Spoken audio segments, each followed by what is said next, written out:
BJ Pretty smiled widely and then pointed her hands at the main character, placing the camera in front of her. BJ Pretty noted that viewers were probably surprised that the broadcast ended suddenly, adding that it was indeed blocked. But MoonYeob talked to the site administrator and resolved everything. The main character pursed his lips, pouting them slightly, and looked irritably at the camera. The audience rejoiced, saying that they did not expect anything else from him. The protagonist bared his teeth in anger, pointing his finger at the phone. The main character did not understand why they were having so much fun, and then asked the audience if they could laugh the same way if this happened to them. The protagonist closed his eyes, bringing his fist to his mouth. MoonYeob said that he would like to apologize for the turmoil caused by his parenting methods. The protagonist grabbed the beaten young man by the shoulder, who looked at the main character in confusion. The main character told the audience that he would resolve all issues with Youngman through a normal conversation, and hoped that no more misunderstandings would arise. The audience laughed at the fact that education is the same as beating people. The main character bared his teeth, flashing red eyes, looking furiously into the camera. The main character addressed the journalists, saying that if they watched the broadcast and decided to write an article, he noted that they should not forget to mention his apology to the audience, and otherwise he would fine each of them. The protagonist walked to the side, hugging a pouting youngman, and pointed his finger towards BJ Pretty, who looked at him and then at the camera. MoonYeob said that was all, turning to BJ Pretty, telling her to turn off the broadcast if she was also done with the explanations. BJ Pretty said goodbye to the audience, saying that they would see each other later. BJ Pretty approached the main character, after which he turned to her. BJ Pretty thanked the protagonist, noting that thanks to him she was not blocked, and the broadcast turned out just great. The main character told BJ Pretty that this was just great, adding that she should stop going to such establishments. The protagonist told BJ Pretty that if she wants to start broadcasting, then she better come to YSM's training sessions. BJ Pretty was delighted with this offer and said that she would definitely come. This is how MoonYeob discovered the world of online broadcasts, and has been watching them with pleasure ever since. But that's a completely different story. The weather above the computer club was clear and the sun was shining brightly, illuminating the sign of the establishment. The main character told Youngman that now no one will bother them. Youngman sat on his knees, resting his hands on the floor, while the protagonist stood opposite. MoonYeob told Youngman to tell him what the problem was and why he didn't want to fight. Youngman lowered his head, looking sadly at the floor, while MoonYeob looked at him with displeasure. Youngman told MoonYeob that his family situation is difficult, the money his mother earns is barely enough to live on, and at the same time he also needs to take care of his grandparents. MoonYeob was surprised by this, because if Youngman started participating in matches, he would make good money. The main character noted that Youngman did not say about his father and what he does. Youngman furiously recalled the image of his father holding alcohol in his hand. Youngman told the protagonist that he drinks and gambles. The main character looked at Youngman with a serious look, asking that only his mother works for him, to which Youngman replied that everything is correct. The main character angrily grabbed Youngman's jacket, baring his teeth at him. The protagonist noted that it turns out that Youngman is the same scoundrel as his father, because, although he does not drink, instead of working part-time, he sits in a computer club, smokes like a steam locomotive and plays with toys. Youngman looked away in confusion, narrowing his eyes slightly. Youngman widened his eyes in horror while the main character glared at him. The main character told Youngman that if his life is dear to him, then he should think carefully about the answer. Youngman looked at the main character with a scared look, gritting his teeth. The protagonist asked Youngman if he wanted to return to battle and become a professional player under his leadership, or if he intended to continue wasting his life in mediocre fashion. Youngman narrowed his eyes and knitted his eyebrows, looking at the main character. Youngman put his hands out to the side, clenched into a fist and lowered his head. He shouted that he left the battle not because he wanted to. Youngman looked to the side in confusion, his mouth slightly open. He said that he really misses matches and training.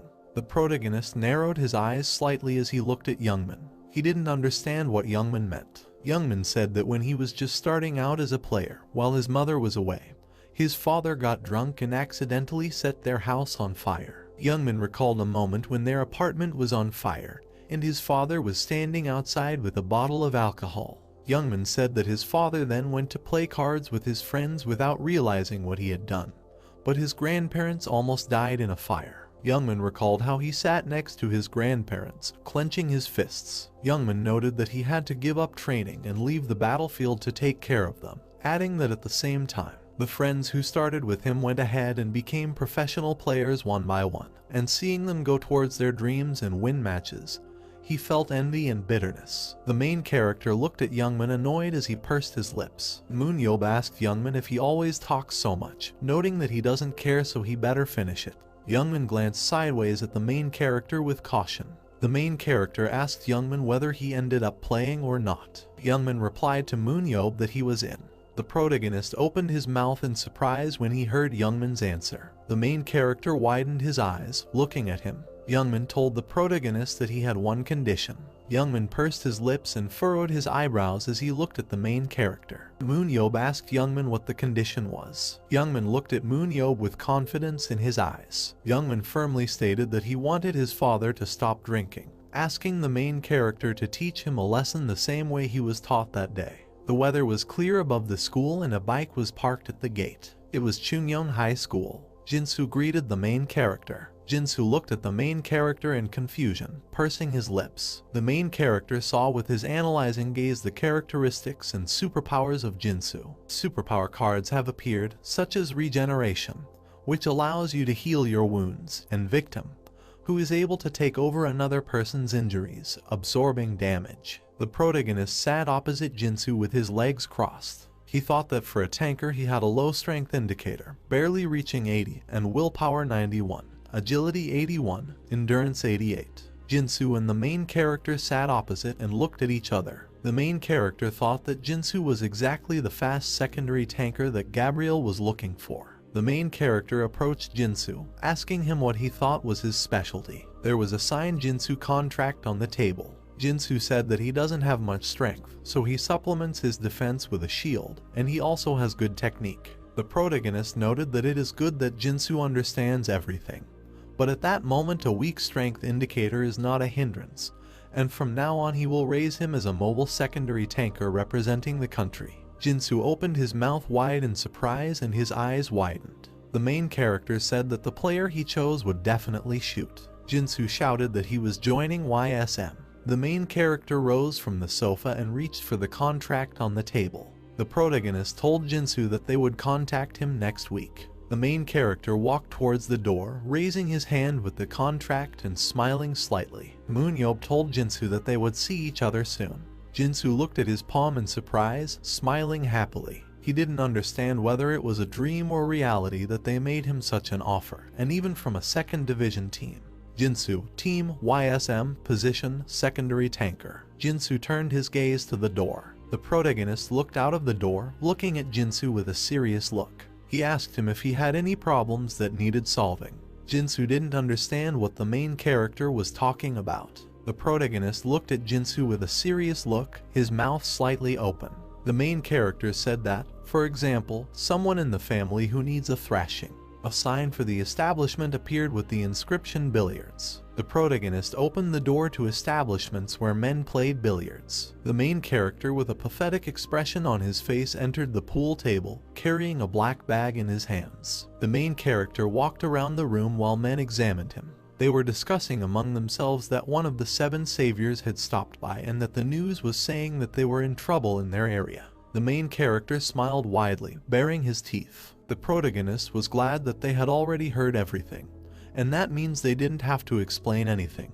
The protagonist turned his head, looking at all the men. He asked which one of them was Youngman's father. One of the men called out to Youngman's father, saying that MoonYeob was looking for him. Youngman's father grabbed his head, looking slightly drunk and flushed. He told MoonYeob that Youngman was his boy. Youngman's father looked at the main character in bewilderment, his mouth slightly open. The main character asked him if it was true that after the wedding he ran his own business for 5 years, and then began drinking and gambling, and has been doing this for 15 years. The main character closed his eyes and smiled, clapping his hands. MoonYeob congratulated Youngman's father for making his son a worthy professional superhuman battle player. Youngman's father looked at the main character in bewilderment, his lips pursed. He was surprised that his son was a professional athlete. The main character spread his arms to the sides, remembering the image of an indifferent Youngman.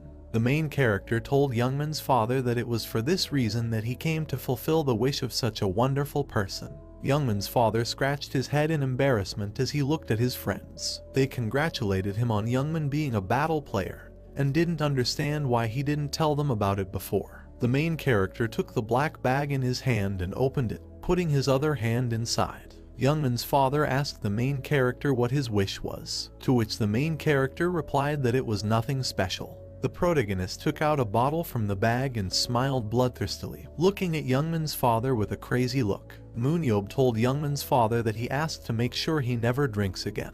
MoonYeob moved, swinging the bottle at Youngman's father. MoonYeob added that Youngman asked him to teach him a proper lesson. The protagonist dealt many strong blows to Youngman's father's body, causing his eyes to turn white. Youngman's father scrunched his face in pain and opened his mouth wide, causing saliva to drip from his mouth. MoonYeob angrily smashed the bottle on the table, baring his teeth. The protagonist looked at Youngman's father intimidatingly, emitting a frightening aura, glowing red eyes. The protagonist told Youngman's father that while he was walking, he was thinking about how to get him to truly stop drinking. The main character widened his eyes madly at Youngman's father and smiled bloodthirstily. He said it dawned on him that he must be scared just to look at the bottle. Youngman's father lay on the floor, covering his head with his hands, while the main character examined the other men. MoonYeob addressed those people, noting that they are apparently close with Youngman's father. The men looked nervous, baring their teeth in fear. The main character noted that they just sat and watched as their friend abandoned his family and just drank and played cards for 15 years. The main character bared his teeth furiously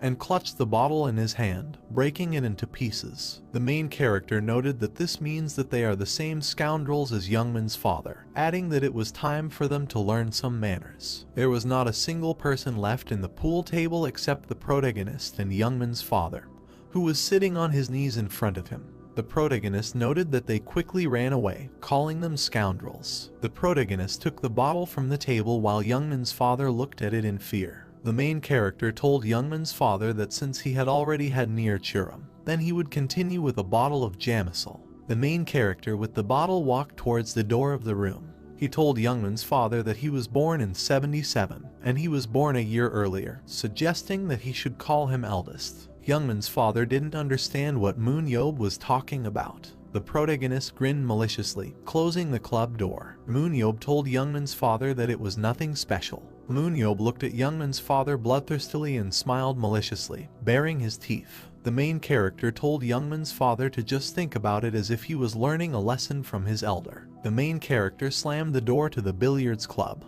Loud noises could be heard outside the door of the room, from the blows he gave to Youngman's father to teach him manners. Strong screams could be heard from that room, which made Youngman's father not envious. There was a beautiful orange sunset over the apartment building. Jucheol's parents were shocked and did not understand what had happened to him. The main character brought Jucheol, who looked quite exhausted. The main character asked those people if they were his family. Jucheol's parents were perplexed as they looked at their son. Jucheol's mother asked MoonYeob what he did to him, to which the main character replied that he had a preventive conversation about the dangers of alcohol, since yesterday their grandson has been a member of his team. The main character grabbed Jucheol's shoulder, looking at him menacingly. The main character told Jucheol that as a result, he would never touch the bottle again. Jucheol said that he would never do this, he would live like a normal person. The protagonist looked bloodthirsty and madly at Jucheol, while he looked back at the protagonist in fear. The main character noted that Jucheol will not play gambling either. What Jucheol said, so of course it will be so. The main character recalled how he dragged Jucheol by the collar to a man. The protagonist told the parents that although their son was on the verge of life and death, he was cured by a Superman with the ability to heal, so they have nothing to worry about. The parents and Youngman looked at what was happening in horror. The protagonist grinned maliciously, showing his teeth and flashing his eyes. The main character told the Jucheol family that if he starts drinking again, they should just call him. The main character stood by his bike as Youngman walked up to him, scratching the back of his head. The protagonist asked Youngman if it worked, to which Youngman replied that it helped. A beautiful sunset was reflected in the windows of the house. MoonYeob told Youngman that since he kept his promise, he should bring the contract with him to YSM's office the next day. Youngman was surprised that everything was happening so quickly. MoonYeob rested his hand on his bike, smiling slightly while Youngman closed his eyes and exhaled heavily. MoonYeob noted that Youngman has not played for a long time, and it takes time to get him into shape. Youngman told MoonYeob that he was completely right. Youngman smiled widely, showing his teeth. Youngman told the main character that they will see him tomorrow. Youngman, position, close range damage dealer, club, YSM. White and fluffy clouds floated above the YSM building.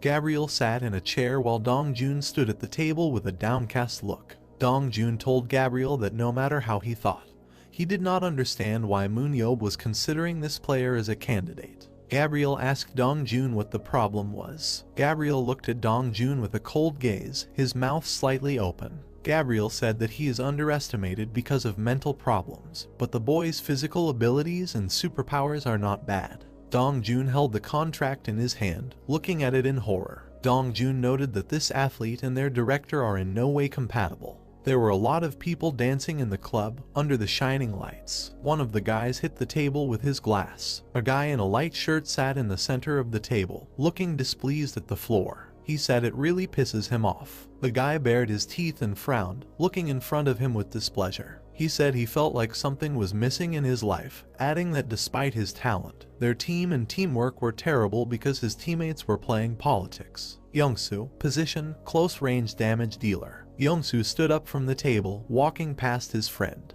Youngsu's friend told him that he was right, and there was still a player like him to look for. Youngsu walked towards the exit of the room while the guys looked at him, wondering where he went. The guys looked at each other, whispering. One of the guys said that he was afraid that Youngsu would get into something again and wanted to follow him. Youngsu walked down the corridor of the club, his hands in his trouser pocket, as the main character in a cap walked towards him. Youngsu swore displeasedly. Youngsu bared his teeth and furrowed his brows as the main character walked next to him. Youngsu said it was all because of MoonYeob. Youngsu bumped shoulders with the main character. Youngsu said that when the protagonist said to remove him from the national team, after that everything fell apart for him. Youngsu fell to the floor, closing his eyes and opening his mouth, using obscene language. Youngsu looked displeased at the protagonist, who was wearing glasses and a mask. The protagonist apologized to Youngsu for their collision. The main character walked further with a light gait, humming a melody under his breath. Youngsu bared his teeth angrily and bloodthirstily looked after the departing protagonist. Youngsu called the main character a scoundrel. Youngsu was on his knees, placing his hands on the floor and opening his mouth wide. Youngsu shouted at the main character to stop. Youngsu scrunched his face in rage, baring his teeth. He told the protagonist that he hit him with his shoulder and now wants to run away, asking if he knows who he is. The main character turned around, looking at the angry Youngsu. Youngsu frowned on his face as he looked at the protagonist. Youngsu thought he couldn't even see his face and didn't understand how he was even allowed into the club. Youngsu widened his eyes in surprise while MoonYeob began to take off his glasses. MoonYeob asked Youngsu if he told him that. Youngsu thought he recognized the voice. MoonYeob pulled the mask off his face and smiled bloodthirstily, looking at Youngsu with crazy eyes. The main character noted that no one had confronted him for a long time, and had already begun to forget this feeling. Youngsu widened his eyes in horror as he recognized the man in front of him. The protagonist quickly began to approach Youngsu. Youngsu didn't understand what he was doing there and why he was hiding his face. Youngsu told the protagonist that he did this on purpose, to which the main character replied that even from there he could hear the screws in his head creaking. The protagonist punched Youngsu in the nose, causing him to widen his eyes. The protagonist said it was time to end this. Youngsu fell to the floor unconscious, while the protagonist stood with a serious expression on his face. The main character turned around, looking at Youngsu's friends. The guys stood in complete bewilderment when they saw the main character lying in front of Youngsu. The main character asked the guys if they were with him. The main character smiled sarcastically, looking at the guys, and pointed his finger at the lying Youngsu. The protagonist said he's taking Youngsu if they don't mind. At that moment when the main character was calmly filling out documents in his office, MoonYeob suddenly turned his attention to his phone ringing. An unknown number called him on his phone. The protagonist did not understand which anonymous person was calling him. With an indifferent face, he raised the receiver to his ear and was addressed by name. MoonYeob looked to the side disdainfully when the unknown number recognized him, and he was wondering who was communicating with him. He received a call from Tiho, the vice president of the Superhuman Battle Association in Korea. The main character rocked in his chair and asked Tiho his year of birth. Tiho replied that he was born in 1965, although MoonYeob himself was born in 76. In his office there was a silver cup and photographs of his team. The protagonist asked about what important issue the vice president of the association called him about, to which Tiho replied that it was a personal matter. MoonYeob looked at his empty notebook and asked Tiho to answer a little more specifically. Tiho ironically said that he should have already guessed. He was calling about his son. MoonYeob looked forward angrily and replied that he could not know his son, when suddenly the realization hit him. He recalled the time he previously crossed paths with Yongsoo in an unpleasant situation and asked about his father. The main character recalled Yongsoo's frown as he told him that his father was the vice president of the association. MoonYeob now realized that they were talking about Yongsoo. The main character crossed his legs and began to write something down in his notebook, pressing the phone to his ear. Tiho replied that they had crossed paths before and everyone knew about it, but his son had problems with teamwork. MoonYeob presented the image of Jeho, who also took part in the conflict with Yongsoo. Tiho explained that Yongsoo was removed from the national team and he heard that this happened with the help of MoonYeob, to which he immediately agreed. MoonYeob wrote in his notebook that Yongsoo was a disobedient scoundrel. Tiho added that the main character was able to identify his son's problem the first time. MoonYeob boldly replied that Tiho already understood everything perfectly well, so he would not have bothered him otherwise. Tiho presented an image of his angry son with bared teeth. Tiho added that MoonYeob noticed everything correctly and admitted his guilt that he raised Yongsoo like this, because he did not have a mother. The protagonist told Tiho to speak to the point. The protagonist pressed the phone to his body and looked to the side in bewilderment. He thought that Tiho wanted to give his son for re-education and noted that Tiho called him for a reason. MoonYeob held onto the phone and laughed hard, noting that he was not a teacher for hire, to which Tiho hesitated a bit and remained silent. The protagonist looked to the side with a malicious grin and expected some kind of answer from Tiho. At the same moment, the main character was looking at the phone and Tiho explained that today his son was on his team's list of potential candidates for dismissal. Yongsoo suddenly woke up and looked up in shock as he lay on the ground. Yongsoo sat on the ground by the light of a lantern, looking around, holding his head, trying to figure out where he was. MoonYeob sat in the shadows opposite him with his palms crossed. The main character replied that Yongsoo should learn some manners. Yongsoo became suddenly agitated and jumped back to the wall, trying to ask MoonYeob what he was doing here and why he brought him to this place. The main character asked him an ironic question about why he himself thought they were sitting in a dark alley where there were no CCTV cameras. Yongsoo widened his eyes in horror and became alarmed, thinking that MoonYeob wanted to kill him. He immediately began to make excuses and said that it was not he who started the fight, because MoonYeob himself hit his face and pushed him with his shoulder. The main character looked gloatingly towards Yongsoo, imagining what the news would write about this situation. MoonYeob tried to convince Yongsoo that the news would present the situation differently. He voiced the theory that Yongsoo, who was kicked out of the US and European teams, beat up the legendary MoonYeob just to let out his anger. Yongsoo suddenly became angry and angry, baring his teeth, noting that it was unlikely that anyone would believe such a version. MoonYeob arrogantly towered over Yongsoo and looked at him ominously, noting that he had already submitted comments. The comments would go something like this: Tiho Yongsoo had reached the end of the line and would be considered just a rich spender. MoonYeob stomped his foot into the ground as Yongsoo sat on it and raised his finger upward angrily. Yongsoo noted that he would tell reporters that the main character set him up and threatened him with violence and generally tried in every possible way to ruin his career. The main character responded ironically that no one would believe him, because if he had a good reputation, then perhaps, but not so. MoonYeob looked arrogantly at Yongsoo sitting on the ground. He said menacingly that he had already given what they deserved to many, but he had never been judged, and asked Yongsoo if he knew why. The protagonist bowed down in front of Yongsoo with an angry look and showed him his fist. He clearly explained that he only beat those people who were willing and did not mind him dealing with them. MoonYeob extended his index finger at Yongsoo, who looked downcast and confused. The main character noted that Yongsoo's case was special, and he decided to give him a chance to end his bad life, but only one chance. Yongsoo suddenly became angry and frowned towards Yongsoo. He said that he would not listen to MoonYeob's order because his friend Jaeho kicked him out of the team and prevented him from going abroad by spreading all sorts of rumors about him, adding that at that moment it was clearly not him who decided to start a fight. MoonYeob looked at Yongsoo worriedly and asked him about how his attitude was unacceptable. MoonYeob slapped Yongsoo in the face with a quick movement of his hand and told him to treat him with respect. Yongsoo was confused after the hit, looking to the side as MoonYeob with his hand raised looked down on Yongsoo.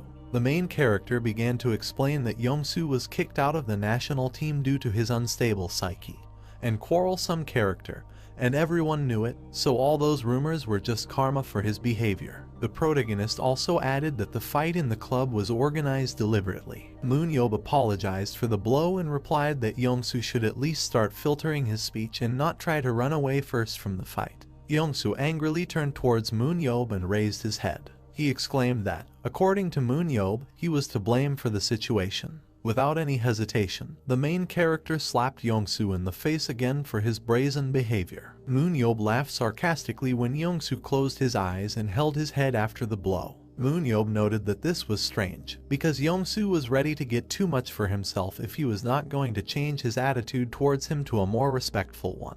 The protagonist held his hand to his mouth and looked forward contemptuously, trying to remember what he was talking about before. At the same moment, MoonYeob swung his hand again and hit Yongsoo hard in the face, trying to teach him a lesson so that he would remember to communicate respectfully. Yongsoo held his cheek in horror and confusion as the main character glared at him after being hit. Yongsoo realized that MoonYeob was crazy, and thinking about how he became a hero in the eyes of humanity. He realized that if he tried to escape now and survived, he would tell his father about everything. MoonYeob watched as Yongsoo looked at him with an offended look, holding his red cheek. He decided to remind him of his words about when he spoke about the chance to end his dull life. MoonYeob glared at Yongsoo and told him that he could join their YSM club. Yongsoo, with confusion in his eyes, holding his cheek, looked dumbfounded at MoonYeob, trying to understand if he was joking. At the same second, the main character hit him on the head again, as Yongsoo began to become impudent again.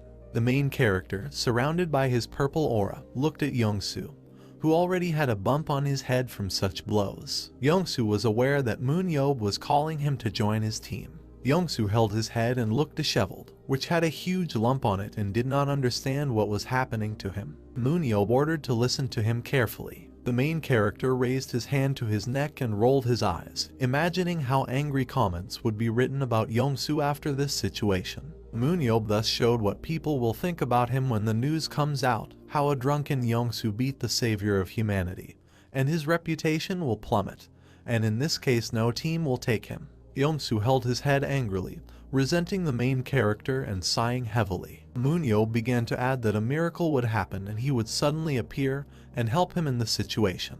Yongsoo was simply seething with anger and was very angry from his helplessness. MoonYeob looked at Yongsoo arrogantly with a malicious grin and spread his arms to the sides. He said that since he was called the Hands of Midas, the public would think that Yongsoo should have been given a chance to reform. The protagonist imagined how they would post a photo together on their social networks, where they smiled joyfully. He explained that after this situation they would have hugged on camera and posted a group photo, and in this case he would have remembered their evening with a warm smile. MoonYeob looked at Yongsoo with enthusiasm and raised his hand. He explained that the rumors would definitely improve if people saw that they got along well, and he talked to Jaeho, and they all pretended that his expulsion from the national team never happened. Yongsoo braced himself with his hands and looked at the main character angrily. He asked what would happen to him if he refused such an offer. Yongsoo, with a downcast gaze, looked up towards the main character, who widened his eyes at Yongsoo's next brazen statement.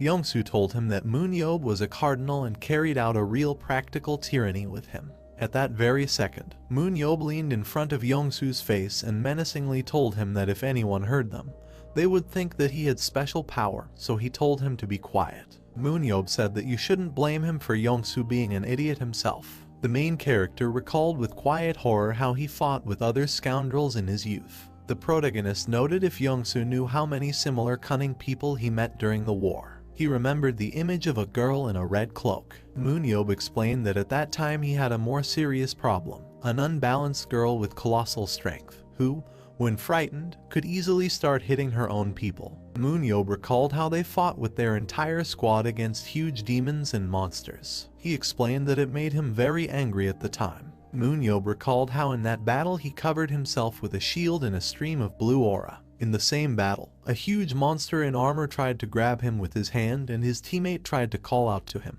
The main character smiled sarcastically at that very second. He looked up at the monster gloatingly, noting that this was expected for him. MoonYeob watched as a red energy stream rushed past him along the arm of a huge monster. It was the fire stream of Shuren. The dark-haired girl then directed the red energy forward with a frown. MoonYeob then noted that he had done his best to deal with this scoundrel, and ordered the rest of the guys to clear the last dungeon. The main character noted that as a result, this girl became the heroine of China. MoonYeob put his hands in his pockets and looked arrogantly at Yongsoo sitting on the ground. MoonYeob asked Yongsoo if he had ever won a league, to which Yongsoo replied that he had only won one. MoonYeob noted that it could be an Asian league, but Yongsoo added that China played there and it was not even a World Championship League, much less a World Cup, for which it was not even possible to qualify.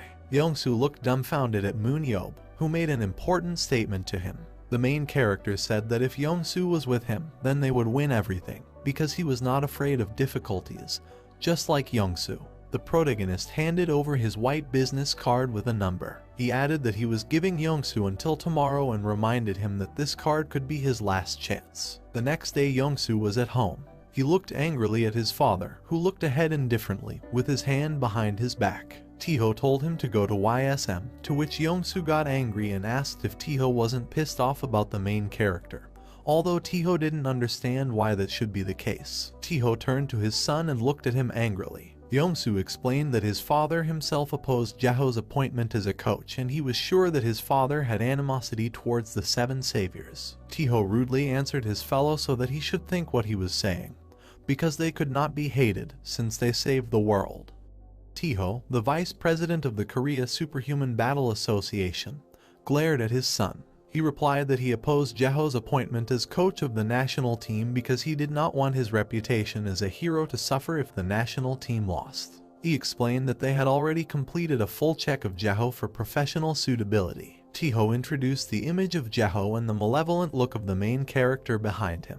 Taeho replied that they knew all about MoonYeob's coaching skills, and in fact, he was the one who raised the current national team coach Jaho. Taeho featured the protagonist and young Jaho alongside modern players. He said that Jaho's ability as a leader was still in question, but if he taught the national team the way MoonYeob would teach it, then that would be a joy. Taeho looked at his son menacingly and presented an image of the YSM team. He told Yongsoo that he now had the opportunity to study directly from him, so there was no point in even thinking and doubting, but it would be worth going to YSM straight away. Taeho added that in addition to MoonYeob there was also Gabriel, a competent leader whom their association would gladly invite to coach and join the national team if it were possible. Yongsoo timidly looked at his father and said that the protagonist hated him. Taeho noted that MoonYeob had a bad relationship with both Shuren and Imrekasa. Taeho presented the image of a young protagonist who was on the battlefield with his partners. Taeho noted that these two would have followed him into that very battle without hesitation.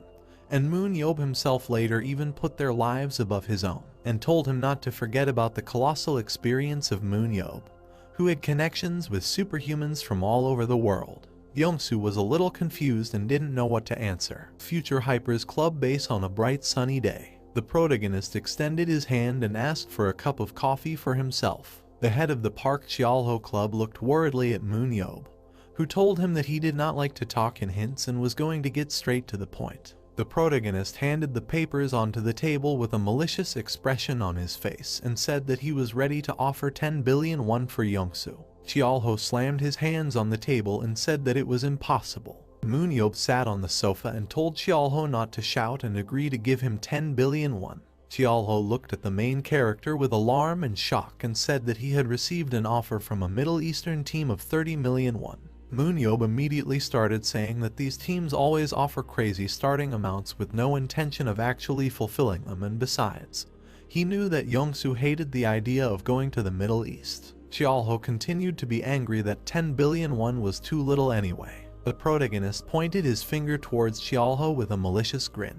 He ironically explained that in this case, He might return after Yongsoo is expelled from the national team, and at the same time this price of 10 billion won will be too high. Seolho continued his line and said that MoonYeob could not negotiate this way, and asked him to set a more reasonable price. The main character frowned at Seolho and considered his further answer. Parko was horrified and wide-eyed when he heard that MoonYeob had decided to act more radically. He asked to call the owner of this club, the deputy of Murray Club, urgently. Seolho understood that it was not worth bringing it to this point. Young MoonYeob walked with bottles of alcohol in the spacious banquet hall. It was 17 years ago in the banquet hall of the Murray Hotel. The main character then watched as the arrogant red-haired guy grabbed a young girl, trying to harass her, and offered her privacy. The girl resisted and did not want to spend time with him. At that same second, the protagonist looked forward with enthusiasm, rejoicing at his find.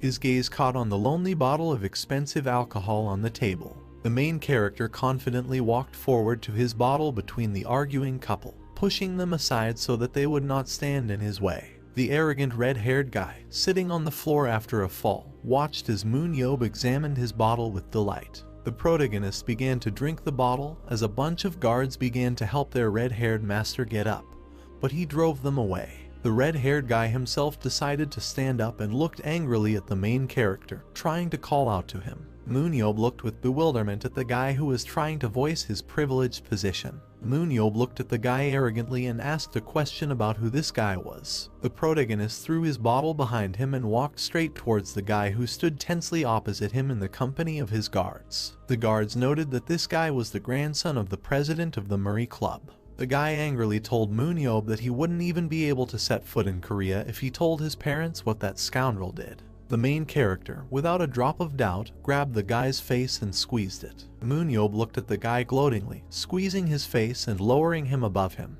He said his great name and said that he was an orphan and called this guy a nasty rich guy. Seolho recalled how at that moment MoonYeob took this impudent guy hostage and tied him up. And MoonYeob later forced their companies to donate at least 500 billion won to the children's fund.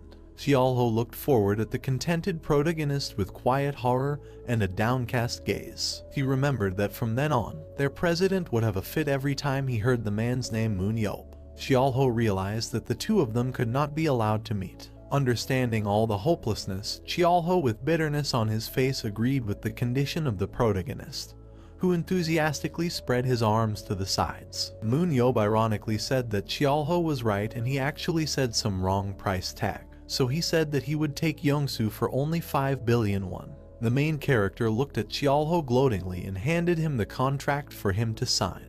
A few weeks later at the YSM club base, Dongjun stood in front of a team of players and explained something to them. Gabriel and the main character watched the new players from their office. Gabriel noted that Jinsu was not bad, although he sagged a little in terms of physical indicators, but he had excellent shield control. The protagonist and Gabriel looked at the players appraisingly, in particular at Jinsu. Gabriel understood that if the player's problem was in any other area, it would take a lot of time to solve it. But since the issue was working out the body, they could quickly improve his performance through intensive training. MoonYeob proudly replied that with his performance, he would be able to get through this without any problems. Gabriel watched intently as their assistant coach explained the rules to the newcomers. Gabriel added that he couldn't rate Youngman's performance quite as highly. MoonYeob immediately stood up for him and said that this was expected, because for a whole year he had been doing nonsense instead of training and now his muscles had atrophied. Youngman listened carefully to his assistant coach's instructions. MoonYeob added that they will have to push Youngman hard, but soon enough he will become a high-ranking dealer in the inner circle. Gabriel looked carefully down at Youngman and noted that he could already trust MoonYeob's opinion and knew about it. He decided to continue monitoring the players' results. They then started discussing Yongsoo, who looked tired. To Gabriel's surprise, none of the players except Yongsoo could participate in the matches right now. Yongsoo felt the director and Gabriel's gaze on him and looked up. Gabriel, along with a malicious gaze, followed Yongsoo, who was confused by such attention to himself and turned away in horror. Gabriel noted that they needed to find more players to assemble a more complete roster. The main character added that there were no more players left in Korea that they could pay attention to, because all the normal and interesting ones had already been taken away by other teams. MoonYeob closed his eyes sadly as the protagonist looked away with a malicious grin. He understood that he was actually looking for active athletes, but they were either expensive or had reached their ceiling in development. Thick white clouds floated over the YSM clubhouse. MoonYeob said that he will still hire 1 or 2 players from another country. Gabriel replied that it was a good idea while the transfer season was open and he was looking forward to it. Haein greeted the main character with a bright smile on her face. It was already night outside and the moon was shining brightly in the starry sky. The main character asked Haein why she came. Haein ironically replied that she lived here and came to rest, and asked if MoonYeob missed her. The main character crossed his arms and looked on happily as Haein clenched her fists in delight. MoonYeob asked how long Haein came for a long time. Haein jokingly asked not to change the topic and asked her uncle whether he was just getting ready to go to Paris or because of her. MoonYeob sarcastically replied that Haein seemed to have a hard time adapting to the new team she was in without him. Haein looked at her uncle a little worriedly and said that she had settled into the team quite well. Although she was taken on rotation, she had already participated in many matches and earned a lot of points for the team. The main character presented the image of a blue hologram of Hen on the battlefield. Hiring Haein was a good decision and she achieved a passing grade without any problems. At one of the matches, the referee showed the scoreboard and replaced the player with Haein. MoonYeob understood that Haein could not apply for the position of captain in the Parisian club Lumiere, the best superhuman battle club. Haein appeared on the battlefield in that fight with an admiring mood. She still often played the role of a trump card when their team found itself in a difficult situation and needed urgent tactics. MoonYeob looked closely at the dissatisfied Haein with his analyzing gaze, and her card appeared with many high indicators. MoonYeob put his hand to his face and looked at her with admiration, realizing that her performance was very high and Haein had grown up. Haein stood with her suitcase on the threshold with a little bewilderment. MoonYeob realized that her strength had increased from 72 to 78, and her stamina had now risen from 67 to 75. The protagonist looked at Haein with a malicious smile with his analyzing gaze with a violet flame and latched onto the 2 skills of tactics and leadership. He realized that her extremely high leadership would help her wherever she would be and everywhere she would be taken into account. He believed that if she devoted time to tactics, she would be no worse than world-class players. Haein raised her hand to MoonYeob in confusion, who rolled his eyes with his arms crossed. Haein asked her uncle if everything was fine and why he was looking at her so intently. He apologized and said he thought she was an idiot, but added that in practice she should have done better. Haein became very angry at such an insult and looked at him angrily when MoonYeob took out 2 textbooks. He decided to test her knowledge of French. The door to the house began to open and Jeho said that he had arrived. Jeho saw his daughter and MoonYeob in front of him. Jeho looked forward with a downcast gaze at MoonYeob, who assessed him with an analyzing gaze and considered his skills and characteristics. The main character slyly looked at Jeho with his gaze with an aura, when behind him Haein exclaimed joyfully at the appearance of her father. MoonYeob was hooked on his 2 skills of leadership and tactics being at their maximum, but Jeho didn't understand why his friend was staring at him so intently. The protagonist exhaled heavily and looked away as Jeho looked at him in bewilderment. MoonYeob said that there was no reason, he was just disappointed that he had reached his limit. MoonYeob thought to himself that he could fire Jeho and appoint his daughter Haein as a coach. That same evening they set a large table with a bunch of hot dishes and snacks. They all sat together at a large table and had dinner, discussing pressing topics. Jeho asked MoonYeob that he heard that they were now doing a lot to gather many professionals into their team, because he even wanted to take Yongsoo. The main character replied that the deputy president himself asked for help with him and asked Jeho about when they would expel Yongsoo from the team. The protagonist with a sly look was helping himself to food with chopsticks. He explained that excluding Yongsoo's increased ego personality, his performance was at a good level, and his character could be improved, but not immediately. He added that only after diligently trying to change his thinking. So every time Yongsoo behaved badly, he was going to teach him a lesson so that he would not be insolent. Jeho, with a frustrated expression on his face, was putting pieces of meat from the grill onto his plate. Jeho noted that in this case he would not kick Yongsoo out of the national team and would simply leave him in the reserves, as he felt sorry for the player. MoonYeob noted that this was the right decision. Haein watched with delight as her father served her food, while MoonYeob frowned slightly. Jeho asked the main character if he had found anyone to join his team. The protagonist said no, because they still needed a couple of people, so he was going to look for players outside the country, because the players in Korea had about the same performance, so the choice was generally limited. MoonYeob looked at Jaho intently as he chewed a piece of food. He was puzzled by the question of why the level of fighters has dropped so much now, because in their time this was not the case. Jaho explained that all those who had good abilities left in all directions after the death of MoonYeob, and since then there have been no stars in Korea. Jaho raised his head and looked at the main character, who at that time was trying to grab food with chopsticks. Jaho added that the battle was invented and started only 10 years ago, so for now they are suffering from the consequences of the drain of talented guys. The main character wondered if there was a place where there were many superhumans, and at the same time they were cheap, perhaps in South America. Jaho looked at the main character and introduced the country of Kazakhstan. Jaho added that if you look at Asia, recently Kazakhstan has been gaining momentum there, and the superhumans there have been losing to Korea, but the fact that their country's results are improving, which meant that they have capable players. MoonYeob frowned at Jaho and noted that it was strange that the conditions were better in Korea, but the player development was not there. MoonYeob suddenly looked puzzled and put his hand to his chin as Haein looked at him enthusiastically. He started thinking about Kazakhstan when Haein asked MoonYeob to take her with him if he decided to go there. The four of them sat at the table and heatedly discussed what was happening. MoonYeob turned his attention to Haein and said that he was not going to take her there with him and have fun. Haein displeasedly asked why that was and said that there were many scenic spots and attractions. Jaho's wife laughed and noted that Haein simply liked Kazakhs. Haein looked at MoonYeob with admiration and added that it was he, MoonYeob, who was the most respected person in Kazakhstan. The protagonist did not believe what he heard and asked again.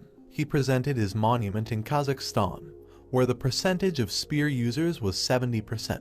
Haein added that for this reason there were many superhumans who wielded a spear, damage dealers used spears, tankers used a spear with a shield, and many of their abilities were associated with these weapons. MoonYeob exclaimed in delight as Seung-hee and Jaho looked at him with a smile. The protagonist did not understand what kind of trend there was, and he understood that since it was very good there, and was liked very much by the locals, he thought that it would be possible to go. Jaho immediately became sad and imagined himself alone in the house. He thought that there would be this atmosphere again and he would be left alone.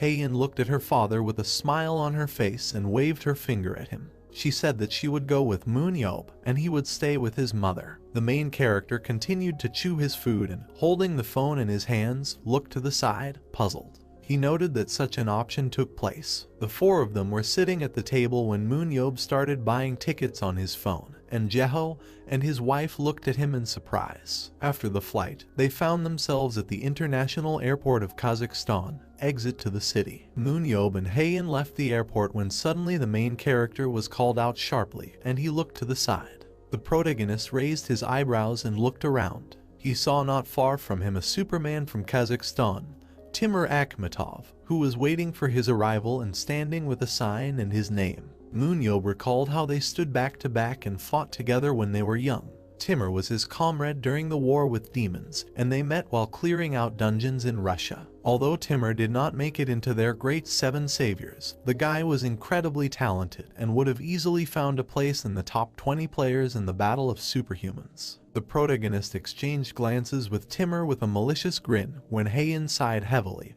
as she realized that someone else would be with them again. MoonYeob asked his comrade what he was doing here, because it seemed like he was supposed to be met by a person from the Battle Association, so he asked the logical question if Timur worked for them. Timur said that he was the president of the association. The main character looked forward with a dissatisfied face, confused. O realized that, most likely, Timur was the only worker since he had no one to send. Timur, with a smile on his face, hit himself on the chest and said that not at all. He just wanted to meet his old friend in person. He also asked him why MoonYeob didn't call him that he was coming. Timur put his hands in his pocket and laughed as the protagonist looked at him with a smile. He replied that he did not have his number, and his old phone was now on display in the museum. Timur looked sarcastically at MoonYeob and leaned against him, covering himself with his hand. He asked him about what brought him to Kazakhstan, because he understood that the main character clearly came not just to visit. MoonYeob replied that he was looking for players for his team. MoonYeob looked at the puzzled Timur, who realized that they were talking about players for the battle and suggested that he start with their team. The main character was sharply surprised when he heard that Timur had his own team. Timur immediately broke into a satisfied smile and closed his eyes. They walked along the spacious streets of the city under the leadership of Timur. Haein and his uncle looked around, exploring the new city. Timur noted that this might not be the level for MoonYeob, but there were also good options. The protagonist added that it was about the same story with his players. MoonYeob became curious and asked Timur a question about the fact that since he was the president of the association, he also owned the club at the same time. Timur raised his finger up and looked at MoonYeob with a smile. He replied that he also had a football club, because at one time he worked as the Minister of Sports, and it was all thanks to him. The protagonist was pleasantly surprised and noted with a joke that now he would not have to go to hell. Suddenly, the main character managed to react to a bright blue beam that flashed in front of his face, realizing that the players were about to be examined. MoonYeob swung his spear sharply as Haein looked back in shock and saw the fighter's girl in the distance. MoonYeob turned back sharply, holding a spear in his hands, and looked at the fighter, asking what it was. The player from Kazakhstan sharply rushed forward with a bright blue beam. The dark-haired girl quickly attacked the main character, who managed to repel all her attacks. Having repelled another attack, the player returned back in the form of a blue beam. The protagonist stood in a fighting pose with his fists when the player called his name. The dark-haired girl radiated a blue aura from herself and she stood in a fighting pose. Her name was Sania Akhmatova and she offered him sparring. Sania stood straight and had a huge bump on her head, which she received from her father for her impudent behavior. MoonYeob realized that it was the daughter of his old comrade. Sania stood in the distance as Timur looked sarcastically at the puzzled MoonYeob.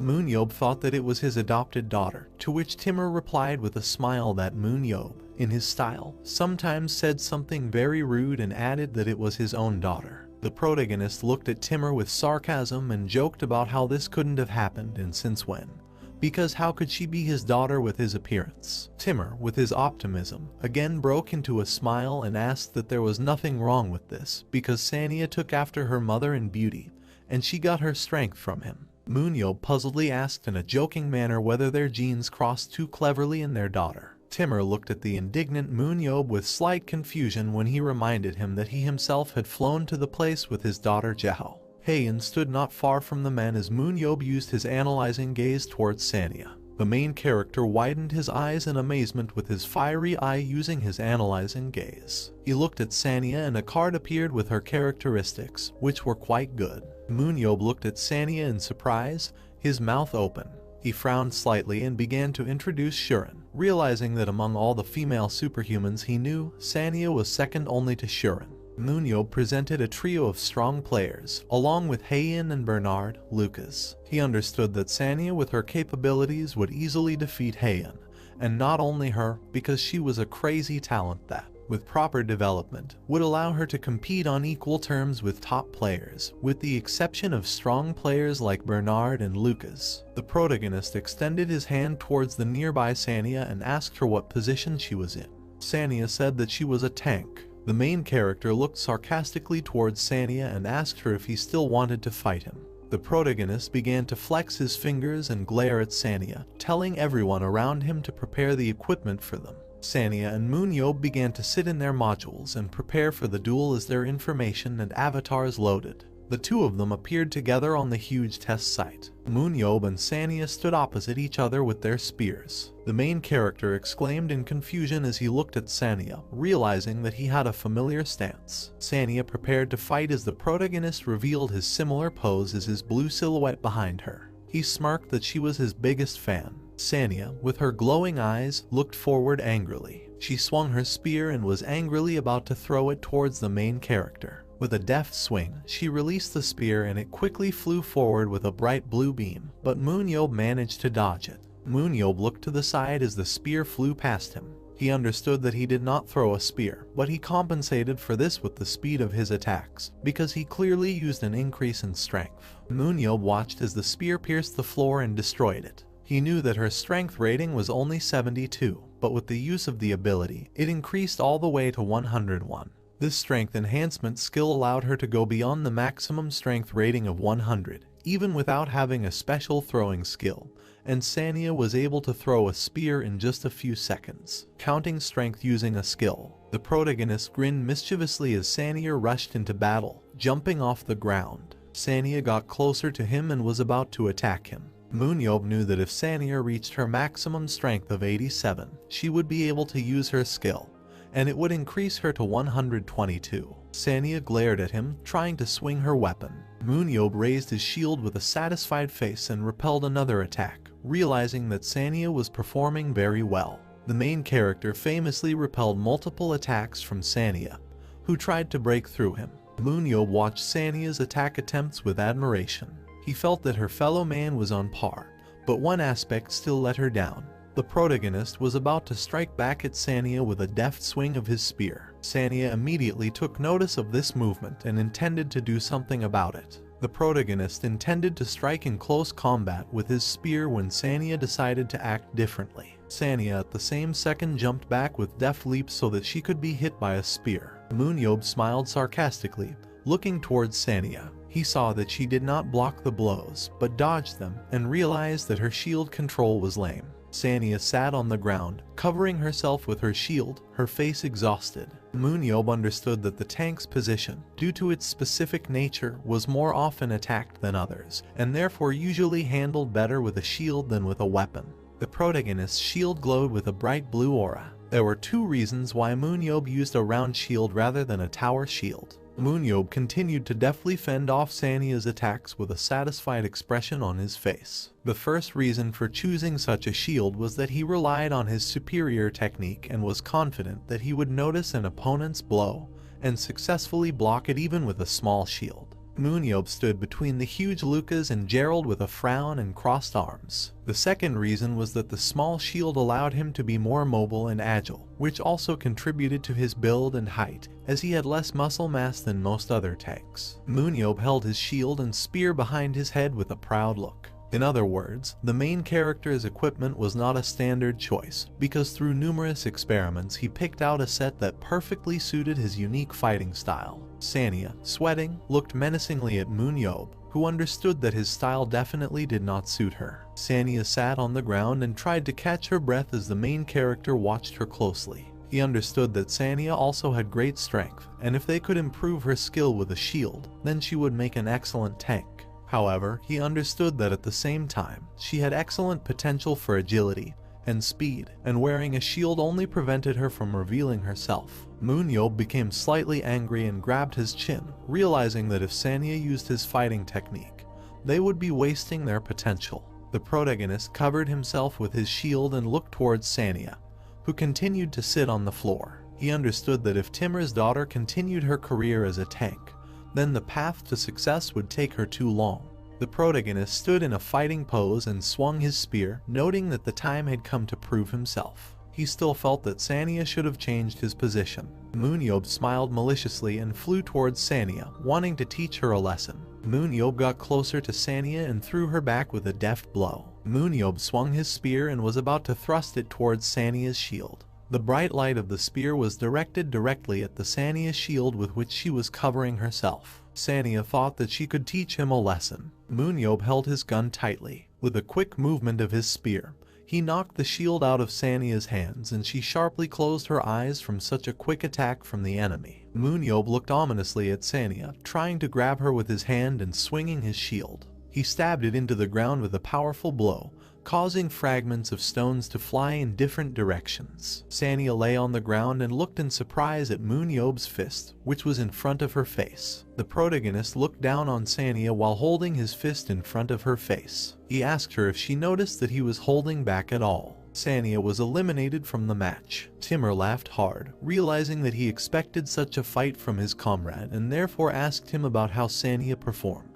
MoonYeob was sitting in his module when Timur tried to calm his daughter down after the loss. MoonYeob noted with pride that Sanya had potential. Timur tried to tell his daughter not to be upset, because MoonYeob said that she had great talent. Timur stood next to his daughter as the main character climbed out of his module. The main character asked Sanya if her father taught her the same style. Timur proudly pressed his fist to his chest as Sanya began to explain her style. She said that with her strength, her dad advised her to become a tank, and he noted that his style could just suit her. Timur added with admiration that in this country he taught MoonYeob the best way to fight. The main character looked displeasedly towards Timur, not believing what he heard, since it did not sound entirely pleasant to him. MoonYeob began to explain his position on the battlefield to Sanya. He turned to her and said that he was one of those people who hold a shield and a spear and distribute strength between defense and attack. He added that he doesn't focus on one thing at a time, as his posture is designed as much for dodging a counterattack after a parry as it is for a frontal attack.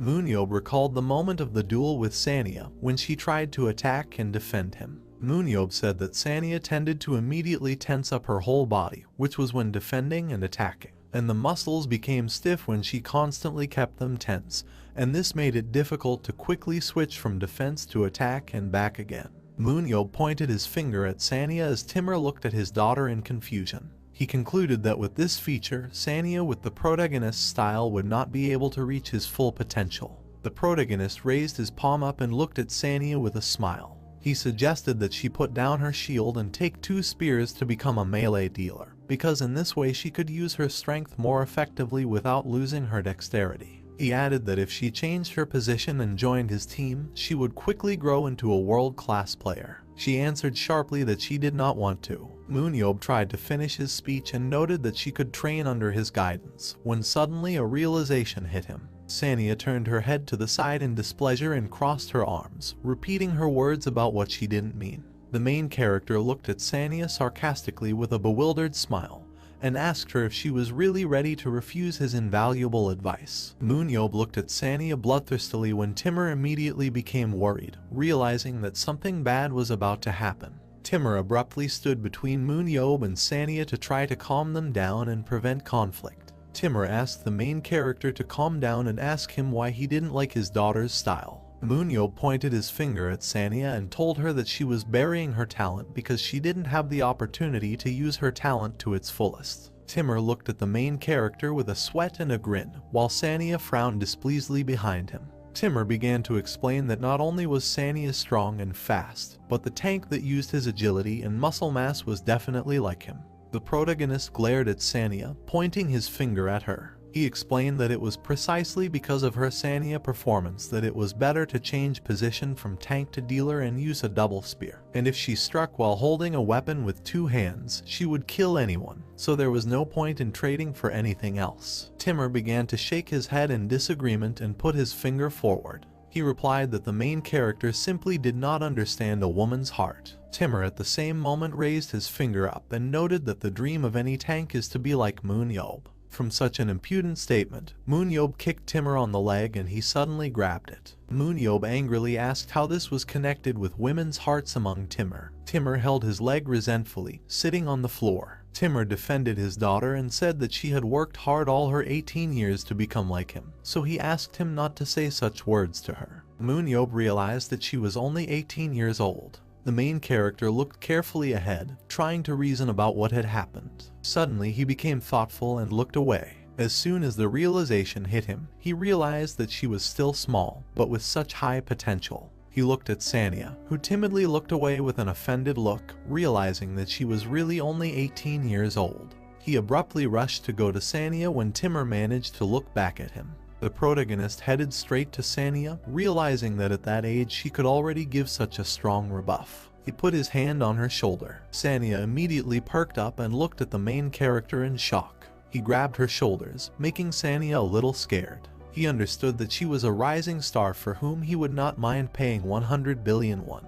MoonYeob looked at Sanya with anticipation and gloating and asked her if she would go with him to Korea under his responsibility. Haein stood behind with a slight smile and looked a little puzzled. Hearing what was said, his face changed sharply and became alarmed, clenching his fists. The moment came for MoonYeob's departure. The guy, along with his suitcase, moved towards the inscription Kazakhstan. Looking over his shoulder, media around the world paid attention to his trip. The guy's card was in front of the heads of various world guilds. Large clubs were calling and offering him astronomical sums. And when it became known that the guy was not at all against this, his photos from the airport spread across social networks. The video with MoonYeob and Haein was in 10th place in the trending tab, Commentators were discussing whether it was him and whether he would sign a contract. Rumors about a move to a foreign club multiplied at an incredible speed. Everyone was wondering if it would be the biggest transfer in history, and when people's curiosity was on edge, the plane flew through the blue sky over Incheon International Airport. Flashes flashed on the international flights board. In front of the guy stood a crowd of reporters with cameras who asked if it was true that he was moving to the European League. What would he choose, the Parisian Lumiere or the Berlin Lightning, and if he could comment on the rumors that the purpose of his trip was to prepare a transfer to the EuroLeague. The guy furrowed his eyebrows while he cleaned his ear with his little finger. He blew dirt off his finger. A dark, blue-eyed girl approached him from behind when he took off his sunglasses with a smile, and replied that, of course, he would choose Lumiere. The girl caught up with him. He looked at her with a smile, and added that, however, now he has one project that requires special attention. MoonYeob was lost in memories. Sonia stood opposite him with her hand raised and said that she did not want to go to Korea, since she knows that many popular clubs and the manager call him to invite him to their place. There is no point in going there if he will not be there. Added with a calm face that both of their countries were at the same level by the standards of the World Battle League, so it would be better for her to immediately go to Europe using her father's connections. The guy looked at her silently after listening to her words. He smiled slightly, mentally asking himself if he was leaving. He imagined a bowl full of money and gold, equivalent to 100 million euros, and thought that if he went to Europe, he would get a lot of money and just swim in it. However, he looked at the girl who crossed her arms over her chest and finished the idea that this girl can become an athlete of such a level that in the future the price of 100 million euros will simply make her laugh. He mentally put her on the second scale, added that he did not know what to choose, the money for the transfer or a potential world-class star, after which he decided that there was nothing to think about and said that he would not go anywhere. The girl looked at him in surprise, asking if it was true, to which he made her a promise, saying that if he ever got ready to go to Europe, he would take her hand and take her with him. He nodded with a satisfied smile, answered in the affirmative to her question about whether he would really do it right by the hand, wondering what was wrong with him, because he was offered 100 million, but he refused. The girl blushed a little, smiled softly, and asked him to promise it. The guy came out of his memories and after smiling broadly, added that it seemed to him that it was a really great deal. He looked back with a smile at Jeho, who approached him from behind. The man asked why he came without Heian. The man looked at him warily, after he said that she suddenly had an urgent matter and returned to France, after which he wondered what he had done this time.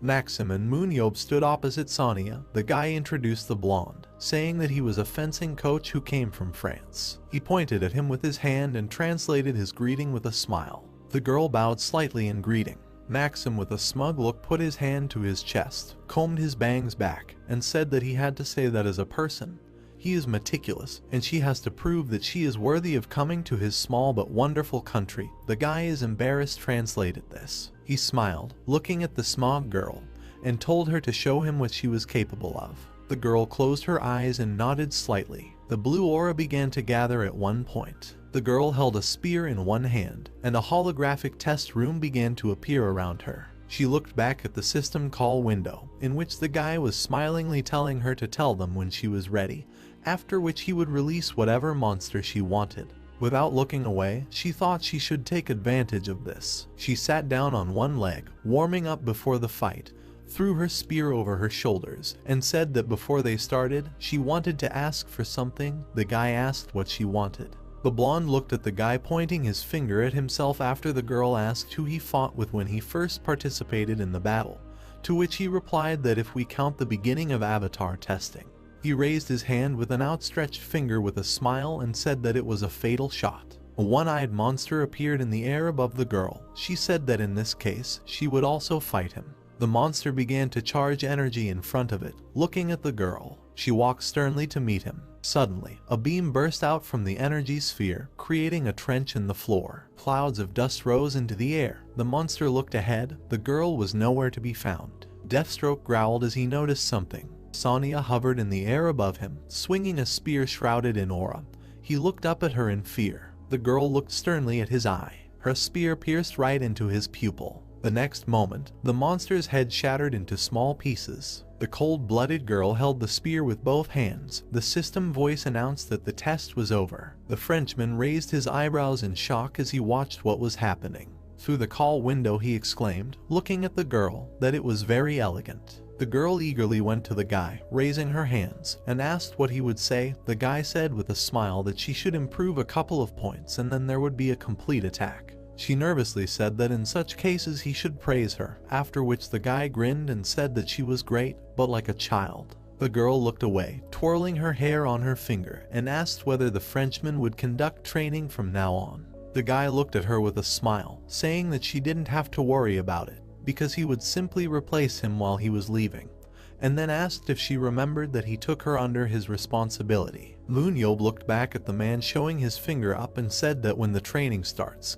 she will see that Monsieur Maxim is a much better trainer than him, and he will not let her down, to which the man replied in the affirmative. The girl with a calm expression on her face silently listened as he talked about how they had a month left before the start of the season, and during this time the two of them would make her the main star of the opening. Snow-capped mountains and forested hills stood in the sun's rays as one of the commentators greeted the audience. Joyful fans sat in response to the demands with noisemakers. The announcer said that the cold winter was over and the time had finally come.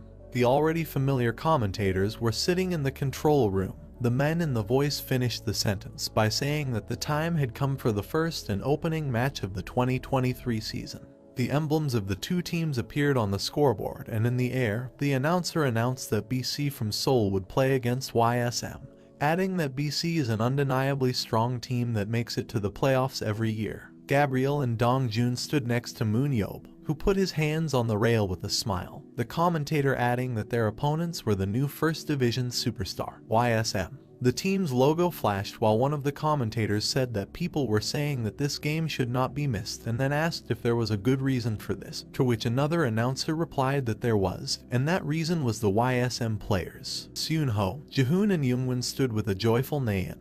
The man on the loudspeaker added that all the athletes on the team are remarkable in that they were selected by their personal director, who was nicknamed God's Eye. Hyuk, Baem and Jeongmin looked at each other. The commentator said that he sees a lot of familiar faces, but there are also dark horses. Sonia, Youngmin, Jinsu and Youngsu stood in a row. Victor added that he is looking forward to the rookies proving themselves and they will have an incredible match again.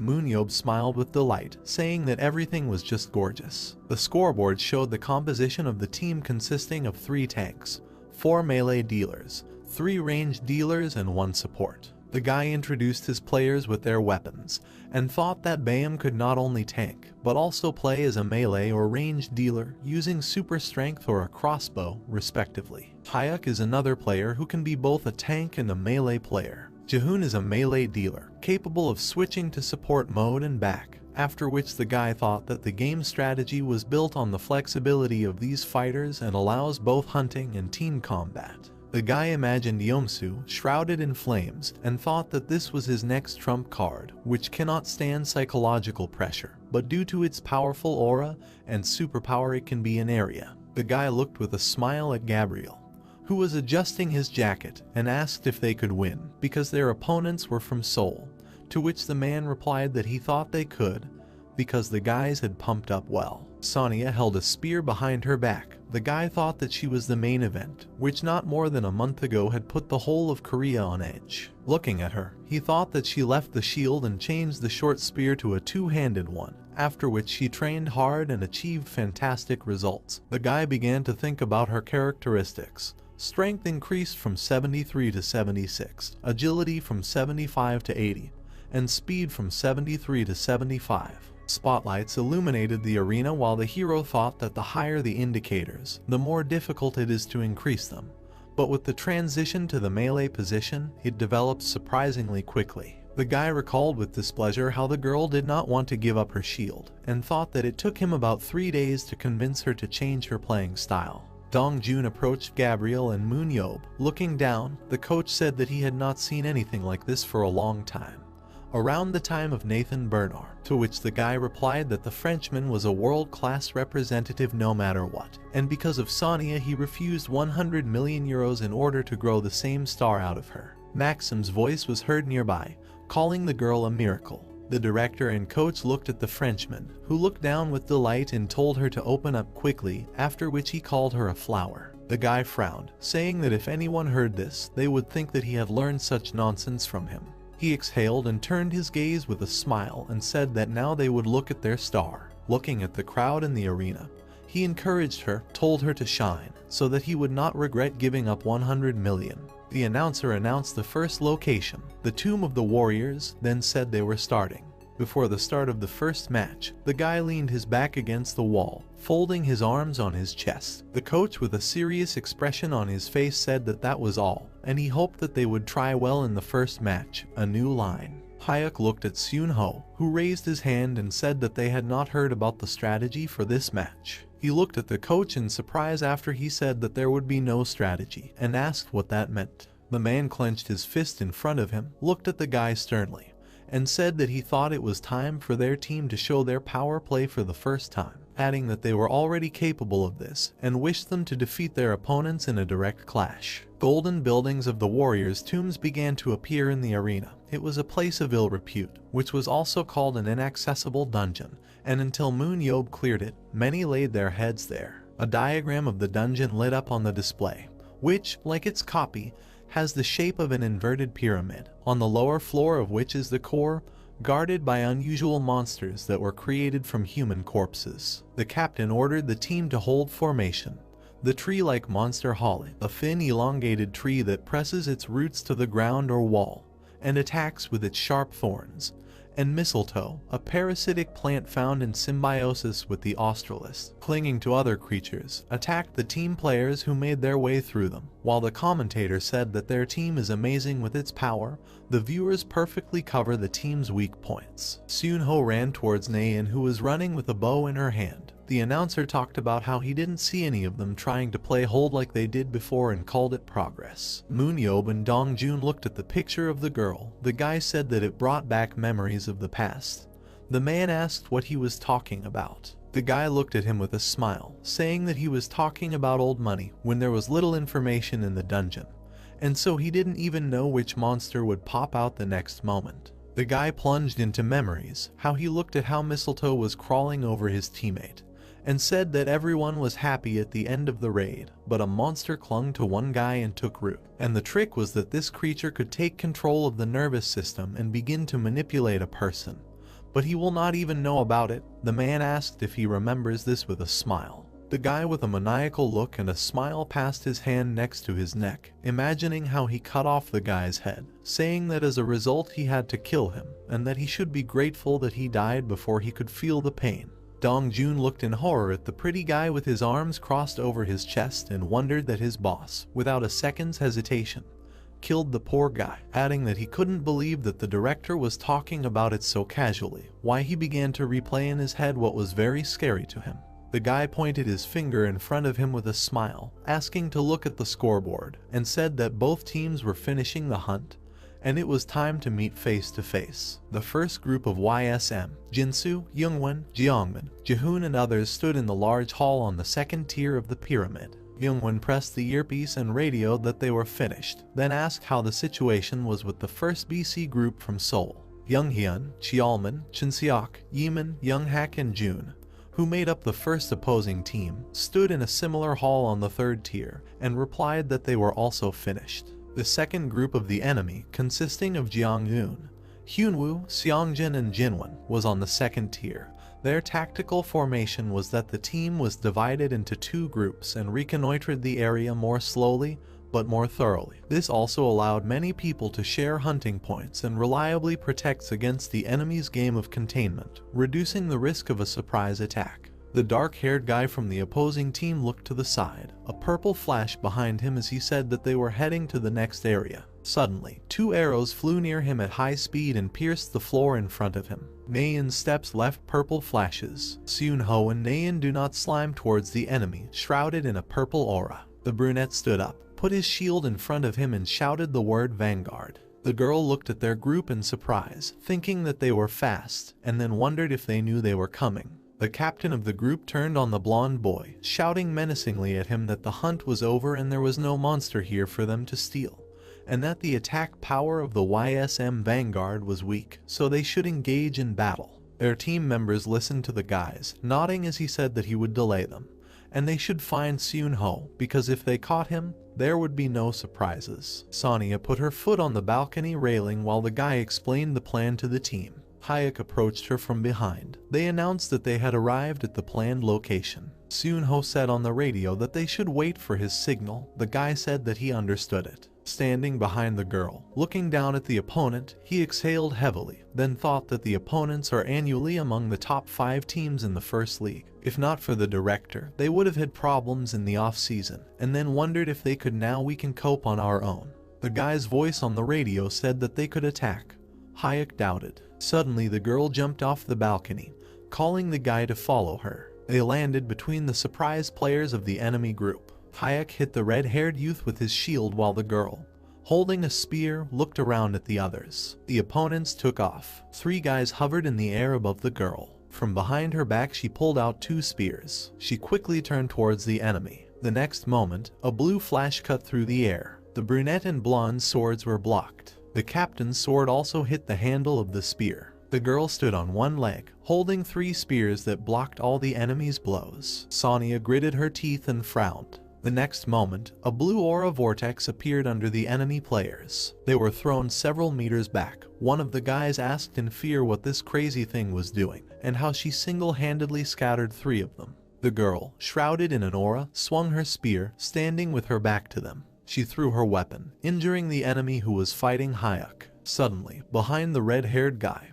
who was crouching in pain, a dark haze with shining eyes appeared. Bayam burst out of it, who looked back at the enemy, whom he dealt a fatal blow. The commentator announced 1 kill. The men in the control room sat with shocked faces, saying that Sonya and Hayek had arrived only a minute ago.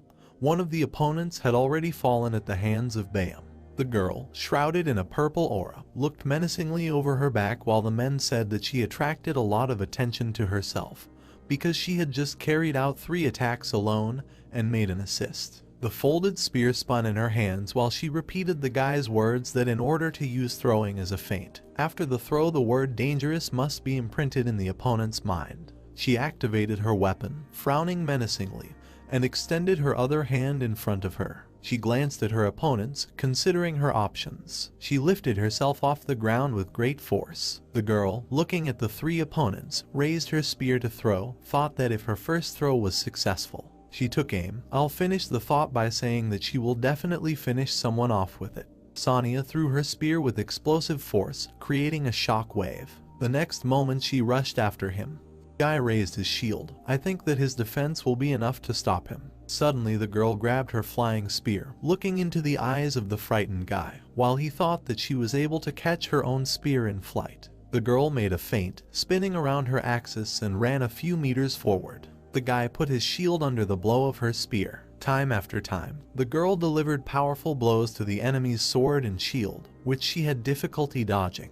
The guy clenched his teeth and thought in fear that she had incredible speed. The girl swung her spear like an axe. At the last second, the guy jumped away from her blows, which crushed the floor under him. While in the air, he thought that he was able to evade. The girl pushed off her spear as if from a pole. Rising into the air, she raised her spear behind her back, directing a blow at the enemy, who stood in a stupor. The guy, looking at the approaching blade, thought that she used the inertia of the spear obtained from hitting the ground and jumped. The girl cut him into 2 parts and then landed behind him. At the last second he thought that he could not believe his eyes. She looked back, folding her spear, and looked at the enemy's avatar that was glowing. The girl frowned. The commentator assigned her 1 murder. Sonya disappeared, leaving behind only a flash of aura. The girl rose into the air, heading towards the second enemy. She swung the tip of her spear. The guy jumped back, dropping his daggers. The girl hit the ground with great force. He thought about how this was possible. The girl with a stern look looked instead of striking.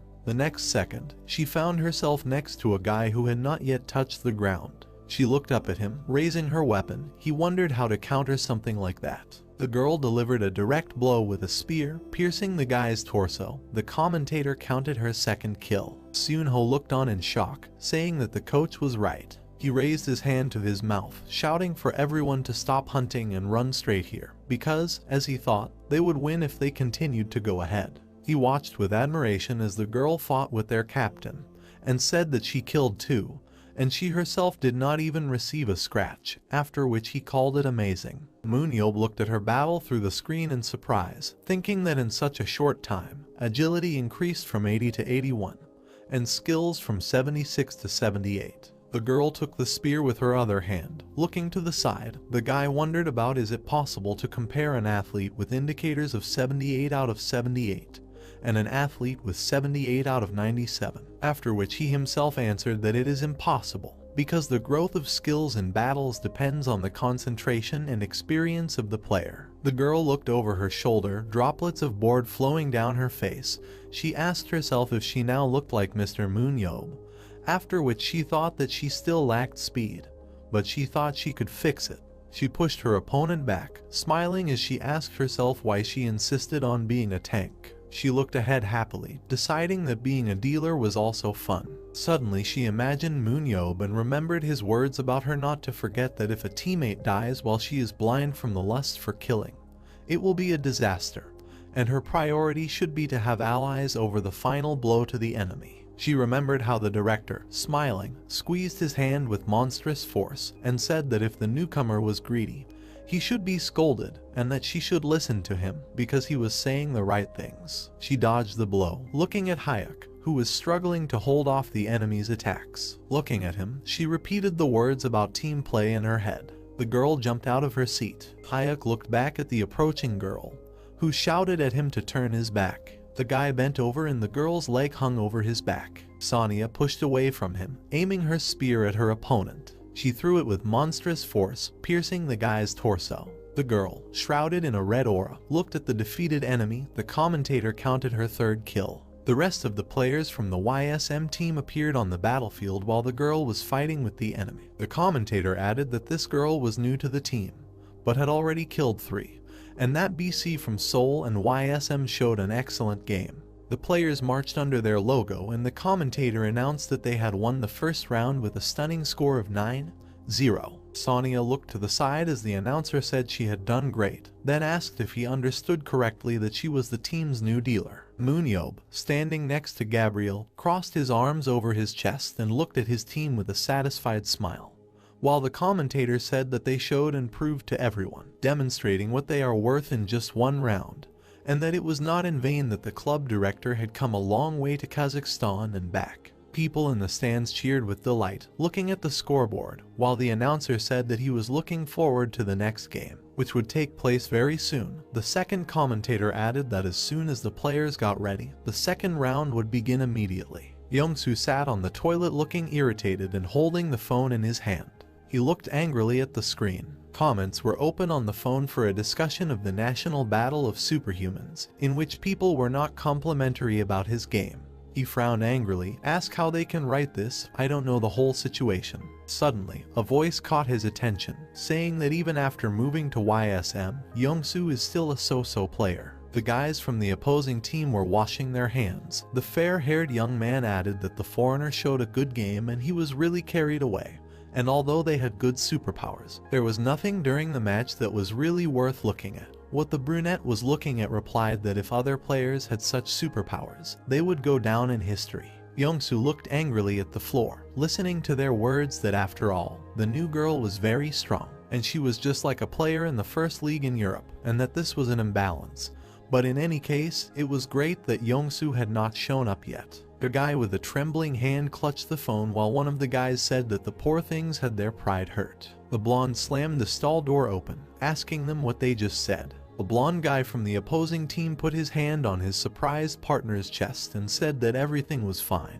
He looked at his opponent with a malicious smile, thinking that they could use his temperament against him. He stepped forward slightly, looked at the blonde, and, calling him an empty talker, asked what they said wrong, thinking that he would be disqualified for using force outside the match. Young-soo was furious and insulted, and ordered them to wait for him here. A knock was heard from the booth next to him. The guys from the opposing team looked at the door, from behind which loud laughter was heard. The blonde looked at the door that quickly opened. I wanted to ask who was there. The door hit him in the face before he could finish his question. The guy collapsed. MoonYeob came out of the booth, burst into laughter and asked for his forgiveness. The guys from the opposing team looked warily at the director who appeared. MoonYeob wiped away the tears that appeared from laughter and said with a smile that while he was building a miraculous monument to himself, he heard an interesting conversation, so he decided to join, because he really wanted to see the face of his player when he was told everything after the fact. The blonde stood up, holding his face, while the man asked why they didn't shut up. If they had anything else to say, the brunette apologized to him. The director put his hand on the guy's shoulder. Young-soo looked at him in surprise while he said that he should apologize to the players from Seoul. The blonde frowned angrily, looking at the terrible director, and said that it was they who insulted him, after which the man asked that if he had lived a worthless life, as before, would he have heard him yelling at these two cute guys in the toilet during the competition. The director grabbed his head while he angrily said that he didn't want to and wouldn't. The man forcibly made him bow and asked for forgiveness on his behalf, saying that he was sorry that, being the son of the deputy president of the association and having good superpowers, he had no personality. Suddenly he looked up menacingly at his opponents and asked if they got what they wanted.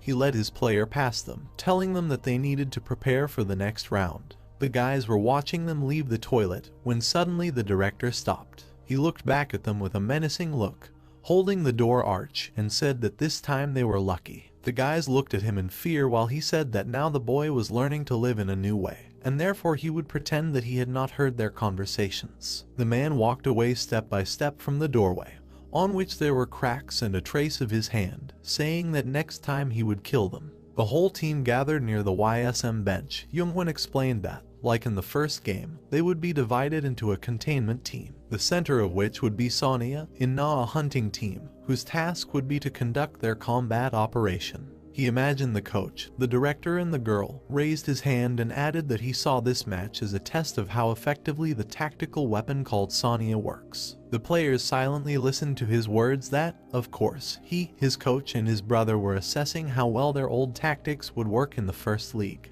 Young-soo stood behind everyone, arms crossed angrily as the guy explained tactics to the containment team players. Suddenly his attention was drawn to the players on the opponent's bench. The guys from the toilet looked back at him sarcastically, insulting him along the way. The young man fell into a rage again, clenched his teeth, and thought that they were standing and laughing at him, and what else he would show them. Hordes of insect-like monsters filled the vast space. The commentator announced the second round, saying that it would take place in a dungeon anthill, which was infested with huge and evil battle ants that had undergone biomodification. A dungeon diagram with many moves appeared on the board. Ants came out of dark passages while the announcer said that this was a huge labyrinth formed by ant passages. On a raised platform stood a queen ant, shrouded in purple energy. The man added that this was a nightmare place, and on the lowest tier was the queen, and in order to get to her, players would have to defeat all her defenders along the way. The opposing team was confidently ready for the second round while the commentator said he was looking forward to both teams showing up.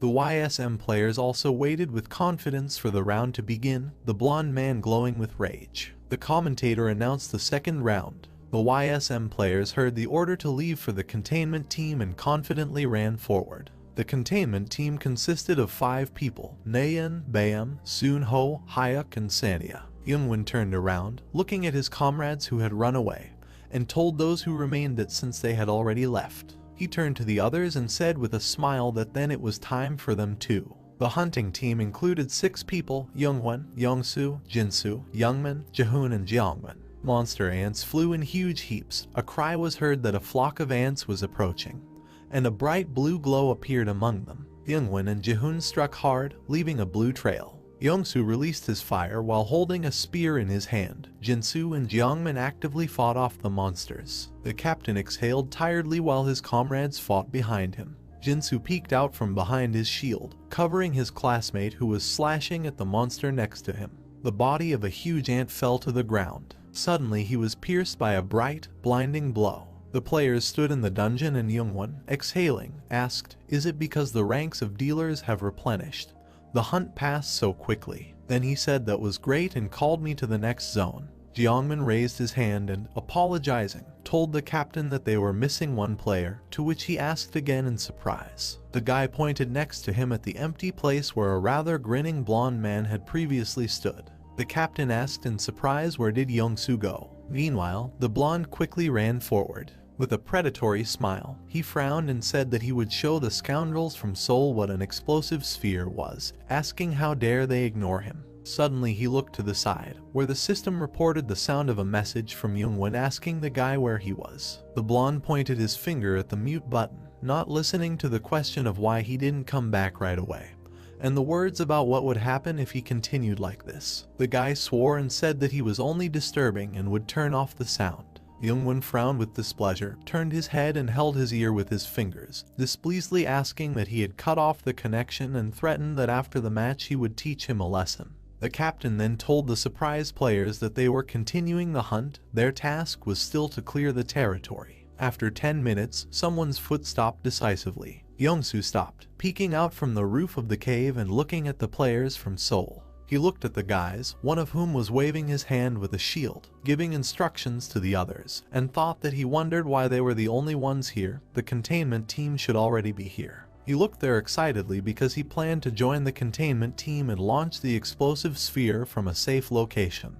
But he didn't count on that. With an evil smile, Young-soo looked at his palm, which was blazing with bright fire, and said that it doesn't matter, they didn't notice him, so he'll definitely kill one and quickly leave. Looking out from his hiding place, the guy quickly launched a fiery sphere with a wish for death. The fireball flew forward quickly. The brunette looked in the same direction, asking how many people were hit. Clouds of smoke spread into the dungeon. Someone's foot stepped on the floor of the cave. The players from the Seoul team stood calmly among the smoke. The guy pointed forward, holding a sword, and shouted that, as expected, Young-soo came alone and everyone should be ready to defend. The blonde angrily clenched his teeth and looked at them, shouting that they were waiting for him, which means there weren't even any wounded. The player standing behind shot him with 3 arrows from his bow, and the guy standing in front said that he was predictable, fell for stupid provocation and still came to them.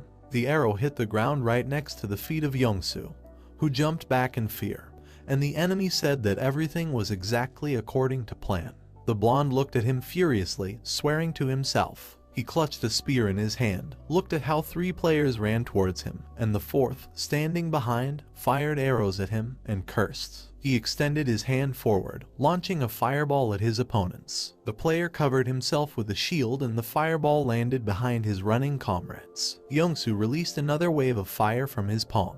Despite this, the guys approached, unaffected by the fire. He watched in amazement as the tank with the shield approached him and thought that he was already here. The blonde, frowning, looked at him and thought that when he came closer, he would definitely be finished, so he needed to break the distance. The enraged blonde screamed for the guy to get it, but the fireball in his palm went out. The guy looked in surprise at how a small fire barely appeared in his hand. He was extremely amazed, thinking that he had completely forgotten about overheating. Young-soo's superpower was the explosive sphere. He stood and smiled confidently as he looked at the large fireball in his hand. This superpower made him the best dealer in the first league. It can be used up to 5 spheres in a row, then it needs to be recharged. He imagined his hand engulfed in fire and the 5 spheres next to it. Cooldown time 150 seconds. Young-soo relied on a quick cooldown of super strength, but forgot that using spheres too often causes overheating and he needs time to cool down. The guy fell to the ground and cursed loudly. Guys in red suits angrily approached him and said that he had been caught, calling him a major. Suddenly, a blue light appeared behind the surprise players. The system reported that Sanya had 1 murder on his account. The players from Seoul turned around in surprise and looked at where their archer was standing. Next to the defeated guy, Sanya stood in a proud pose, holding her spear in her hand, surrounded by a purple aura. Young-soo looked at her in surprise, and a black-gloved hand appeared behind her. The guy was pulled back with lightning speed. The player with the shield turned around in surprise and looked at this while the girl was holding a spear in front of him. The attackers looked around in surprise, saying that Young-soo had disappeared. YSM had turned him into bait. A little lower under the cliff sat Hyuk and Seon-ho, who covered the blonde's mouth with his hand, indicating with his finger to be quiet. Young-soo shook his head, looking at his classmates and asking how long they had been here, but they didn't agree that way. He asked in surprise why they were hiding and weren't they supposed to play a game of containment. Seon-ho looked at him gloomily and said that he was the only one here who did not act according to plan.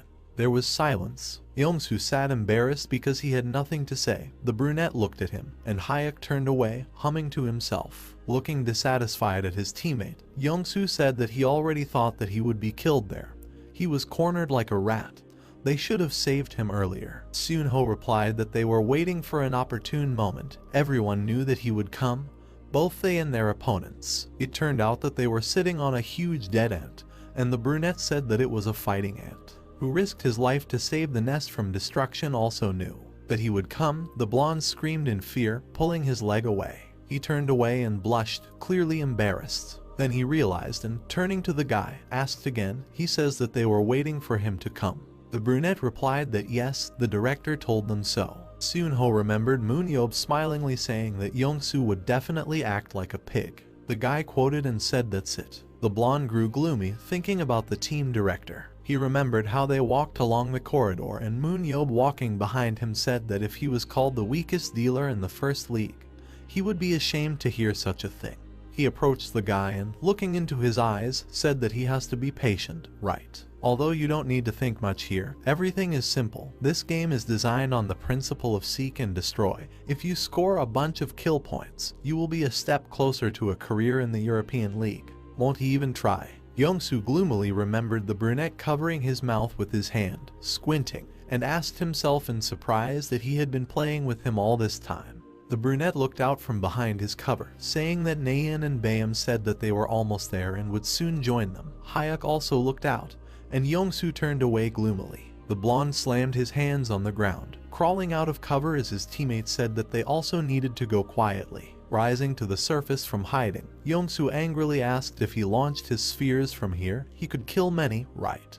Classmates asked in surprise. The blonde stood gloomily with his head down, thinking that they were trying to say that MoonYeob can predict all his actions. Is he just an open book to him? The guy's eyes glowed with determination, and he said that he would see if he expected this. With a cry, the player extended his hand, which contained a bright sphere. Young-soo believed that life was like walking on a tightrope. He remembered sitting in the restroom on the closed toilet and looking at his phone with a gloomy look. In the past, he lost the love and trust of Korean fans and abused his superpower in an attempt to take it out on those around him, onto whom he projected his personal problems. There were comments on the screen discussing the national game, and they were all negative towards the blonde. He frowned with displeasure and said that they were not good. How could they write such a thing? I don't know the whole situation. Then his eyes widened in surprise. After his transfer to YSM, public opinion began to gradually change for the better. The following comments were pretty good about how Young-soo either puts in too much or not at all. But today he played well, maybe because MoonYeob chose him. Someone said that he bet on him because he decided that the guy could still grow wiser. Someone persistently asked if Young-soo is a genius. And someone said that, despite the trolls, the worthless player was reborn as a top YSM dealer. Young-soo felt a change in the fans' attitude.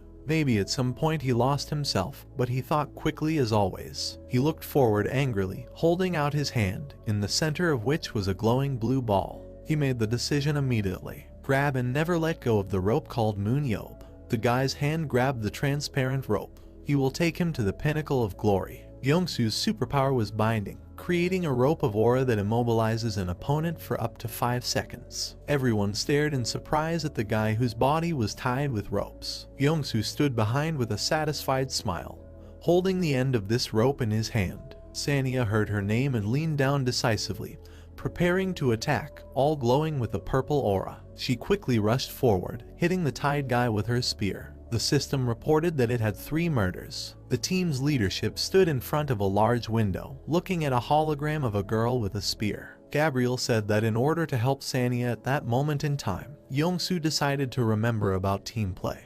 To which MoonYeob replied that it was because he did not want to get hit in the forehead after the match. The man with glasses said that when he realized that he had set it all up, he immediately went to work with them, and now there is no need to worry about him. MoonYeob added that moreover, the guy saw how he cared about Sanya. With a satisfied smile, the brunette said that if you are the dealer that MoonYeob takes care of, then all the kills will be yours, so the support thinks that by helping, he can achieve 100% assist. Gabriel watched the action and said that everyone has a desire to earn points, but regardless of motivation, if he does his part well, it will help the team. MoonYeob replied that the guy should master a weapon, otherwise, like a beggar, he walks around empty-handed. Unlike him, he doesn't know how to use a sword, but the guy taught him to hold a spear. An image of an angry Yongsoo appeared on the screen.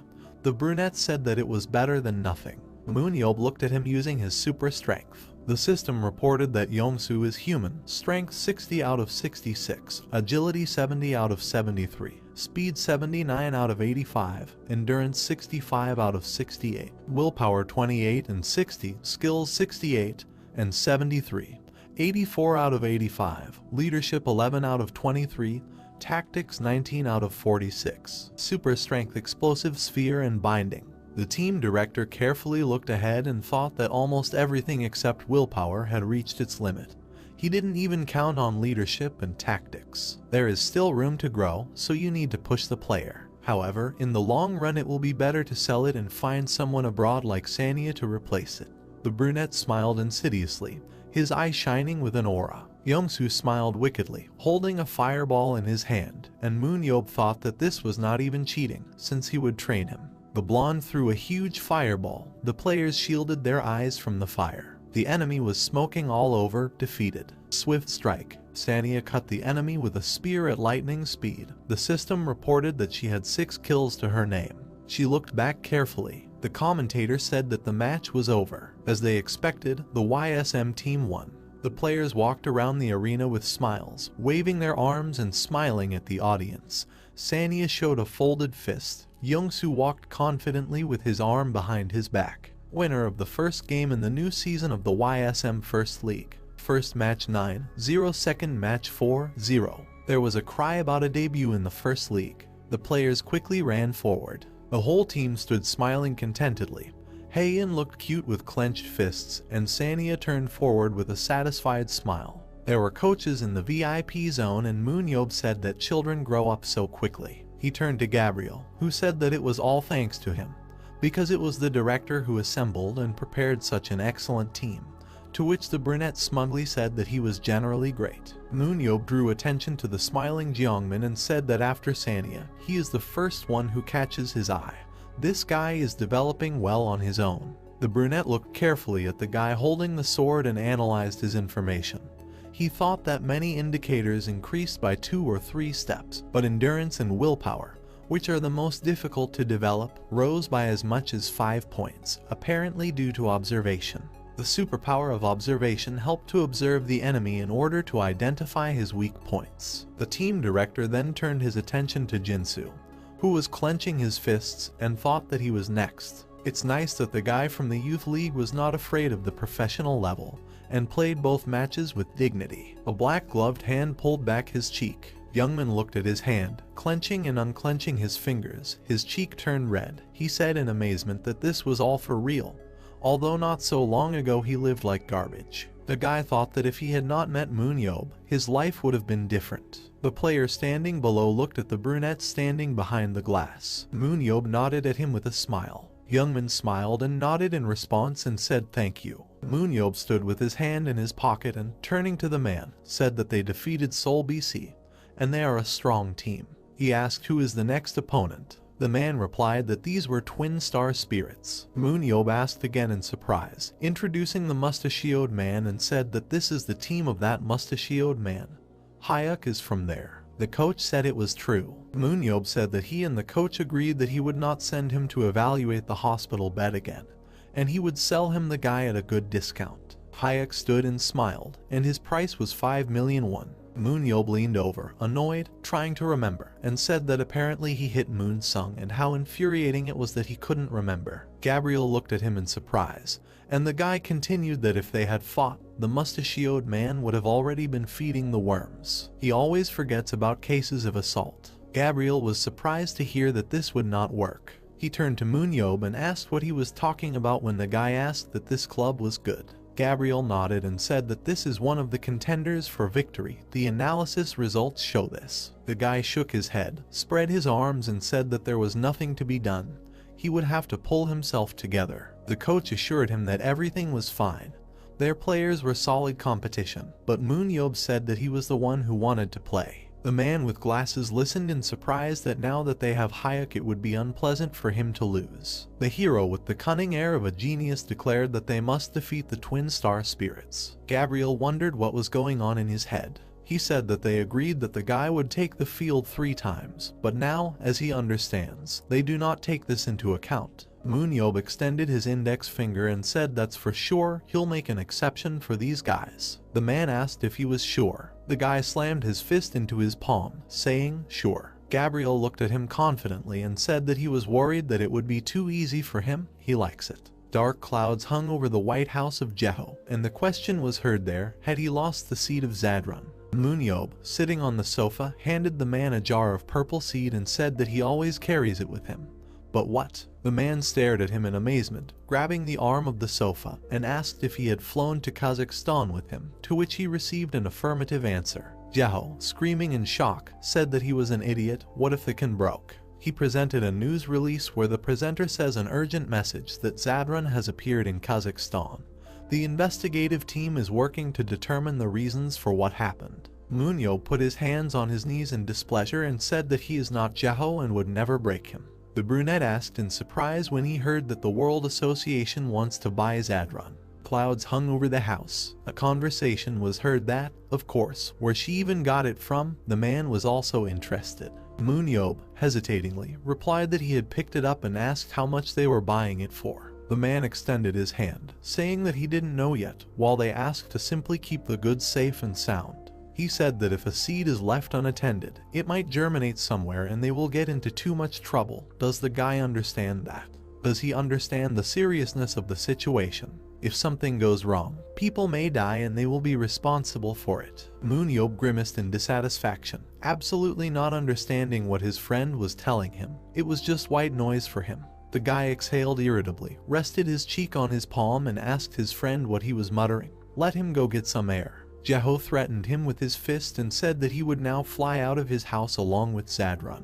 The guy thought that until now he somehow had no reason to think about it, but now he remembered the huge monster hovering above him. And I thought that they even have a system that is similar to his magnificent analyzing gaze. He remembered how the training battle took place and thought that it allowed him to accurately assess the performance of the fighters. During the war, they could not even dream of this. The guy looked ahead gloomily, resting his head on his palm. He thought, what is this World Association of the Battle of Superhumans all about? He imagined the dark silhouette of a man holding the association's logo in his palm.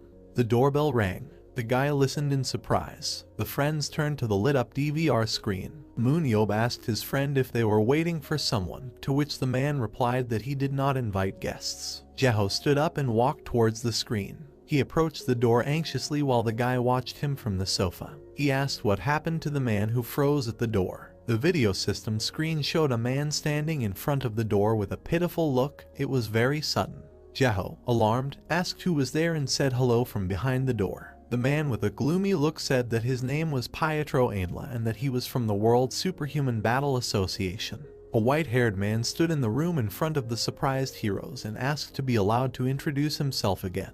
His name is Pietro Ainla. The man's skin was very pale. There were shadows under his eyes. He put his palm to his chest and said that he was from the International Superhuman Battle Association. MoonYeob looked at him, his eye glowing with a purple aura color from his analyzing gaze. He looked at his guest carefully. The system reported that this is a man named Pietro.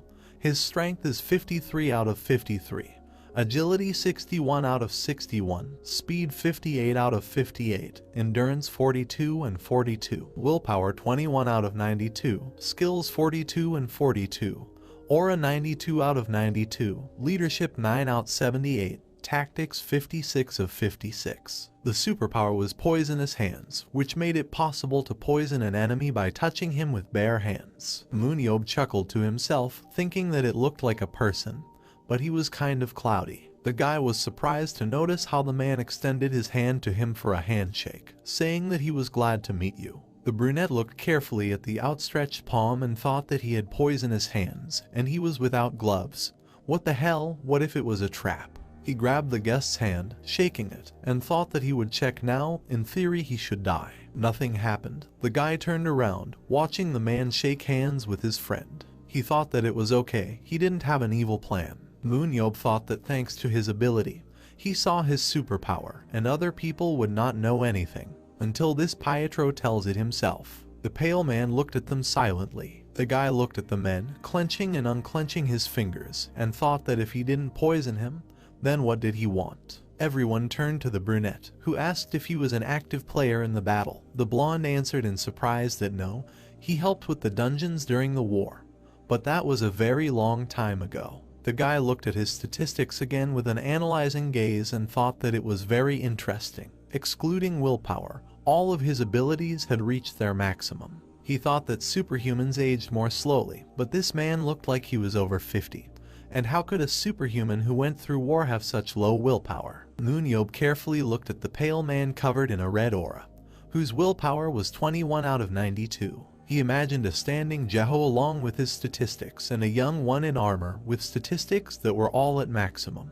The guy thought it was an interesting point. No matter how tough a fighter is, if he doesn't train, his performance will drop. MoonYeob looked at Pietro, who was holding 2 suitcases and was covered in a bright red glowing aura. He thought that this man was at his maximum and was able to enter into battle even now. The man put his suitcases on the coffee table and opened one of them, which was completely filled with stacks of bills. Pietro said that, as they agreed, they pay in cash to avoid prying eyes and ears, 1.5 billion. MoonYeob looked at the suitcase with the money and said that it was a lot more than he thought, while his friend standing next to him whistled in surprise. The brunette handed the man a can of Zadrun and with a smile told him to take it. Pietro, holding a jar of shriveled seed in his hand, apologized. Opening the sliding door, he left the room. With a sharp movement, the blonde threw the can of Zadrun to the ground. Then, with an absolutely inscrutable expression, he began to furiously kick it, breaking it. He kicked the can and pieces flew everywhere. MoonYeob looked at this out the window and thought that this time he also did without his poisonous hands, but his behavior was already unusual.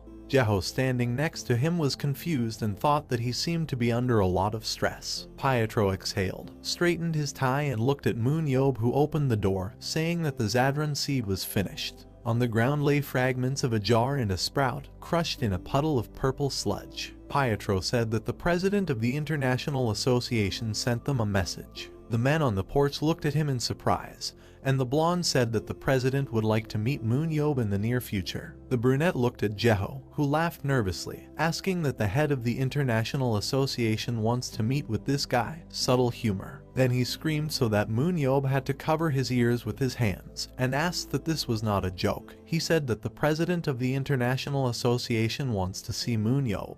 Pietro nodded and said that was true and he hoped they would agree. The guy turned away, threw his hand over the man's shoulder and asked in a whisper why this president is famous if he raised such a cry, to which his friend asked, was he completely stupid? MoonYeob looked at him in surprise and asked again. The excited man replied that until now this man had rejected any proposals for a personal meeting, and only representatives were sent to official events. No one knew anything about him, neither gender nor age. The man presented the logo of the International Association for the Battle of Superhumans and said that only one thing is known. The president is the creator of this game. MoonYeob gasped in surprise, still keeping his hand on the man's shoulder. He turned around and asked the pale man when it would be soon. He had a busy schedule and there was a chance that he would be busy. Pietro replied that at any time convenient for him. With a sly smile, the brunette asked, what can we do tomorrow? Standing behind, Jeho excitedly thought about how the club is doing. The season is still going on and the team is still in it. Pietro looked at the men standing at the entrance and said that this was a great option, and he would prepare everything and come here tomorrow to pick it up.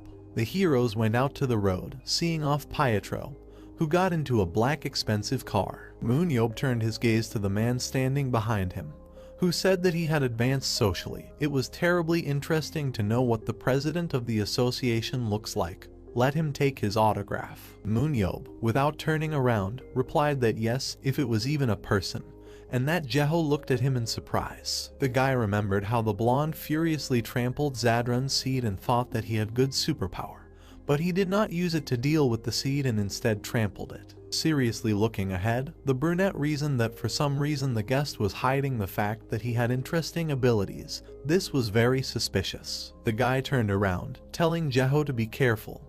He senses that something is wrong with this Pietro. Jeho replied that they had known each other for a long time, a damn long time, but he still didn't understand what was going on in his head. The guy looked ahead, telling him to just believe, and tomorrow they will find out everything.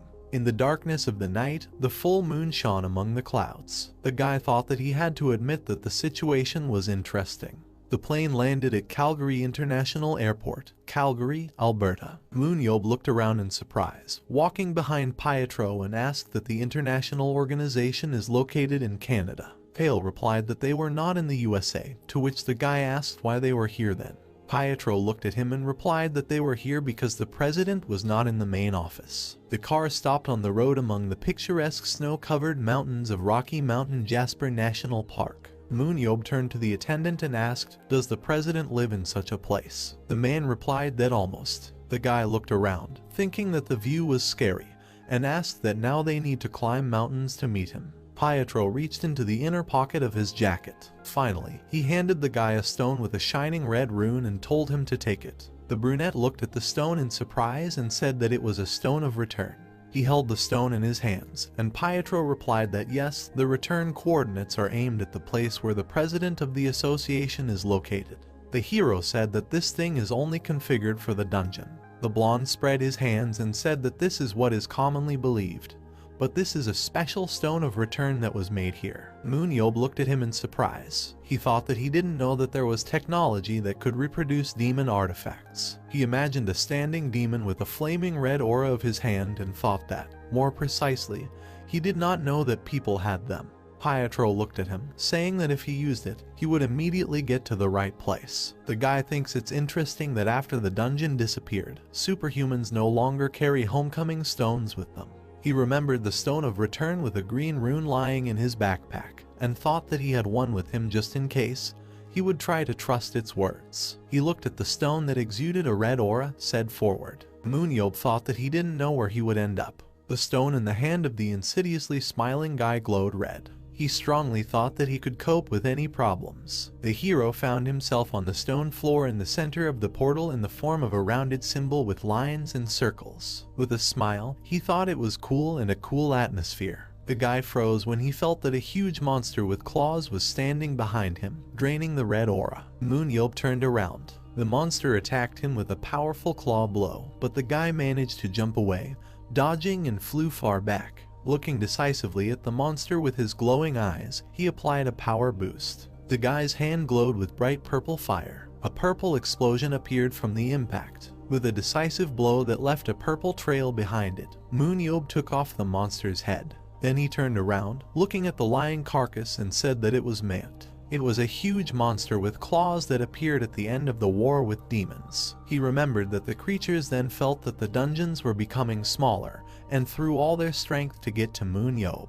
Mant opened his mouth, surrounded by red flashes of aura, his claws also glowing. It attacks using the absorbed and accumulated aura. It is one of those that was created at the end of the war when aura was in short supply, so it is very greedy for this resource. MoonYeob looked forward with a grin, saying that, as he said, he was shady like this Pietro. He reached back towards the backpack, seeing many monsters with glowing red eyes, and thought that it looked like he had a huge welcome party planned for him. Standing confidently with the spear that appeared in his hand, MoonYeob said that he would enjoy this with all his heart. Looking at the monsters with a determined grin, he said that they had so many limbs that he would give these creatures fiery dances. An hour later, in the dungeon there was a huge gate with a forged pattern, and a little further in the room there was a white coffin with a body lying inside. A strong blow broke the gate, demolishing it, and debris flew in all directions. MoonYeob landed inside the room, holding a spear in his hand. He glowed with a purple aura, folded his spear and froze in surprise, saying what it was. He looked carefully at the coffin standing on a pedestal like an altar and said in surprise that it was a coffin.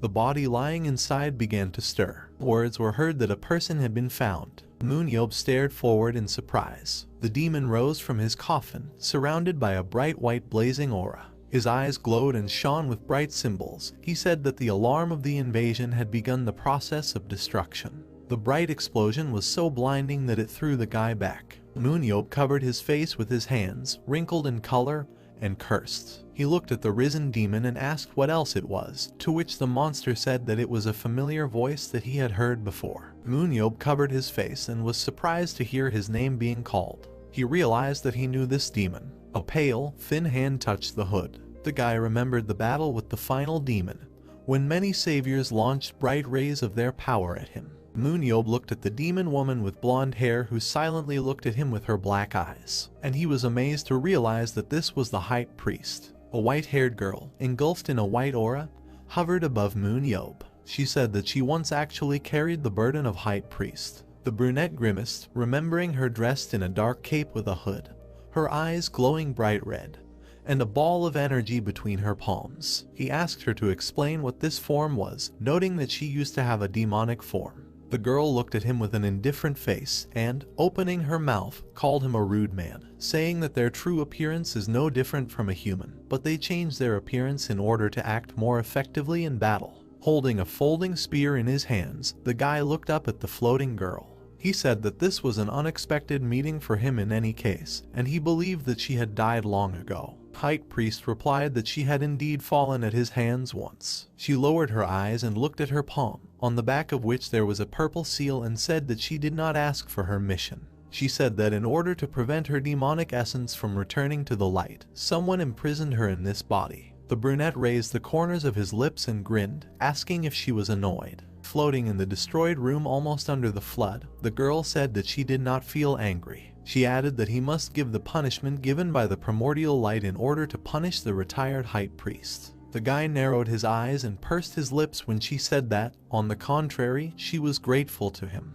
He wondered why she was a retired High Priest, and then thought that he expected them to immediately start fighting instead of talking. The girl suddenly perked up, watching the reaction. Raising his head high, MoonYeob asked what nonsense she was talking about now. Looking at him from under half-lidded eyes, High Priest raised her hand and pointed at herself, saying that there was nothing surprising here. She said in a low voice that the purpose for which she was placed in this body was to kill MoonYeob. At that moment, the spear opened in the brunette's hand, and he grinned, saying that he was surprised, but he could see that she still had her own opinion. The girl interrupted when he began to propose a battle. She suddenly sank to the ground and found herself behind the puzzled guy, saying that there was no need for them to rush so much, since the program only orders the kill, but does not say when to do it, so she would like to talk a little. The brunette glanced over his shoulder and looked at High Priest, thinking that her action only took a moment, but he did not see her move.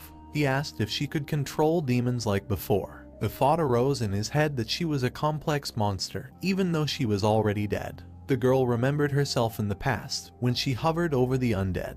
She laughed and said that in her current state it was difficult to use the power that once controlled all demons. She said that the one who returned her is apparently one of the adepts, because the maximum that his strength is enough for his awakening to battle. Glancing sideways at High Priest, MoonYeob raised his spear, sarcastically noting that he really enjoyed talking about corpses. In response, the question was asked whether she had just said the obvious. Throwing the weapon over his shoulder, the brunette put his other hand on his hip and turned to the girl, saying that he did not understand what she wanted to tell him. He asked if it would be better for her to just fight him. Pursing his lips, the boy gave High Priest a puzzled look when she said that he seemed to have fallen into a trap by coming here. She added that he himself knows this, since he came with a smile on his face. The girl looked at MoonYeob with a calm expression and asked if he was interested in who did this. He responded by asking if she knew about this. After denying it in response, she noted that she could help him find out. With wariness in his voice, the brunette asked why she should help him.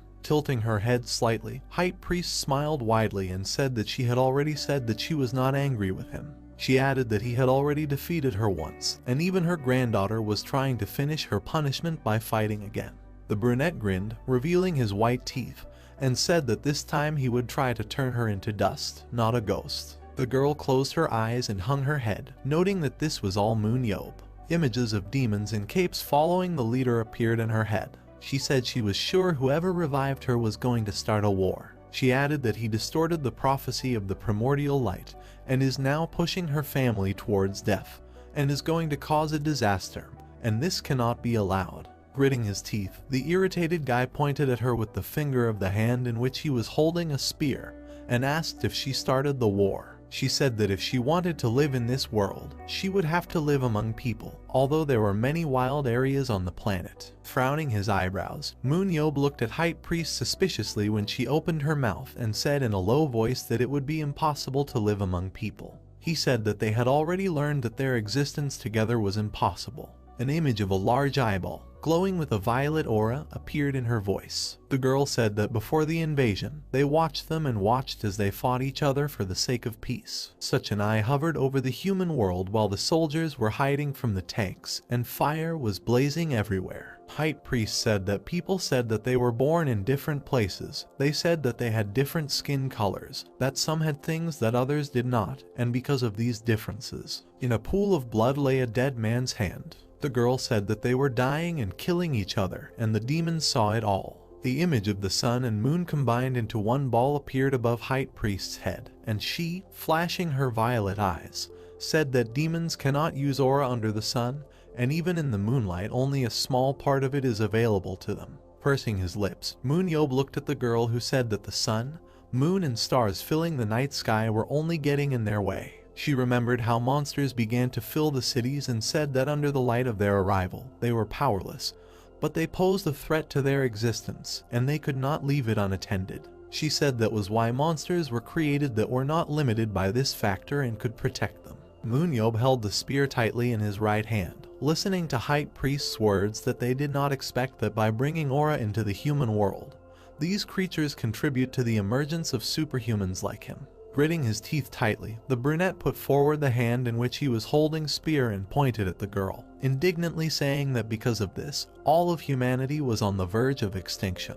He told her to tell her why they demons started hanging around them again, and then asked who the guy was who brought him here. High Priest began to say that in order to explain this, we need to turn to the origins, the very beginning of the history of demons. She began to say that in the past they were with the primordial light. Pulling back 3 fingers, MoonYeob with a gloomy face extended his hand forward and loudly asked her to slow down. He said it was long and she had to tell everything in 3 sentences. Standing opposite the guy with a lowered spear, the girl was silent for a while, and then asked if it was possible at 5. The brunette looked at her with a puzzled look and agreed to this. A silhouette in a dark cape appeared in High Priest's head, holding a white clod of energy in his palms. She said that if they demons die, they become souls. She said that upon receiving the position of a priest, the ability to hear the voices of these souls appears, and the stronger the demon, the better he can talk with departed ancestors. The girl recalled how she stood in a large cave, and white light sparkled around her like a huge air whirlpool. She said that what distinguished her, High Priest, from all others was that she could understand the ancient spirit, that is, the primordial light. She said that everything in their world began with a prediction given by the primordial light. Looking with a calm gaze from under half-lowered eyelids, MoonYeob said that a prophet who has achieved spiritual awakening will appear, and he will lead them to the land where the light does not subside. The girl opened her mouth in surprise and asked how he knew this. The brunette replied that he had recently heard from the demon. High Priest remembered how in the past she walked through the great hall in a white dress and a large cloth crown on her head, and said that it seemed to her that she was the prophet from the prophecy. She said that she had not seen anyone else worthy of being called a great prophet. She recalled how one of the demons blocked her path, spreading his arms in different directions. The girl said that another demon, a king equal to her in power, tried to stop her, but to no avail, and after she became a High Priest, the balance of power between the power of the king and the High Priest was upset. Holding a spear on his shoulder, MoonYeob looked blankly at the girl, who turned to the side and covered her face with her hand, saying in a dramatic voice that she now understands that her outstanding appearance was a harbinger of disaster then. The brunette thought that this crazy woman was a narcissist, and said more than 5 sentences. She again remembered the huge whirlwind of white energy and said that in any case, when she heard the prophecy, she interpreted it in the way that seemed correct to her. She told how she led the army to Earth, that is, the world where light will fall, and the guy already knows the rest. She noted that this decision led to the death of the people and herself. High Priest turned and looked at MoonYeob, puzzled, when he said that it wasn't because of greed. He thought it was funny. The guy remembered himself in his youth, mentally noting that in that war many experienced absolute hell, but for him it became a kind of salvation. He pursed his lips, looking ahead of himself, and thought that in truth he did not feel any hostility towards demons at all. The brunette glanced at the girl when she suddenly walked past him. He started talking about her words that someone had resurrected her. She replied that she had died, but the surviving adepts. Under the guy's uncomprehending look, High Priest walked aside and with a gloomy face said that she was sure that they were still following this prophecy. Holding a spear on his shoulder, MoonYeob looked after her, saying that the one who sent him here was coming out. The girl interrupted, confirming his words, and said that she was brought by the same one who imprisoned her in this body. Many hooded figures appeared in her head, from under which red eyes glowed with a bright light. In a low voice, she said that it follows that those who are planning to start a new war are the senior adepts, the new enemies of humanity. Taking his thoughtful gaze to the side, the brunette began to stroke his chin and remember the battle with the demons. He said that he did not believe that there were any elders left, because there were only so many of them left. The girl replied that in order to be able to unite her family and control it, you need to be at least an elder. MoonYeob removed his hand from his face and looked up at her, saying that since High Priest was not enough, he needed to talk to the senior priests. He asked if she had a plan to find these fools. The brunette looked at the girl, who again began to flutter in the air, and said that he was a hero who risked his life to protect the world, and he simply could not silently watch as the number of villains grew. High Priest responded that it made sense. She raised her hand and lightning began to sparkle from the seal on the back of her hand. She said that if he defeats her, then the control of her power will disappear, and as soon as she turns into a soul, she will help him with the remnants of her strength. MoonYeob raised his hand from his spear and smiled, saying that the motivation was not bad. The lightning around the seal began to spark in different directions, and the girl said that they had delayed this moment long enough, but she could no longer resist the order to kill him. Clenching her hand into a fist, her eyes flashed, saying that now was the time to start. The brunette took a fighting stance as white energy began to splash around the girl. With white eyes, she extended her hand with a seal forward, saying that while the control is in effect, she will fight to the maximum, even if she herself does not want to, so the guy must survive and defeat her. MoonYeob shielded his eyes from the light with a smile on his face and told her to be careful too as he was about to use his best punch. Looking at him from under half-lidded eyes, High Priest confidently said that she knew he had no attack for her. Frowning his eyebrows, the brunette grinned predatorily, answering that it was like that before. The girl spread her arms to the side, and many large seals appeared around her from different sides. She announced the start of a mortal battle. High Priest waved her right hand, around which a white aura sparkled, and said that she had summoned the spirit of her ancestor, and although she was not in the best shape, and the spirit was not particularly strong, together they could tear the guy apart. She said that now he would feel the bombardment of aura. MoonYeob ruffled his hair with a grin on his face, saying that he hadn't seen anything like this for a long time. He asked if it seemed to him or the number of seals had decreased a little. Hanging under the stream with her arms spread apart, the girl replied that the quantity had decreased, but not the quality. Pursing her lips, she thrust her right hand forward, ordering an attack. Multiple aura beams began to shoot out from the seals. Many loud explosions began to be heard throughout the hall. Large pieces of stones flew in different directions. The aura continued to destroy its target. High Priest looked at the huge cloud of dark dust that rose. Looking on with an indifferent face, she said that it seemed like it was too much, noting that,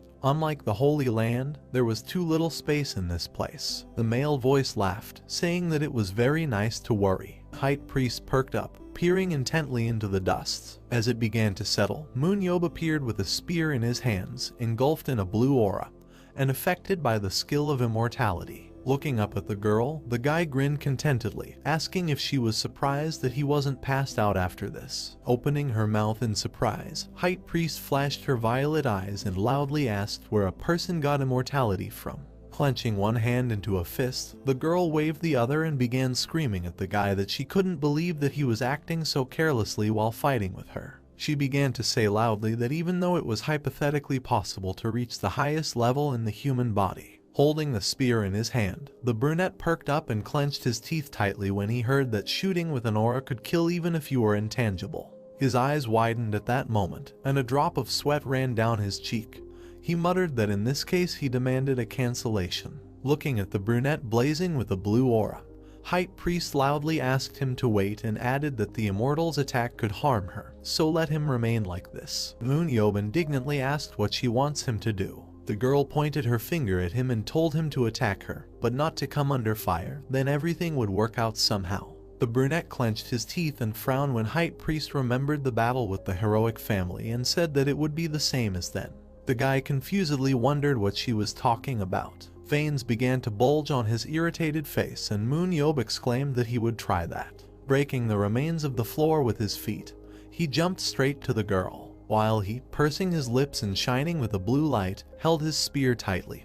Heading towards her, she put her hand forward, after which a dark silhouette appeared next to her. When they clashed, a huge bright flash filled the hall. When High Priest shouted the words of summoning, black spirits began to crawl out of the seals. A brunette with a spear in his hands was rapidly approaching them. His lips curled into a smug grin on his crazy face, and he made a mental note that he thought so. Instantly overcoming the spirits, the smiling MoonYeob found himself next to the surprised girl. With her eyes flashing, she pursed her lips and put out her palm, around which there was a white aura. She again sent many spirits at the brunette, but he skillfully maneuvered in the air, avoiding their attacks. The guy grinned again, holding the spear tightly in his hand, and thought that compared to the last dungeon, this battle was just nonsense. Large fragments of the room flew in different directions, but MoonYeob and High Priest tried to attack each other at great speed and at the same time wedged themselves from the blows. The girl looked at the brunette, who in an instant was next to her, and thought indignantly that he was very fast. A moment later, a white flash appeared in his place, and the guy was no longer there. When High Priest raised her head, she saw that he was directly above her and was swinging his spear. She put her hands forward to form a white shield, and man struck the weapon straight at it. When the shockwave threw him to the side, she, enveloped in a white sphere, suddenly darted upward.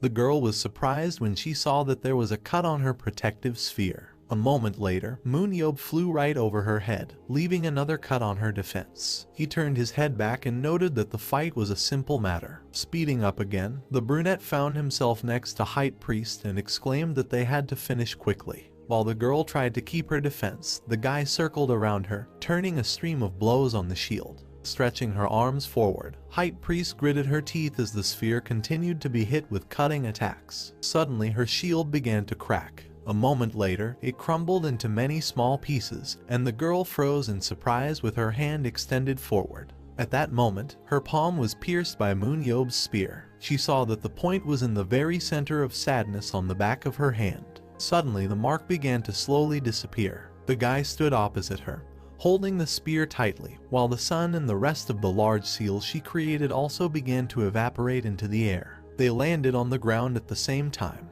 High Priest, down on the floor, put her hand forward when the guy asked what happened, suggesting that she was out of control. He asked if the order to kill him was still in force. She replied that it was all over. The girl looked down at her palm, on which there was only a trace of a cut, and said that his attack destroyed the remnants of filth in it. MoonYeob arched one eyebrow and looked at her with a puzzled look, asking if she was sure about this. Continuing to sit on the floor, High Priest looked up at the guy and answered in the affirmative, adding that she would soon crumble into dust. The brunette noted that this sounded somehow unconvincing. The girl looked at her hand as it began to show slightly noticeable cracks and said that this was because it was weakened, because the body, which is unable to cope with too strong a spirit, begins to disintegrate. MoonYeob thought that she was showing off to the last. Pursing his lips, he looked at her with a calm gaze as High Priest said that thanks to his immortal body, their battle ended quickly, because if she had been in her previous form, it might have taken several days. As energy began to sparkle around her with a faint light, she looked up and said that as a last favor, she would take him back in time to when he entered this dungeon. The guy noted that if possible, he could chat with Pietro. High Priest looked at him with her violet eyes and asked him to take his time, noting that whoever had taken control of her had most likely already sensed the abnormality of her body and would show up soon.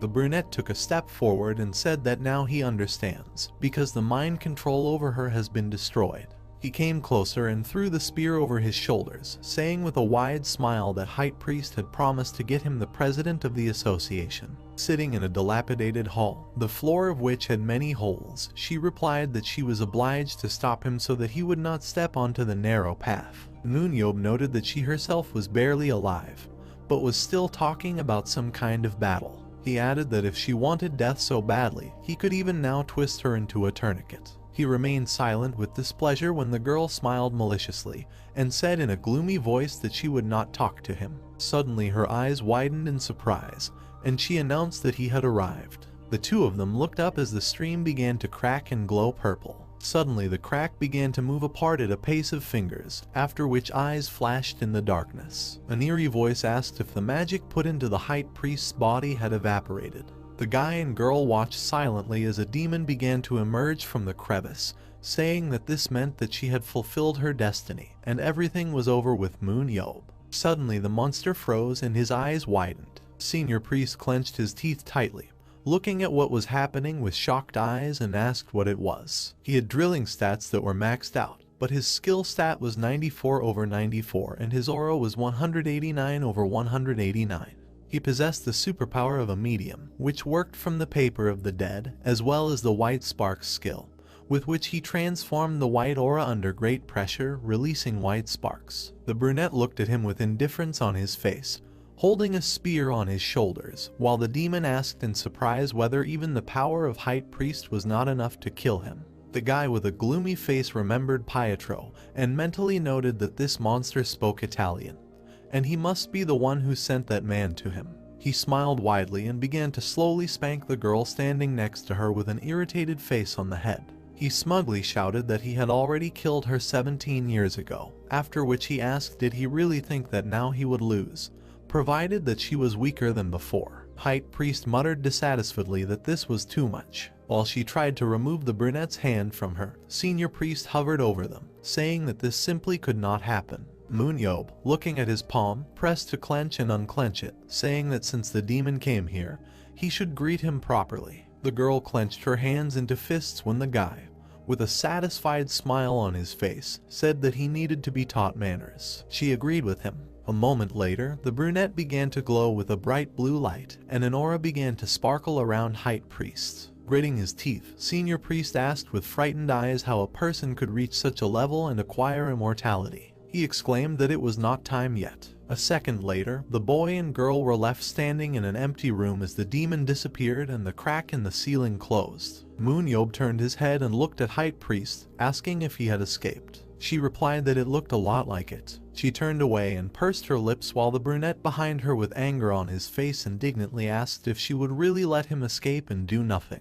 The girl's eyes glowed white. Suddenly Senior Priest appeared right in front of them with a puzzled face. Turning his head, he wondered as a white aura sparkled around his body. High Priest with an outstretched palm threw an angry look at him and asked in a low voice if he really thought that she would let him go. When, a moment later, the monster's body was enveloped in shackles from the aura, she asked him to tell him whether this was his doing. Gritting his teeth tightly, the demon cursed as a white aura appeared around his eyes. At the same moment, a bright flash illuminated the room. Senior Priest took off with a frightened face, trying to escape. The girl extended her hand again, and the magic ring closed around his body. She said she did not give permission to leave. The demon began to indignantly ask what was happening to her, and why was she on this man's side. High Priest slightly closed her eyes on her annoyed face and said that she was not doing this because she was with him. She said that Senior Priest was just reaping the fruits of his stupidity, and even though she told him many times not to be greedy, he still tried to jump in over his head. The demon clenched his teeth tightly, and a scarlet glint flashed in his furious eyes. He asked how she, being undead, could teach someone. He asked if she still fancies herself a prophet if they still call her High Priest. Looking at her, the monster began to twitch when the girl said that before he seemed smarter to her. Senior Priest shouted that he didn't care about the words of a fake prophet like her. Looking with desperate round eyes, he opened his mouth wide and loudly declared that they had found a real prophet.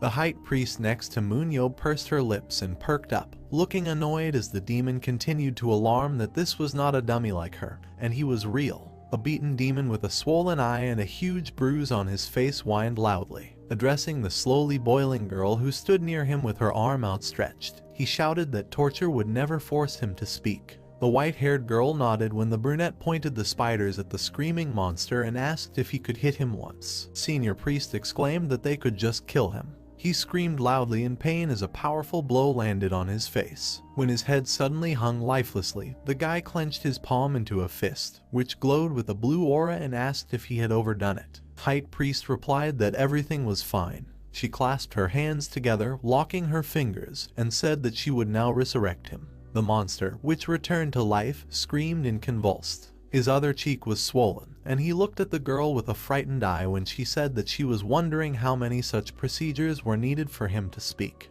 Looking down at him with a stern gaze, she waved her hand and asked who was the prophet they had found. Raising his hands above his head, the senior priest demon revealed that this was the first height ranker priest. MoonYeob flexed his fists with a furious face while the monster continued to insist that he was both the new prophet and the height priest in her place. The girl looked at him with a slightly puzzled look and, opening her mouth, asked if this meant that he could hear the voice of the primordial light. The demon answered in the affirmative. However, a second later his eyes widened in surprise when height priest said that this simply could not be possible. With the on his knees, the senior priest raised his hand and asked if a priest who could hear the primordial light could lie. The white-haired girl replied that the whole point is that this is not a lie, but an illusion, which is even more dangerous. The monster clenched his teeth tightly, and veins began to bulge on his face when he asked about the illusion. The girl remembered a large luminous vortex of air, and said that after the war on Earth, she no longer heard the voice of the primordial light,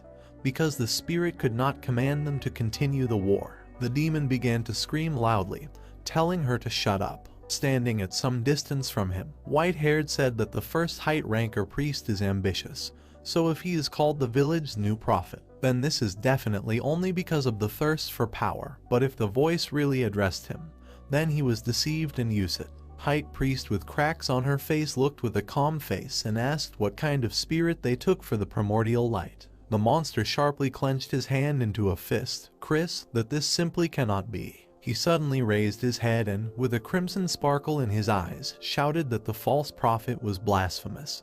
But they wouldn't screw up like she did. Approaching senior priest, MoonYeob elbowed him in the stomach with all his might, causing him to fly to the side. The guy indignantly declared that he was driving the village disrespectfully again.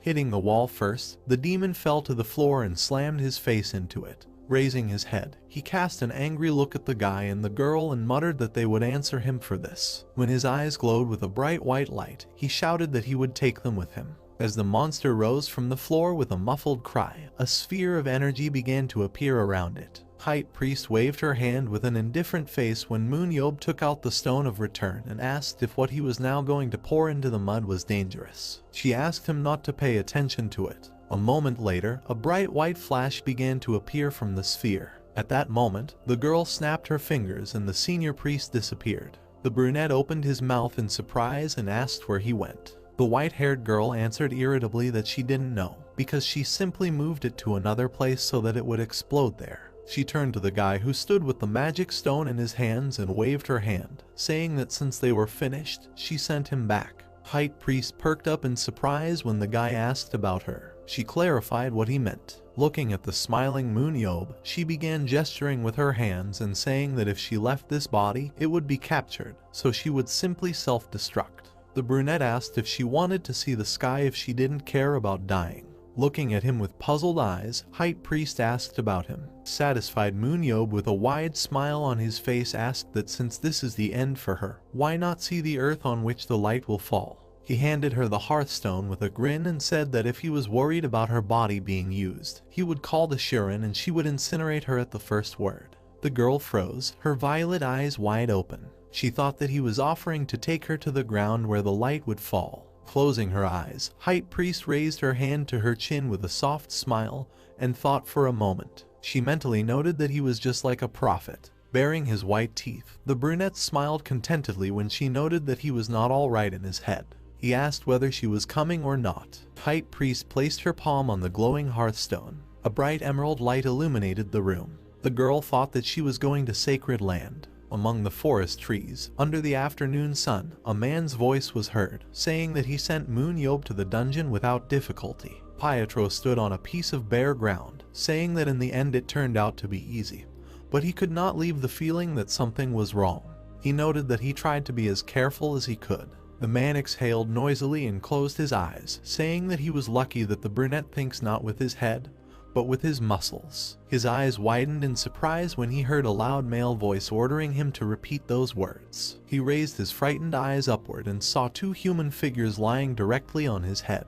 Holding High Priest's hand, MoonYeob punched Pietro and pinned him to the ground. Gritting his teeth, the man muttered a dent in the ground under his head, asking how this happened. The brunette asked what he meant. Looking down, he began to pick his finger in his ear, asking if he really thought that he was the only one who had the homecoming stone. He recalled that after the raids he also accumulated a lot of useful things. The trembling Pietro washed his teeth tightly as he listened to MoonYeob's words that he had killed the senior priest, his mentor. His gaze distorted in shock when the guy asked if he had really learned the divine language. The image of a large round stone, glowing with a bright light, in the center of which a hieroglyph was engraved, appeared in the brunette's head. He noted that the man had learned the language of demons and had brainwashed himself. Leaning towards the frightened Pietro with madness in his eyes, the guy bent his fingers to click and in a low voice told him not to twitch. A loud crash sound was heard among the dense trees. High Priest levitated with an indifferent face as she looked at the sun.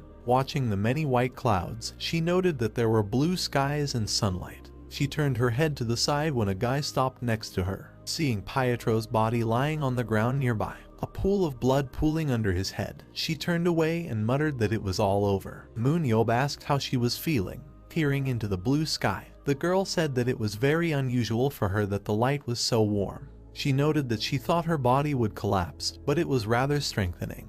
Without turning her head to the brunette standing next to her, she said that she believed that she could hold out longer. The guy asked if it turns out that she won't die. High Priest called him a fool and reminded him that she was already dead. The figure of MoonYeob loomed over her and conjured into her face, while she noted that she only said that she could look at the sky longer, after which she added that it was light and warm. The brunette commented that this is logical, because the sun is shining. The white-haired woman ordered him to leave, as he was blocking the sun. The guy squatted down and started poking the girl in the face with a stick, asking how long she was going to lie here. High Priest replied that, in fact, other than recently, her body had not moved for a long time. She began to stammer and pause, saying that under the sun she had no way to use her aura and it was also difficult to speak. Pursing his lips, the brunette looked at her emotionless face. Frowning his eyebrows, he clenched his teeth tightly and indignantly asked what to do with her now. Standing up, he walked abruptly towards Pietro's first body, noting that he had never met the president of the association. He said that this guy was probably related to him. MoonYeob lifted the man's body by the legs and began to shake him, saying that something would definitely fall out of him. When a stone fell to the ground, from which a yellow aura emanated, the brunette noted that this was a victory. Taking a stone with a hieroglyph in the center in his palm, he looked at it with surprised eyes, noticing that it was gold. The guy thought that this was the first time he had seen such a stone of return. He started saying that Pietro said that the only way to get to the place where the president is with the help of a special stone, and if he wasn't lying. High Priest glanced in his direction as MoonYeob turned away, and put his hand to his chin with a smile on his face. The face said that even if it was a trap, he was a tough hero and couldn't lose to some association president. The girl slowly muttered that he was a man without measure. Looking at the golden stone, the brunette said that it was time to go. A bright yellow light began to ooze from the hieroglyph in the center. Having moved in space, the guy froze in surprise. He saw in front of him a large field of yellow flowers, at the end of which there was a house. He asked if it was here. This place was located on the top of one of the mountains of the Endless Massif. Standing in the middle of the flower meadow, MoonYeob thought it was very strange. Noticing the snow behind him, he noted that this was the top of a mountain, and there were snow-capped mountains everywhere, and here flowers were blooming and grass was growing. He thought that his life experience suggested. He looked at the small hut on the other side of the field. The brunette thought that even if the landscape around was peaceful, he held the spear tightly in his hand, continuing to think that if there was sunlight shining into his eyes, which could not be imitated by an aura. MoonYeob confidently walked towards the hut. He thought it was still a dungeon. The guy touched the doorknob. With one easy movement, he opened the front door. Immediately smelling the smell, the brunette mentally noted that it smelled like tea. Looking inside, he saw a girl standing with her back to him, fiddling with a kettle. Turning her head, she smiled softly, A bead of sweat rolled down MoonYeob's face and he activated his analyzing vision when the girl noted that he was late. A long-haired, brown-haired woman in a white dress and a crown on her head with a smile on her face said that she had been waiting for her for a long time. Having studied the characteristics, the guy saw that she was a demon named Queen with low physical indicators filled to the maximum. But her willpower, aura, and leadership were very high. He also saw that she has two superpowers, one of which is prayer, which allows her to hear the primordial light, and the second is the gaze of the prophet, which sees the destinies of other people. MoonYeob's eyes glowed with a bright purple fire at the sight of the queen he was looking at. The demons all lacked names, but used their roles instead. The guy looked at the image of the girl standing in the small room, realizing that it was the first time he had seen such a name, despite the fact that he had met a huge number of demons. The brown-haired woman with bright and captivating eyes identified herself as the queen. MoonYeob recalled that another ruler also tried to stop him, but it was all to no avail. He wondered whether the ruler the master was talking about was really alive. The queen looked at the guy with her golden yellow eyes. The main character at this time was thinking only about the monarch, whom the master had deprived of power. The young man stood on the threshold, illuminated by a bright light, and looked at the head of the demon civilization. The holographic window behind him squeaked that the brunette's aura was filled to the limit and chalked the indicator to 199 units, and this was the first time. The character looked at the queen with a determined, burning gaze, amazed at her two superpowers. The brown-haired woman had prayer, which allowed her to hear the primordial light, and had the gaze of a prophet, which is why she saw the fates of others. Looking at the brunette, MoonYeob compared her to the master because the girl had the same abilities. He thought that the latter was saying that she had not heard the voice of the primordial light after the demons invaded the earth. Her second superpower was the prophet's gaze, which allows her to see the fates of others, but MoonYeob did not understand what exactly this ability does. The queen approached the table with a smile and turned to the guy standing in the doorway, asking him to sit down. The brown-haired woman closed her eyes, smiling and saying that the main character had already seen her powers with the help of his ability. The man froze, listening to what the queen said, thinking that he had not told anyone about his analyzing gaze. MoonYeob clenched his hand into a fist and through gritted teeth asked the girl if she really knew about his power thanks to the gaze of the prophet.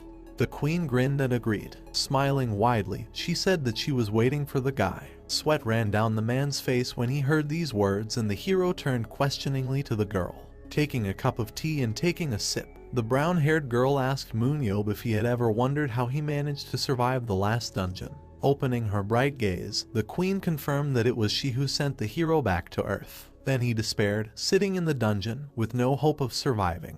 The man was stunned and looked at the girl in fear. He clenched his hand into a fist, his veins bulging with anger and the knowledge that the demon had saved him. Sitting at the table with a cup of tea, the queen said that he himself had gained immortality during the battle.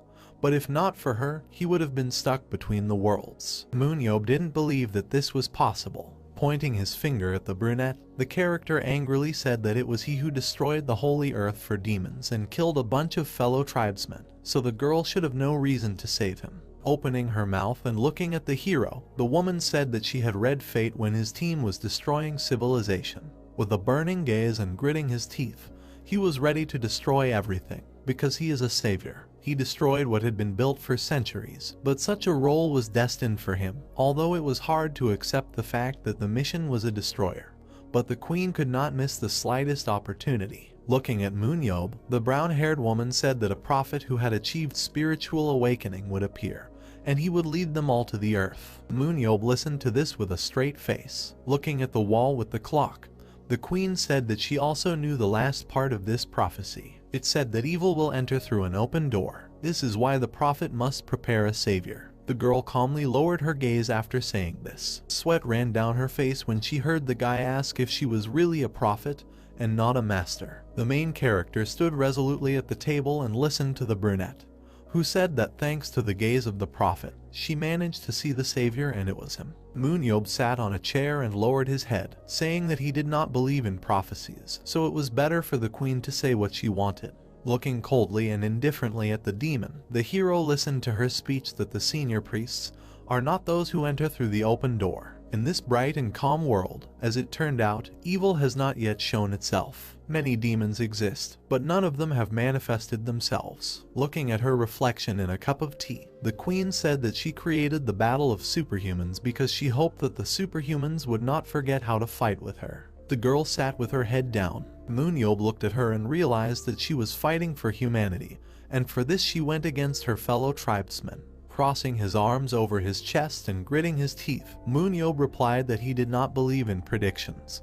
But the queen saved him and he would remember this. Smiling and covering her mouth with her hand, the brown-haired woman asked the young man whether they would really cooperate. But the guy snorted, realizing that she already knew about this. Suddenly the girl's eyes widened and she decided to ask the hero how he got here alone, because the queen sent a man after him.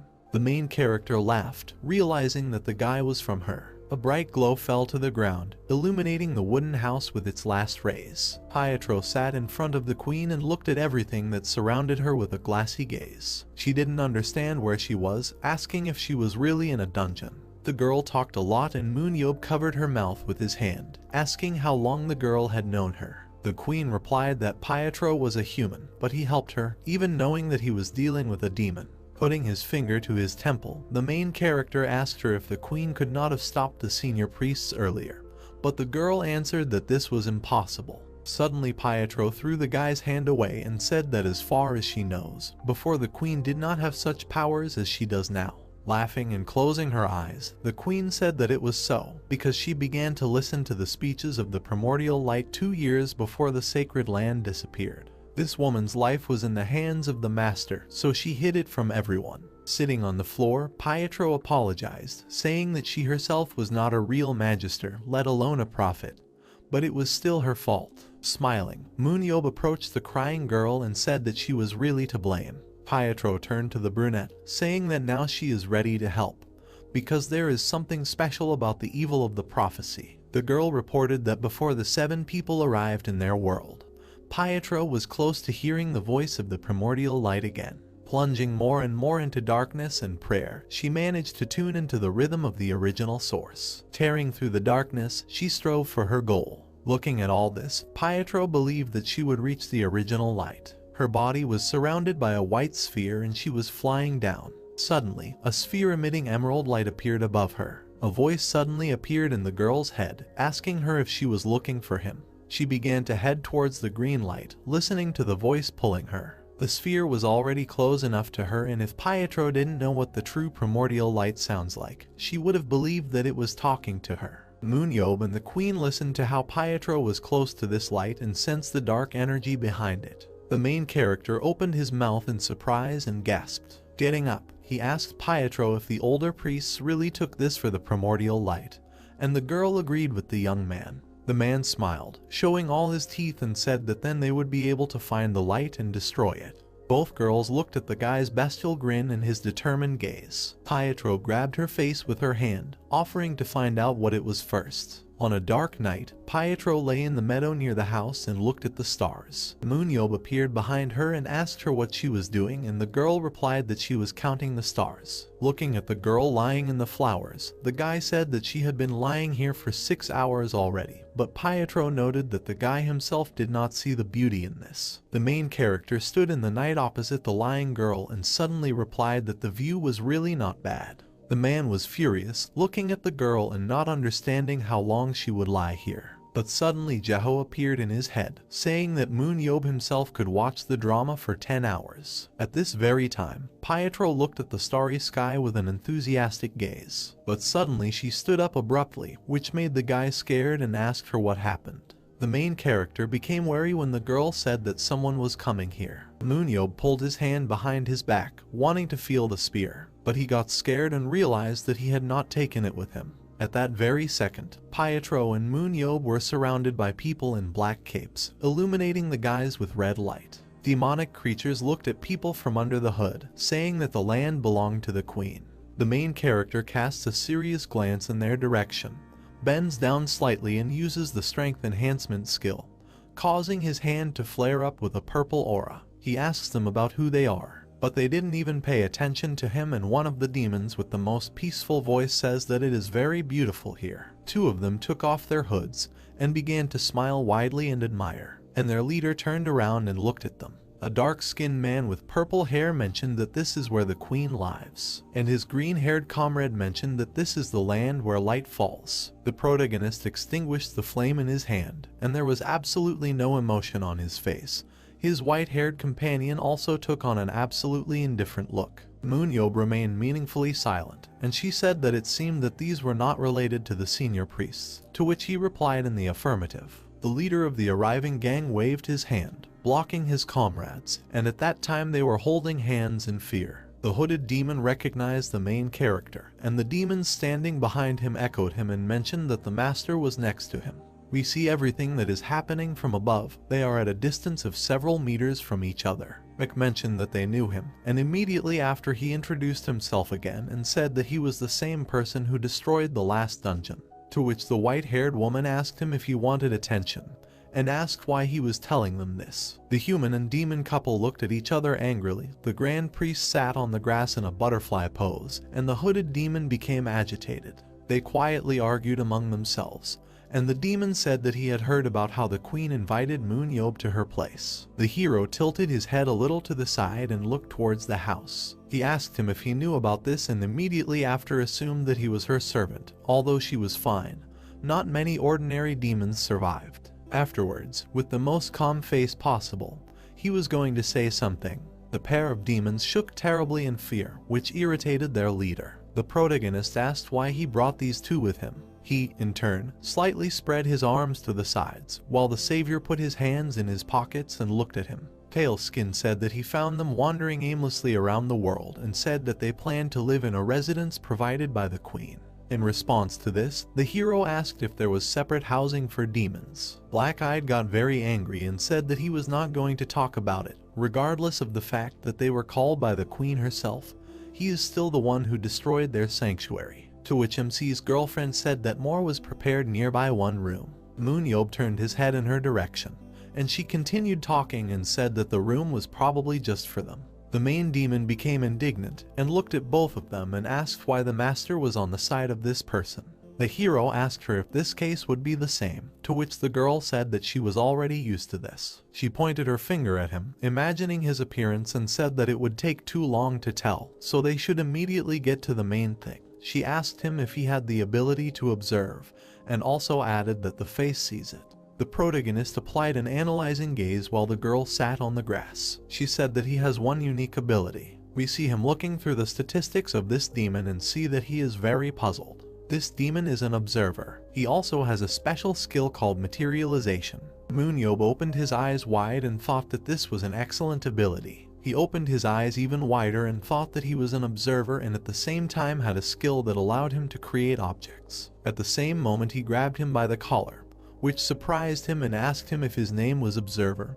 He wanted to answer positively, but the savior took his blonde and him by the throat and carried him with him, saying that they should go with him. The demon was dumbfounded and tried to address him by name, and she asked him what he was doing. The hero immediately smiled predatorily and said that he had a great idea. They all sat down at the same table with the queen at the head of this table. There were cups of tea on the table, and books were lying on them. The lady apologized for the fact that she still had not found a clue to that voice, and mentioned that if it was not the primordial light, then it was probably some incredibly ancient spirit. She immediately became worried and closed her eyes, and the protagonist smiled cheekily. She said that because they had lost much of their history, to which MoonYeob said that everything was great and suggested just asking. The demon leader was stunned, and the blonde also turned her head towards the savior who was speaking. Mick asked if they knew about such a dungeon as a people's grave. He smiled broadly and said that this was a dungeon where an ancient emperor, who died 1,000 years ago, rested. That same emperor was dressed in golden armor and owned a huge castle. Before the last dungeon appeared, many memories arose of a variety of dungeons, some of which were the Dungeon of 1,000 Legs, the Executioner's Laboratory, the Tower of Anonymity, the Guillotine, the Forest of Anger, the Fiery Chasm. Among the dungeons that were considered impossible to pass, it was the People's Grave that was considered the most difficult. We see a huge palace, in front of which a huge army stood on the parade ground. and the full name of this dungeon was City Tomb People's Grave. In front of the entrance to the boss's room, there was a huge door in the shape of a dragon's head, and underneath it were 3 servants. It is said that the boss of the dungeon was an emperor who ruled over demons in the past. It was so long ago that even his name was covered with the dust of centuries, before departing to another world, so that even after death he could forever rule over his faithful servants. The emperor buried 10,000 dignitaries and ordinary subjects in his tomb. The armored one extended his hand over his army. When the emperor came to rest, the people's tomb was sealed and turned into a dungeon, where the living had not set foot for thousands of years. And then, the hero pierced the emperor with his spear by jumping on top of him. The tomb was invaded by MoonYeob. Many superhumans and the Great Seven themselves sat and rested after the battle. This was perhaps the largest raid in history. It took 57 supermen to clear it. The protagonist looked at his friend a little worried and thought that the armored one was an even more difficult boss than the master who was in their last dungeon. She looked at him with an interested look and asked him if he wanted to materialize the emperor from the people's grave and ask him. She also added and said that this was not a bad idea, and since the emperor was an undead and not a living creature, everything should work out with sufficiently developed observation. She looked at MoonYeob, who was carrying a spear with a predatory smile, and he suddenly stopped. She said that his soul wanders without getting into the world of great spirits. She will call him when the commander creates a body into which the spirit can be infused, but for this they need materials that have the same properties and mass as the emperor. He immediately assumed that she was talking about demon flesh, and he quietly said that it was time for him to hunt. The queen got nervous and told him that this was not needed and asked him to put the spear aside. This puzzled the hero a little. She opened her eyes and snapped her fingers, saying that he could do all this in the virtual world. The walls began to slowly move. A compartment opened in the wall containing 2 simulation devices. The protagonist stopped in the middle of the room and was very stunned. He assumed that this was a battle module. He looked at the leader of the gang of demons, who, in turn, tried to pretend to be calm and drank tea. MoonYeob suggested that this guy had a hand in creating the game, to which the queen answered him with a smile and said that when she created the Battle of Superhumans, he provided her with invaluable help. The blonde sat down with her knees tucked in front of the modules. The lady said that she did not think that the emperor would willingly answer all his questions, and if he attacked in the virtual world, they would be safe. And Brat, in turn, said that she understood what kind of system it was. She turned her head a little to the side and said that there was one problem. This surprised the queen and the protagonist, who asked what the problem was. MC's friend began to move away from the modules and said that she has a very weak connection between her soul and body, and when she enters the virtual world, her physical body will be destroyed, which means that in reality she will disappear. The hero made a stupid face, and the lady looked in her direction and said that she was needed to summon the spirit of the emperor, and asked if there was any other way. MoonYeob said that this was really annoying, and added that she didn't need a dead body and asked why she shouldn't possess someone. This caught the blonde's attention a little. She began to remember how she stood with some demon near huge tanks, and said that it was doable, because during the war, research was carried out on taking over the bodies of people with superpowers. However, the experiment was stopped due to reluctance to enter the body lower human being, and all research stopped. The hero immediately got angry and said that they always forget that the lower human being destroyed the dungeon, and also said that it looks like they will forget about it now. He also added about that these guys lost because they refused to do it. She immediately imagined a monkey with a spear and looked at him with an unfriendly look. While the savior became terribly angry, she told him to imagine that he needed to take possession of the monkey's body in order to win the war, to which he at first remained meaningfully silent, and then told her to stop. She immediately turned her gaze to the body. Pietro said that this time she would not refuse, since she had just the right material in front of her. The queen, standing a little behind, said that this gentleman was a man who helped her a lot. The blonde looked at her and said that if she felt rejected, she should stop immediately. But the lady immediately shook her head and said that if someone was once brainwashed with the sacred language, he would never be the same again, so everything was fine. The master immediately said that she was starting. She touched the body of the man lying on the floor with her hands, and began to use a complex spell in an ancient language. A sharp flash of light covered the room, and her robes fluttered from the emitted aura. A very bright light began to emanate from the house, but then the glow suddenly stopped and the night sky and a field of flowers were visible again. The protagonist removed his hand from his face and tried to open his eyes. The blonde appeared before him again, but already in a gentleman's suit. The hero immediately asked if anything had changed in her image. He immediately approached her and began to pat her head with his hand and smile sarcastically. He asked her if her experiment had failed, but she immediately responded and said that she simply rebuilt this body so that it corresponded to her original appearance. She blocked another pat on her head and filled her hand with a white aura and said that her body was too weak as expected. She was unable to put her aura into this body. The human body has limitations that she cannot bypass. She was a grand master, and now she has become a human. Nick asked with a disappointed look about whether the dead body was better. The hero began to use her analyzing gaze, and she said that she was pleased to feel alive again and hear her heart beating.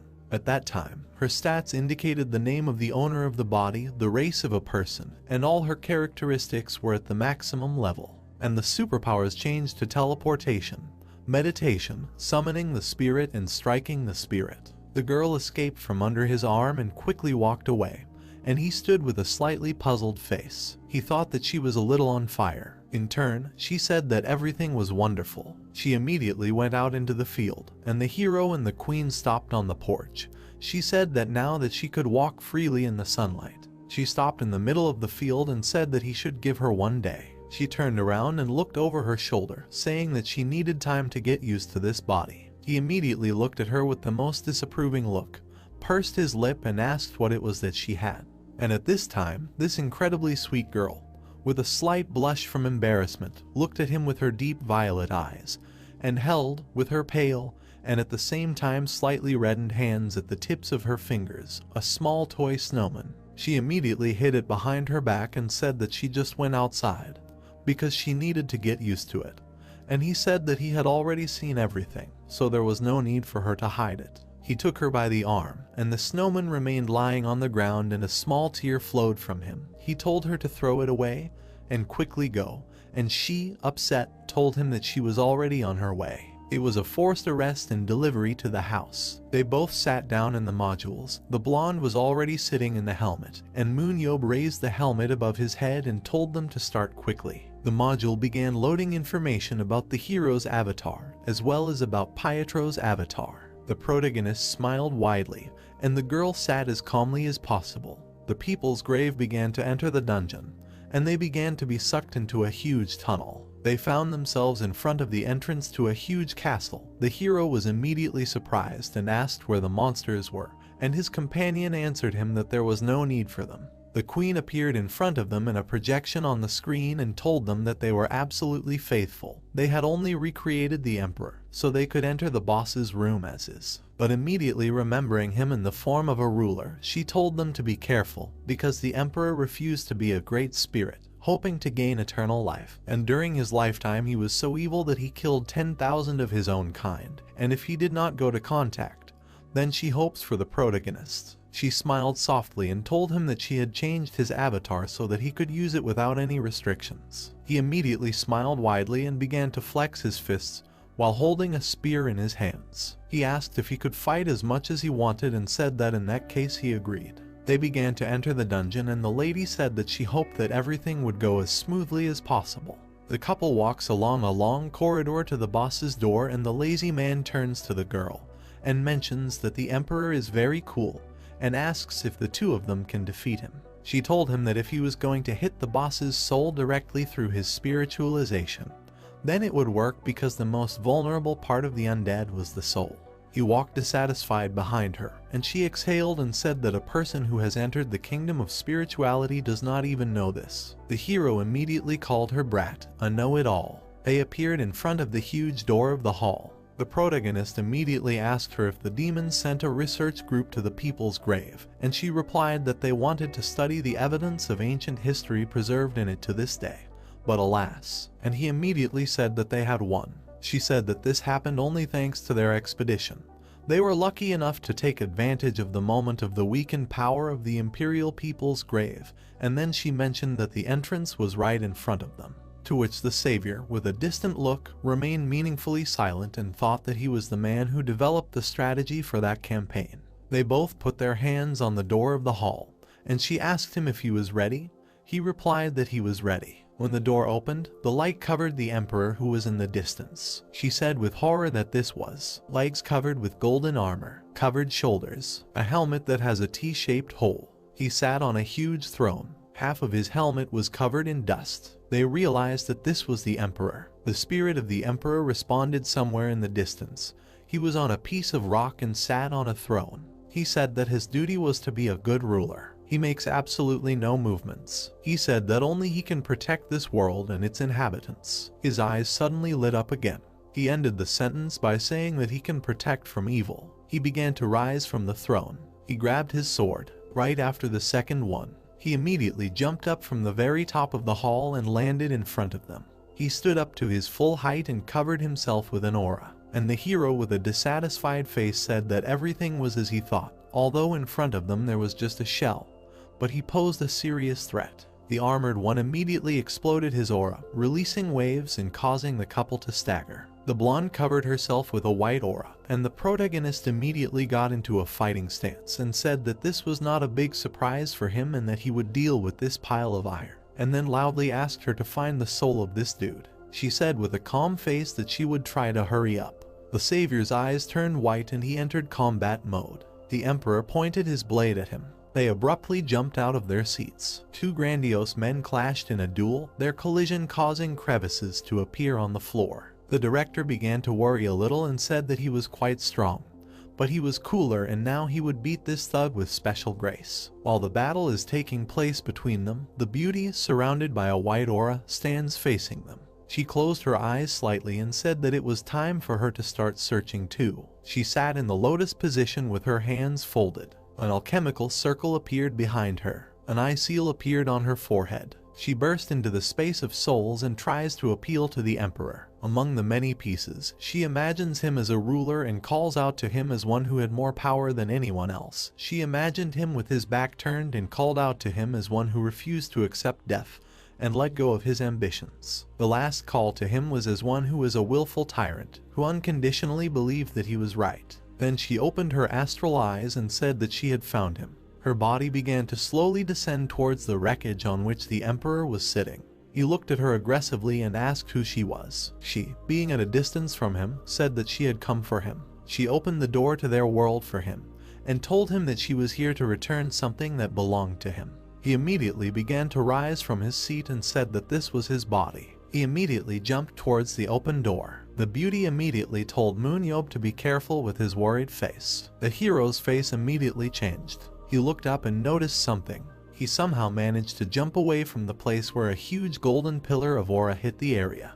Aura particles penetrated the protagonist's bones, and then the emperor appeared in all his majesty before him and was covered with black lightning. His eyes filled with rage again. A huge double crater remained from his pillar, and the savior sat on one knee and thought that if he had reacted a moment later, then with this attack he would have definitely smeared it. The girl immediately approached her partner. He asked if it worked, and she answered him by inviting him to see for himself. The armored man turned away and said that he had returned. He raised his head up and shouted that he had returned to his body. He looked around and saw emptiness. He said that the emperor was here, but no one was there. He looked around and remained silent significantly. He said that he did not feel any of his loyal subjects, which means there was no one left. He immediately turned his head towards the hero and told him that his face seemed familiar to him. He was worried and looked away, as did his companion, who remained meaningfully silent, and he, in turn, said that it was gorgeous that he did not recognize him. But then the armored man remembered his last battle and said that he pierced his neck and destroyed all the troops. And the protagonist was even more worried and said that he still remembered. Golden threw the sword over his shoulder and said that the good thing is that he is the only human insect that managed to defeat him. He wants to slowly tear him into pieces, but a strange situation is developing. The hero stood next to his companion, and he continued to talk and said that the priest who got into the human shell, and the man killed him, and immediately wondered whether he could survive this time. The beauty with a serious look wanted to turn to him and ask him to say something, but he interrupted her. He gave her a hard look and mentioned that she wanted to ask him a question about the lost history. The couple was immediately surprised and looked in his direction with a questioning look, and he said that everything is repeated in order to hide the wrong history. He turned out to be full of rage and roared that the words of the primordial light should always be correct, and the wrong ones are secretly erased. He asks why they are trying to do something, then find out if they are stepping on the same rake. He pointed his finger at them in rage and said that they were pathetic creatures, and the only way for them to exist was to live under his rule. The queen watches what is happening through the monitor and sees the enraged emperor, who shouts that he is the savior who stopped evil and no one but him is able to write a story that will not be forgotten. The beautiful woman with a tiara on her head remained meaningfully silent. The blonde stood up covered in a white aura and said that he is now also just a forgotten story because he was destroyed many years ago, and he is just a monster obsessed with power and who killed 10,000 of his subjects. And the armored man was terribly angry and was about to say something to her. He immediately jumped forward to cut her in half with his sword and asked if she would be able to talk when he tore her throat out. She just calmly stood up and looked at him. While his sword was above her head, she said that they needed to find out something. She touched the tip of the blade and moved it to the side while Mick stood and propped it up with his shield, at the same time grunting and cursing. The girl continued and said that they were interested in the history of the forgotten past and the story of the evil that was coming at them again. To which the emperor chuckled without putting away his sword and said that the only entertainment he had left was that everything else had been taken away from him. He jumped back sharply. He found himself about 15 meters away from them and said that he would not say anything. He got into a fighting stance with dual swords and said that if they defeated him, he might change his mind. The Magister began to charge her aura strike, and the hero began to use the enhancement of immortality. The Golden One jumped up and rushed towards them. The couple also rushed to meet him. The little one launched a strike at him, and the tank rushed into battle. They exchanged many blows, parrying each other over and over again. The hero makes a blow right under the armored man's neck, and he immediately mentioned that his weapon has an astral form and he is interested in it. He immediately repulsed MoonYeob's spear, and he, in turn, asked him if he was surprised, because with the help of this technique he would count his teeth again. The emperor immediately became more serious and said that he was really surprised and asked how a person could play with this like that. These words angered the savior who had gone into the astral plane, and he asked how to play it. And then, right before his eyes, the Golden One took on the same form. He launched his astral body, and his armor changed slightly, and his smile became visible through his helmet. The hero was immediately surprised, and the emperor was already standing behind him. The protagonist asked him if he could do the same, and he, in turn, recommended that he not consider himself the only good warrior. His huge castle was located inside a huge dungeon, and then the roof of the castle was torn apart. Two duelists burst out from there and actively fought each other. The savior tried to hide from him and thought about what it was. After the next blow they jumped in different directions, and then MoonYeob thought about how the emperor could use such a technique. While he stood in a fighting stance, his aura began to evaporate. His immortality has a time limit. After 2 minutes the flow of aura will dissipate. He immediately pointed his finger at his opponent, holding a shield in his hand, and said that 17 years ago he had not used such a technique. And he answered him that the situation was different then, and this condition is too expensive to resort to it unnecessarily. The aura began to leave his face, and he said that he was using something else. He covered the sword with aura and used the astral form of the weapon. The director jumped back a couple of meters and said that he thought that his weapon then was simply enhanced by an aura. The emperor suddenly approached the protagonist and hit him with this sword on an ordinary shield, which slightly stunned the savior. But then MoonYeob's shield suddenly breaks and it shocks him terribly. His shield shatters and the blade reaches his body, and from the side a cry is heard calling him to bend down. At the same moment, the blonde's body is also cut open. A voice screams for the hero to duck. Immediately after, the same request is made to Pietro Ainla. The Golden One looked at his blades and said that it was strange, and it looked like he didn't even cut it. He wondered if this happened because he was a ghost and had a poor connection with the physical shell. He looked ahead and wondered if there was something he didn't yet know about. With a flourish and a curse, the helmet from the module flew to the floor. It hit and bounced to the side. The beauty is angry and frowned and exhaled, and the protagonist is angry and holds his head and says that the emperor is still a scoundrel, and immediately wondered how he dealt with him last time. The girl says that she was also quickly thrown out, and if she could summon a strong spirit, she would be able to cause damage. They both sit slumped in the chairs of the modules, and the queen watches what is happening and does not know what to do. She looked at the protagonist with a soft smile and said not to be too upset, because while they were there, she found a lot of things and mentioned that the emperor knows something about the voice and evil. The hero holds his head and exhales nervously and says that he looks a little angry from the shock of being brought back to life. But if they fight until he feels better, maybe something will work out. The beauty exhaled nervously and also said that she agreed to continue, but she did not want to be beaten again. The lady cheerfully said that they would check the technical part and they would come back again. They went outside. The girl was sitting on the grass and the savior was leaning on the wall. He turned to her and she asked him what he wanted. She remembered how he pierced her in the last dungeon. He said that after he killed her in the last dungeon, he remembered how he was surrounded by many monsters. His shield split and he stuck a spear. He said that the walls began to crumble and a bunch of demons came running in. He felt that the end was near. He was on his last legs and his eyes were dim. He said that he didn't have a chance. He smiles and looks in front of him and says that this feeling intoxicated him and he fought as if he were literally crazy, although what else was left for him?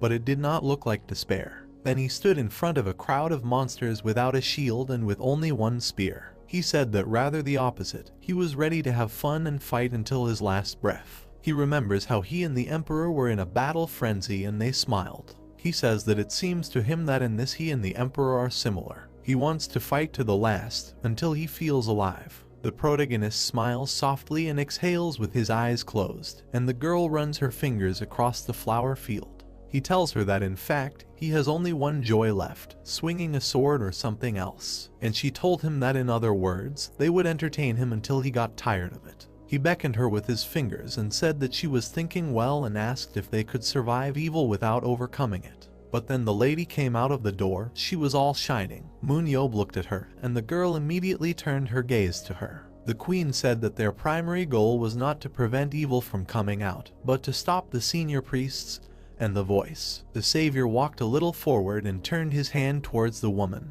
but the girl doubted. He said what he knew, but he also added and said that not everything always goes according to plan. He said that he was not doing this because he wanted to fight evil. And at the same moment the lady thought about whether she could believe it. He cast a predatory glance in the other direction and said that they must do everything possible to quench his thirst for battle and force him to give them everything. He again imagined the armored man's back and finished his sentence by saying what he knew. They again enter the underground people's grave through the modules and seem to flow through a tunnel. The waiting emperor turned around and said that it seemed strange to him how they disappeared, but he knew that they would return. The hero returned to him with his companion, and he, without stopping talking, asked about what magic was behind this. Immediately the protagonist pointed his finger at him and looked at him with a predatory gaze, and the blonde woman standing behind him was dumbfounded. He told the golden one that this was virtual reality and called him crawling out of the coffin, and the girl standing behind said that it was they who opened the lid. Their answer is so different only because the savior miraculously survived a moment before death, and she died once. She immediately created many summoning circles, and the savior took a fighting stance. He shouted to him that this time he would dance with him. At the same moment, the golden one saturated his blades, laughed, but immediately after said that this was great, but he would be the first. He abruptly jumped out of his seat. The hero received a heavy blow, which he barely blocked. They cross arms again and again and the emperor pushes him back. After another blow, MoonYeob flies back several meters. His shield is cracked again. He is in despair, and an armored one is slowly coming at him. The protagonist thinks about why it is so difficult. If he weakens his concentration when blocking the aura, then his attacks will immediately break both the spear and the shield, and he also thought about how tired he is of him. Golden pointed his weapon at him and asked him if they could win if they ran away like that, and asked if they said that they were interested in something. The savior finally became inspired, and his companion quickly ran behind him. He immediately shouted loudly that the good thing was that he remembered it. The beauty gathered all her circles and carried out a directed blow with her spirit at him, standing in the distance. MoonYeob frowned and thought that this was useless. He needed to find the right moment. The Emperor crossed his swords to block her attacks.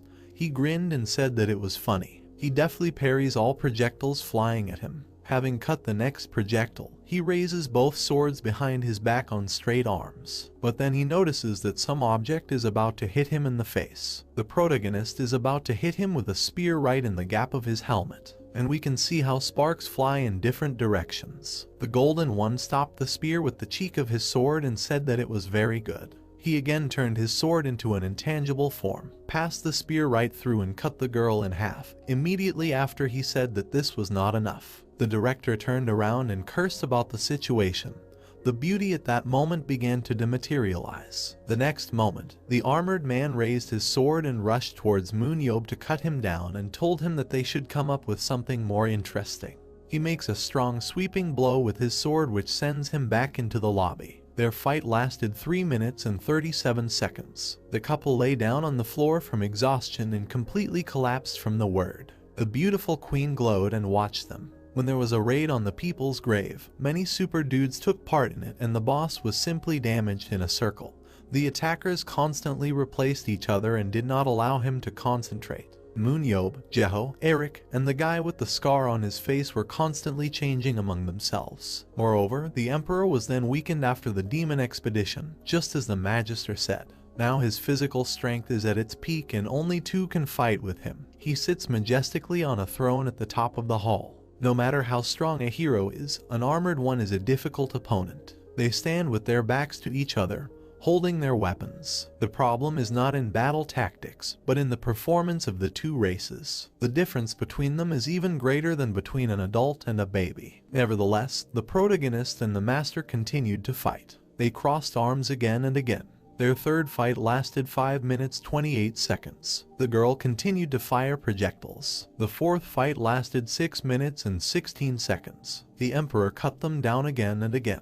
The fifth fight lasted 6 minutes 11 seconds. The Savior became incredibly furious. The sixth fight lasted 9 minutes 41 seconds. MoonYeob flared up again and threw his helmet on the floor with a flourish and swore seriously. He went off to puff in the other direction, and his beautiful companion gave up her last breath and was dumbfounded and said that she needed to come up with something. Her spirit blow was useless. Spirits that can be manipulated while in the human body are very weak. But suddenly she woke up, turned her head towards her companion and asked him if he had heard, to which he meaningfully remained silent. He stands with his back to her and asks if he can't repeat it. She turned her head in his direction and asked him what he meant. He turned to her with his finger up, and she looked at him indifferently. He imagined the Emperor's weapon and said that he was thinking about a weapon with an astral form. She seemed to say bluntly that she didn't know. She sits cross-legged on the floor, and he asks her if she knows. He also asked if this was a typical skill for their side.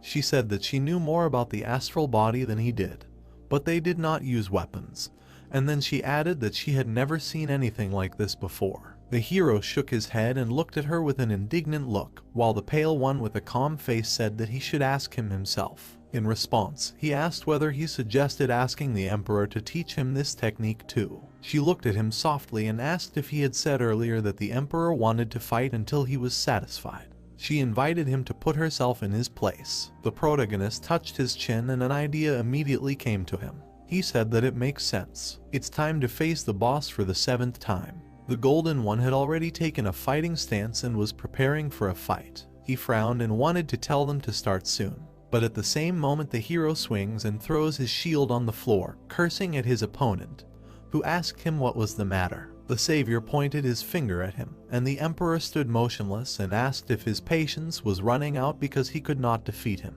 MoonYeob shouted that this was not so and immediately demanded that he explain how he did it. At first, the armored man stood up in a stupor and clarified what he was talking about, but immediately after, he said that it was funny and asked if he wanted him to teach him. The beauty stood behind him absolutely motionless, as if she was not busy, and the hero furiously pointed his finger in his direction and sarcastically told him to sit down since he received a high five. He asked about what kind of battle it is when the opponents are not on equal terms, and he immediately added a request that he train him, because he asks in a good way. Golden looked at him with a reproachful look and told him that he had seen him do this many times and asked if he really couldn't understand it himself. The protagonist covered himself with enhanced immortality and told him that if he did not want to teach him, then. But then the armored man pointed his finger at him and told him to lower his spear. Mick looked at his spear, then at him, and asked again out of bewilderment. He put his hand forward and threw the spear to the ground, and immediately said that he agreed and asked why this was necessary. He looked at his spear lying on the ground, and the Emperor told him that this is how it loses its astral form. The savior mentioned that it really returns to its original state without contact with his body, to which he responded by inviting him to sit down, since he received 5. He pointed his sword covered in aura at him and told him to think about the opposite phenomenon. He imagined how first the hero is covered with an aura but the weapon is not, and then about the state where the weapon is covered with it but the hero is not. He said that you need to think about when only he maintains physical shape, and also added that this is the essence. The protagonist knelt in front of him on one knee, holding his spear in his hands and in deep thought, and the Emperor told him how difficult it would be to learn this in one night. The savior raised his head and looked at him standing in the distance and asked him if he had been lying for an hour. He, in turn, calmly said that he was not happy to share this knowledge, but people have such a short memory, so there is no need to worry. MoonYeob tries to control his mana and looks at his spear with a puzzled look. He thinks that no matter how you look at it, he can't understand how it is. The armored one immediately moved close to him and told him that this was the point. He even asked again in surprise, and at the same moment, the Emperor makes a heavy slashing blow from above and with a wide smile tells him to get out of here. The hero with a half-cut head swore and said that he would return. The 7th battle lasted 5 minutes and 3 seconds, and the Golden One, in turn, looked at the flying fragments and said that the warrior had heard enough and said that now he would wait. The hero began to get up from the module at the same time scratching his head and getting angry, and the armored one continues and wonders whether he will be able to figure it out and learn, because some time will pass before the next battle. The protagonist went outside and sat in the middle of a field in the lotus position and began to meditate. He thought that he would start with the astral form. He closed his eyes tightly and calmed down and thought that now he needed to narrow it only to his fingertips. He opened his eyes and with a predatory smile said that he would do this while addressing the Emperor. He flew up a little during this. The Queen and his companion approached him from behind. She said that it seems that creating an astral body for weapons is not so easy to create as the Emperor said, to which she said that it was too noisy for him here. He turned to her, and she looked at him and asked if it would be faster to find another way, to which he said that if she discovered one, then she had better tell him, and then added that it would be different for them and you can't last 30 seconds. The blank-faced blonde remained silent significantly. He remembered the greatness of the Emperor and told them that he was thinking about how, like 17 years ago, to attract Superman and win at least in numbers. But the Emperor even gave a hint on how to make an astral body for weapons, so he doesn't think he will be happy if he loses because he was kicked around by the crowd. And immediately after he added and said that he and she were the only ones with whom this scoundrel could fight and get pleasure. He began to emit an aura even more diligently, and she, putting her hand out a little forward, told him that she had an idea about. But he interrupted her, threw a hard look and told him to get out and not stand above his soul. He closed his eyes and began to train even harder. He said that he needed to concentrate. At night, something distracted the blonde and she turned around. It was MoonYeob who shouted that he had done it. She immediately looked at him standing in the distance and thought that really. He pointed his finger at his shoes, which were not surrounded by an aura, and asked her to evaluate. He said that he was able to make a partial astral projection. He turned over his shoulder and looked at her, and she immediately thought that this man wanted to say that he had mastered an ancient technique that even she, a demon, did not know about. She wondered if this was another human line. She immediately thought about how far this man could go, but then she noticed something.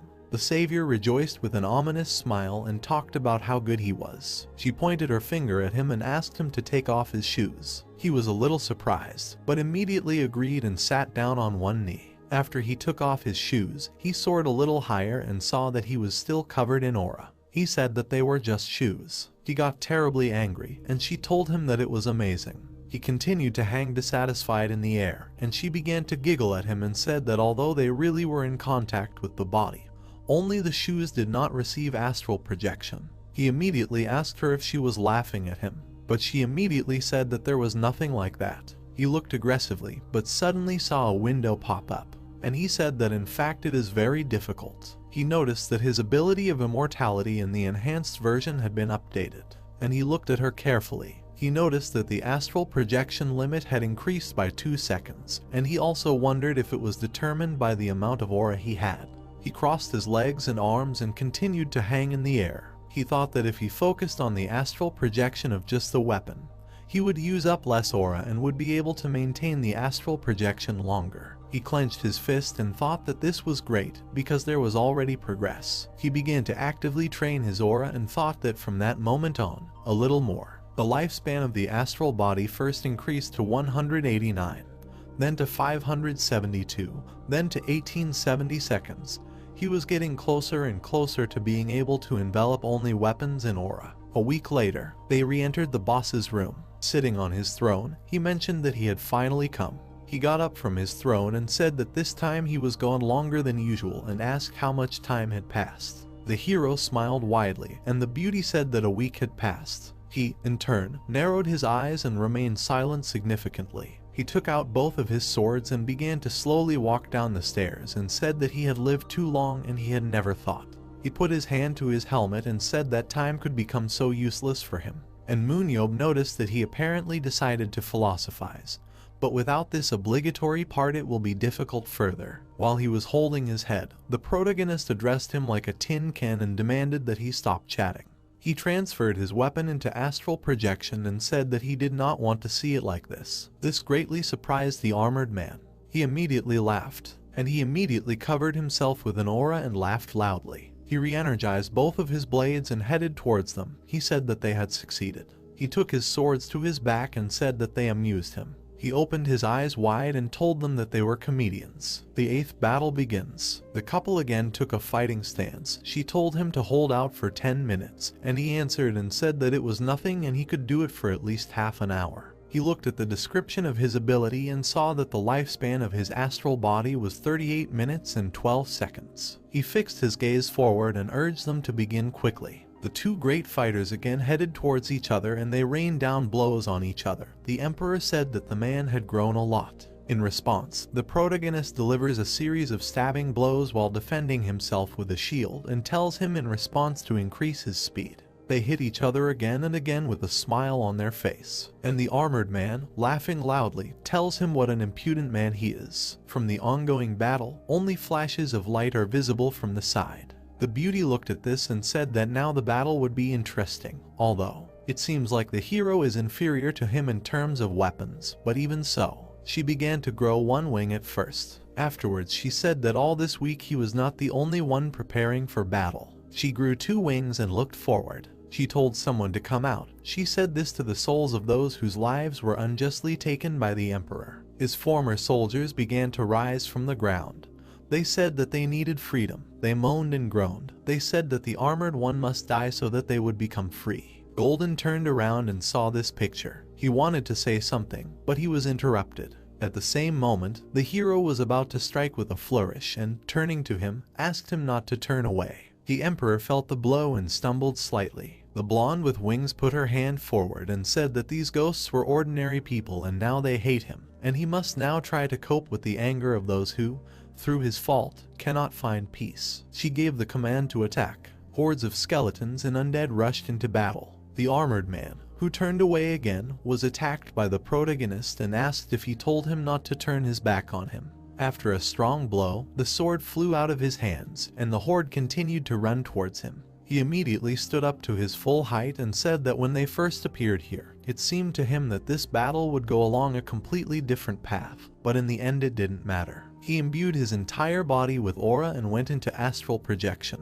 He quickly rushed past his former subjects and tore them to pieces. He shouted that in the end nothing had changed. He continues to swing his sword and asked them if they were going to distract him with spirits. He makes wide sweeping attacks and he again said that he is an emperor and demanded that they not forget it. He looked towards the white-haired girl and said that he was first going to get rid of this pathetic sight. She immediately became alarmed when she noticed the golden one approaching sharply. She already thought that she was about to be cut in half and thought that it was too late. But with great speed, the hero flies into her shoulder, his shield breaks, and he, in turn, tells her to get out. His shield is in pieces, his spear too. The protagonist sits on one knee and tries to catch his breath. The Emperor pointed his sword at him and said that, as expected, everything was useless and they could not defeat him, even if they learned to use the astral projection of weapons. Nick is annoyed and looks at him. The girl also does not take her eyes off him. He continues to broadcast and mention that they brought an army of ghosts of his former subjects. He stood in front of them at full height and told them that they could not win. He raised his hand and looked at her. He said that the only one who could stop evil was him. He immediately found himself enveloped in rage and aura and shouted that only he could do it. He swung his sword at them and two red eyes glowed in the shadows. He asked them what they were going to do if they couldn't even knock him down, and right after he told them that they should train more, only one of his eyes began to glow red, and he said that this was the end for them, as well as for their world. But then the hero began to get up and asked if he was saying that he was the only one who could cope with evil. And immediately after he added and said that this is not so, and this is just what he wants to believe. And then something stunned the Emperor, and he continued to speak and asked if he was trying to get rid of all the other demons that could replace him. A fiery spirit appeared from the aura behind the golden one. He addressed him at first as Your Majesty, but immediately after refused and addressed him as his father. The Emperor turned around and saw him. He wanted to say something, but he continued talking and said that he grew up trying to imitate his father, who was able to overcome evil. But how did it happen? Memories from his childhood surfaced as he holding him in his arms, happy and carefree. He asked how it happened that he killed him, his son, with his own hands. He remembered how he strangled him with his own hands. He asked him about what he did wrong. At this time, the hero is quietly preparing to take the tip of the spear. The fiery spirit approached the father and grabbed him by the neck, while the protagonist crept behind him. The son said that it was not he, but his father, and that it was he who wanted to enjoy his power forever. At the same instant, MoonYeob struck him in the exposed area of his armor, jumping onto his back. Fragments of armor scattered, and someone said the words that this was a victory. The savior took on an ominous appearance and looked at him, and he turned around in horror and looked at him over his shoulder. The hero told him to hurry up and tell him everything before he went back, and he immediately called him an eternal loser. He dimmed and called him by name. The protagonist jumped away from him. He landed a few meters away from him, and he looked at himself and told him that he was able to do it. It began to slowly disintegrate. He turned around and said that he would tell him everything. He will tell him about evil. The couple immediately stood up, and he continued and said that he would also tell about the abandoned world. In the distant past, the following happened. He began to remember how a huge crystal stood on top of the pyramid, and in front of it stood many demons. Their ancestors were powerful and great, but at the same time stupid, because they decided to split up and clash in civil strife. Many demons began a fierce battle of swords and aura. This was to find out which of them is better. Thus began endless wars underground. Huge reserves of aura, which would be enough to lead civilization to a golden age. Huge creepy monsters with many eyes and mouths. These reserves were wasted on creation. Titanic monsters of various types, ranging from wyverns to cyclops. They created more and more powerful and dangerous monsters, and their number increased day by day. The monsters glanced at their creator. The day has come when these powerful monsters. The demon extended his hand in front of him and noticed something strange. They stopped obeying their masters, so their ancestors locked them up. Many monsters were sucked into a huge hole. They were locked in space and time, and all mention of their existence was erased. The demon who was trying to close them fell to the ground holding his head and thought that they sent out the monsters and it was over, and now he needed to return quickly. But then he noticed a red glow. A huge monster that looked like a flea came close to him.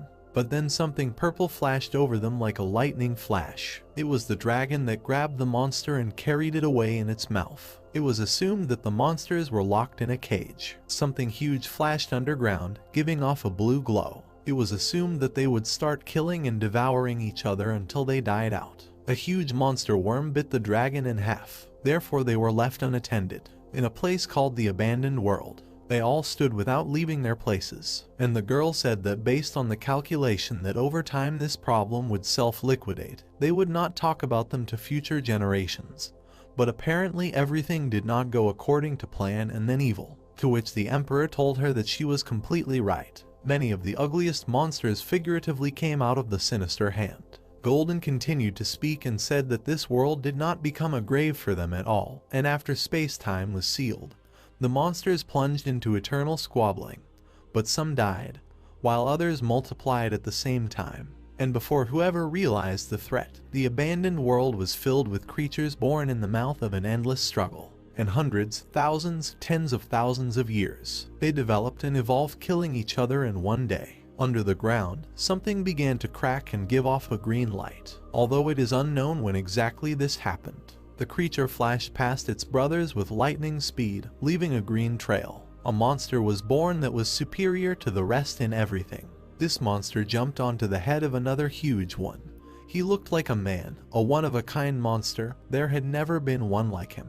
The monster had a huge number of eyes and snake-like appendages on its head. This monster is evil. This monster looked up. When the abandoned world became too small for him, he turned his gaze outward. The sky began to crack. Ultimately, he managed to find a way to get out. A rift appeared in the sky, and he stood at that moment and saw it with his own eyes, and he invaded them along with his army of monsters, and he fought to stop it. Then they still underestimated them, monsters, and for them it was wild, but he fought with evil and pointed his blade at him after cutting off his hand. He said that evil evolved incredibly quickly. Moreover, all the other monsters also learned a lot from fighting them. That time he managed to send it back and block the passage, but creatures born only to kill. The monster began to be sucked back in. All of them found themselves locked in a world where there is no one but themselves and where their strength and thirst for battle find no outlet. The Emperor's slap began to crack, and he said that he did not know what these killing machines would do if they invaded their world again. There would be nothing to restrain them, although this is the concern of the living, not him. MoonYeob perked up, and the girl leaned her head on him. And the Golden One continued to broadcast and said that after that war he was called a savior, because he won and did it due to the ability to create an astral projection. His helmet finally cracked and white, luxurious straight hair appeared. He continued to stand motionless and said that even in his time, no one was capable of such a thing. Armored with a spear in his neck, he turned out to be a very beautiful demon with golden eyes and a beautiful hairstyle. Cast a serious look towards the hero and said that now. The protagonist became wary, and he ended the sentence by saying that he is now the savior, and he needs to become even stronger. After what happened, the whole company sat down at the table again, and the queen said that it was surprising that even the emperor himself could not completely get rid of him. And now the evil had become even stronger, and now he was going to deceive the senior priests so that they would open the passage for him into this world. The savior leaned forward slightly, and the girl leaned on the back of the chair and crossed her arms. He asked about how different those monsters in the abandoned world are from those they create, and she answered and said that the goals of their existence differ as much as the goals of their existence. Some have murder, others collect aura. She raised her finger up and imagined the demon in the ad format giving a thumbs up and holding a mature Zadrun. And she said that they kill the monsters they create before their power becomes too great. They kill them and receive the aura they collected. For this purpose, they bred monsters devoid of intelligence, because a good servant should want to collect aura, but not use it. The hero looked a little warily in her direction and thought that evil was not quite like what she described. He said that evil seemed to have violated all the prohibitions she said about. She crossed her arms and said that he was right, and her ancestors deliberately lifted all restrictions. In their struggle, they were ready to do anything to win.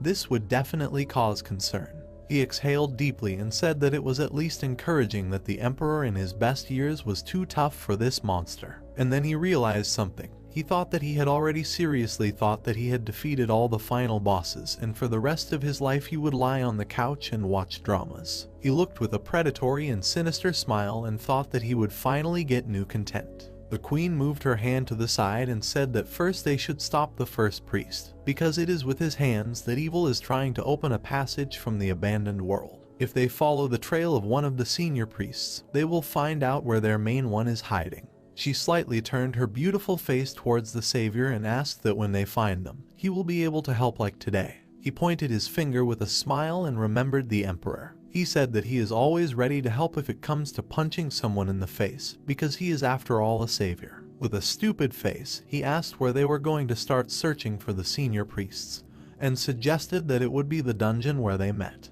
He remembered his battle with the beauty. She said that she had already checked it and there were no clues. The priests, it should be said, can erase traces of their movements. He immediately looked away displeasedly and thought about the fact that they knew how to cover their tracks. He slammed the table sharply, which attracted the attention of the beautiful ladies, and said that he had already met a demon before. He remembered when he fought Zadrun. He said that his meeting ultimately brought him here. It was then that he obtained the seed in his secret dungeon. He turned his head to the side and remembered that he had pierced the demon's chest with a spear, and said that he had a red aura and was unlikely to be a big shot. But immediately after, he asked the pale woman if someone younger than the senior priest could clean up his tracks. The queen put her finger to her chin and thought. She said that Sudom was definitely not on their watch list, and she might be able to find out something. They thought about the body of that demon, and she continued talking. She said that if he had a red aura, then the protagonist was thinking correctly.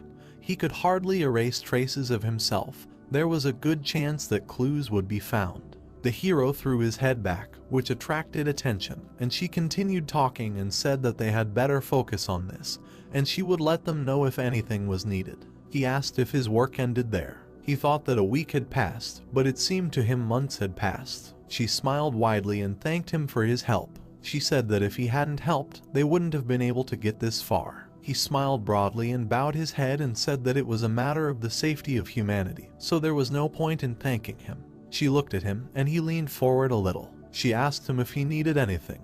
He asked if these would be gifts. He scratched his cheek with his finger and said that he didn't even have any ideas. She immediately stood up to her full height and remembered the large amount of funds. She said that he could ask for as much money as he wanted. Since she created the battle of superhumans, she earned simply astronomical sums, But he immediately interrupted her and, looking away, said that he no longer needed money so badly, so get a larger amount more than once. After all, money is like leveling up points in a game. It's not interesting to get everything at once. He began to think actively and scratch his chin. He began to wonder out loud about what he wanted. He immediately started patting the pale girl on the head, and she got angry. He said that he had come up with it and wanted to take this girl. This request surprised the lady, and she asked him if he really wanted it. And the master herself looked at him angrily and asked him what he was talking about. He removed his hand from her head and smiled widely. She demanded that he leave her head, and he said that it was very cool. She asked about what she should do in the human world, and he told her that they would play battle while they waited for news from the queen. She immediately presented herself in her usual image and white aura along with her skills, and said that this was a stupid idea, because as soon as she showed her abilities, everyone would immediately understand that she was a demon. He told her with a grin that then she could just act differently, and not in the usual manner. He imagined what a fight between a demon and a human would look like, because a demon can create a core, use superpowers, strengthen the body, block attacks, move through dungeons, create monsters, manipulate them and stuff like that. And people can only strengthen weapons, apply superpowers and block attacks. He told her that people can only protect themselves with the help of an aura, weapons, or superpowers. Afterwards, he decided to cut it short and said that she would have to limit herself to using teleportation and a weak version of Spirit Strike. This made the beauty terribly angry, and she remained silent meaningfully. She frowned and asked why she should agree to such a thing. The hero hit the table with his fist and displeasedly reminded her that she owed him, and asked her if she had decided to pretend that nothing had happened between them and pretend to be a hose. She immediately asked him about how the debt was connected with the fact that he decided to ask the queen for her. He got angry, and she fell into a slight stupor.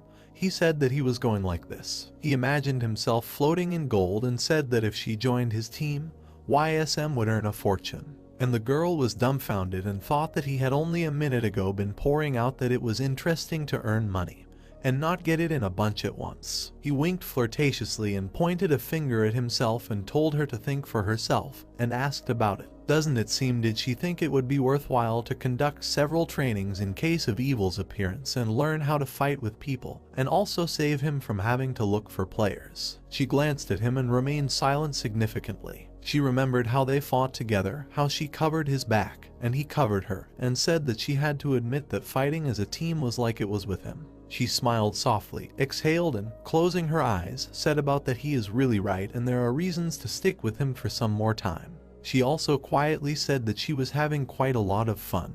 She immediately looked at him and remembered that people from the Great Seven could be there, and he began to wave his hand dismissively. She said that she thought that not everything would go smoothly because there were people who would recognize her blow in spirit, and he told her that everything was fine and she just didn't need to think about them. He pointed his finger at her and said that she needed to go with him as a real person, otherwise they would start asking about who she was. She immediately began to change her appearance to the body of the one she possessed, and said that then she uses the guise of PART2 and by manipulating the aura, she can freely change her appearance. They walked back to his friend's house. He and the pale woman went into the house. The hero introduced her as the owner of the body and asked Jeho if he remembered this. The old friend was a little dumbfounded by this and said that he remembered him, and said that he was an employee of the International Battle Association, and asked why he was here. He immediately grabbed MoonYeob by the neck and asked in a whisper why he had brought him here and asked if they had finished their business. The savior is about to say something and begins a sentence. He slightly clenches his teeth in a whisper and says that he doesn't know how to say it.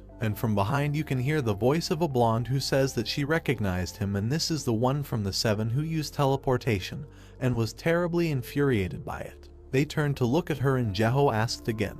The protagonist also turned around and said that they were going to live together. They turned to face each other, and Brat nodded. He asked to show it to him, and she immediately returns to her real appearance. An old friend is surprised and asks what it is, and the lazy man points his finger at the reincarnated girl and tells him to say hello, and said that this is the master of demons. My friend's glasses slipped off at this turn of events.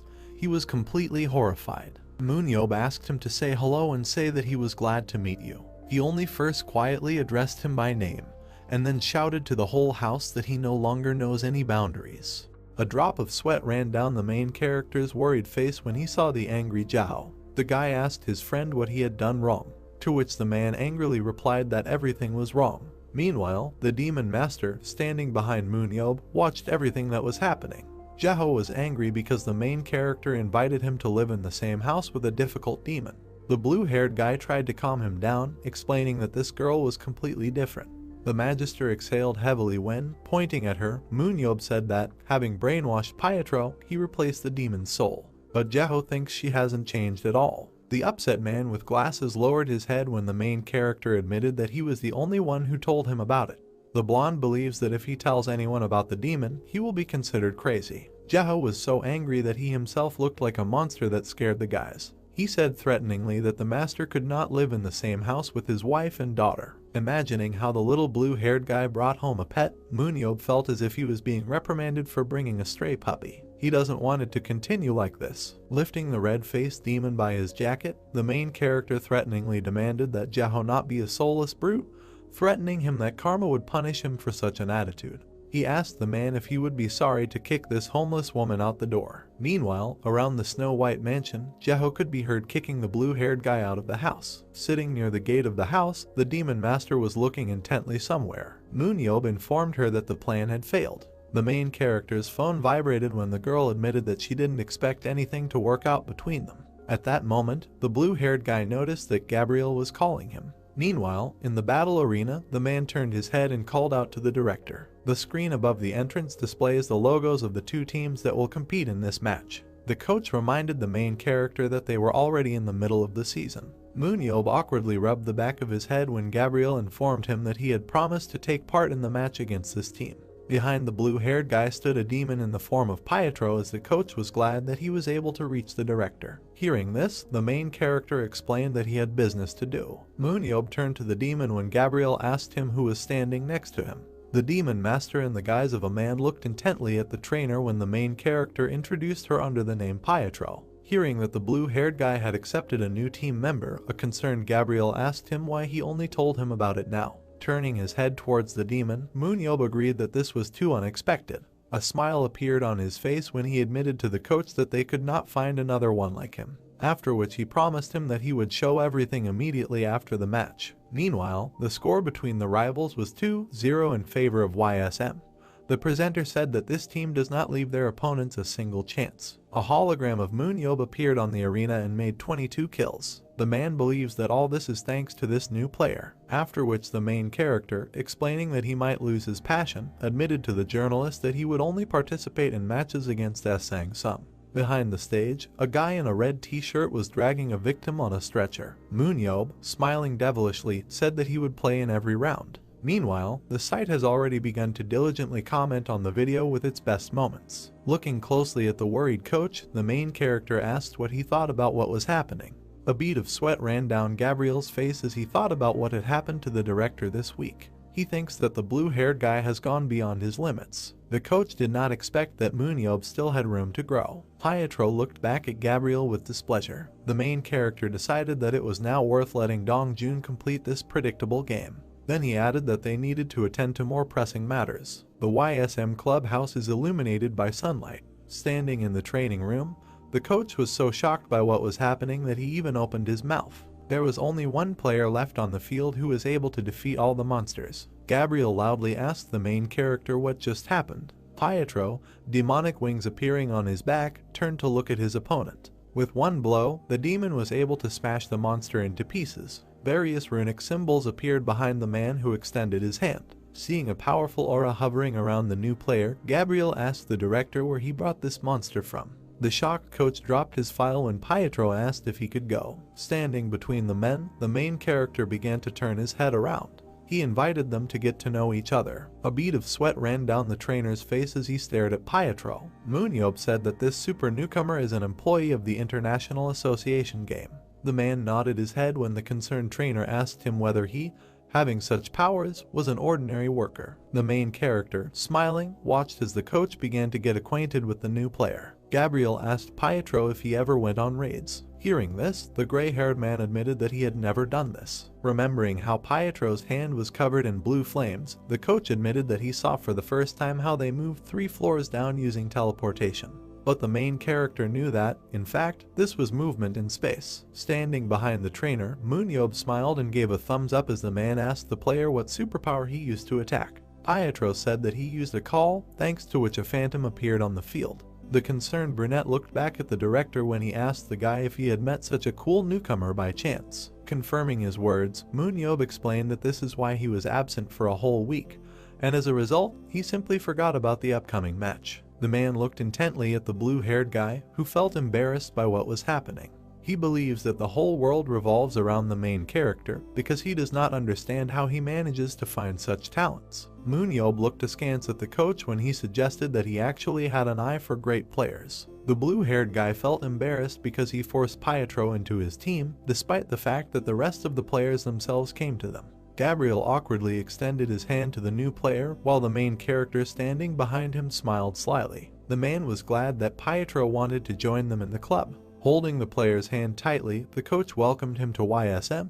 The gray-haired man promised him that he would not let the team down. Pietro, dressed in an elegant shirt, bowed his head. The coach suggested that he did not yet have an avatar, since he would be participating in Superhuman's game for the first time. Gabriel remembered that Pietro has teleportation and summoning powers. With a thumbs up, he told the man that there were limits to these 2 superpowers. The main character looked askance at the coach when he suggested that teleportation is limited by distance and number of repetitions. Introducing a graceful brunette surrounded by a bright red aura, MoonYeob revealed that Pietro's summoning ability is similar to Shuren's extinguishing beam. Hearing this, Gabriel thought that in this case, adjustments would definitely be made by the association. The blue-haired guy scratched the back of his head in displeasure. He remembered that Shuren's beam power had also been reduced. Moving away from the uncomprehending coach, the main character began to whisper with the player. He reminded the demon that he asked her to control her power as much as possible. Hearing this, the master said that she had demonstrated everything to the minimum. MoonYeob, angry, turned his head to the side.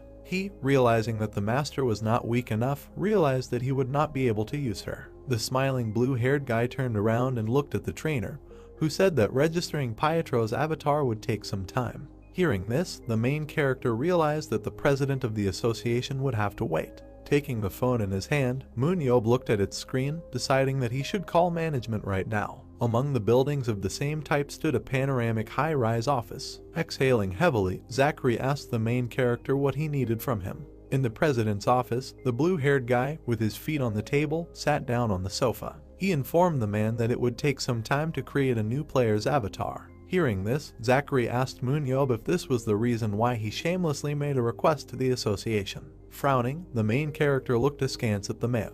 In fact, he planned to solve everything over the phone, but after the call, Zachary called him to his office. Remembering that there was a rumor on the internet that the Korean Association did not pay attention to violations of the rules, the man became very angry. He told the guy that he was receiving a huge number of complaints. Hearing this, the main character asked him to stop discussing this topic. MoonYeob looked blankly at the president, who said that he called the blue-haired guy not only to discuss registering a new player. The main character asked what he wanted to talk to him about. Holding a tablet with documents in one hand, with a picture of a flag on it, Zachary announced that he had received an offer for a match in the UK.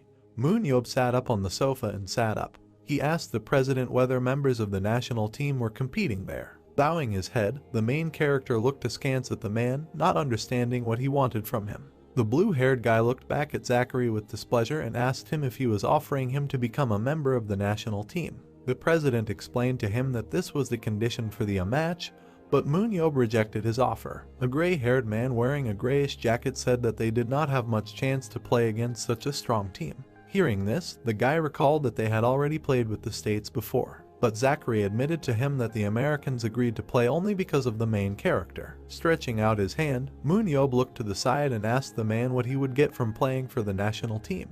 Remembering the red-haired player in a white cloak, the guy clarified whether the UK team member was in the top 3. Then he asked whether the English team would take the field. Sitting on the couch, the main character scratched his head when he received a positive answer to all questions from Zachary. He admitted that he did not want to be on the national team at all. MoonYeob frowned and looked to the side.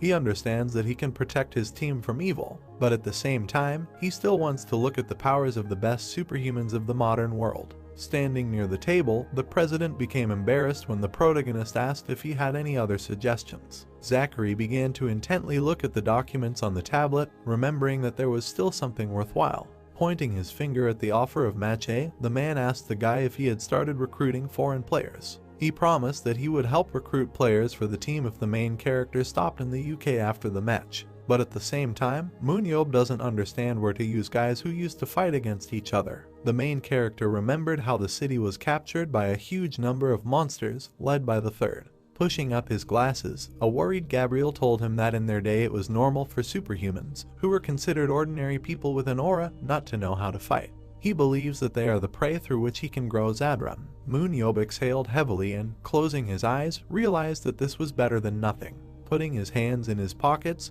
the blue-haired guy smiled. He suggested to Zachary that, in exchange for agreement, he would independently develop tactics for the match. Meanwhile, a beautiful landscape appeared in the sky above the wooden palace. In an empty office, a red-haired guy was sitting at a huge table. He carefully looked through the phone at how MoonYeob was fighting.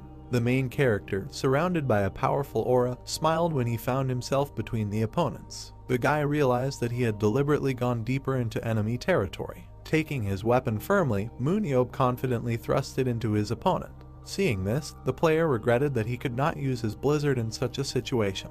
The green-eyed guy frowned and looked back at the sound. On the laptop lying on the table, an article about the main character was open, which was written maliciously. The red-haired guy believes that real stars become victims of the news, especially those who cannot stand injustice. This article was written about how MoonYeob, who makes the worst move since his impressive comeback, is only focused on using powerful forces. At the very beginning of the news feed there is a photo of the main character. Journalists wrote that this guy does not apologize for his various reservations. They believe that people cannot call this arrogant man who is not even aware of his situation a real hero. After reading this, the red-haired player assumed that the main character, given his low level of education, could be easily framed. He thinks MoonYeob is a very smart and polite person. A slight smile appeared on Roy's face. He, being the second best player, is looking forward to meeting the main character. The Korean national team's clubhouse has many panoramic windows flooded with sunlight.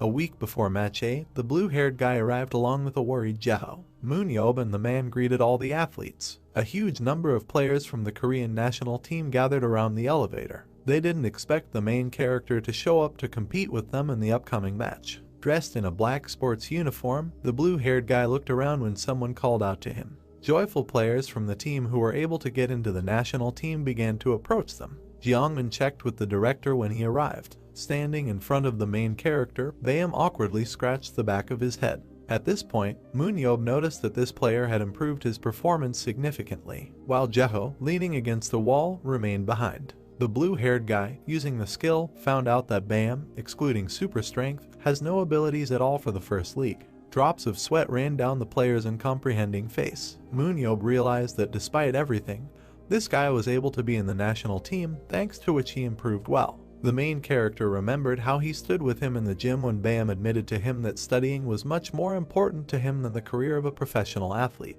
MoonYeob looked askance at the guy, who lowered his head. He recalled that he had difficulty convincing Bayam to join YSM by offering him a bonus. The troubled player even spent a week in the mountains to develop his skills. The main character smiled radiantly at the guys when he reminded Bayam that it was a long time ago. Standing opposite the director, the shocked guy asked him why he was so happy. MoonYeob admitted that he thought about the kid who once whined about studying, but has now grown up so much that he has become a member of the national team. The blushing Bayam scratched the back of his head in embarrassment, saying that such a thing had happened. Looking intently at the player, the main character extended his hand to him. He admitted that he had been keeping an eye on him all this time, after which he called him a good fellow. Tears of happiness came to the eyes of the shocked guy as he grabbed the director's hand. Bayam tightly grabbed the hand of the protagonist, who noticed that, apart from willpower, most of Bayam's indicators do not even exceed 70 units. He understands that this will not work in the top-level league. A sly smile appeared on MoonYeob's face as he decided that this player was worth quietly selling.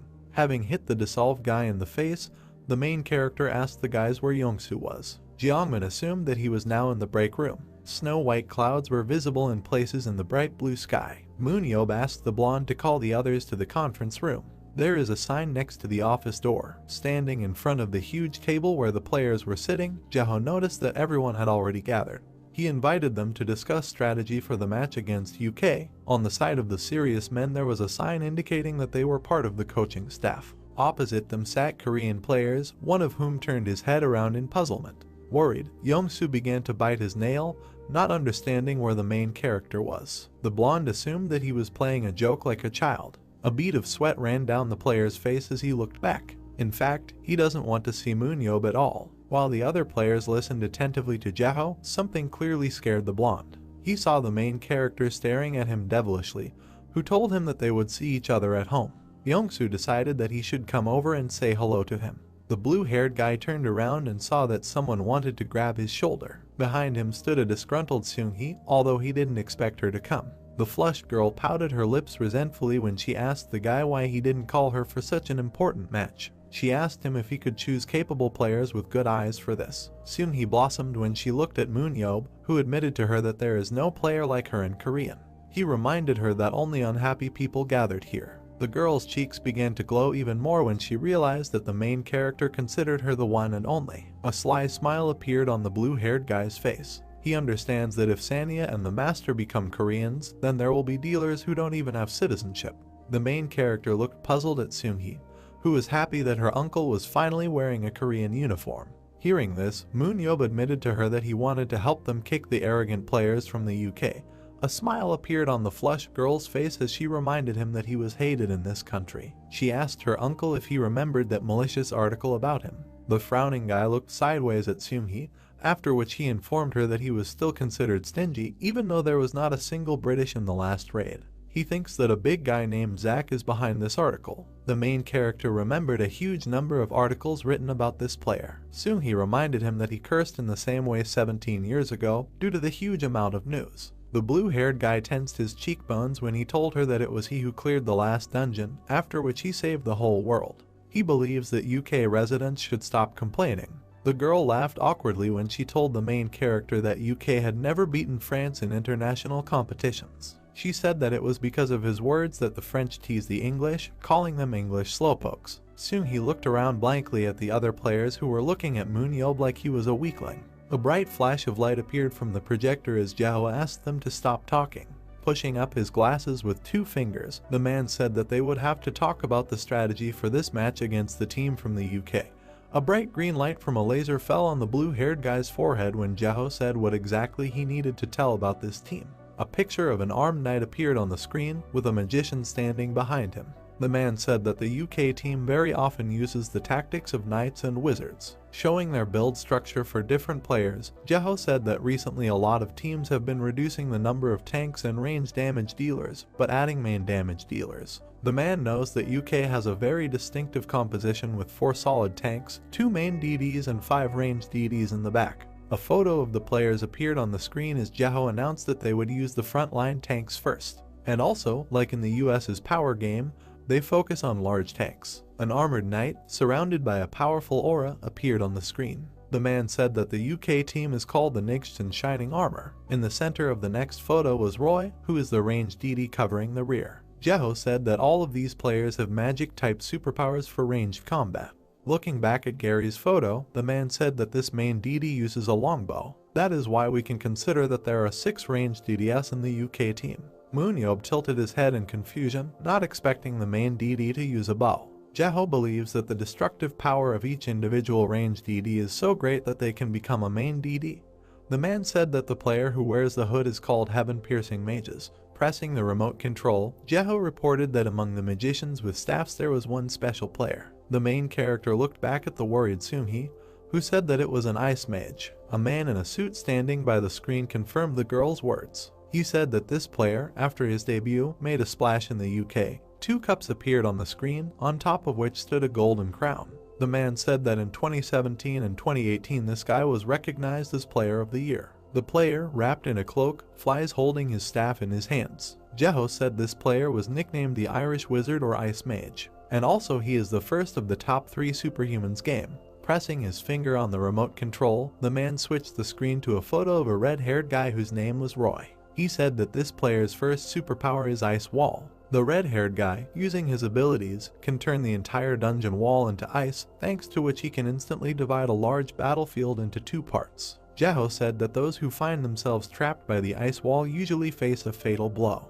The man said that Roy's second superpower is Blizzard. Opponents instantly turn into blocks of ice when the red-haired guy uses an ability that allows him to hook both an enemy and an ally, slowing them down and causing enormous damage. Jeho reported that this guy uses the Absolute Zero technique, thanks to which the range of use of other people's superpowers is reduced, after which they instantly freeze the affected objects. And Roy's final superpower is the Ice Seal. The enemy ends up trapped in ice because Jeho said that this ability allows the guy to seal one target for 20 seconds. He knows that even Roy himself cannot melt this ice. A bright green beam emanates from the projector remote control. The man said that this player can use this superpower to protect his allies. A ray of light fell on MoonYeob's forehead when Jeho said that it was with this ability that he could immobilize him and then attack the team. The frowning protagonist tilted his head. He realized that Roy had a hell of a lot of superpowers. This is why the British believe in him so much that they even asked Korean to enter the main character in the match. A list of players from the UK national team appeared on the screen. Looking at him, MoonYeob realized that with such strength they would never be able to defeat them. A sly smile appeared on the blue-haired guy's face when he, holding his chin, suggested that this is exactly what the UK team thinks. What makes him laugh is that the British are planning to screw over the Korean team. The next day, buses began arriving at Incheon International Airport. They loudly announced the arrival of the British. As soon as the UK players arrived at the airport, they were surrounded by paparazzi. When the players went to the journalists, the main character looked at their performance. The first to leave were the self-confident Aiden, Aaron, and the frowning Arthur. Anne, standing next to her partners, awkwardly waved to the reporters. And pink-haired Mary, standing between Walter and Kane, winked at the paparazzi. The last one to come out was the long-haired Roy,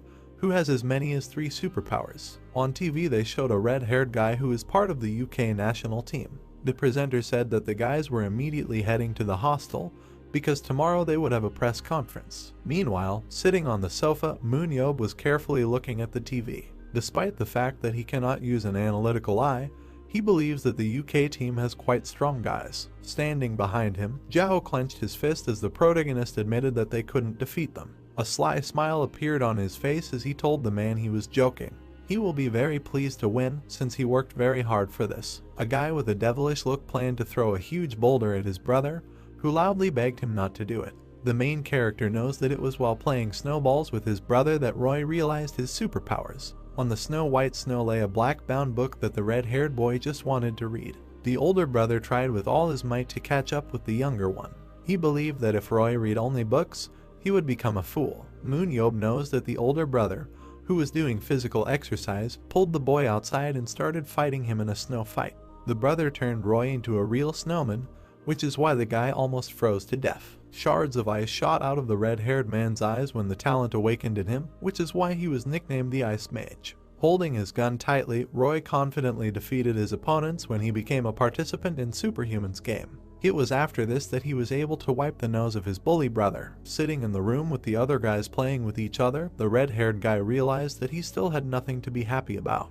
A drop of sweat ran down Roy's drooping face. He is very annoyed by the too noisy atmosphere before the press conference. Exhaling heavily, the guy grabbed his head. He understands that in this country the same pumped-up superhumans who have only primitive skills are everywhere. After which I remembered that even his team wanted to get Gerald for themselves. There was a phone on the stand, which was playing a video of the battle with the main character. Roy understands that MoonYeob is different from them and that he carefully plans his strategy and plays carefully. Imagining a blue-haired guy with a spear slung over his shoulder, the player thought that it was precisely such perfect intelligence that he had dreamed of all his life. While the video continued to play on the phone, Roy looked around displeasedly. He was very surprised because Robert called him. The red-haired guy reluctantly raised the phone to his ear, asking his brother what happened to him. The elder asked him if he was training for the match with the Koreans and if everything was fine with him. Looking at the guys playing basketball, Roy told his brother that things were much better before his call. Robert laughed at him and said that he should learn to express himself correctly. The green-eyed guy frowned deeply when his brother admitted that he understood his worries, because he would have to fight the hot MoonYeob. Roy menacingly asked his brother what he was saying. Meanwhile, the main character's ears itched when Roy told his brother that he couldn't even be compared to him. He said that MoonYeob is fluent in 5 languages, very educated, cultured, and also handles any situation wisely. Roy squeezed the phone so hard that it was all cracked when Robert again began to compare himself with the main character. The younger one demanded that his brother stop laughing. But, in fact, Roy is very mistaken. The red-haired guy's face turned blue with anger. He believes that MoonYeob was never the same person as his brother, but he is very much mistaken in his assumptions. On the day of the press conference, many residents gathered in the huge hall. The main character decided to ask the last question to Roy. With a smile on his face, MoonYeob, speaking into the microphone, asked the red-haired guy if he had an older brother. Hearing this, Roy felt uneasy. He, saying that he had a brother, asked what this question was about. With his hands folded on the table, smiling, the main character said that he wouldn't even have to start a fight since he could read everything on his face. And then he asked Roy whether his strength had awakened after the blow from his older brother. Hearing this, the drooping red-haired guy opened his mouth in surprise. Beads of sweat ran down his face as he realized that MoonYeob was smart and delicate. It was at that moment that Robert's words popped into his head, which made him realize that they were very similar to him. Meanwhile, the main character left the press conference. Jeho began to catch up with him, who asked him why he was talking all this nonsense. Turning to face him, MoonYeob smiled and, calling Roy cute, said that he did not believe that he could have been beaten on the street. He realized that this guy, if he was teased, began to snap. After this, the main character asked his partner if he thought that this player could have been bullied at some point. Looking at the angry Jeho, who clenched his fist, the blue-haired guy said that now he was facing one of such examples. Hearing this, the man said that one day, after jumping off a cliff with the main character, he would teleport one. At that moment, MoonYeob, wishing him good luck, reminded him that he was immortal. The blue-haired boy turned his head as he thought about Roy again.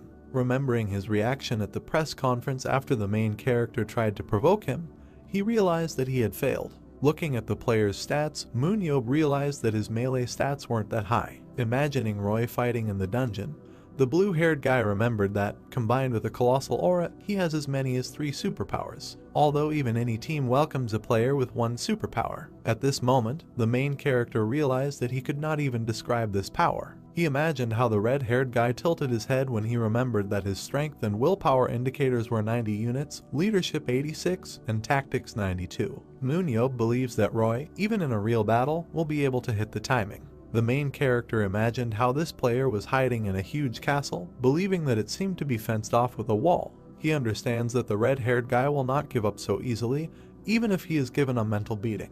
After which he realized that the Irishman had already figured out how he would behave in close combat.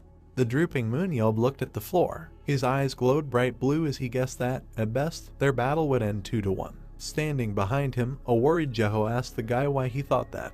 After imagining all possible ways to attack, the main character said that there is no enemy that cannot be attacked. A drop of sweat ran down Jeho's surprised face because he hadn't seen MoonYeob so serious for a long time. Meanwhile, the blue-haired guy, holding his chin, thought. Seeing this, the man remembered that this is exactly what the main character was like 17 years ago, when he was so immersed in thoughts that he didn't even hear what was happening around him. Remembering the exhausted MoonYeob holding a weapon, Jeho thought that this guy was always like this when they encountered impenetrable dungeons. A drop of sweat ran down the man's frowning face as he remembered what happened after that. Meanwhile, the main character turned around and left his partner. He informed him that this is what they would do. Jeho knows that this guy will always find a solution. The arena, filled with a huge number of spectators, announced the start of Match A, in which the Korean team is fighting against the UK. The presenter enthusiastically announced that the fighters would take to the site right now. Team UK was the first to enter the arena, led by Roy. The presenter announced to the audience that they were now meeting the UK national team, which was 4th in the ranking of countries in Superhuman's game. The team consists of 4 tanks, 2 main DDs, and 5 ranged DDs. The main character stood calmly on his feet when the presenter announced that the team from Korean was leaving. The armed guys confidently entered the arena when the man said that the head of this club was a living legend who was able to save all of humanity. The Korean national team, which consists of 5 tanks, 4 main DDs, 2 ranged DDs, ranks 162nd in the world rankings. The dejected fans began to make faces, not understanding how Korean could win UK even if they had MoonYeob. They believed that only in a one-on-one battle can this team win. A bead of sweat ran down the worried host's face. He said that this time the balance of power in the Korean team is slightly different from usual. While the guys were preparing to dive into the dungeon, the man noticed that they now had as many as 5 tanks. He announced that they had changed their 4-4-3 position to a new 5-4-2 formation. Meanwhile, a smiling MoonYeob began to put on his helmet when the host said that this way the Korean team would have more tanks. Then I remembered that many people are now reducing the number of tank soldiers. Players began to load into the first dungeon, which is called Labyrinth of the Dead. The presenter told the audience that he couldn't wait to watch the Korean team play with its new lineup. All MoonYeob team players gathered at the starting point. The head advised them to remember everything they did in training. With a smile on his face, the blue-haired guy threw his spear over his shoulder. He reminded the guys of the direction in which they must move. Meanwhile, at the starting point, Team UK was immediately attacked. A huge number of ominous skeletons appeared next to them. Summoned monsters began to attack armed opponents. A man from the reconnaissance team reported that the Korean team was moving very quickly. Roy looked around blankly as he assumed MoonYeob was on his way. A drop of sweat ran down the guy's frowning face as he realized that his opponents were about to hit the jackpot at the very beginning. He believes that the Koreans want to quickly snatch victory due to the fact that the hunt in a group where 5 tanks are participating is going quite slowly. Approaching the head, who did not understand what was happening, Arthur asked him if the enemy was approaching them. After which the girl suggested that Roy give some kind of sign to the Korean team. Exhaling heavily, the red-haired guy began to twist his head. He said they couldn't do that in such difficult terrain where there were variables that could affect the outcome of a surprise attack. Then he explained that the unknown variable was MoonYeob's strategy. Turning away from the guys, the armed guy realized that there was no need to fight where guerrilla practice was possible. He said they should spread out across the area. Roy looked confidently into the distance, remembering that they had come to Korean to win. That is why he understands that they cannot go back just because the enemy has changed tactics. He decided to face MoonYeob. Meanwhile, 2 teams gathered in the center of the arena, or rather on the 25th basement floor of the dungeon. Team UK players, smiling slightly, prepared to take on their opponents. On the other side, behind his guys, stood the main character, defending himself with a special shield. He, holding a spear on his shoulder, looked confidently at his opponents. Seeing this, Roy, who realized what was happening, frowned deeply. He doesn't understand why MoonYeob is in the rear. The red-haired guy looked intently at his opponents and decided that he would think about it later. Stretching his hand forward, he menacingly told his guys to go on the attack. There were times when people fought with the same people, and not with demons. Then there was dynamic protection. It was a block-shaped armor plate that was filled with rubber, plastic, and gunpowder. This system protects the tank when the missile hits the target. But to neutralize this, tandem ammunition was invented. Such a small bomb is placed in the head of the missile to cause the reactive armor to detonate.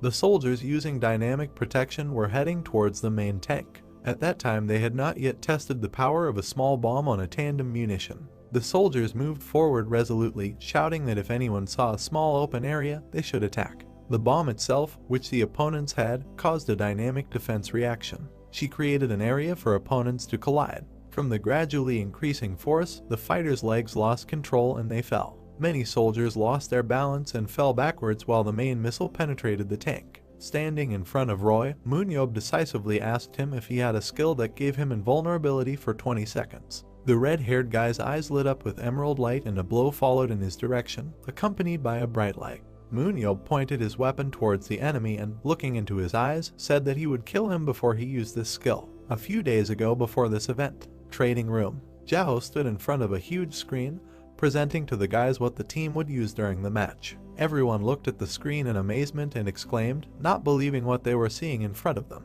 Woohan suddenly stood up, raising his hand and asking if the coach had made a mistake because the team initially only had 4 tankers. He added that if there were 5 tanks, the attack line would be too weak. Covering his face with his hand, Jaho called MoonYeob, who entered the hall irritably. The main character was heading towards the screen to explain the entire plan to the team. The guys looked at him with admiration. Without looking at the audience, MoonYeob coughed as he prepared to speak. The man looked at the amazed guys, saying that it was better to continue doing what the team had always done instead of mastering a new formation. Gritting his teeth in irritation, MoonYeob asked the guys if they agreed with him. Each team member was surprised and sweat dropped from their foreheads and cheeks. Exhaling heavily, the main character noted that it was better for them to die than to learn something new. Slamming his fist into his palm, MoonYeob added that the point is to try to win the early team fight. The man pointed his finger at Woohan, asking the confused guy what the tank was doing. Scratching his cheek with his finger, the team member replied that the tank served as protection, protecting from danger. Imagining the fight in his head, MoonYeob added that the tank protects not only the team members, but also the line. While saying this, the main character glanced at the guy, but Woohan was surprised by this addition.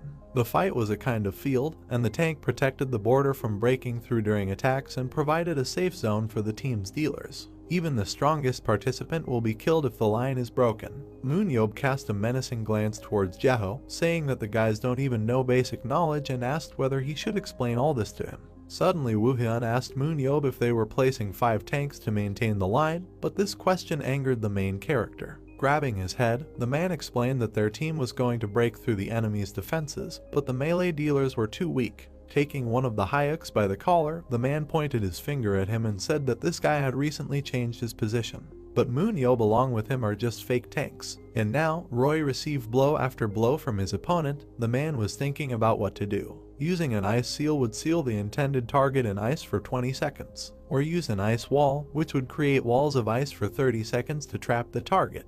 The guy sent a huge stream of superpower towards MoonYeob. But then Roy began to disappear after using the ice wall. As it turned out, the main character managed to kill his opponent and he dropped out. But the magician himself decided to play hunter and catch the enemy. MoonYeob is in the field of view of 1 tank and 2 dealers, then he cannot receive help from other members of his team. Therefore, opponents should not miss this opportunity. The team members watched the main character fight, emerging victorious. The man stood near the wall, telling the participants to wait for the moment when the wall breaks. But Roy missed something. MoonYeob looked at everything with his bestial gaze, knowing that the wall would last for 30 seconds. But Roy, who used this skill, thought that the main character was just an ordinary Superman. Both teams fought desperately, trying to attack each other. Members of the MoonYeob team realized that there were 3 people on the side of the main character, and 10 of them stood against 7. Heian suddenly tensed, noting that the British team was very strong. At that same second, she noticed an enemy running towards her. The opponent jumped over the girl's head, swinging his sword, emitting a bright lilac flame. Heian accepted the blow with a smile, knowing that if you die here, you cannot be considered a world-class player. At that very second, the girl soared into the air, raising a huge column of power. Heian delivered blow after blow, demonstrating the skills she had honed at the Paris Lumiere. Sounds were heard behind her, and later another member of the British team appeared, wanting to kill her. Involuntarily, the brunette turned back, waiting for the moment when the wall would break through, because 30 seconds had clearly already passed. Suddenly, her enemy was struck by a strong blow to the chest. Heian turned around with caution to see who did it. MoonYeob stood below, looking at his opponents with a demonic gaze. The guy has already committed 5 murders. Members of the British team, with astonished grimaces, were surprised that the main character had already killed 5 people in half a minute. And at that very second, MoonYeob was surrounded by people who wanted to catch him. But the man said irritably that he single-handedly caught their ace and killed 2 players while they accidentally caught 2. The guy parried many shots, complaining about his team, whose progress was imperceptible. Woohan screamed desperately, trying to do something, but it was all to no avail. Suddenly Seo patted Haein on the head, saying that the girl was smart. Looking irritably at the other members, the main character said that he would deal with them after the match. The guy's gaze became even more aggressive. MoonYeob pushed away an opponent who tried to attack him from behind. Suddenly the results of the first round were announced and it turned out that Team MoonYeob was in the lead. The spectators looked at the scoreboard in amazement, realizing that the Korean team was winning. Everyone started screaming, admiring and rejoicing at the result. The main character at this time sat down on the sofa, resting from a difficult round. Suddenly Jaho appeared, asking the man if he had improved his driving form, and MoonYeob, smiling, replied that he was improving every second. But suddenly the guy blushed and began to get angry, saying that he had sufficient strength and was worth better than a dozen fighters. Sitting on the sofa with his arms outstretched, MoonYeob addressed the team, telling them to put in more effort, and the team loudly responded that they would carry out the will of the commander. Remembering the moment when he and Roy were separated by an ice wall, the guy noted that the team was destroyed faster than the wall melted. Looking aggressively at the team, the guy added that the physical shape of the fighters has become better, but their mental shape is letting them down. Remembering the faces of his opponents, Seo told the team to use brains and not brawn. Making a tired face, the team shouted loudly that they would carry out the commander's order. Suddenly Jaho intervened in the conversation, asking the hero if their strategy was the ideal counter. Pointing his finger at the bespectacled man, MoonYeob noted that if the opponents used the same tactics, they would face a fiasco and collapse. Sweat ran down Jaho's face and he answered in confusion that he shouldn't underestimate his opponents. MoonYeob looked at the man warily, reproaching him for interfering in the conversation at the wrong time, because if so, then it would be better for him to go into battle himself. The man was taken aback, but the main character amazed him even more, saying that he was ready to give victory to his opponents in another round. Remembering his opposing team, the man decided that it would be better to engage their team in close combat and use fake tanks. Red-haired Roy will not be removed from the team because he is the symbol of their team. Touching his chin with his finger, MoonYeob added that the opposing team would not be able to replace all of their ranged fighters at once, but their points gap with MoonYeob's team would not be large.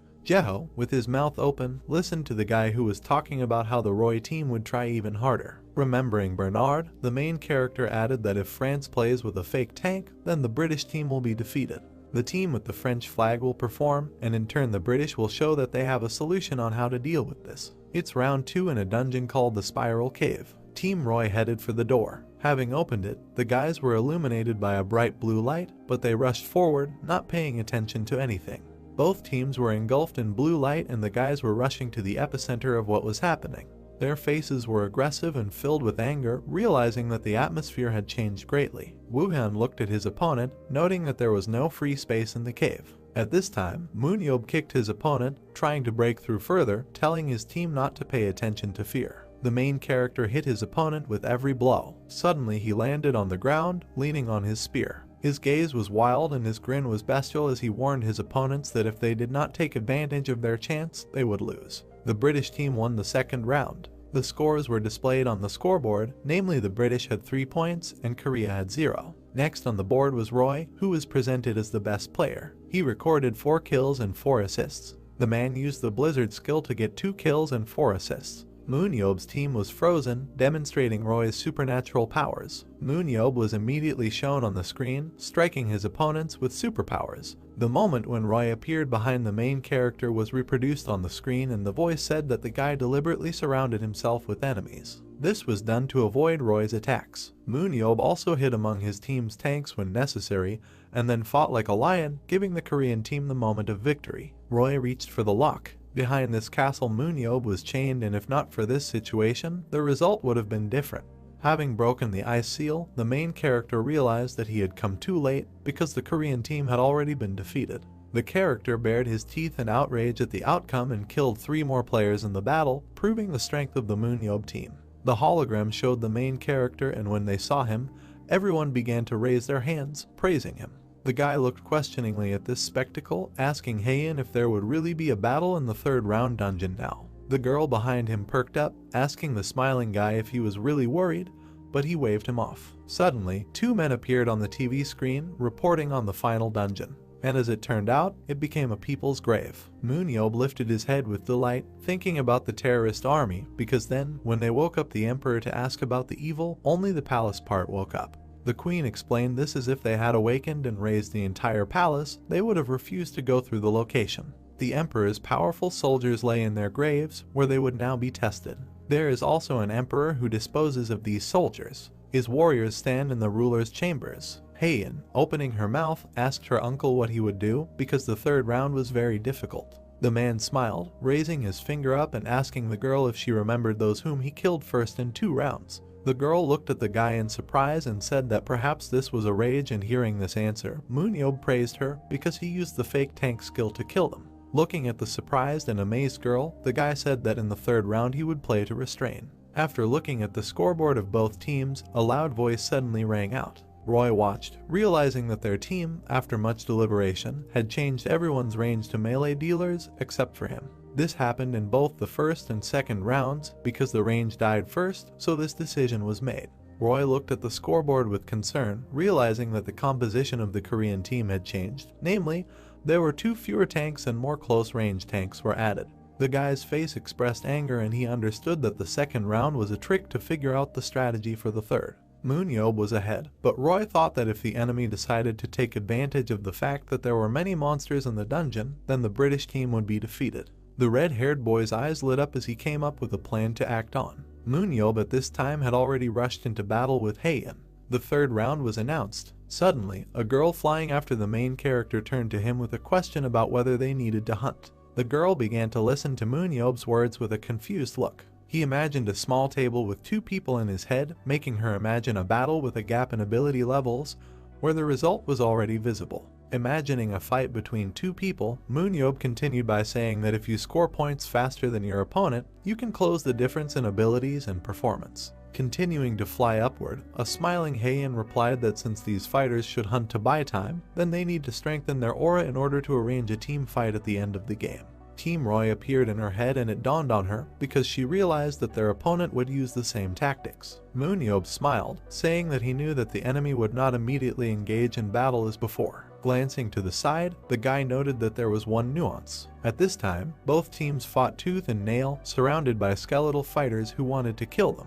Continuing to run with the girl, MoonYeob noted that he and she are the only ones who can fight such an opponent on equal terms without losing weight through the hunt. Looking at Heian with excitement, the guy said that if you meet 5 fighters, then it's simply better to restrain them from afar, and if there are 3 or fewer of them, then it's better to solve it together. Strong blows flew in different directions. The couple pulled back, feeling the full force of the blow on you. MoonYeob and Heian watched what was happening, thinking that if there are 5 of them, it is better to restrain them first. The guy moved into battle and immediately killed 2. Gritting his teeth and baring his teeth, the main character realized that he had not quite counted on this, because the Korean team had not returned to its original position. Roy tried his best to defend himself using his blizzard skills. His third subcommand went on the attack. Angrily talking to Heian through an earpiece, the guy said that only Wuhan survived, and this is precisely the nuance. Roy tried to control everything, although it was not possible to do it alone. But the weak Korea team went on the hunt to improve. The guy did not expect that he and the girl would interfere with the British hunting, and his team is sure that they can only win by leveling up by killing monsters. MoonYeob pointed his finger at the girl, telling her to quickly walk towards their team. The girl informed all members of the 2nd and 4th sub-teams that it was better to ignore the hunt and leave. Roy at this time used the blizzard skill, having already committed 3 kills. MoonYeob stood with his back to this, realizing that it was time to act. His look became wilder, and he invited Roy to play against him. The protagonist's eyes shone with a bright light, and he asked the enemy about what kind of containment they needed. Illuminated by the burning blue flame, the guy leaned on his hand. The man's gaze was filled with rage and malice, and he understood that he would win even without restraint. Roy raised his head, watching the young man and thinking that he would be able to take his enemies by surprise. The men of MoonYeob's team ran away, realizing that their team would be destroyed. Roy looked at the situation seriously, wondering if the Koreans could counter him without their main player. At this time, the announcers watched with their mouths open, saying that all the fighters were ignoring the monsters of the dungeon and starting to hunt each other. Roy was hunting for the Korean team with serious intentions. MoonYeob also went into battle smiling, hunting the British team. In the People's Grave, where monster hunting is the most important activity, a human safari has begun. MoonYeob killed people from the opposing team one by one. He, destroying all opponents on his way, committed 5 murders. His aura was filled with supernatural power that emitted a bright lilac light.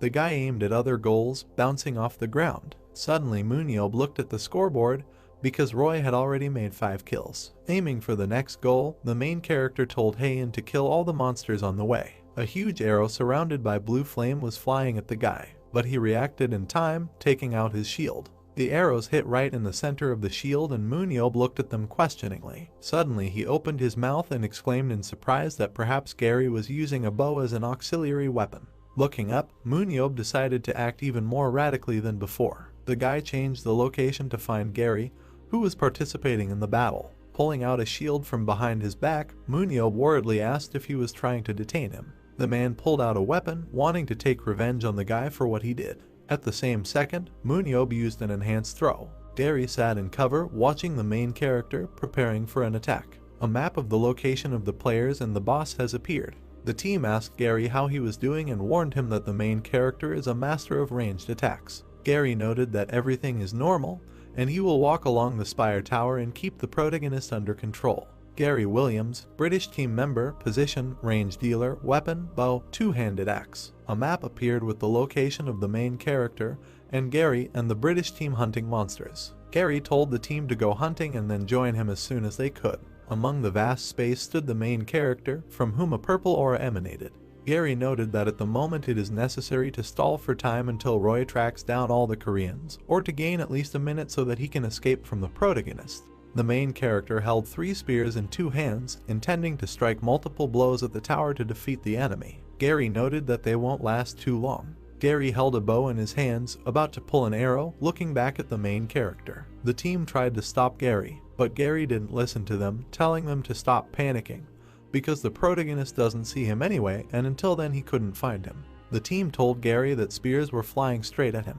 Gary widened his eyes, not understanding what to do, while the spears were already approaching him, emitting a purple aura. MoonYeob attacked the tower with spears, delivering crushing blows. After the attack, the spears began to return to the hands of the protagonist. The commentator noted that MoonYeob already has 6 kills. MoonYeob noted that he hit the bullseye and that he got everything right. MoonYeob picked up the returning spears, looking at the tower with a wicked grin. The protagonist noted that archers will always find a secluded place, adding that it was a rain of spears. A picture appeared with a description of various superpowers. In this world, there are countless supernatural forces. A superpower throw card that can adjust the distance and speed of the throw, among which the throw is one of the most common, and no one attached much importance to this technique. The bright and white background on the monitor illuminated the impenetrable darkness. Players said the throw was a good ability for ball games and would be useful if Superhuman started playing baseball, noting that other moves were much cooler. Players said that it is actually better not to develop this superpower since it is an ordinary lottery with a bunch of dummies. And people continued to think so. The main character stood dressed in armor, holding a black spear in his hand behind his back. Of course, all this stopped with the appearance of MoonYeob in this world, and just 8 months after MoonYeob manifested himself, he completely changed his attitude towards this superpower, and this at 18.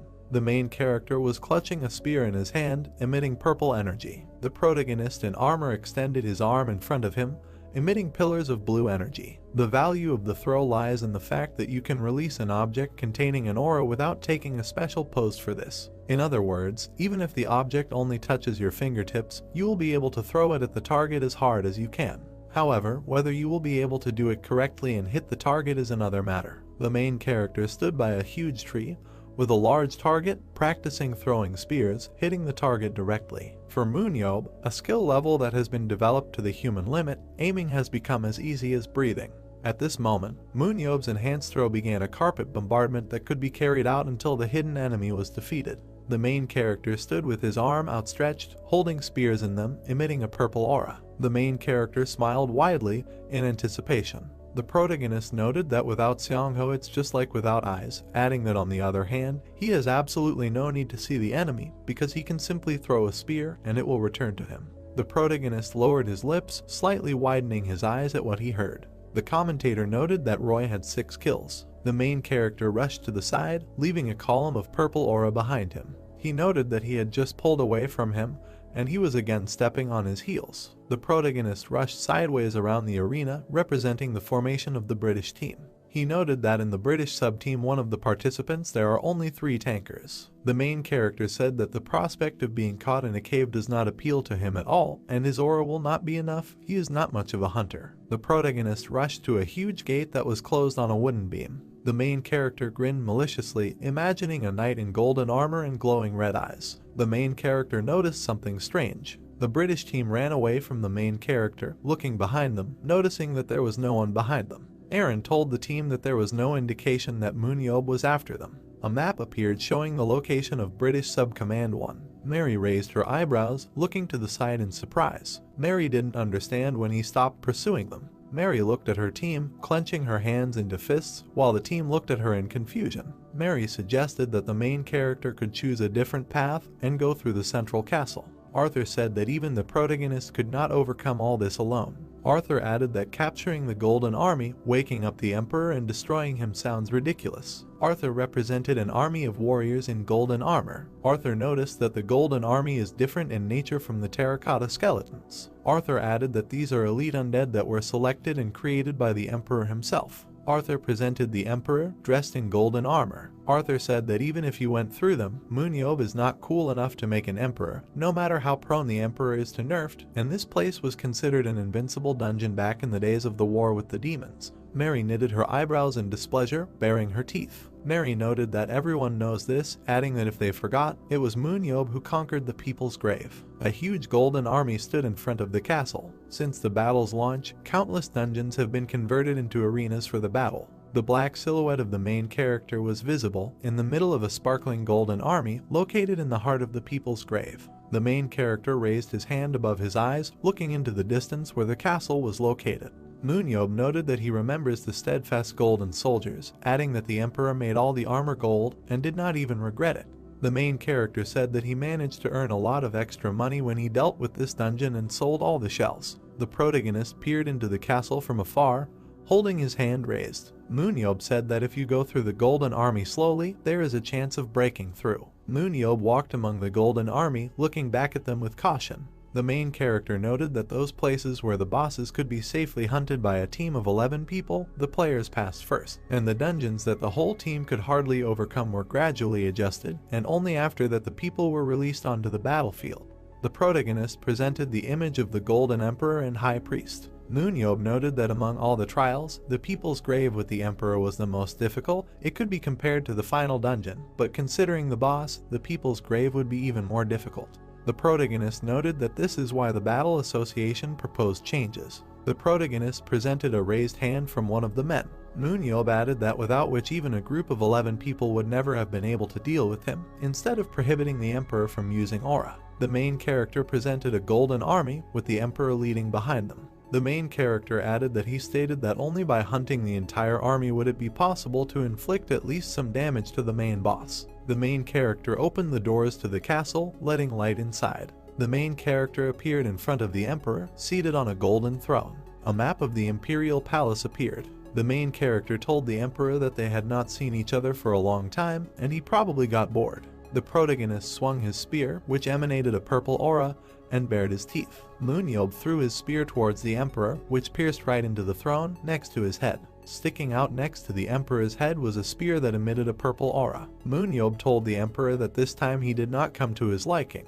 The Golden Army's eyes began to glow red, and a powerful aura began to emanate from them. MoonYeob noted that he needs his army, which will wake up if you touch him with a finger. Behind the main character, a red light was visible from the passage. MoonYeob turned his head towards the exit, smiling wickedly. Mary and her team entered the People's Grave, inspecting the room. There was not a single soldier from the Golden Army, only the British team in the middle of the People's Grave. Mary noted that there was no one there, adding that she had previously said that MoonYeob was hunting there. Mary bared her teeth nervously, raising her eyebrows. Mary said that she should have noticed earlier, not understanding how he was able to defeat them in such a short time. Mary introduced the main character with a terrifying gaze, who was enveloped in a black aura. Mary said that if MoonYeob could defeat so many soldiers on his own, then he is incredibly strong, adding that they must be fighting with the Emperor. The British team burst into the Emperor's throne room. The British team wanted to have some fun, so they headed there. Mary widened her eyes, looking at the throne in bewilderment.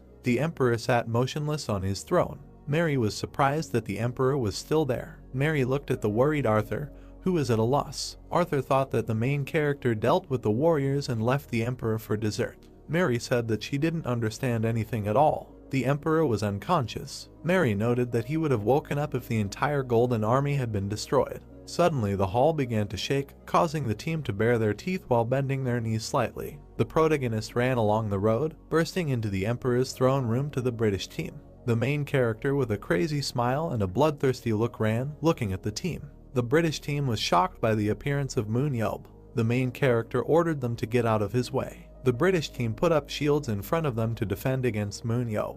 The main character ran past the team, going behind them. MoonYeob stood behind them, after which they turned around, looking at the main character with bewilderment. MoonYeob stood with his back to them, his mouth slightly open. He told the British crew to scatter or they would die. The team looked at MoonYeob with confusion, their mouths slightly open. The main character closed his eyes and smiled broadly, imagining a map of the people's grave, around which he ran along with the Golden Army. The main character told the team that they made a small circle while they were playing catch-up, adding that they couldn't think of anything to do to have fun. The main character noticed that they were faster than he thought, asking the team if they heard footsteps. The British team looked behind them in horror as they saw the Golden Army in the aisle. One of the guys understood why there was no Golden Army there. The Golden Army headed towards the British team, intending to attack them. The team bared its teeth and rushed away from that place. Mary held her spear tightly as she ran away from the Golden Army, looking back at them. One of the guys said that they only have 3 tanks and to destroy them their aura must be at least black, but since they are still running away it is barely purple. A player from the team said that he did not need to explain it, asking him to be quiet and just run. The British team quickly ran towards the exit from the Golden Army. Mary said that everything is fine and they are not that fast, so they can leave through another exit. Mary widened her eyes and opened her mouth in horror. The main character covered his face, holding back his insidious laughter. The protagonist could not resist and laughed loudly, opening his mouth wide and squinting his eyes. The other exit was blocked with stones, not giving the British team a chance. They were amazed that they managed to get stuck there. Mary widened her eyes, frowning. She said that MoonYeob is a scoundrel. The Golden Army caught up with the team, preparing to attack them. The main character mercilessly rejoiced and laughed as he saw the Golden Army destroy the British team.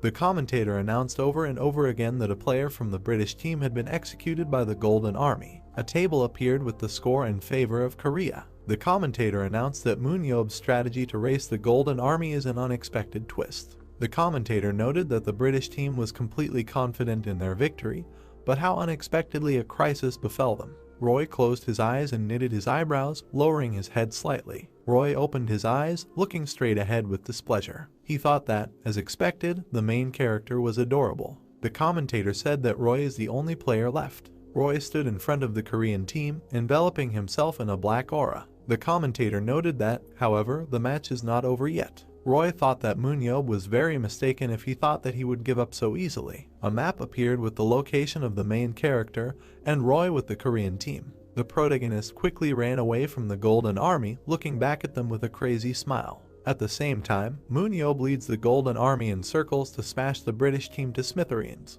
3 black silhouettes were visible in the field in front of the towers. It was the escaping Korean sub-team 2, Yongsoo, Bam and Hyuk. Yongsoo bared his teeth, looking irritably behind him, where Hyuk was running after the guys. Hyuk asked the guys to wait, saying that they couldn't just run away like that.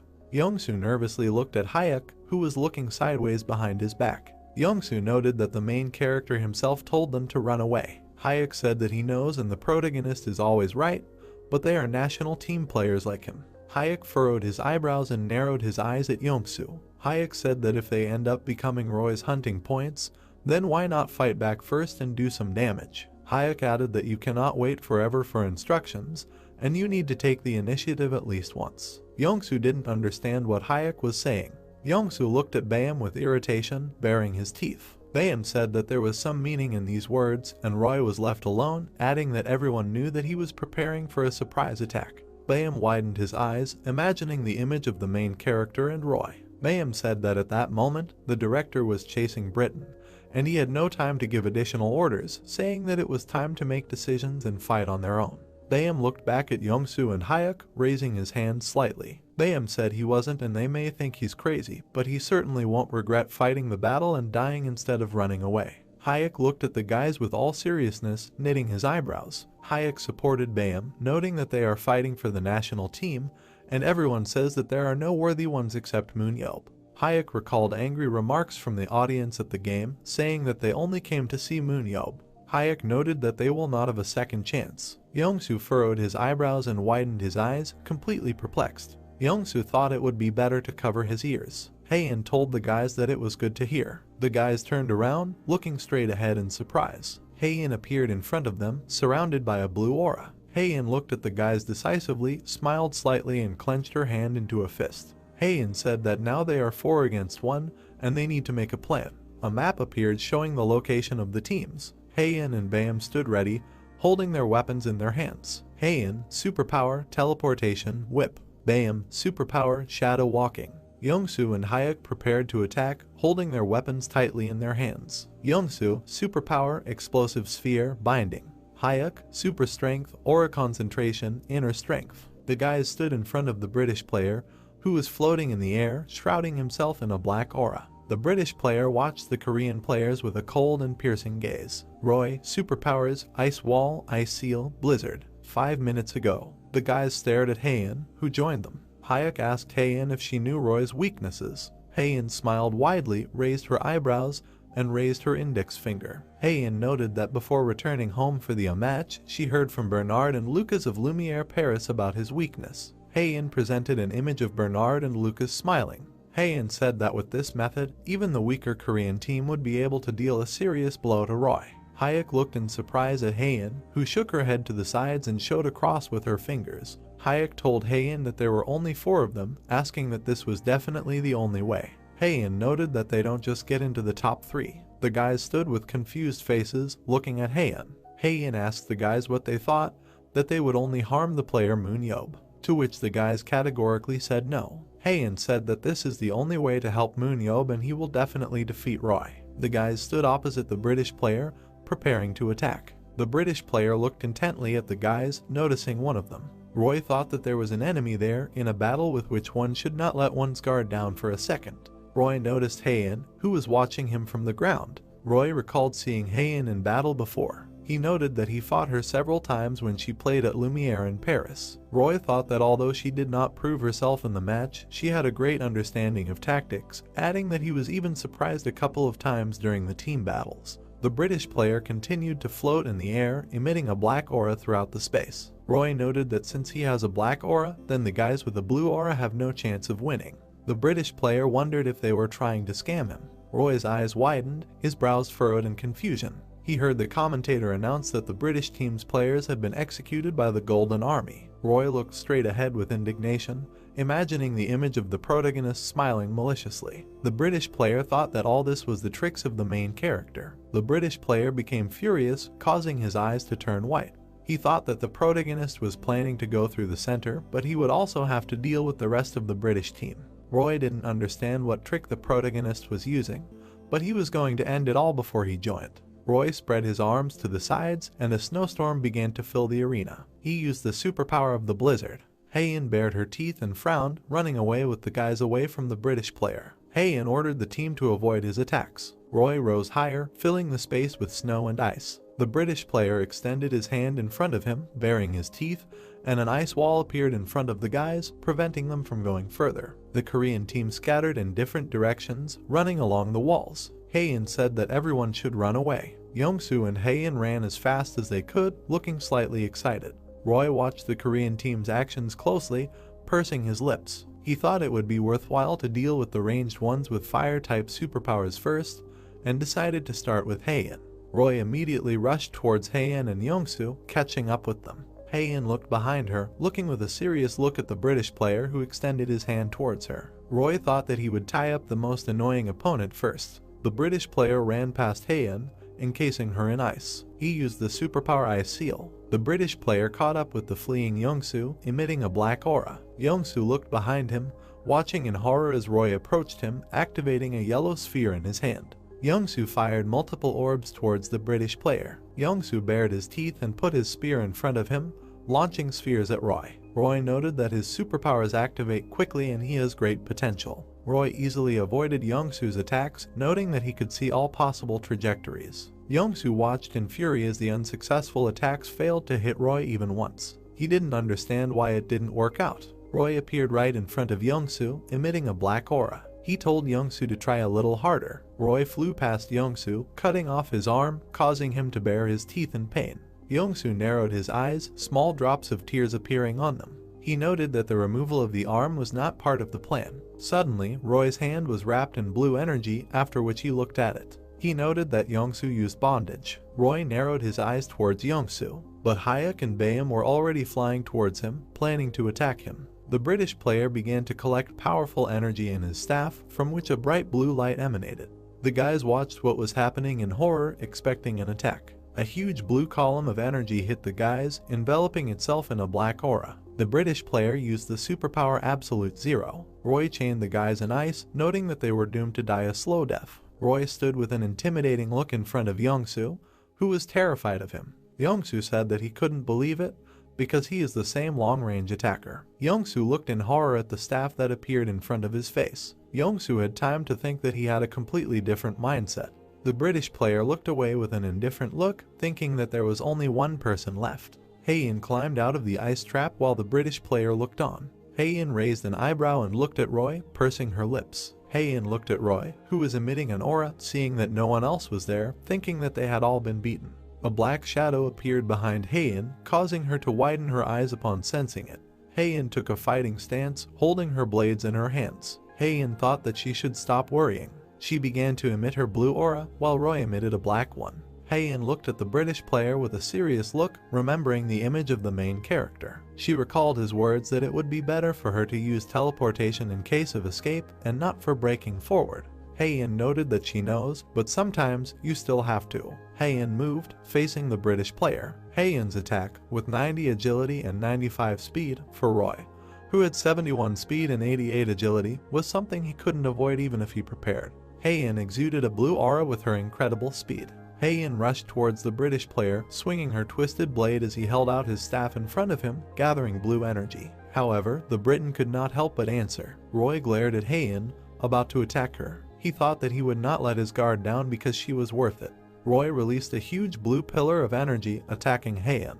He used the superpower of Absolute Zero. Haein was completely covered in ice, frozen in place. Roy grinned maliciously, knitting his eyebrows, noting that that was all. Suddenly, the black silhouette of the player snatched the staff from the British player's hands, causing him to look behind him in bewilderment. Roy looked at the player's back, not understanding who was standing in front of him. Bayam smiled nervously, clutching his opponent's staff tightly in his hands and trembling in fear. Roy didn't understand how he avoided the attack. Hayek covered Bayam with his body so he could dodge the attack. Hayek took the hit while Bayam was about to use his superpower Shadow Walking. Bayam recalled approaching Haein from behind and telling her that everything went as planned. Bayam asked Haein to have her attention for a while. Bayam looked at Roy in confusion, smiling nervously and continuing to shake. Bayam noted that in the end he was the only one left. Bayam swung his staff with all his might, baring his teeth. He told Roy that from the very beginning their goal was his weapon. Bayam smashed his staff on the ground, causing it to shatter into pieces. The British player's eyes widened with rage. He noted that this staff was the teeth of an ice dragon. Bayam smiled slightly at the British player and widened his eyes slightly. Bayam asked Roy what he thought about this. The British player flew into a rage, his eyes flashing with white energy emanating from them. Bayam was lost in fear, asking for his forgiveness. The score between Korea and Britain was 1-1. The commentator noted that Roy killed 10 players. Absolute Zero is not a separate superpower. Roy extended his weapon and gathered a sphere of white energy at its center. This is a blizzard technique that reduces its range to the limit and fires under enormous pressure. The man's hand was clamping the tip of the hose from which water was flowing. It's like holding the end of a hose to create a powerful stream of water. This ability was discovered completely by accident. After all, initially Roy did not use a staff. Roy raised his hand and collected a white energy sphere in it. He thought he was perfect with the superpowers he had. A picture appeared with Roy, who looked very serious, and behind him Bernard, who was grinning maliciously. But a meeting with Bernard in a training match last year turned Roy's life upside down.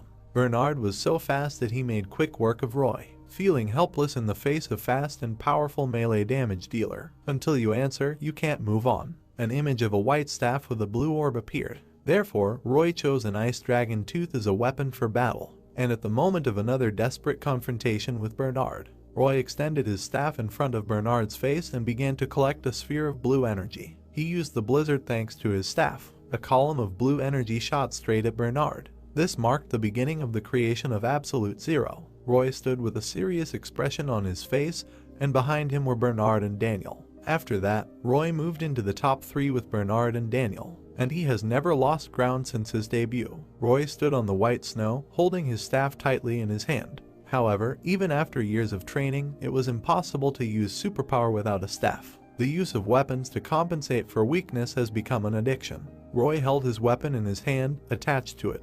The weapon became his weak point. A snowstorm filled the space. Bam found himself encased in ice, his mouth wide open. Roy stood in front of the icy Bam, while the main character appeared behind him. The main character noted that these are his street children. Roy turned his head, looking at the protagonist with a serious look. The British player told him he was too late. The protagonist held a spear in his hand, glaring at Roy with fury, emitting a red aura. MoonYeob, 6 kills. The protagonist told Roy that he got a little carried away with the hunt while he was getting there. Roy furrowed his eyebrows slightly, gathering white energy in his hand. Roy, 10 kills. Roy noted that it was just MoonYeob and him there anyway, adding that he didn't need to say anything else so he would start first. White energy appeared around Roy, after which the space was filled with snow. He used the superpower of the blizzard. Roy and MoonYeob stood opposite each other, exuding a powerful aura. The British player thought that with a white aura, he could demonstrate the maximum of his abilities and create the coldest blizzard. Roy added that in just a few seconds the body will freeze and the mind will become clouded. A white aura emanated from Roy and he collected energy in his hand while watching the protagonist. He thought that after all he could not defeat him. The protagonist looked at his fingertips, which were covered in ice. The protagonist noted that Roy himself said that he would attack first, asking him if he was done with his preparations. The main character noted that it was unbearably cold there, and he didn't want to die like that. MoonYeob looked up at the British player. MoonYeob said that for now they are standing. MoonYeob extended his hand with a spear, covering his body with a shield, and smiled maliciously, exuding a blood-red aura. MoonYeob said that he is going to reach maximum capacity. The protagonist sparkled with malicious red eyes, smiling bloodthirstily. He used his super strength to enhance his throw. The main character flew into the air, swinging his spear with all his might at the British player. Roy furrowed his eyebrows and pursed his lips, looking at the main character with bewilderment. The protagonist attacked Roy over and over again, but he managed to dodge his attacks with difficulty. The protagonist threw 2 spears towards Roy. Roy created pieces of ice, shielding himself from spear attacks. Roy extended his arms, creating an ice wall, while the main character ran towards him as fast as he could. The main character bent over slightly, continuing to watch Roy with his malicious gaze. The British player thought he was very fast. The main character bounced off the ground, leaving a trail of red aura behind him. Roy was about to use his super strength ice wall again. Roy jumped to the side, creating an ice wall in front of him to delay the main character. The main character broke the ice wall while breaking through to the British player. The protagonist narrowed his eyes at the British player, smiling sarcastically. He thought that Roy was capable of something, and the reaction to a melee attack was incredibly fast and skillful. A red aura emanated from the protagonist as a snowstorm filled the space. The protagonist noted that most would not be able to withstand a snowstorm, and that he could feel his joints freezing even as he used his aura to warm up his entire body as much as possible.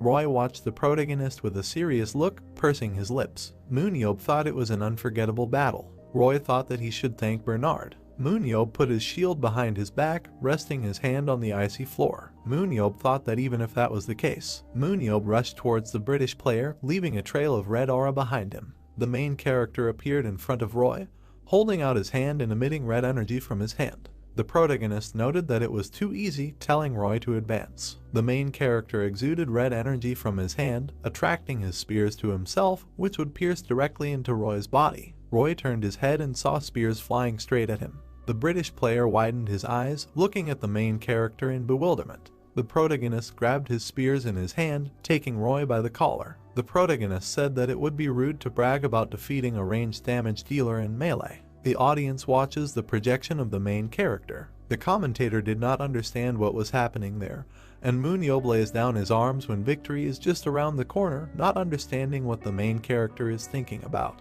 Jeho covered his face with his hand, baring his teeth, looking slightly annoyed. Jeho said that MoonYeob was again like with Gerald. He turned on the teacher mode. Roy looked at the main character in bewilderment as he walked away from him. The protagonist told Roy that he was just a zero, asking what he was trying to surprise him with. The protagonist said that in a battle with him, Roy could not have done without his equipment, noting that if there is no weapon, then he is not so cool now. The British player looked at the main character with displeasure, pursing his lips. MoonYeob turned and looked at Roy with a serious look. Roy told the protagonist that he had finally realized what his power was, and it was now useless to deny it, noting that he could not use his ability without the staff. The main character told the British player that he gave him a head start twice, but he did nothing. Black silhouettes of the guys were visible on the snow-covered floor. MoonYeob told Roy that he had seen others like him during the war, asking why he thought he accepted the offer to participate in the match. Roy looked at the main character in bewilderment, slightly widening his eyes. Roy said that this match against the leader of the British team is a great opportunity for the lagging Korea. The protagonist got angry, answering that he doesn't use his wits at all. The main character raised his hand, looking at Roy, and imagined the image of the Emperor with another monster. He said he doesn't know when it will happen, but there will come a time when they need strong guys, and he's there to see how ready Roy is for that. Roy clenched his hands into fists, looking at the protagonist. He asked that MoonYeob was going to assemble the Great Seven once again.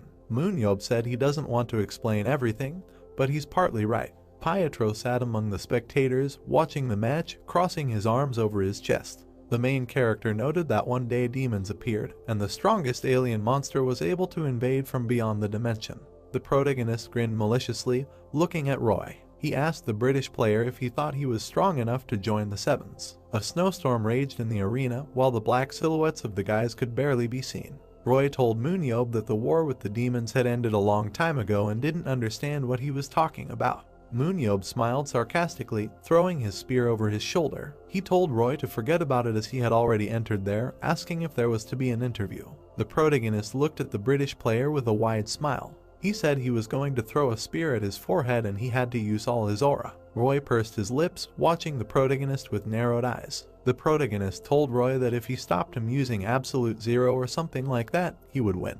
The protagonist noted that he should not even think about using other superpowers because it could kill him right then and there. Roy knitted his eyebrows, looking at the main character. He thought that everyone was joking when they called him the strongest in the world, adding that this could not be true. The protagonist, with a serious expression on his face, looked at Roy, emitting a red aura. Roy thought that no one would think his actions were a joke, looking at that expression, and at that moment, he was more serious than anyone else. Roy smiled nervously, knitting his eyebrows. Roy's eyes turned white and a thick white aura began to emanate from him. He was going to use absolute zero without a weapon, not knowing if he would succeed. The protagonist swung his spear while a white aura emanated from the British player. The guys stood opposite each other, about to attack. Roy thought there was only one chance. MoonYeob enveloped himself in the spear in a red aura and swung it at Roy. Roy raised his hand and began to collect a sphere of white energy in it.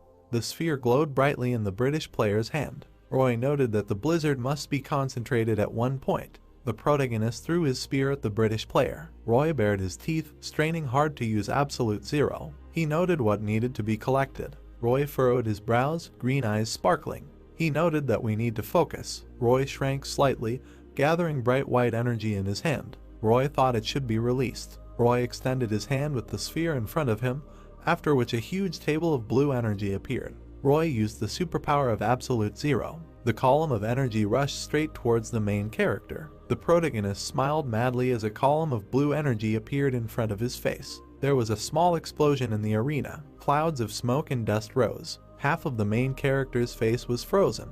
He noted that Roy almost succeeded. The main character smiled insidiously, looking at Roy with a crazy look. There was a huge hole in Roy's body due to the spear flying through him. MoonYeob told Roy that he was only one step behind. The audience gaped in complete shock. The commentator said that it was just unexpected and the victory goes to the Korean national team. Incheon International Airport. Roy stood in front of an audience of journalists who were filming him and gave them an interview. Roy explained to the audience that there was a perception that the main character was cruel and self-willed, and that is how he was portrayed in the media. Roy added that MoonYeob was actually a true hero, a great and wise man who always thought about the future. Roy recalled to the audience a moment from the battle when they were left one-on-one and decided to figure it out in a different format.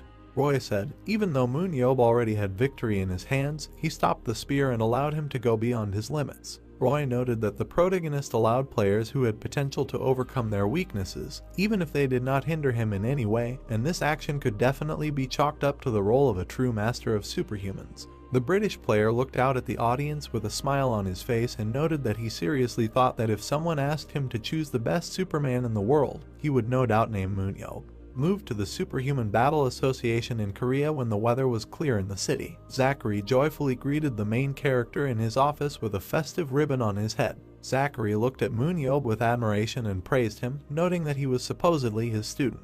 MoonYeob looked at Zachary with crossed arms and a dissatisfied look and told him that he had saved the world again and this was not a good reason for happiness. Zachary continued to celebrate the protagonist's victory and raised his finger up when MoonYeob became even angrier and bared his teeth. Zachary explained that MoonYeob may not have saved the ordinary world, but for the world of the Korean battle he was now definitely a god because they had never won matcha before. The protagonist replied with an evil grin that there was nothing to brag about. Zachary continued to wave his arms in joy with the ribbon on his head. He was glad that they beat the British with a score of 2-1 over the 4th place in the world, because he thought at all that they would have won one round at most, even if the main character himself had taken part, and that was all. Zachary looked in surprise as the main character stretched out on the sofa. He asked him if he had accidentally found wild centuries-old ginseng, because he was wondering how it had become stronger recently. MoonYeob ironically asked if this was even possible. The main character recalled how he fought the Golden Boss. MoonYeob recalled that he was in shock then and did not understand what could have changed after that battle with the Emperor. One thing was clear to him: if they had fought before his battle with the Golden Boss, they could have lost to the British, exactly as the president said. MoonYeob was sitting on the couch when Zachary began to remove the festive ribbon from his head. MoonYeob noted that since he finished with the match, their association now had to pay him. Zachary added that MoonYeob didn't seem too interested at the time. The protagonist noted that this was in the past. The main character looked at his notebook with a small exclamation. He wanted to provide the list of players submitted by Britain. We moved to the base of the YSM club. The main character put his feet up on the table and carefully studied the list of foreign players provided by Britain. He understood that they were all active players, and most of them were in European leagues, so there were many useful contacts for him. Mostly he saw players whose contracts with the club were ending or were on the transfer market. MoonYeob looked carefully at the notepad with the lists of players. He knew he didn't expect to see players as strong as his old friends Bernard and Roy, and there were several other AAA players there. MoonYeob recalled running around Korean schools and hanging out in gyms. He felt an old feeling, as if only yesterday he was rushing around high schools in Korea and picking up players, believing that a strong transformation had occurred. MoonYeob was carefully studying the case of the British players when suddenly Gabriel disturbed him and was about to enter the office. The protagonist closed the player's case, throwing his legs up to 100 when Gabriel entered the office. MoonYeob asked what was the matter. Gabriel presented the image of Pietro, who ran across the field and caught butterflies. Gabriel explained that he was informed that Pietro's ability level had been changed. Gabriel stood near the main character's table and told him about Pietro's 2 skills. He explained that the effectiveness of the calling skill was 80% and the teleportation skill operated within a radius of 3 kilometers every 3 minutes. MoonYeob actually expected the limit to be a little higher. Gabriel looked at the main character. Gabriel said that this was the trend in their days, and players improved their skills significantly compared to the beginning of the battle. He added that while he agreed with the view that imposing strict restrictions on superhumans was contrary to justice, the battle in turn tried to minimize this relaxation. Gabriel presented the image of Shuren, who was surrounded by a stream of her red aura, which increased from 50 to 80%.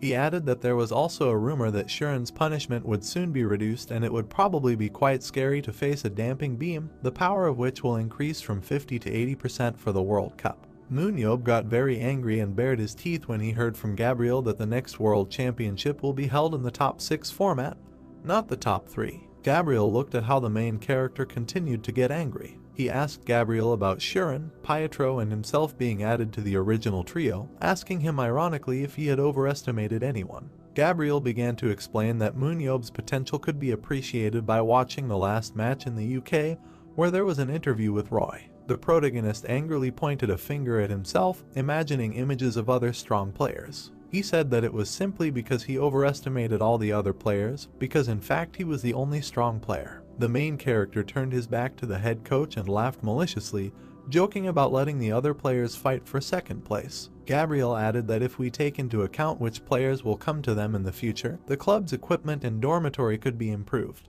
MoonYeob winked his eye and looked at Gabriel with a smile. He noted that improving the dormitory and equipment would be a good idea, because they were going to bring the British, which means they needed to improve it all and get rid of garbage. The main character crossed his fingers and smiled sarcastically towards the coach. MoonYeob added that the newcomers had to be in good conditions. Black silhouettes of people stood in an empty huge field under a clear warm sky next to a mountain range. It was the main character with the workers, noting to them that they needed to start building the house urgently. The protagonist kept his hands on his belt and looked at the team of workers. A large guy worker with a towel around his neck asked if they would build the same house. MoonYeob replied that yes, and for the rest, just prepare the foundation, and told them to bring more building materials for 4 more houses. The guy with the towel exclaimed as he looked at the main character, who represented one important player. The employee asked if their director had some kind of plan. MoonYeob noted that his plans included one player with superpowers who could copy samples and materials and did it very professionally. The main character raised his finger up and looked enthusiastically at the guys who were surprised by this skill. MoonYeob added that in this case the guys should do it well and quickly, just the way he liked it. The worker, with a towel around his neck, grabbed his bicep with animation. He proudly stated that this was their calling and added that their facility would be completed in a month. MoonYeob noted their frantic speed. The main worker turned his attention to his boys, who were proud and boastful of their strength. He laughed and said that they only gathered people with superpowers that would be useful in construction, almost like Avengers. MoonYeob spread his hands to the sides and asked, slightly perplexed, if they could further shorten this period of work if he recharged their aura. The main worker asked in surprise about the aura, noting that with this recharging their capabilities would expand and they would be able to reduce the work period by half. The main character enthusiastically raised his hand and rejoiced along with all the workers, noting that they would build a huge villa in 2 weeks. The main character put on a construction worker's clothes and hugged Soon-ho, who looked confused. MoonYeob shouted to other players that it would be difficult for each of them to live in the countryside.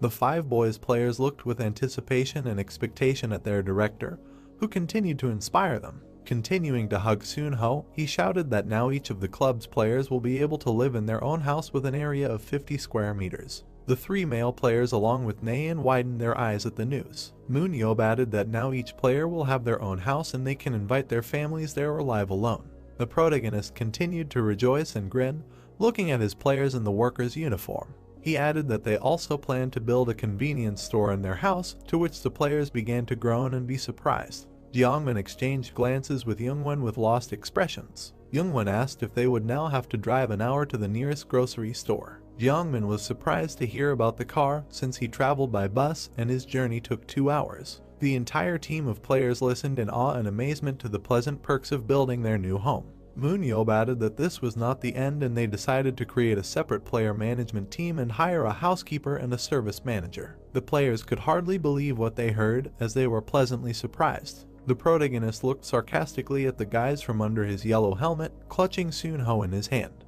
He was pleased to hear his team's admiration for his action and the improvement in their standard of living. MoonYeob understood that now would be the time for provocation. Soon-ho looked up at the director with a confused look and sweatily tried to address him, noting that everything sounded good, but then his speech was interrupted. MoonYeob sighed angrily and placed his helmet on Soon-ho's head. Soon-ho immediately fell down and was stunned when he heard that the main character told everyone to listen to him and added that Soon-ho decided to work hard on the construction of the building. Soon-ho continued to be in quiet horror and bewilderment, sweat running down his face. MoonYeob explained that talented superpowered people sacrifice their time to implement this plan, so he added that if other players joined the ranks of workers, they would be able to build the building faster. The protagonist hugged the perplexed Seon-ho, and all the other players began to clap their hands as a sign of his help. Seon-ho looked at the main character with anger in his eyes, who looked at him with a smile and told him to gain strength for the next 2 weeks. Seon-ho didn't like this situation and asked the director about the league itself, since he was also a member of the main team. Seon-ho was sweating profusely in the sultry heat and raised his head to the director with a sweltering look. MoonYeob immediately tried to cheer up his player and told him that he would have his own car and everything that his heart desired, including sports cars, which he could safely consider. Seon-ho still tried to resist and did not agree to this. Within a moment, he was thinking with a contemptuous look about the proposal when MoonYeob added that he would have a penthouse in this beautiful house, and a duplex one at that. The main character emitted a bright shining light from himself and showed 2 fingers on his hand, noting that Seon-ho's salary would now be doubled. Seon-ho immediately began putting work gloves on his hands. He said that he was the prince of delivery, Seon-ho, and didn't want to be that anymore. Seon-ho bared his teeth bloodthirstily and with animation and fire in his eyes said, clenching his fist, that now he would be the king of construction and told the guys to call him from now on the king of construction Seon-ho. The club's official page posted a photo of Seon-ho at a construction site. Later, news emerged that Seon-ho had stopped playing in the league for a while and was actively looking for housing. Bewildered and indignant comments poured in under Seon-ho's photo from the construction site about why they removed such a strong player from the roster. The fan was torn by all the comments about Seon-ho, even though YSM currently maintained his championship in the first division. Seon-ho went about his daily routine in various forms and actions. The reason was that Seon-ho was a key figure in the team's strategy and the person who makes the show happen, and he was removed from the team to make the league match boring.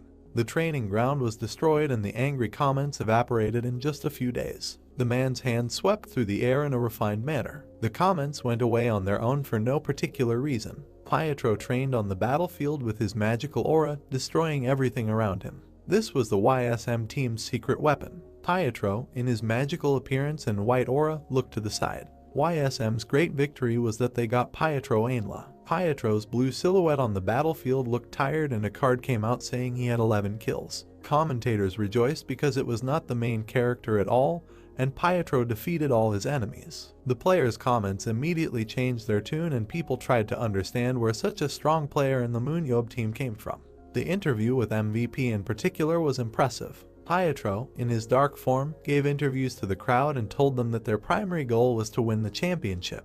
In addition to netizens, prestigious teams around the world began to respond to this. The Parisian Lumiere coach watched the interview with his disdainful expression and noted that this strong player would be a great addition to their team. The Moro brothers looked ahead with a malicious grin and already understood that they could form a trio of players: Pietro, Lucas, and Bernard. The Lao Warriors, including Roy, showed interest in Pietro, noting that they should definitely acquire this player. Pietro watched the audience with his tired eyes, and the crowd did not understand what Pietro was like and where he got such power from. It was already getting dark outside and the main character was standing on the roof of the YSM club building with High Priest. He asked her why she threw away her phone if she bought it for a lot of money. High Priest said that the phone's buzzer was too noisy and she was annoyed by it, so she added that if he had anything to do with her, he should contact her through Naeun. MoonYeob stood behind High Priest, who glanced back at him. He asked her if she and Naeun were close. High Priest looked back with a frown, imagining Naeun, who was chatting and smiling with excitement. She explained that when she looked at the sky, Naeun would come up to her and start chatting with her endlessly, and other than him, she would only talk to Naeun. High Priest looked to the side with a dissatisfied look, hearing extraneous sounds. She asked the main character not to force her to do unexpected things and immediately wondered why there was a lot of noise around if none of them used their abilities. She remembered sharply and added that they had recently contacted her and wanted to take her to the Italian national team. MoonYeob held onto the roof railing and looked at High Priest with a caustic look. She explained that she was told to do this because she owed him, so she said that if he bothered her anymore, she would disappear. The protagonist suggested that she naturalize and represent the Korean national team, and he would take responsibility and make sure that nothing bothered her. We were transported to the training ground for athletes. Baem, with a blade in his hand, practiced his blows and realized that he needed to make another 10,000 well-aimed blows. Baem was suddenly surprised when he heard the words of his director, who called out to him. Baem turned back with slight confusion and saw the director sitting on the bench. Baem raised his eyebrows and looked dumbfounded at the director, who still ordered him to be called senior. MoonYeob looked at the frightened Baem with a small smile on his face. He asked him if everything was okay with him as he looked rumpled. The main character frowned and looked carefully at Bayam, who was trying to ask him about a topic that was important to him. Bayam stood opposite the main character, who had his arms and legs crossed and was sitting on a bench. Bayam noted that he knew their director was going to the transfer market. Bayam began to introduce his entire team, which was clearly stronger than him. He explained that at first he was angry and upset and did not think that he would continue to occupy the starting position because the rest of the team was an order of magnitude stronger than him. Bayam looked in amazement at the main character, who closed his eyes. He asked his elder to give him another chance. MoonYeob noted that Bayam understood exactly what their CEO would be talking about now. Bayam looked to the side with a lost and sad look. He replied that he knew for sure that if you compare him with new people, his shortcomings immediately surface, and the more he tries to keep up, the more difficult it becomes for him. Bayam, with fear in his eyes, asked the protagonist if he moved to a new team, would he be able to play in the main position in another team. MoonYeob crossed his arms and frowned at Bayam. He explained that there was no point in asking, because everything depended on how he himself would act. Bayam, with a trembling voice, replied that he was waiting for some words of support, to which MoonYeob said that it was worth doing without tenderness. MoonYeob sighed heavily and noted that Bayam made it to the national team and they didn't raise him so that he could just fall into a trap. MoonYeob began to get up from the bench as Bayam was about to ask him one last question. He asked the director whether it would continue to be so difficult for him. The main character stood with his arms crossed and replied that everything was exactly like that, and he was at his peak, but still a lot depended on him. Realization dawned on Bayam and his eyes widened. He said that the director had never once said that he couldn't take the starting position, and he had been on their team for 2 years, and now he realized something. MoonYeob watched Bayam closely with a frown. Bayam, straightening his shoulders, noted that the protagonist refused everyone who did not have any abilities, and this meant that although it would be difficult for him to grow further, he could prove himself to be a good player if he worked just as hard as now. Bayam looked forward at the white light ahead of him. He realized that now they would make a lot of money and noted that he would work to the limit of his capabilities and increase his value at the end of the season. Bayam, with a warm smile on his face, extended his hand towards the main character and asked him to shake his hand. An icon appeared with the BJ Pretty broadcast, which was about to begin, and comments from subscribers appeared. BJ Pretty appeared in the frame with a selfie stick against the backdrop of the forest and greeted her fans. He happily said that they had not broadcast together outdoors for a very long time, and today she turned on the live broadcast for a special reason. She excitedly raised her hand and pointed towards the YSM building. She announced with anticipation that this was the official filming of YSM's new building, which should have already wrapped up the season. BJ Pretty cried tears on live TV. She thanked the team for lifting her disqualification since the incident in the computer club and for giving her a chance to return to the air and becoming her sponsors. She noted that this time she was the first to receive an official opportunity to participate in the YSM filming. On the streamer's platform, she closed her eyes and shouted into the air that she was going to tell the fans everything about this team and its members, and they only had to wait a little longer. Someone clicked on her live broadcast icon. Youngwon and Jaehoon turned their attention to BJ Pretty, who was standing not far from them and filming everything. She shouted to her fans through the broadcast that she couldn't wait to tell her everything, and the first players she saw were the leaders of YSM, honored fighters who have maintained their positions since the club's inception, players Jaehoon and Youngwon. BJ Pretty pointed the camera at them and they shyly greeted the fans. Youngwon put his hand behind his head and said that he knew that BJ Pretty would come and film them today. Suddenly, Jaehoon tensed violently and clutched his water bottle, splashing water in all directions and shouting BJ Pretty's name. BJ Pretty looked on with excitement as Youngwon looked at his comrade in bewilderment. Jaehoon greeted his idol BJ Pretty in this way, glowing with happiness. He said that he followed BJ Pretty when she only had 20 followers and hasn't missed a single one of her streams since then. BJ Pretty exclaimed slightly and went through her followers' nicknames, noting that Jaehoon's nickname was Namunlavanari. Jaehoon in all his glory was pleasantly surprised that BJ Pretty knew his nickname and he fell back unconscious from shock. BJ Pretty and Youngwon watched in amazement as Jaehoon lay unconscious on the ground, foaming at the mouth. BJ Pretty continued filming the guys when Youngwon grabbed his lifeless comrade by the leg and dragged him away. He said that it was time for them to go and told BJ Pretty that if she walked to the dorm, she would definitely meet one of the other players. BJ Pretty walked lightly around the club grounds and headed towards the dormitory with her camera. She admired the fact that she didn't expect to meet the players in that place. BJ Pretty walked up to a sign indicating where the athlete's dorm was located and she pointed it out to the fans. She told them that it was worth going to see the athlete's dormitory, which had recently been completed, so she couldn't wait to take a look at it. BJ Pretty walked closer to several small buildings and filmed them. She exclaimed with joy and noted that this new dorm really looked great and she couldn't believe that they were able to actually build it in 2 weeks. BJ Pretty rushed forward with her phone camera and was excited to explore the new building. Suddenly, she came across Seunho's lifeless body, which was lying on the ground. Seunho's gloved hand indicated that the main character was the culprit.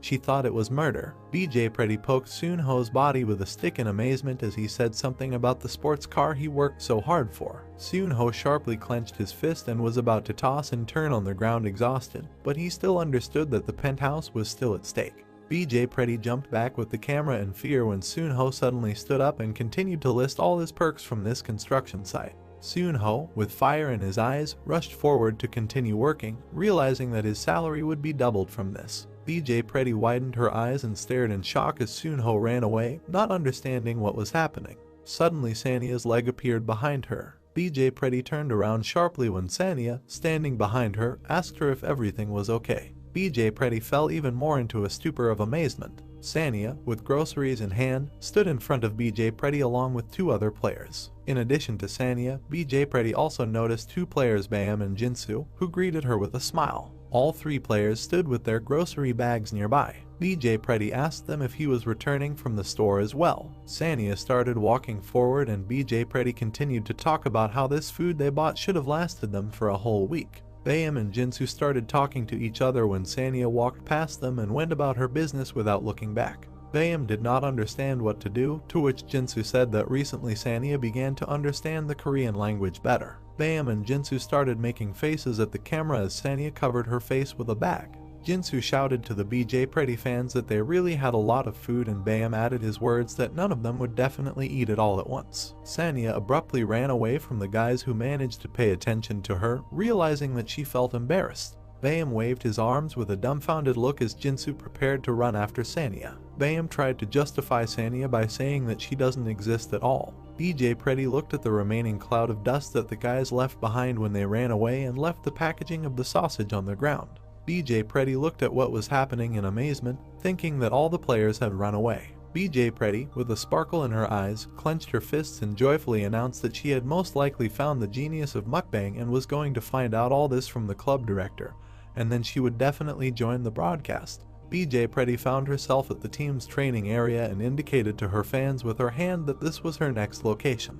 BJ Pretty grabbed the door handle and was about to go inside. He noted that many thought that the battle players were training only in the virtual space, but physical training was also important, so training in real life helped them get used to their superpowers. As soon as she opened the door, a huge stream of smoke and fire flew out at her from inside. The 2 players turned back and saw BJ Pretty, who stood in shock after such fire flew in her direction. The players asked her if she was okay. Yongsoo, with a downcast look and raised hands, realized what had happened, realizing that they were about to attack him. Jeongmin and Hyuk glared angrily at Yongsoo, who raised his hands in fear. Jeongmin asked Yongsoo what he did, to which Hyuk noted that it was dangerous to throw explosive spheres at people. Yongsoo got angry and turned to the guys saying that they were chatting at all, because he was a ranged damage dealer and nothing was stopping him from training.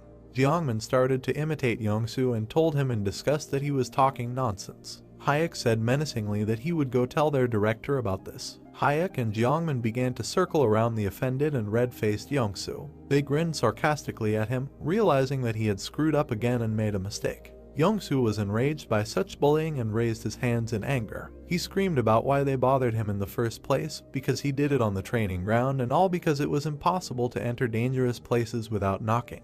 BJ Pretty, with a burning face and a stunned look, noted that it was indeed her fault. Jeongmin walked up to BJ Pretty with a smile on his face and began to calm her down as Hyuk continued to mock Yongsoo. Jeongmin said that she shouldn't have mocked her because if something happened to their team, they would blame Yongsoo for it. BJ Pretty fans grinned with Yongsoo's patience. Hyuk along with Jeongmin glowed blue and clapped their hands behind the angry Yongsoo. They tried in this way to try to put pressure on him so that he would apologize. Squeezing his eyes tightly shut, Yongsoo squeezed out a pitiful apology with an evil grin. Hyuk and Jeongmin started laughing at Yongsoo, who continued to be angry and offended by his friends. They were really surprised that he was finally able to apologize. Hayek poked his finger at Youngsu with a mischievous grin and joked that he believed he was a child who could take charge. BJ Pretty looked at the guys with a joyful response and realized that they looked very animated. BJ Pretty was looking at her phone camera when she suddenly turned to the side, expecting to see new players. There were two black silhouettes of people standing on the roof of the club. BJ Pretty covered herself with small bushes in her hands, watching as Pietro and Nayan communicated on the edge of the roof. BJ Pretty peered intently at the silhouettes of the players, hiding behind small tree branches. She wondered why these two were alone on the roof, and she clearly witnessed an incredible scene. Pietro to the smiling Nayan, and they heatedly discussed something. BJ Pretty was wondering what the guys were talking about, realizing that it was forbidden to interfere in the dialogue. The main character suddenly approached BJ Pretty from behind and called out to her, causing her to suddenly become agitated. BJ Pretty fell to the ground with fear in her eyes and trembled convulsively. The protagonist noticed her slurred behavior and asked her if she had already done something. BJ Pretty couldn't find the words and hesitated to answer. BJ Pretty watched as MoonYeob covered his face from the light with his hand and looked around to the side. BJ Pretty explained that the main character just suddenly appeared, which is why she was surprised. The protagonist noted that this was his place and he could be anywhere. He noted that if BJ Pretty was going to film Pietro, he shouldn't have. Pietro and BJ Pretty looked ahead when the two black silhouettes of the protagonist and BJ Pretty were far behind. MoonYeob said that Pietro was a terrible person who hated everything around him, so she wouldn't hear anything good anyway. MoonYeob frowned at BJ Pretty and pointed behind himself. He noted that since BJ Pretty came here, she obviously had time to look around everything and she would still have to leave, noting that he would take her to the center, because she would wait a very long time for both a taxi and a bus. BJ Pretty continued to hold tree branches in her hands and presented an image of Youngmin, noting that she just didn't have time to see it. MoonYeob was a little surprised and asked if Youngmin was really not there. BJ Pretty shed a tear and noted that she really hadn't met Youngmin. MoonYeob and BJ Pretty arrived at the same place on his motorcycle where Youngmin was supposed to be. BJ Pretty raised her head along with the main character and pointed him to this place. They went inside and Youngmin was walking towards them. Youngmin rolled up his sleeves and looked with a smile at his director, who came to him. The protagonist stood in the middle between BJ Pretty and Youngmin and introduced them in a very unique way. She introduced herself and MoonYeob added that she was a very nice talker. BJ Pretty looked at Youngmin with surprise on her face and asked him what he was doing here. Youngmin smiled slightly and scratched his cheek, looking away. He noted that once at YSM, he often helped out at the location on weekends. Youngmin looked back with a smile and pointed to his comrades who were working with him. Youngmin closed his eyes and shook his head. He talked about a past for which he was ashamed, and he would like to atone a little. Youngmin frowned slightly and stood in front of the work machine. He explained that they could have observed his bad actions before, but still he worked on himself and was going to change for the better. Youngmin closed his eyes and bowed his head in front of the guys. He told them to keep a close eye on him. BJ Pretty looked at her camera and smiled heavily as MoonYeob stood behind her with a displeased face. She told fans that this was the end of her broadcast and asked them if they liked it.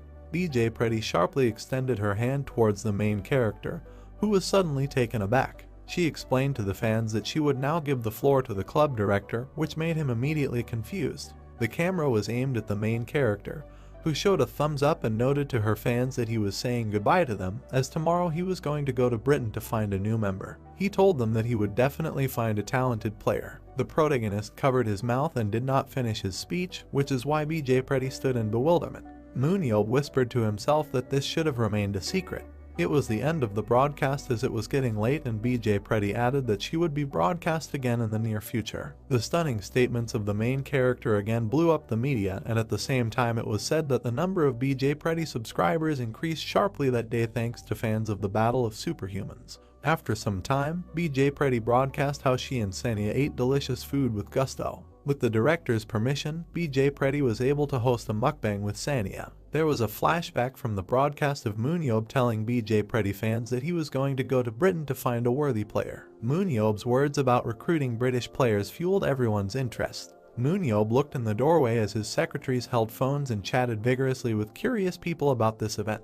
The secretaries told the people that they could not tell them who the purpose of their director's trip was and they had no right to say where their director went. At this time, YSM received a flurry of calls because everyone wanted to master this event. MoonYeob left the club building and scratched his face with a malicious grin, realizing that at this time his secretaries were waging a whole war with curious people. Leaving YSM and this recently formed hotline, the protagonist, with the assistance of the Worldwide Association for the Battle of Superhumans, went to the UK. MoonYeob teleported through a portal directly to the roof of a tower in Britain. MoonYeob looked around with his arms crossed and looked dissatisfied. He understood that after he was miraculously thrown onto this Earth 17 years later, he expected to have fun and watch dramas, but in the end he had to take on a bunch of extra responsibilities that were difficult for him to bear, like battle and evil. MoonYeob jumped off the roof of the building and flew with his jetpack on his back. He wondered why he was busier now than during the demonic war. MoonYeob was floating in the air and rummaging through his backpack.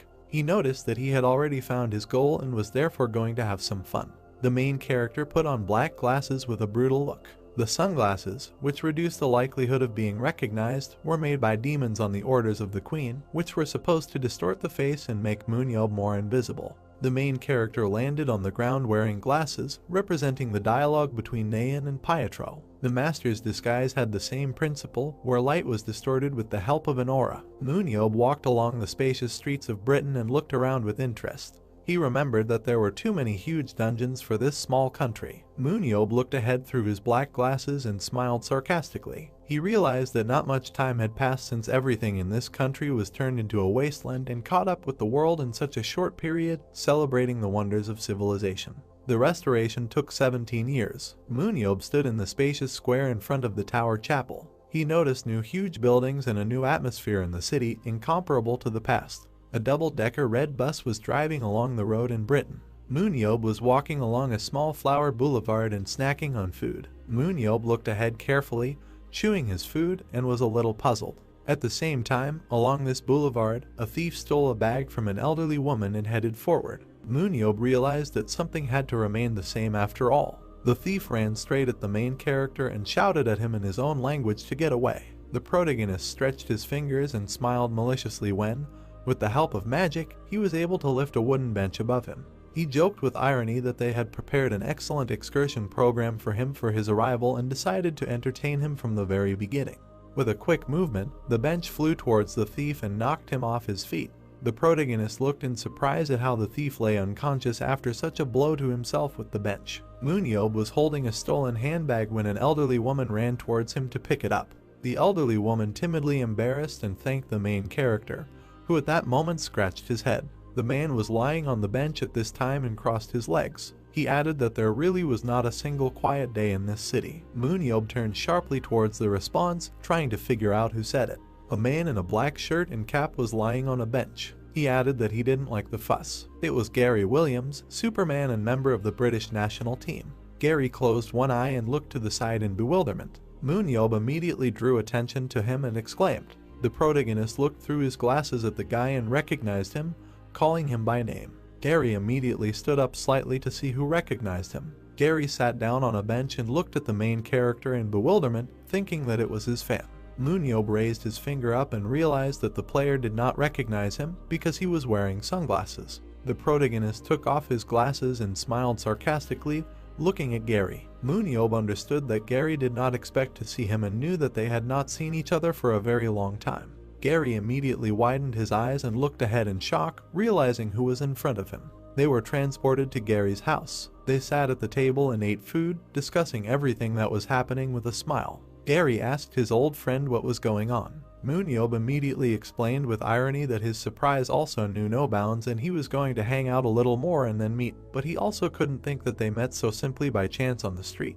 He sarcastically noted that it was clearly fate. On their table were fried sausages and bottles of alcohol. MoonYeob explained that Gary should have been aware that he was going after new players. Gary answered without hesitation that he had indeed already heard the news, but did not think that he would arrive so quickly. Gary frowned slightly and looked at his old friend with confusion. Gary thought that MoonYeob could come to the UK and hire him. The main character smiled sarcastically and raised his hand to his face, noting that it was for him that he had come. Gary asked him why. MoonYeob added that he knew that Gary had never been to the World Championships. Gary got a little excited. Gary immediately got up from the table angrily and hit it with his hands. Gary asked MoonYeob with resentment whether he really thought that since he could not become the world champion, he would be very happy to go to Korea. MoonYeob understood his friend's anger and asked him not to get excited.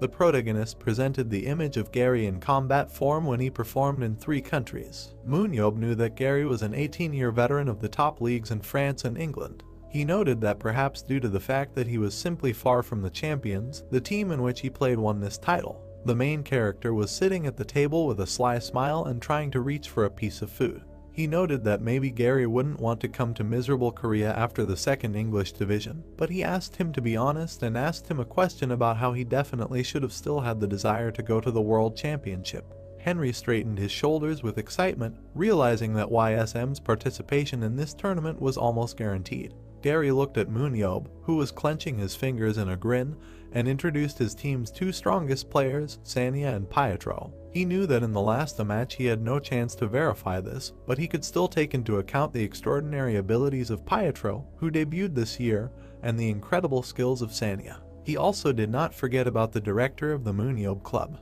Gary looked slightly angrily at the main character and noted that the ticket to the World Cup was a very good gift, but still, why did he decide to recruit him? MoonYeob extended his hand forward and tried to explain his position. He decided to start with the fact that Gary literally had to sleep and see his start in a new life, and told him to feel maximum determination, and did not ask unnecessary questions about his recruitment to the team. Gary went wide-eyed when MoonYeob finally told him the reason that he wasn't looking for promotion at all. He imagined a huge tentacled monster with red eyes. He told him about evil, because according to the Emperor, this was a monster who was trying to enter the real world, and he did not see anything wrong with the feat, because he only needed to test everyone at least once in order to choose those who could prepare for fight against evil. MoonYeob looked at Gary carefully and told him with all confidence that for this to happen, the players needed to be able to rise to the level of the world champion and have the experience of directly facing strong players, and he urgently needed a victory at the championship. Gary was shocked by what he heard, trying to comprehend the words about victory. Gary was sitting at the table opposite MoonYeob.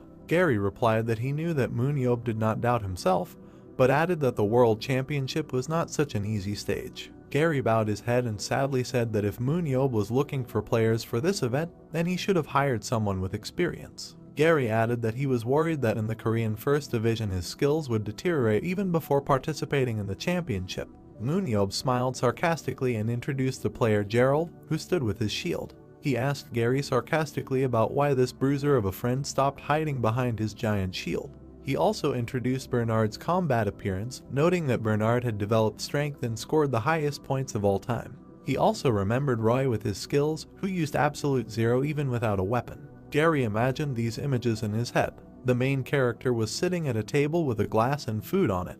He sat opposite Gary and noted that all this was nothing, since Gary should have already guessed that in Korea he himself was the main savior of humanity. The protagonist began pouring alcohol into a glass for Gary. MoonYeob noted that as long as he was there, his players would not lose their skills. The main character held out the bottle and glass towards Gary. He told him why Gary shouldn't join their friendly family. Gary took his glass, thinking that this proposal sounded very attractive, but still he was going to ask one last question. MoonYeob looked in surprise at Gary, who was holding the glass with both hands. Gary asked what MoonYeob thought he could develop in himself. Gary looked dissatisfied at the reflection in the glass. He knew that for all 18 years he had occupied the position of a melee dealer, and the public had already recognized him as a player who would be suitable for the Major League, but not for the World Cup. Gary remembered his weapon, which he had already hung on the wall. He tried to understand what potential MoonYeob, who had already reached his peak, saw in him. The main character pointed his finger at Gary with a smile on his face. He noted that Gary already knew that for a long time he had preferred superhumans to generalists.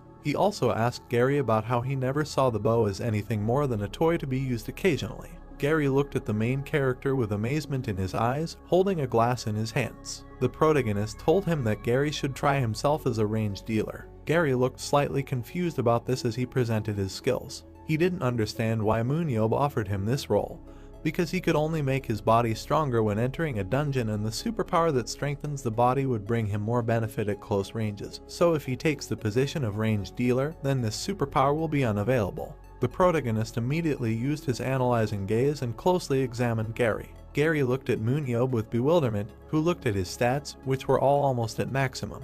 His gaze caught on two of Gary's skills. One of them was improved vision, which improved 5 times in dungeons. There was also an improved body skill that increased his physical strength, agility, and speed in the dungeon by 5 times and increased by 10 when playing as a ranged dealer. MoonYeob enthusiastically latched onto the mark that his strength increased by 10 at that very position, marking his new super strength. The protagonist recalled how Bam put his hands on a magical sphere, which was supposed to count his superpower in the E system. MoonYeob understood that only he and his diamond eye could find a unique ability when others could only recognize it with the help of super sophisticated machines. Ease did not then find a conditional superpower, as was the case with Bam. The main character thought that if it weren't for him, no one would have known that Gary could become even cooler as a ranged dealer. MoonYeob looked at Gary with a malicious grin and told him that from that moment on he was no longer a melee dealer, because he had great potential in attacking a new position. The main character extended his hand towards Gary and told him that now he will be able to participate in team battles even at close range in an emergency. Emerkasa put his hand on the stack of papers. Emerkasa bowed his head in front of the papers, holding his head as it hurt. Last winter, during the transfer season, Emerkasa was counting on the amount of 180 million euros for the transfer of MoonYeob. The main character stood with a malicious grin in the performance of Emerkasa, and an impressive amount was indicated. Emerkasa then thought that he could attract MoonYeob easily. MoonYeob during that very battle. There were legends about the main character as a savior, but at that time there were no real tangible results. The main character, in the form of a yellow bag, was lying on stones in a stream. Emerkasa thought he could still invest at the last minute and buy the secret copy before its value was fully revealed. Emerkasa looked angrily at his tablet, where there was news about the main character. The originally set amount doubled due to matcha between Korea and England. The silhouette of the main character was located above Bernard and Roy, who stood a little smaller. Emerkasa's tablet had a photo of the main character with the logo of his club YSM in the background. This was the largest ransom in the history of the battle, and moreover, Emerkasa never thought that MoonYeob would refuse such a lucrative deal, because he most likely aspired to become a world champion with YSM. The secretary tried to calm down his boss Emerkasa, who was standing with an angry look over a stack of papers. The secretary asked Emerkasa if they really didn't have anyone who could compete with MoonYeob. The silhouette of a girl entered their office. The girl said whether they should have fought against the scoundrel when the restrictions on the damping beam were lifted. Shirin, a Berlin Blitz transfer, entered their room, crossed her arms, and said that she would be the first player to fight back against MoonYeob. Gary looked at the guy in shock, asking him if he wanted to say that changing his position was the key to solving his problem. MoonYeob gave him a stern look, saying that he didn't think the man understood him a bit, then asked what he knew about ranged fighters. The man did not take his eyes off the guy, asking what this meant, to which the guy replied that if Gary listens to him, he will become stronger, but he does not give a 100% guarantee. They presented the Berlin Blitz and Paris Lumiere logos. The guy asked if he thought his understanding of the game and skills would work in the major leagues. The man wanted to answer something. The guy imagined him sitting with a bow in his hands and, interrupting him, said that he felt at ease only because the bow had already grown to his hands. But all he had done before was to take a good position with an excellent overview to control everything. MoonYeob pointed his finger at his interlocutor and ended the sentence by saying that after that he simply joined and fought, and that everything was very obvious. So it turns out that he set himself up. The man looked away, frowned, and answered the guy's question about whether he considered this a trifle by saying that he had no words. The man was shocked to imagine the guy behind Emerkasa after he said that he trained the blonde to use a bow 17 years ago. The man imagined the image of Emerkasa, thinking that he was one of the 7, the master of Berlin Blitz, and that there were rumors that most of his tactics and techniques were copied from MoonYeob and then changed. He looked at the smiling guy and thought that it turned out that all this was true. The man watched tensely as his interlocutor greedily drank alcohol, and thought that now it was beginning to seem to him that because of his rude tone and boorish behavior, he had forgotten that the guy was a crazy genius. The guy lowered the bottle and looked at the man who drank the glass in one gulp. Gary frowned, wiping his chin, slammed his glass on the table, and resolutely agreed to sign the contract. Gary knelt behind Anna Williams, who smiled with difficulty, trembling with anger, and said that the contract was for 2 years. The girl turned on the man in a rage, shouting at him to sit facing the wall and keep his hands up, after which she asked what was going through his head when he decided to sign such a contract without consulting her. The girl turned to MoonYeob, exhaled heavily, and said that despite the fact that he had just built new housing for the players, she didn't want Gary to be in worse conditions. The guy thought that his wife was in charge of everything in their family. MoonYeob turned away from her with an awkward smile while she glared at him and said that they had everything they needed. To which the girl replied that she was sending him to train in the mountains. MoonYeob asked her to stop staring at him like that. He turned around, scratching his cheek, while the girl said that her husband had not discussed his decision with her, and there was probably a reason why he, being a cautious person, relied only on himself. The guy replied that they should stretch out the contract period for 3 years. The girl looked angrily at the young man who turned away, saying that she agreed only for 2 years. The guy said that she was being petty and that in the future, when they ask for a contract extension, they will not receive anything. The girl asked if he says these words to all agents. MoonYeob turned around, furrowed his eyebrows, slammed the table, and asked what was her business, then told her to sign the contract. The girl signed a player's contract on the condition that he would receive 50,000 euros per week, and in the end it was decided that after the end of the contract with the current team, Gary would join them in 6 months. MoonYeob was packing his backpack when suddenly his phone rang. The guy brought it to his ear. The interlocutor said the phrase that it was him. To which the guy asked who exactly. Shirin, holding the phone in her hand, exhaled and introduced herself. The guy moved the phone away with dissatisfaction, saying the name. The girl said that Mikasa gave her his number, after which the guy said that this was revenge after 17 years. Mikasa stood not far from the girl, who, holding a glass in her hand, said that she had become part of the Berlin Blitz, and that she had heard that he was in Britain, after which she asked if he would like to appear at their game. The guy replied in the negative, and asked whether these rumors spread all over the world. The girl smiled coquettishly, saying that she was no longer the same as she was 17 years ago. The guy asked her if she was ignoring his question.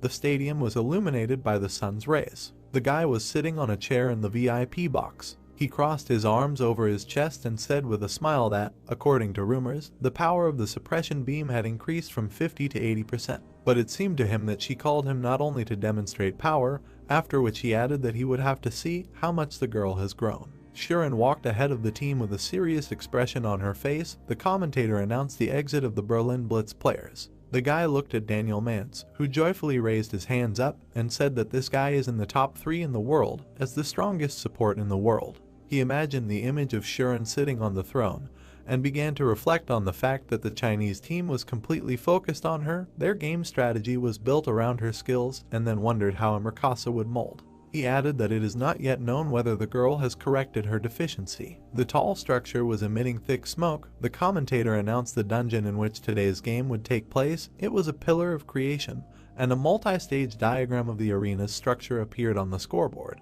Scarlet Demons attacked the Munich Wolfenritter team. The commentator announced that the players of this team have high speed and excellent mobility, thanks to which they can hunt monsters. The team members, who were on the second tier, dealt with the monsters one by one, while the second announcer said that everything was exactly like that, and that they were the ones who could use experience points and decide the outcome of the game. Berlin Blitz players also fought with monsters, but on the first tier of the arena, and it was more difficult for them. The announcer said that on one side was their team, which was moving forward as usual. MoonYeob watched as Shirin and her comrades moved forward. The commentator said that Tutanka and the girl separated from the main force of the team and attacked on their own, adding that this was something new for their team, and that their strategy was similar to the Korean YSM tactics. The guy with called Mikasa an asshole, and said that they stole their strategy involving Pietro, after which he asked the question if just one extinguishing beam could somehow help them. A girl with 2 tanks stood in front of a huge griffin on the third tier of the arena. The commentator said that after long battles, Shirin and her group are faced with a mid-level boss. The girl used an extinguishing beam, which hit the monster with monstrous force. The announcer admired the fact that she instantly used her ability. A holographic image of the girl was shown in the arena. The announcer added that this battle would be amazing. The audience shouted that she was really strong, how this was possible, and that she single-handedly defeated the middle boss. The silhouette of a man appeared from behind the stones while the girl said something to her group. The guy noticed from behind the cover that she pointed her hand at him. The next moment he was struck by a powerful explosion. The commentator counted her 1 kill. An eye symbol appeared on the girl's forehead while she held her hand out. The announcer called it crazy abilities, and said that this was a very cool first kill that happened at a time when the opposing team was conducting surveillance, which means that the girl knew their location. MoonYeob's eye was shrouded in an aura as he looked at her with a smile. A second commenter added that this was a recent discovery of the girl's location ability. The guy said that that's why the girl was so confident. Her abilities appeared on the system window in front of him. The extinguishing beam launches an aura beam that destroys all objects in its path, and the location makes it possible to determine the point where the designated target is located within a radius of 3 kilometers. The guy thought that the Master and Shuren at first glance seemed similar because they were ranged fighters. He remembered the brat, the shrouded aura, and thought that however a Master's spirit strike was, in a nutshell, a series of small bombardments, and when she came to her senses after becoming human, she turned any space into a wasteland with the help of teleportation and constant long-range attacks. Then he imagined a brunette holding her hand up, with the symbol of a quenching beam hovering in it, and thought that this girl was focusing on one target using a new location, and with a powerful quenching beam, she could easily smear the losers. He smiled and asked whether everything was going smoothly, and whether they had compensated for the girl's weakness. The scoreboard showed the layout of the arena. Both teams were on the same tier. Daniel pushed off from one platform at high speed to end up next to the girl who was looking at the enemy team. The commentator said that Shuren was preparing for a surprise attack and joined Daniel, who entered the battle just in time. The symbol of her ability appeared on the girl's forehead again. She closed her eyes and focused on the enemy players, after which she said that the target had been verified and they were the only ones within a 3 kilometers radius. The guy behind her hit her with his hand and said with a smile that they would finally be able to act together. He looked at her in surprise after she interrupted his words that it was time for them to start. The girl looked maniacally at the opponents, asked him to give her a chance because she wants to check how good she is now, to which the guy agreed with a smile. He turned around, raised his hands behind his head, and a strong explosion of aura occurred behind him. The next moment the girl was in the air above the enemy team. One of the players shouted for everyone to look up. With a menacing look, she crossed her arms in front of her, forming 4 sources of the extinguishing beam. At the moment of the shot, she spread her arms, and the aura burst out with great force at the enemy, who shouted her name. The beams rained down on the enemy team. One of the guys tried to run away and defend himself. He was soon also covered by the beam. The girl landed on the ground. Nothing was visible because of the rising dust. Suddenly she looked in front of her in shock. 2 enemy players appeared from behind the clouds of dust. The commentator announced 3 kills, saying that she was amazing, because in the blink of an eye she dealt with 2 thanks to her beam. She looked at the opponents in surprise, thinking that she planned to destroy all 4 of them, then wondered if they were able to dodge, and added that, as I expected, players in the major leagues were quick to cope. Her thoughts were interrupted by Daniel. She looked at him in shock after his words that it was his turn. The guy activated sprint and, step by step, at high speed, approached them. Finding himself between the enemy players, he pointed his hands at them and activated his abilities. Arrow symbols appeared on them.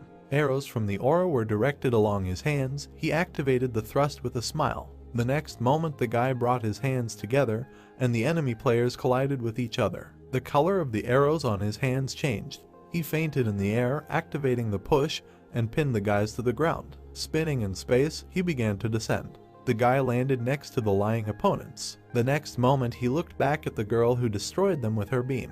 He looked at his comrade with a smile. The girl held her arm outstretched, shrouded in an aura. The commentator counted her 5 kills. MoonYeob activated his skill on the guy, showing thumbs up in the characteristics window that opened. All his stats were pumped up to the maximum, and his abilities were thrust, which attracted the target to a distance of 8 meters, repulsion, which pushed the target to a distance of 2.5 meters, and sprint, which increased speed by 50% for 3 seconds. MoonYeob looked at the holographic image, laughed a little, and said that the girl was finally in her place. The score between the teams was 2-0 in favor of Berlin Blitz. Emrakasa, Shuren, and Daniel looked at the guy in surprise, who said that it was a wonderful excursion. Daniel shouted his name, after which the guy took off his glasses and said that they had met. The young man, beaming with joy, approached him and asked if he had watched him play, and if he wanted to see the coach or Shuren, to which MoonYeob replied that he did not need them, because he would be more interesting. The guy laughed joyfully, asking is this true, and does he want to exchange contacts, to which the man agreed. MoonYeob looked to the side. While the guy was glowing with happiness, Shuren asked how the match was for him. The girl looked at him nervously, holding her hand in front of her. He approached her, looking straight into her eyes. She looked at him in shock after his words that, it seemed to him, she would push harder. He made a disdainful face and asked if she had not yet learned to control her abilities. The girl flew into a rage, screaming his name. The next second he patted her on the head, saying that he had nothing more to say. He looked at her with a smile, saying that she had worked hard. The girl embarrassedly held her head. The guy turned away, after which she asked if he wanted to say that he had paid her a compliment. The man thought that he had the opportunity to test the extinguishing beam on himself. He turned his gaze to the side, saying that in fact. Emerkasa frowned sternly, crossing his arms over his chest. The guy finished his sentence by saying that it would be better if he talked to him. The men walked along the alley next to the clubhouse. Emerkasa asked what problem he had. The guy looked at him angrily, imagining a locomotive with his picture in front, and said that his team was falling behind afloat thanks to precise strategy, like a train that flies along the beaten path, and that he could not believe that he was doing exactly the same thing. Jaho then asked how he plans to get the girl into the restraining game. The man stopped, put his hands on his belt, and said that he did not set the team in this direction, but the guy replied that he knew what he was talking about, because the girl does not control her powers. They remembered the moment in the match when the girl fired a volley of beams, and he said that she was aiming for 4, missed and hit 2, but with her speed and power, it was easy to finish them all off at once, adding that she should improve her control. Raising his hand, he said that the extinguishing beam is strong, but a lot of aura goes to nowhere, and if she wants nothing left of her beam, let her shoot at full power. After which he asked the man if he knew what was reaching for her since the last dungeon, adding that she still cannot control the destructive power. The man frowned, saying that he knew this, and yet he still had hope, because in the end she dealt with all 4. He introduced his team's players, saying that Berlin Blitz are different from the Chinese, and Shuren is not the only outstanding player, so they just need to defeat the enemy before her aura runs out. Looking at the irritated man, the guy exhaled and said with a smile that if he bets on her, her technique should always be equally good, and that he should race her to achieve results. He introduced the Moro brothers and said that he seemed to be completely clueless on the subject, asking if he didn't know about his rival from Paris, adding that those hairless octopuses were much smarter than they looked. He narrowed his eyes maliciously, raised his hands to his mouth and said to defeat Paris Lumiere, after which he playfully interrupted himself, saying that he was the one saying that. He looked back at the interested man, who asked what he was talking about and jokingly replied that he didn't mean anything special. MoonYeob pointed a finger at himself with a smile after his words that he, as always, knows the answers to all questions but does not say them because of his rebellious ego, to which the guy jokingly said that he needs to tell him everything, also for free. The man said with annoyance that he would show him the reserve and youth teams of their club. They introduced the players of the Korean team. The man said that he has no members who could perform at the world level, with the exception of the strange Italian and Gari. Although of course he has Sonia, but still needs more players. The guy said irritably that he hired old man Gari a couple of days ago, and you can already hear about it from every word. The man introduced Youngwon and said that, as he sees, his team is focused on attack, but Youngwon is the only classic tank focused on defense, to which the guy replied displeasedly that he knows everything. The guy smiled after he said that he would rent him 1 tank and then asked if he would pay his salary himself because he didn't have a penny in his pocket. The man of malice gritted his teeth, exhaled, and said that they would pay him in half. MoonYeob rubbed his hands with a wide smile and said that he agreed, but he would choose the player himself and so that the man would not complain, after which he made his choice. Emerkasa looked at the guy with a serious expression on his face while he talked about how the man still chooses superhumans with clear advantages and positions. But he, in turn, for universal players, they presented 3 warriors, a swordsman, an archer, and a wizard, and the guy said that was all good, after which he asked why he attached so much importance to players who were faithful to traditional roles. The man frowned and said that in the dungeons everything could change in a matter of seconds. Standing opposite each other, the guy said that everything was right, and the dungeon then aroused fear in everyone and already. Every time they had to think on the fly, after which he asked whether the battlefield was somehow different from the dungeon. The man answered in the affirmative. He looked at the guy sternly, saying that battle is a game in which participants fight in a well-known place. The guy silently listened to his words that there is nothing wrong if you perform your duties properly.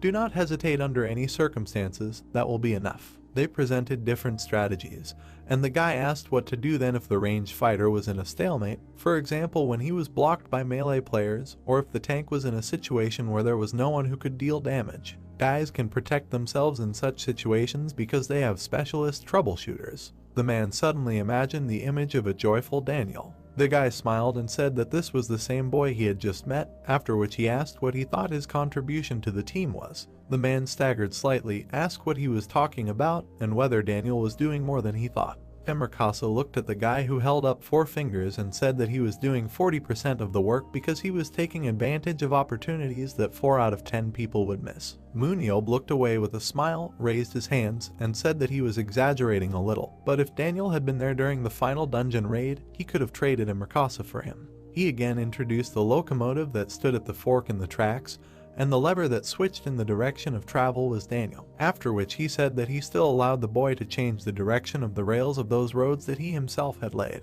Suddenly, this locomotive was knocked off the rails by another train with the image of a boy. The guy added that now we need to let it roll on its own path and let him take everything into his own hands. The man smiled slightly. He said with a smile that it looks like he will be able to react to the situation and, based on this, recruit players with excellent basic skills, adding that he understood where he was going with this. The guy hit him with his hand and reminded him that he wanted to show him the newcomers, after which he asked who he would rent. The dark-skinned guy greeted with enthusiasm. His strength was 84 out of 96, agility 78 out of 79, speed 70 out of 70, endurance 81 out of 90, willpower 56 out of 85, skills 69 out of 84, aura 42 out of 70, and his super strength was armor, which consumed 1 aura per second, but sharply increased the strength of the body. MoonYeob looked at the man who asked how he liked this guy, after which he replied that it would be a shame not to take advantage of it, because this is a classic tank, which he lacked for the full picture. Emerkasa stood next to the player opposite MoonYeob, who said that as soon as he sorted out the paperwork, let him send him to Korea. The man agreed. The guy looked at the new player and, turning to him, said that he needed to gain weight and be more mobile. The boy nodded with a smile, thinking about how he found out about this. Clouds were floating across the sky. The guy said that in this case it was time for him. Suddenly he was asked to stop. He looked back in surprise. Shirin stood on the stairs and did not look at him. The girl was breathing heavily, leaning on her knees, and said that she would definitely change and would definitely be better next time. The guy smiled slightly, asking if it was a dream, and asked not to upset him this time. The girl blushed a little and agreed with his words with a soft smile. MoonYeob stood on the roof of the triumphal arch, saying that he had done everything he planned, and perhaps he should take a look at the sights. He scratched his head, saying it wasn't his style at all. The queen was sitting in a dark space when he turned to her and asked her to open the gate. She asked if he managed it, to which the guy replied, "Is it worth saying, thanks to whom it happened?" The space opened up in front of him. The girl said that in this case she would open it. He entered the gate, which immediately closed. The queen looked at him with a soft smile. She walked along a long corridor. The guy followed her, looking around. They came to a huge glowing lamp, after which he asked if this was an ordinary portal for moving to another space. The queen, looking ahead, answered him with a question, "Is it because only a few kings among the demons have access to this place?" They stood in front of a glowing object. The guy answered in the negative, asking if this was not the core of the dungeon. The girl said that it looked like it, but it was larger than the one that was in the last dungeon. He looked at the queen, who was talking about how she actually didn't know anything about it either, and that it was the core of this place. The guy asked what it meant, to which she replied that she checked her personal information, but it turned out that it not connected to anything. Standing in front of the shining object, she added that most of the records about their ancestors had also been erased, so there was no information at all. She remembered how the demons killed this core and said that several times they tried to get this core to see if they could use it, but the shell was so hard that not even a scratch remained. And numerous attempts were to no avail. They brought her. Because the aura was not enough, the guy incomprehensibly turned his gaze to her, asking what was happening. There was also a dungeon here. She replied that the place was created according to the same principle. They imagined the core of the dungeon, surrounded by hordes of monsters. The girl added that there were no traces of monsters here. The guy asked if the core shouldn't look like this, to which she replied with a smile that all spaces are different depending on their purpose. They imagined a dark passage. The queen added that in other dungeons monsters are released to gain the energy of outsiders, but in closed corridors this is pointless. They introduced the dungeon core, on both sides of which there were different dungeons. The queen said that there were also many paths connecting the dungeon, but usually people could not use them. The guy introduced the moles, after which he asked if she was talking about the very tunnels that moles dig underground, after which he understood why these tunnels are everywhere. The girl awkwardly answered that that's about it. MoonYeob looked at the shining object and said that she told him that there wasn't even a scratch on it. He looked at the deep cuts on the surface of the object and asked what it was then. In one place on the core there were many deep notches, forming hieroglyphs. The girl translated that the one who is worthy will awaken his strength. Looking at it, she said that it was the language of the ancient demons, and that it was similar to their proverb. Touching the hieroglyphs, the guy wondered if this was folk art, after which he thought that this bright black trace was very strange, because no one had managed to destroy it, but there was some kind of squiggle. Suddenly he remembered the golden armor, and thought about his words that he was the only one who could achieve the astral form of the weapon. The queen looked back at him after he addressed her. He pointed to the core with a smile and asked if he could break the thing. Standing opposite each other, the girl replied that this was impossible because it was too strong, and no matter how hard they tried, they would not be able to destroy it, to which the guy replied that he had one idea: if she allowed, he wanted to take a risk. He asked her with a smile about her decision. She imagined the image of the emperor behind the guy and realized something. The girl nodded with a smile to the guy who hit him with his hand, and said that she understood that no matter what happened, he would definitely protect her, to which he replied that he would easily do so. The object shone brightly. The queen added that she did not know what it was at all. The man threw his spear, saying that in this case everything was decided, and activated the enhancement of immortality. She looked in surprise at how a weapon shrouded in an aura appeared in the hand of a determined guy, and thought that this was serious power. The guy looked at his goal. The queen thought that the feeling is completely different when you see it all live. Suddenly the guy took off with explosive force. Spinning in the air, he sent a flurry of blows towards his target. The queen looked at this in surprise, thinking that this was incredible because the core had not yet succumbed to any attack. The guy swung his weapon furiously. He plunged the tip of his spear into the core. A bright light streamed from the impact site. He looked at the emanating radiance, holding the spear with his hands. Suddenly the core split into pieces. The queen covered her face with her hands, and a guy holding a weapon landed next to her. They both closed themselves off from the outgoing flow. The light increasingly illuminated the room, blocking their visibility. In place of the core, a man appeared, surrounded by a halo. The man from the core began to move slightly around the space, saying that they had not seen each other for a very long time. The golden-haired emperor loomed over them in the air. The heroes recognized him. The man's eyes were shining. The girl said that he looked like the emperor before his fall. Emperor said that finally the one who knew the astral form of the weapon came to this place. The man put his hand forward, saying that he was saving this for the next generation of saviors. MoonYeob winced in pain, an emperor's aura appearing on his arm. The emperor symbol appeared on the back of his hand. The guy asked what the hell this was. The system window that appeared explained that this was a sign of a supporter of the savior, which allows the owner of a superpower to assign himself a supporter. If you select 2 abilities of the person who is the senior supporter, you can increase the limit of these forces. The girl took his hand, asking him to look. Standing opposite each other, the queen said that this was indeed the power left by the emperor, and that she could not believe that even this structure had been prepared by himself. The guy looked at the hand, saying that he was holding power that could be transferred to the followers. The queen beamed with joy while the guy moved his hand, and said that it was great, although she was unsure whether this power would be useful in the fight against evil, to which he replied that he needed to think about who to choose first. He imagined all the great players he had met and wondered if he would have to do everything himself again. The guy yawned heavily, covering his mouth with his hand. He put his foot on the glass cube in which the cup was closed and said that winning the KV1 League was so easy that his mouth would soon burst from yawning.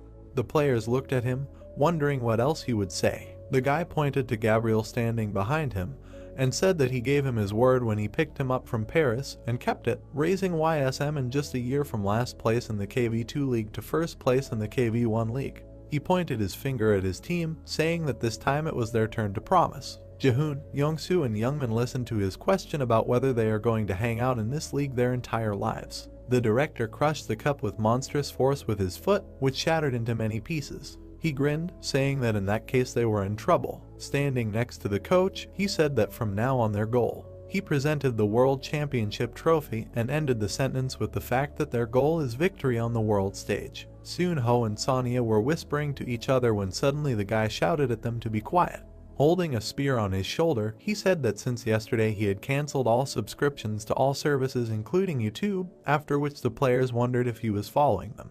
The man smiled, saying that there was still time. He gave a maniacal thumbs down at the frightened players and ended his sentence by saying that they would have one hell of a training session. MoonYeob ran behind 2 players, hitting them. He looked back at them with a smile. It was special strengthening training 1. He stood over Jaehoon and Sonya, standing in the plank. He had 60 kills, the boy had 31 deaths, and the girl had 29 deaths. The players looked at each other after he said that if they answered correctly the question of what gaps only Korean dealers have, then he would give them a rest. The girl looked at the man sitting on the back of her comrade and said that they could not decide to kill. The director replied that she was right, and then asked why exactly, and if she had thought about it.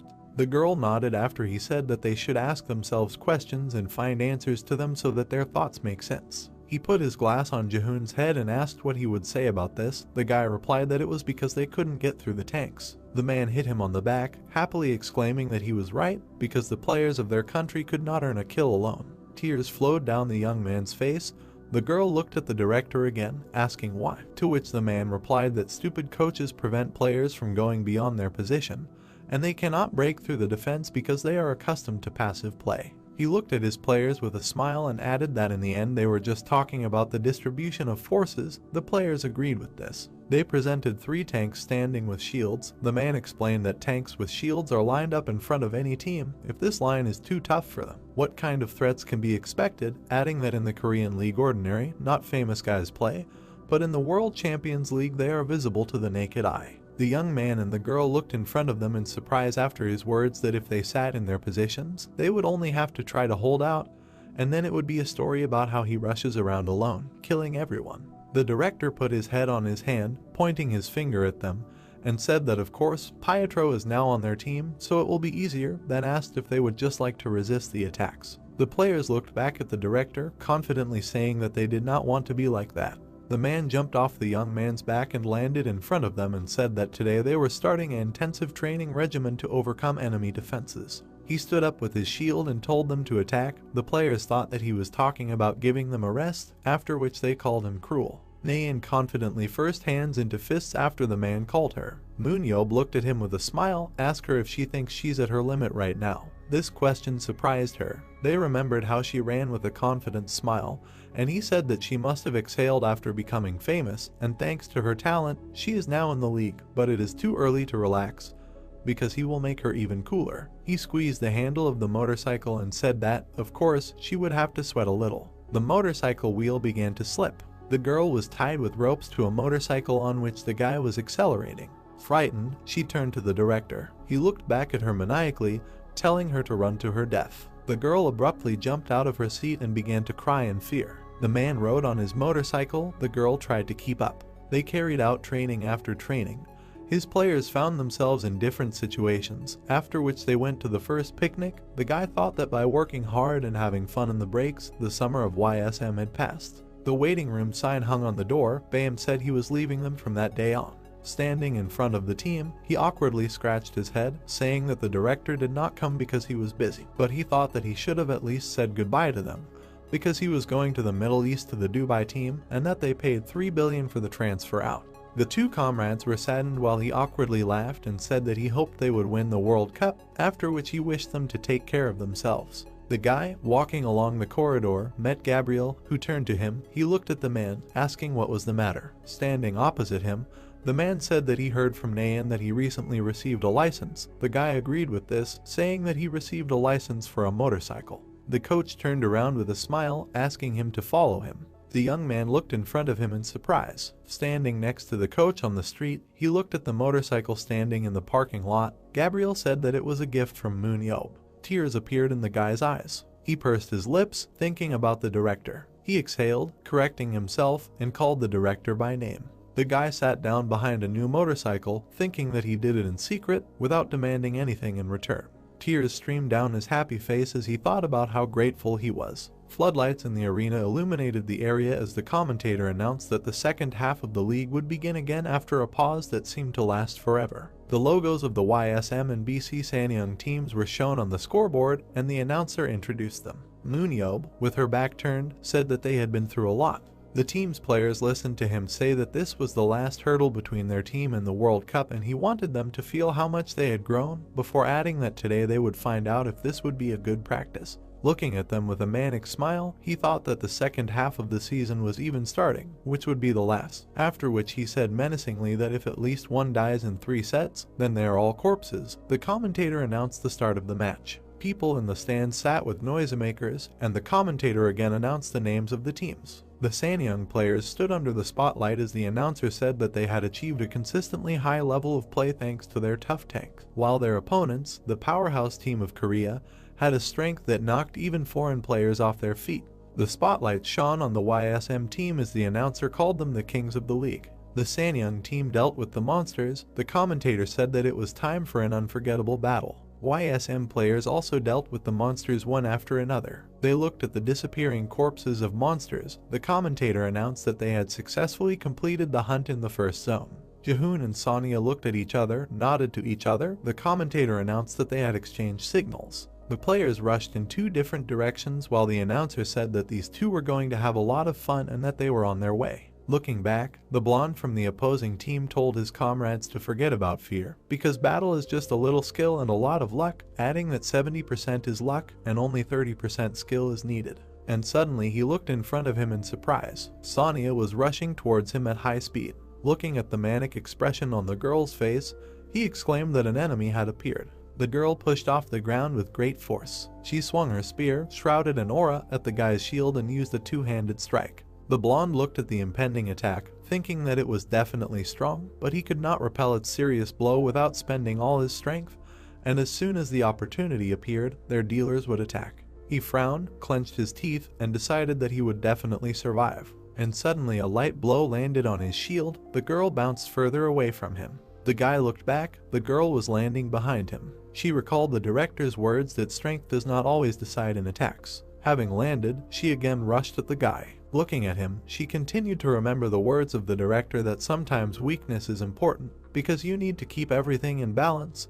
The girl decided that now is the time. She struck the shield, thinking that she should do it weakly. The next second the shield rose into the air. The girl added that she needed to finish with all her might. She stabbed the guy right in the chest. Looking confidently in front of her, she held the spear with both hands. The announcer announced one kill to her. Suddenly Jaehoon rushed past her. Holding the sword with both hands, he walked towards the rest of the enemy. The commentator said that this player takes the baton and literally flies forward. He was heading towards the second tank. The guy remembered how the director sat on him and asked what he did when he opened the doors, to which the guy replied that he grabbed the handle and pulled it down. After which he realized what the director was leading to. Jaehoon grabbed the tank's shield with his hand with a confident look. The guy pulled up his defense, remembering the words that with his abilities, you don't even need to worry about wielding a sword, first you need to break through the defense. He frowned and struck straight with his sword. Finding himself behind the chopped tank, he repeated in his head the man's words that he needed to tear the enemy into pieces. The commentator declared him one kill. Spectators looked at the holographic board that showed the YSM team players and asked what was happening, why they were getting stronger and stronger, adding that there is no limit to perfection. Admired people looked at what was happening. MoonYeob thought that in KV1 they had no one else to compete with, and if the growth trend continues. The man sat with a satisfied smile next to the man whose leg was shaking, and ended his thought by saying that the championship this year's world will really sparkle with new colors. One of the spectators noticed something in surprise. Seon-ho nervously chewed his nail while sitting next to the director. The viewer asked if he was not taking part again. The man asked why he was throwing bullshit, because he looked like a puppy with a twisted stomach. The young man turned to the director, holding his neck, and asked if he was playing in the main lineup because the director wanted to sell him too, to which the man responded by asking why he should get rid of him. The young man looked at him in surprise, asking if this was so. The man looked at him with a sly grin, saying that this is the weapon that they will use at the World Cup, so it should be kept secret. The guy looked at him in surprise after saying that if the coach always talked about his ability, this does not mean that he was going to sell him. The director put his hand on the guy's neck as they watched the action in the arena and said that as he sees it, YSM is already too strong to be in this league, and it is obvious that he does not have enough skills to fit in here. The symbol on his hand glowed as he smiled slyly, looking at the guy, and asked if he would be his ace in the hole. The score on the scoreboard was 110 in favor of the YSM team. The man thought that the result of the game was an unconditional victory, and they finished the game without allowing a single death. The team players came out to the admiring exclamations of the crowd. The man added that, in addition, the expressions on the faces of the players who took the victory for granted made people realize. Seon-ho clenched his hand into a fist. The man finished his thought by saying that a new story awaits the Korean battle. The YSM building stood under the night sky. MoonYeob looked back at Pietro, who entered the room, and told him to hurry up. The man changed his appearance. Brat said that they have a call from the queen. The guy's weapon quickly appeared. He waved it and said with a smile that he, too, had just received a call, and that it had been a while since he had had an exciting dungeon raid. They walked along a bridge hanging over the darkness. The girl said that, as he had guessed, they found something. But the connection with the one who was searching was interrupted halfway, so they would follow the trail. The girl looked back at him, holding out her hand, and told him to give her the homecoming stone. The guy asked what she was talking about. The girl, with a calm expression on her face, explained that if she were alone, she could track the movement of the aura and immediately move. But in order to move a person to where there is no gate, it is necessary to engrave the indicated place on the stone of return. MoonYeob took out the stone, remembering how Eric said that he could only use it 7 times, after which he said that he thought there were very few uses left. Rat told him to just give it to her. An aura swirled around the stone as the girl held it. She gave it to the guy, saying that now he had about 20 more times left. MoonYeob admiringly said that she, it turns out, can do that too. The girl rolled her eyes, exhaled, and said that for their race it was as simple as making a tool of a primitive man. The guy wondered if she would ever stop showing off. The guy happily turned to her, presenting his motorcycle, and asked if she could make something like a motorcycle engine core, to which the girl asked if he meant a vehicle, saying that handling magic stones is an easy task for a level of primitive civilization. The guy looked at her in admiration after she said that in this case the fuel would no longer be needed, and this would allow her to increase the speed several times without making deafening sounds, to which he replied that this was simply amazing and asked her to do it now. The girl turned around, saying that she didn't want to do this. The guy exclaimed, asking why, after which he began to beg her. She looked back at him, asking if it wasn't obvious why she didn't want to. The next moment she disappeared, leaving behind only a trace of an aura, and said that this too was boring. The guy looked ahead irritably, after which he insulted her. The man also disappeared, leaving behind only a trace. They found themselves in front of a huge gate.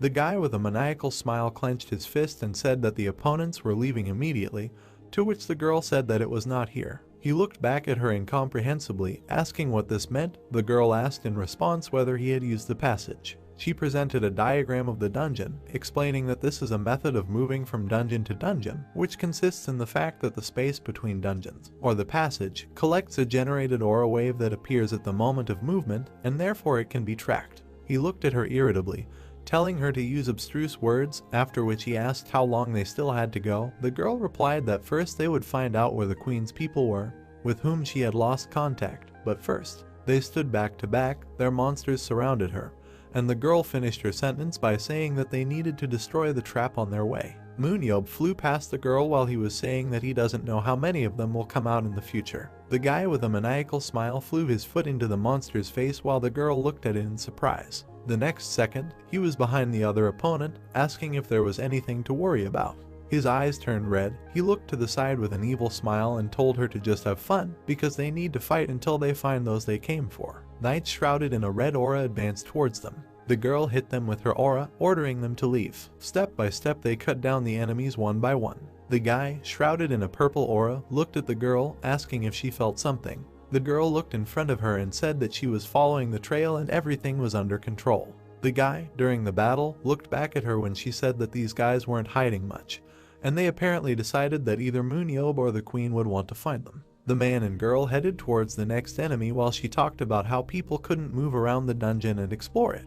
The girl fired a volley of several beams while the guy cut the enemies with a spear, and added that that is why the demons must have exhaled, because the queen was focused on saving her compatriots. She looked at the guy, saying that probably no one had any idea that the reborn master would become humanity's most powerful ally. Suddenly the guy looked down in surprise, interrupting his words that she was right.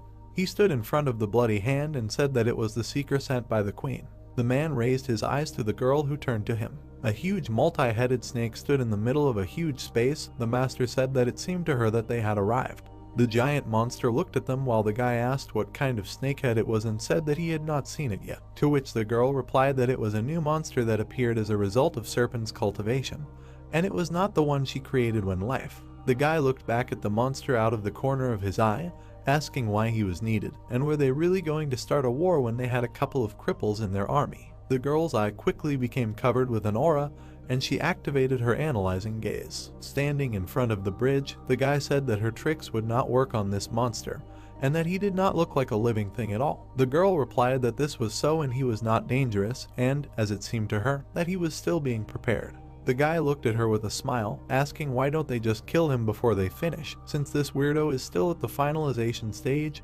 The master said that the guy sometimes gives good ideas. The monster stood on the platform that brought in 6 bridges. The girl said that after they approached this colossus, they should attack from all sides at once. The guy smiled maniacally, saying that now they would get what they deserved, after which he turned to the girl, saying that she would need to hit from the other side.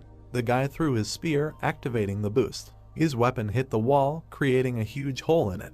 He looked there with a smile, saying that, as he looked, the unpacking was successful. The monster's limb appeared from the darkness. Spider-like and skeletal monsters began to come out to them after the guy told them not to hide. A bunch of various monsters with tree-like tentacles hung in the air above them, after his phrase that they should all come out. The man put the shield behind his back. After the girl said how much nasty things he had released, MoonYeob asked if this was too much. He clenched his fist, looking ahead with a smile, and told her to finish off this snake and he would handle the rest himself. The guy rushed into battle at high speed, without listening to the girl's phrase that she agreed with his plan. At high speed, he flew through the monsters, cutting each of them. The girl looked at the guy delivering blow after blow and thought about what he didn't even let her say. The man struck and then twisted the spear behind his back. With a manic thirst for blood, he looked around. Looking at him, the master said that he is even more of a monster than those who are. The next moment the girl found herself near a giant snake. She extended her hand to him, but was stopped by a voice that ordered her to stop.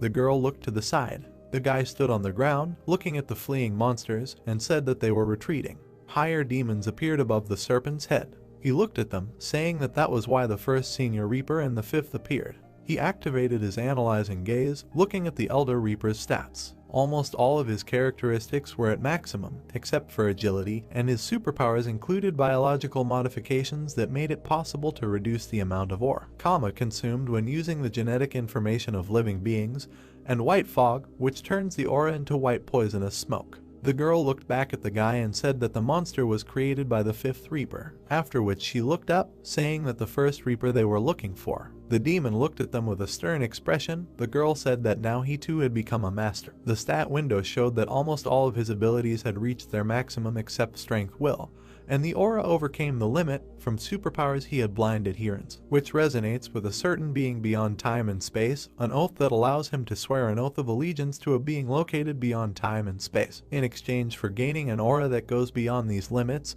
and the warrior's memory, which reproduces the martial arts of the wars that he himself saw. The guy landed next to the girl, saying that it wouldn't work that way and that they had the same names. The girl said that since it was important, let him continue to call her first. They looked up. The girl said that the first Reaper had become stronger than she thought, and then asked how he was able to grow so much in such a short time. He presented the image of the queen, saying that, as the girl said, the queen's aura increased after being chosen by the primordial light. Standing in front of a huge snake, the girl said that something similar happened to them, only the problem is that evil gave them power. This is a completely different conversation, and that means evil has the ability to increase power, just like in at the primordial light. The girl frowned, saying that they had to get rid of the first one and prevent the gate from opening, but that the man asked if that was what they had been doing all along. The girl imagined a monster with snakes on its head and said that the monster's soul has reached a level where it imitates the primordial light, and it is impossible to even predict how powerful its body will be. The girl looked at the guy in surprise after he came forward and offered to provoke the first one, after which she asked what he meant. The man shouted angrily, pointing his finger at him, insulted him and shouted that their original light was complete bullshit. The girl looked at him while he continued to shout that he was being scammed like a complete sucker. The guy with a maniacal expression on his face smiled broadly, asking that even if he were the last survivor, would the world initially talk to such a third-rate person like him, after which he added that it was probably too hard for him to look at himself from the outside. The first High Reaper gritted his teeth in rage. The veins on his neck stood out, and he said that this was blasphemy. The guy happily turned to the disappointed girl and said that everything worked. The demon covered himself in a white aura in rage, asking how he dare insult him.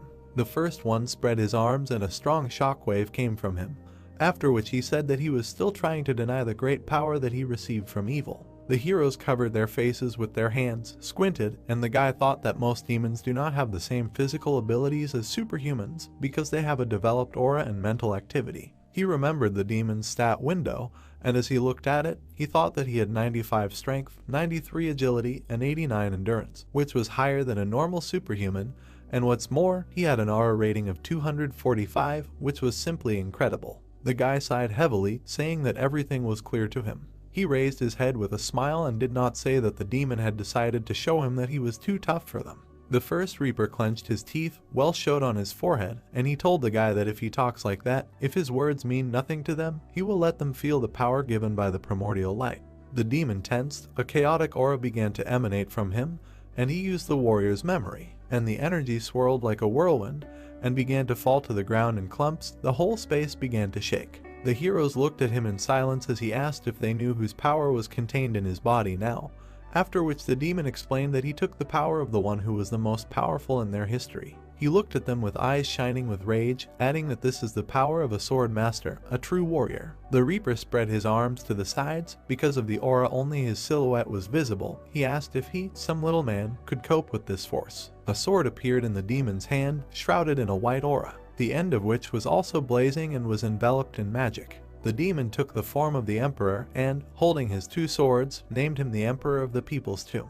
Looking through the hole in the helmet, he said that they could attack, after which he called them weak people. The heroes looked up with a calm expression on their faces. Without changing his gaze, the guy asked if the girl knew what people would call such a unique person. The master inquired about this. The guy was instantly enveloped in a purple aura, and he frowned with a smile, calling him a poser. The monsters standing alongside the Emperor, as well as the Reapers, were preparing to attack. Seo MoonYeob looked at them with a smile. High Priest was behind. The brunette cracked his neck, pulling his head to the side. Standing in front of his opponents, he turned to the girl, saying that he would take care of the guy himself and leave the rest to her. The magic circles of time did not stop moving. Many explosions accompanied the battle of the heroes. The armored fallen high priest was surprised when he saw what happened. Holding two swords in his hands, he prepared to attack the brunette, who was just waiting for an attack. The main character rushed into a retaliatory attack directly at the enemy. The blades of their swords collided with each other. The fallen high priest swings his two swords, intent on destroying his enemy. First he swung one sword,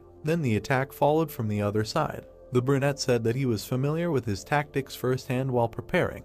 He struck him several times and managed to damage his armor. The main character saw himself in the reflection of his enemy's armor, which he was surprised by. How he not only kept up with his actions, but was also able to hurt him. Fallen High Priest dodged the man's attack. The voice began to ask what he was doing.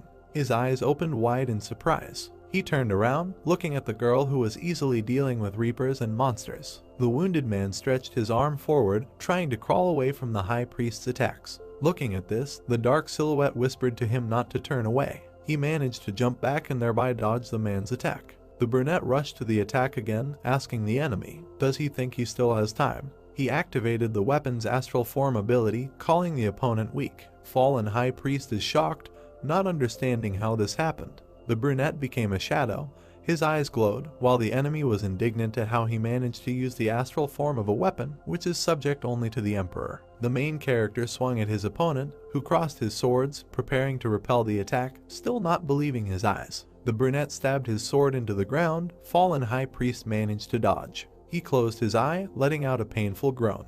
He swung his swords for a powerful attack, threatening him with his mastery of the Emperor's sword. The brunette looked ominously at the attacker. Fallen High Priest finished his attack. However, at that moment he felt his armor crack a little. The brunette casually addressed him, saying that he had defeated Emperor twice. The young man destroyed his opponent's armor, crushing him into many small particles. Fallen High Priest sat on the ground, looking at his hand in bewilderment. The girl and the guy called out to him. Being behind him, she called him first. Fallen High Priest turned to them, asking who she was to have such powers and call him first. Pietro Ainla looked at him, realizing that his interlocutor saw him as an ordinary person. In the guise of a girl, he looked at the loser, scolding him for choosing to disobey and touching a spirit that he could never handle. She opened her eyes wide, pointing to the result. The white-haired man indignantly asked if he had really taken over a human body, to which he received a positive answer, further asking why he was with that person. His face darkened when he was told that he believed in something that was not the true primordial light.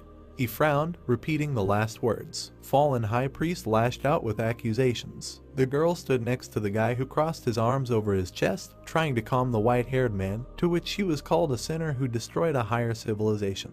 The brunette laughed at the girl, who turned pale when she was accused of pretending to be a prophet, and also of betrayal, for she went over to the side of the people. She exhaled heavily and smiled. In the distance, a snake with many red heads looked at them with interest. The girl asked if those he was talking about told him to create something similar. The fallen high priest bared his teeth, glaring at them angrily. The monster narrowed his eyes maliciously, which glowed green. He absorbed aura when he breathed and had absolutely no restrictions. He did not know how to control his actions. High priest genuinely wondered if he was creating the monster in his right mind. An unknown man in a cloak stood in front of a whirlpool of magic, with his arms outstretched. The girl wondered why the primordial light needed such a monster, to which she received repeated accusations of betraying the nation. The brunette leaned towards him, pointing his finger, telling him that he was talking too much, threatening that he himself would be taken out of the equation, saying as he could only repeat emperor. The fallen high priest angrily replied that when the door was opened, a powerful being would bring light to their land.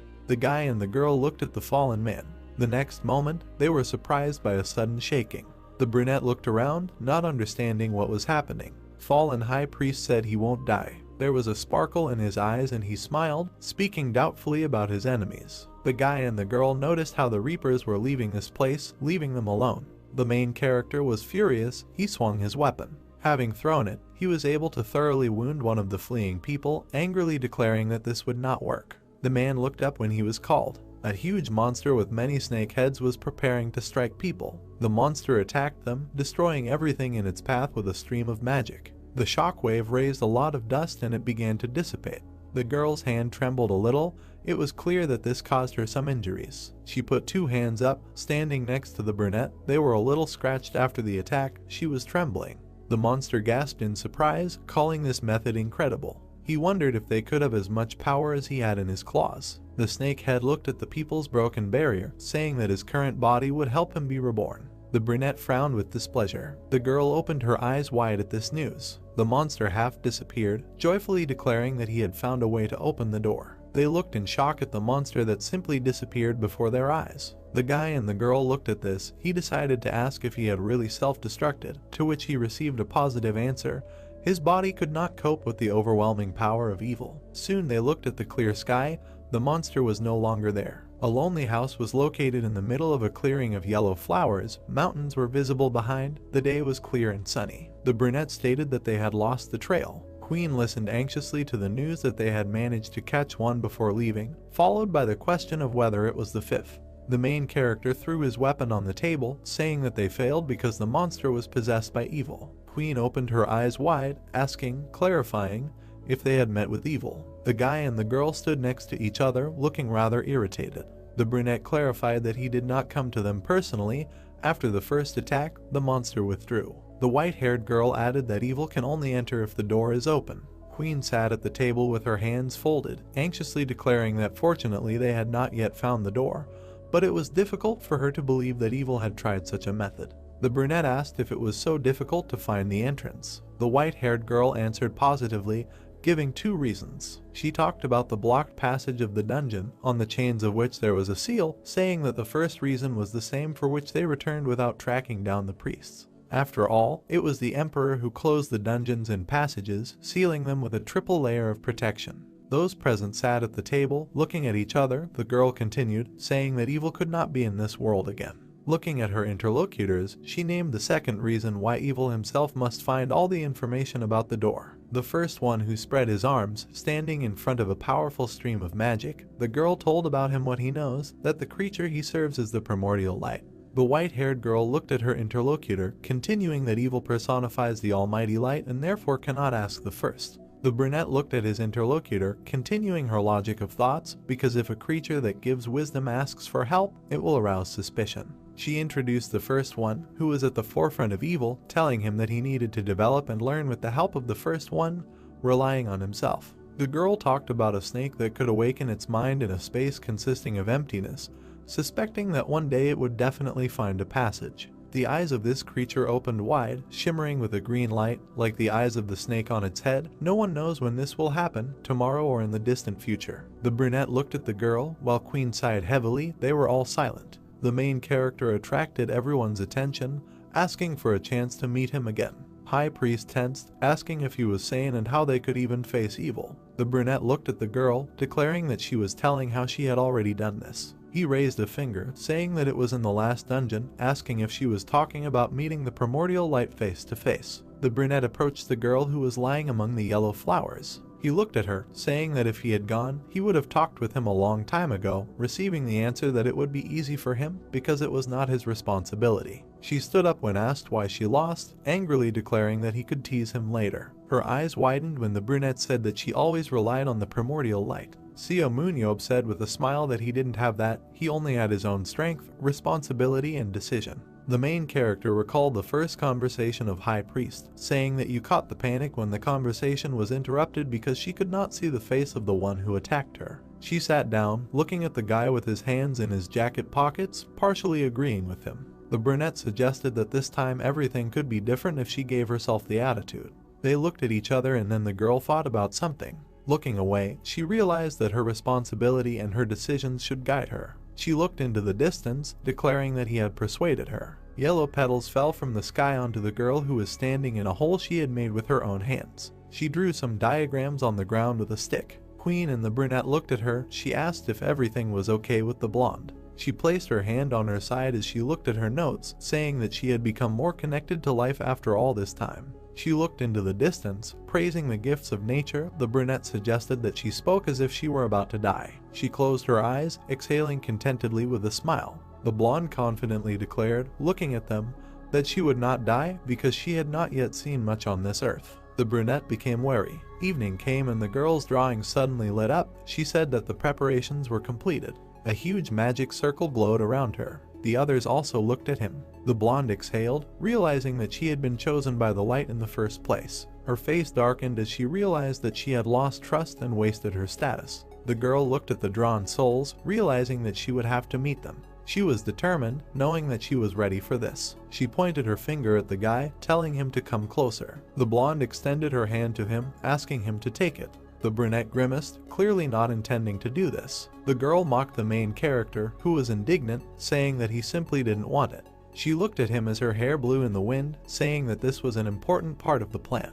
The main character looked away, frowning when she again asked to take her hand, saying that it would not affect her in any way. His hand touched her. She sat down on the circle, closing her eyes, but the brunette asked her to wait. She opened her eyes, looking at him. There was a banner on his hand. He said that she must become his follower. She wondered what he was talking about, not understanding whether she should obey him. The guy was indignant, opening his mouth when High Priest said not to pressure her with questions. And yet he was very surprised when she agreed. She looked at him, saying that he probably had an idea, but asked not to do anything unnecessary. They shook hands. Now she is a supporter of the Savior. High Priest looked at her hand. It was completely on fire. She shifted her gaze when she heard the request to return, even if she died. The brunette's eyes glowed yellow and he smiled, saying that this was an order. The whirlwind carried the yellow flower petals upward. Suddenly there was a flash of light. The girl walked, hearing the word master. Dead souls turned to her, blaming her for their death. The girl looked around, rejoicing that this whole thing didn't go beyond words. She rushed forward, asking everyone for forgiveness. A huge flash of purple light and the girl was already far away.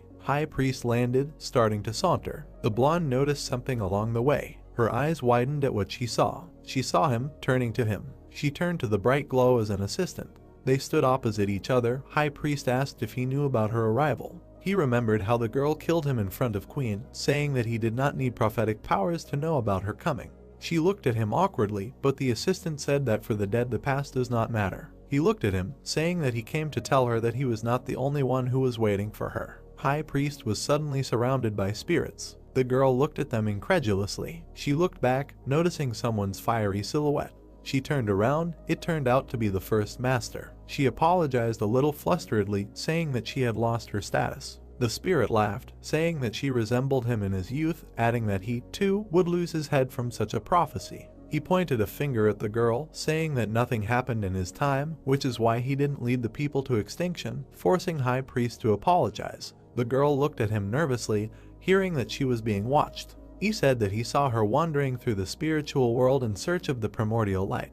The first master recalled how he witnessed the creation of a core of monsters to invade the earth. He saw only chaotic energy in her, saying that even then it was clear that she was not smart enough. She opened her eyes wide when she was told that she now created a completely different impression. She upsetly stated that once she died, she lost her body, so it was not surprising that the sensations changed. She was surprised when she was told that this was not the case. The spirit looked at her, saying that she was neither human nor demon now. The girl looked up when she was told that she was more steadfast than ever. He pointed his finger at her again, saying that she had found a new mission, that she was finally on the right path. The spirit looked at the master. He was going to give her a gift, but she could not use it because she had become a spirit.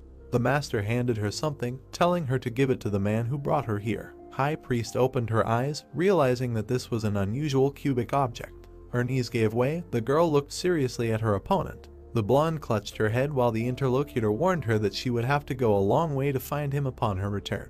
She turned to him, saying that he himself knew why the girl came to the world of spirits. The spirit warned the girl, saying that she was not born in human form. Yellow eyes looked somewhere. The spirit said that the force merging her and the body was very small. The girl looked at her palm, saying that she had prepared herself before coming. The spirit pointed her hand towards the illuminated path, saying that she must return. He looked at this huge road, saying that the fear of the unknown could make the enemy bigger in her eyes. The girl rushed forward without stopping for a second. High Priest headed like an arrow to where the road pointed it. She went deeper and deeper. The girl shook her head to the sides. Suddenly she noticed a flash of light, drawing her attention to it. She noticed a raging energy in the darkness, absorbing the light. The girl was surprised, realizing that the energy radiated warmth. This aura attracted her, even though she knew it was the primordial light. The huge eye, collected from bad aura, was evil. The girl became nervous, wondering if she could be more powerful than them. She remembered the terrible monster that gave her goosebumps, wondering if she could meet him. The girl moved into the distance, realizing that she was scared. She recalled the spirit's words before leaving that fear makes the enemy bigger in her eyes. The girl closed her eyes, remembering the brunette who asked her to remember the goal. She clenched her hand into a fist, which was shaking, realizing that she herself was responsible for her decisions. Soon the trembling passed. She looked down confidently, agreeing with the words of the first master. Their friend got scared when someone called her a child. It covered the floor as the girl avoided her, mentally commanding the fake to show up. The magical glow called her its child. High Priest asked to stop because she knew it was a monster. She looked confidently, ordering him to show his real self. The energy left. She was glad that the girl realized her existence. 3 huge eyes suddenly looked at High Priest. The girl frowned, asking what was so funny. Many eyes suddenly appeared on the walls. High Priest felt uneasy, realizing that the monster was gaining knowledge during the conversation. It did not understand what loneliness was, although all the followers were nearby. Suddenly a magical vine rushed straight at her. The surprised girl was tied up quite tightly. She realized that she had fallen into a trap. Many bright explosions came from this shock wave. The girl was in the center, realizing that no one would understand this and would not follow her. High Priest angrily suggested that it was an abandoned world. There were a bunch of eyes on the many red tentacles. The blonde trembled, realizing that this was like a spirit strike. She was summoning spirits from the spirit world, pumping them with aura. She noticed several eyes looking at her. The monster told her to follow him. It wanted her close. The girl became nervous looking at this monster. The brunette tried to awaken the girl from hypnosis while she was performing the ritual. The main character was annoyed, stating that almost a day had passed, starting to worry. He touched the girl's hand. At that moment everything around lit up. The main character did not understand what was happening.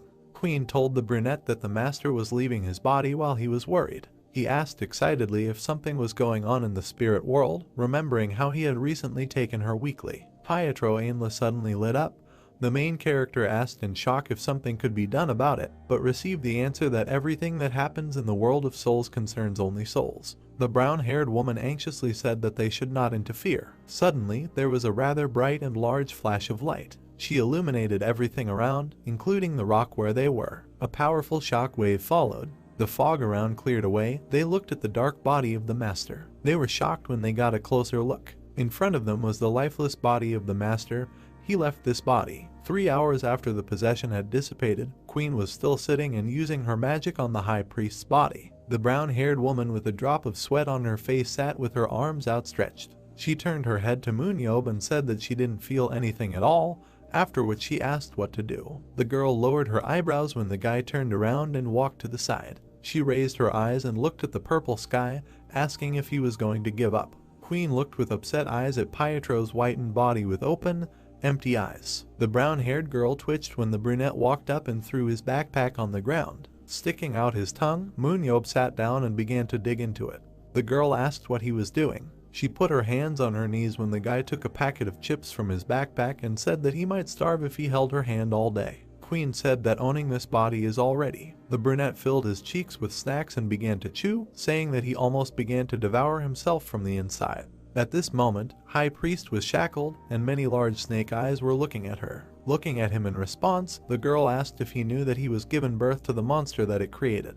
When one large eye approached her, the monster replied that he knew, but it was not so important. High Priest looked with a gloomy face from under her white eyelashes while the snake said that they could not cope with their own creation, locked them here and escaped. An image appeared in his mind of a monster with many snakes on its head, shining with green light, standing on a mountain of corpses. He said that it doesn't matter who gets to the finish line first, because it's all about strength. He said that he came to this conclusion while he was here. The girl clenched her teeth and frowned, asking him about strength. The shackled High Priest held her lips as the monster asked her to see for herself. He began to hover around her, starting to talk about his kingdom. Many monsters gathered in one place, glowing with red light. One of them stepped on the other, causing him to growl. Flying monsters flew to this place, skirting the rocks. They all heeled their heads, looking at the coiled snake ball, in the center of which was the glowing silhouette of High Priest. The girl twitched as many yellow eyes fixed on her, and a voice roared from the toothy mouth, saying that they were always driven by instincts consisting of food, war, and reproduction.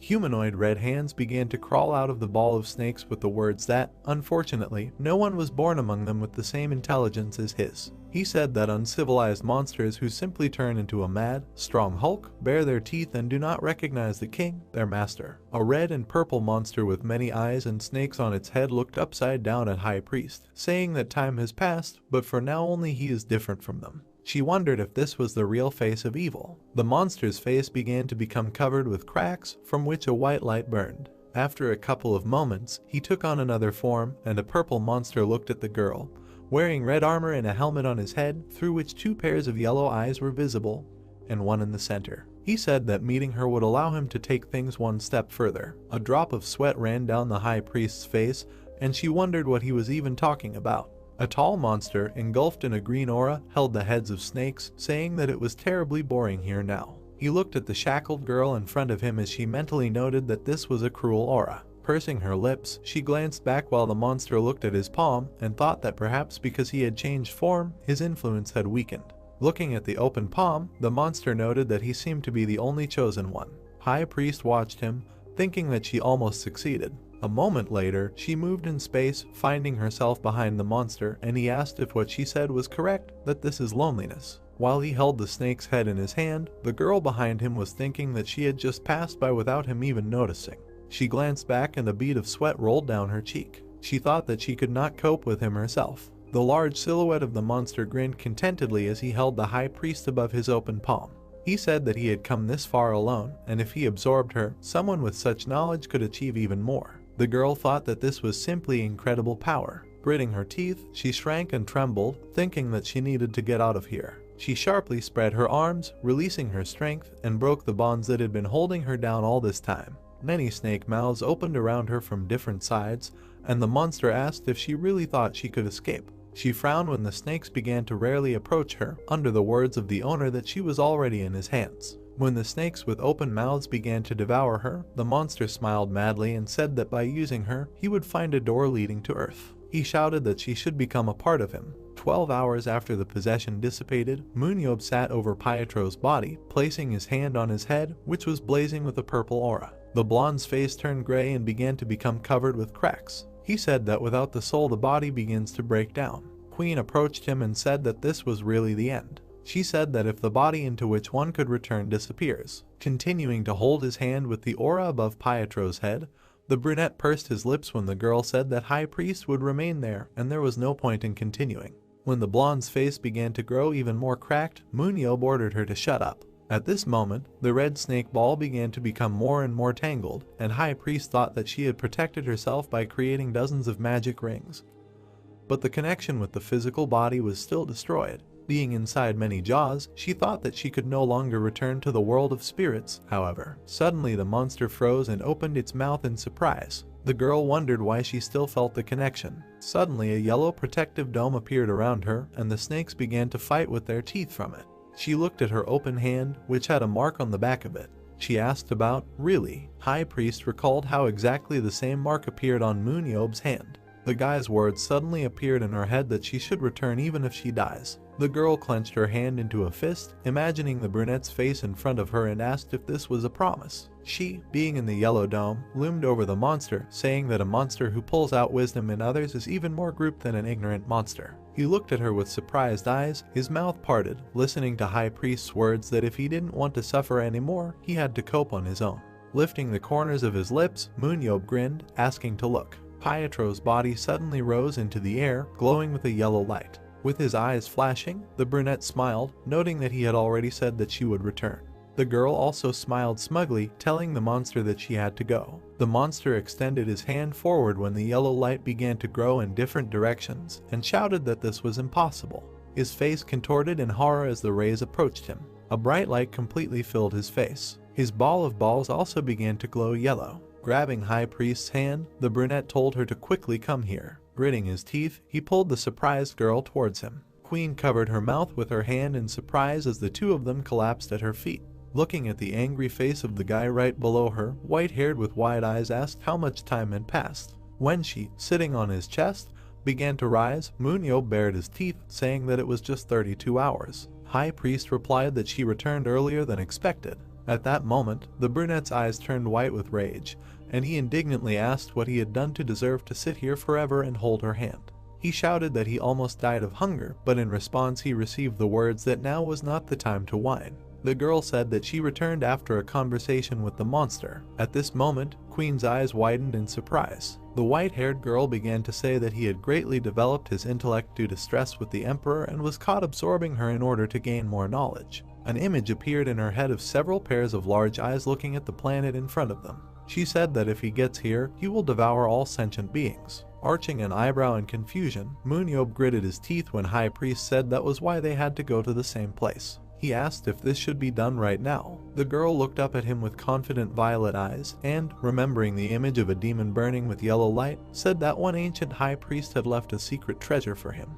She moved them into space towards a huge purple cube. Raising his head and looking at him, the brunette asked what kind of place this was. He turned his surprised gaze to the High Priest behind, who said that it was protected by a powerful barrier, and only those who had the permission of the ancient master could enter. The image of a three-headed snake appeared in the guy's head, and he said that since he managed to make such a defense, why didn't the first one do something similar in the den? The white-haired one replied that she was too large for a powerful defense, and would need a core as powerful as the sanctuary. Looking at the cube, which was a magical ultra-powerful barrier, subject only to masters, the girl exchanged glances with MoonYeob and said that the Elder Reapers do not know how to create or open something like that. The brunette asked if she could do this. The companion sharply pointed at herself with her thumbs and reminded that she was considered one of the strongest high priests and could do the same if she had enough time and aura. The guy thought her stance was strange. The white-haired woman reached out to the cube, saying that this must be the legacy of the ancient master. Frowning her brows and pursing her lips, she began to influence him with her power. She looked sternly at the barrier and stopped releasing energy. High Priest turned around and pointed at the cube with her thumb, saying that it certainly wasn't left for her, and then asked the brunette to put his hand on it. Putting one hand in his pocket, MoonYeob pointed at himself and said that this was probably a trap, to which he received the answer that he should stop making up nonsense. The guy arched his eyebrows and clenched his teeth, sharply grabbing the girl by the cheeks with one hand and pulling her towards him, while slapping her on the head with the other. He indignantly asked if they, the vile demons, had their eyes on Earth again, and they just wanted to beat him up. The white-haired one muttered in response that every time he comes out with nothing but suspicions and reproaches. He asked what she said. The brunette fingered the delegate with a puzzled face as High Priest broke free of his grip and reached for the bruise on her face. Gritting her teeth, she said that even if so, after getting rid of him, they would not be able to stop the evil, and the world would be destroyed. MoonYeob noted that this sounds reasonable. Taking an involuntary glance to the side, he exhaled noisily. Clenching his hands into fists, he confidently walked towards the flying cube. The guy put his palm on it, and it began to sparkle with purple-pink light. Frowning his eyebrows, the brunette looked down with a dissatisfied face. Holding a small dark sphere in his hands, which is slightly in front of different colors, he asked if this is really called heritage. He asked where should he put this bead now. The glow of the sphere suddenly began to grow in different directions. MoonYeob clenched his teeth tightly in shock as the ball suddenly began to enter his palm. He opened his mouth in empty surprise, and everything around him began to float. The white-haired girl stretched her hand forward with a loud cry as a bright white light began to sparkle in different directions. Raising his head, the brunette with glowing eyes screamed loudly as a stream of information began to flow into his head. The veins on his face began to bulge and his eyes widened, wondering if this was a sacred tongue.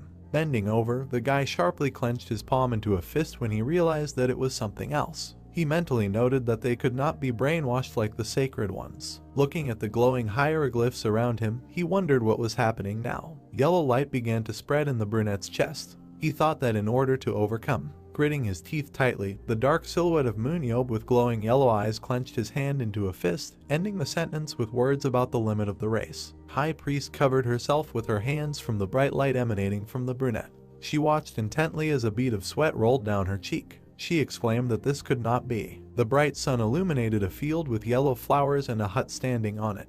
The white-haired woman put a purple crystal on the table and asked to show it to the observer. When Queen, sitting opposite her, asked again, the girl with her outstretched hand said that it was a crystal with her memories from the abandoned world. Looking at him, the brown-haired girl pursed her lips when High Priest said that if they used it, they could add the monsters of the abandoned world to the battle of superhumans. Queen perked up and her eyes widened when she realized what they were talking about and said that then the players would be able to fight them in the game first. Memories with monsters began to appear in the white-haired girl's head, and she said that she tried to remember their appearance, movements, abilities, and thanks to this, people would, to some extent, learn to fight them. She added that new monsters will be born, so they will not be able to be prepared for everything, however. The brown-haired woman took the stone in her hand and brought it closer to her face. Moving her palm to the side, she looked at the girl in front of her and asked what about MoonYeob. The white-haired girl closed her eyes, and a drop of sweat rolled down her cheek. She stood in front of the spirit of the ancient High Priest, who crossed his arms over his chest and asked what power was given to that guy. The spirit with glowing yellow eyes smiled and said that it was a language for training the soul, after which he added that it contained the power that could strengthen the soul outside the body. Hanging over the girl, he held her head in one hand and stroked his chin with the other, saying that this was knowledge that he had been achieving all his life and never thought that he would share it with a human being.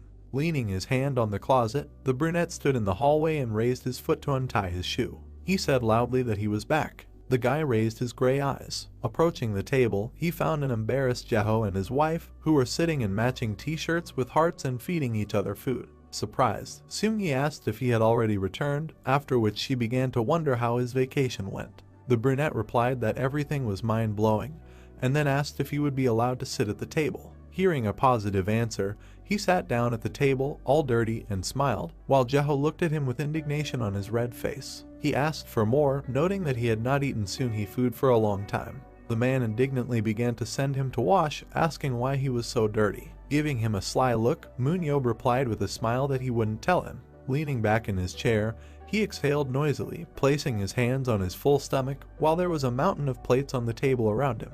He noted that he was now finally alive. The brunette smiled when Jeho, arching an eyebrow, asked if he had been starved. He replied that he lost track of time while he was having fun. A man with an upset face handed him the phone and asked him to say that he was not involved in this news. Taking the device and reading the information, the guy replied with a smile on his face that he had heard that and added that it would be interesting.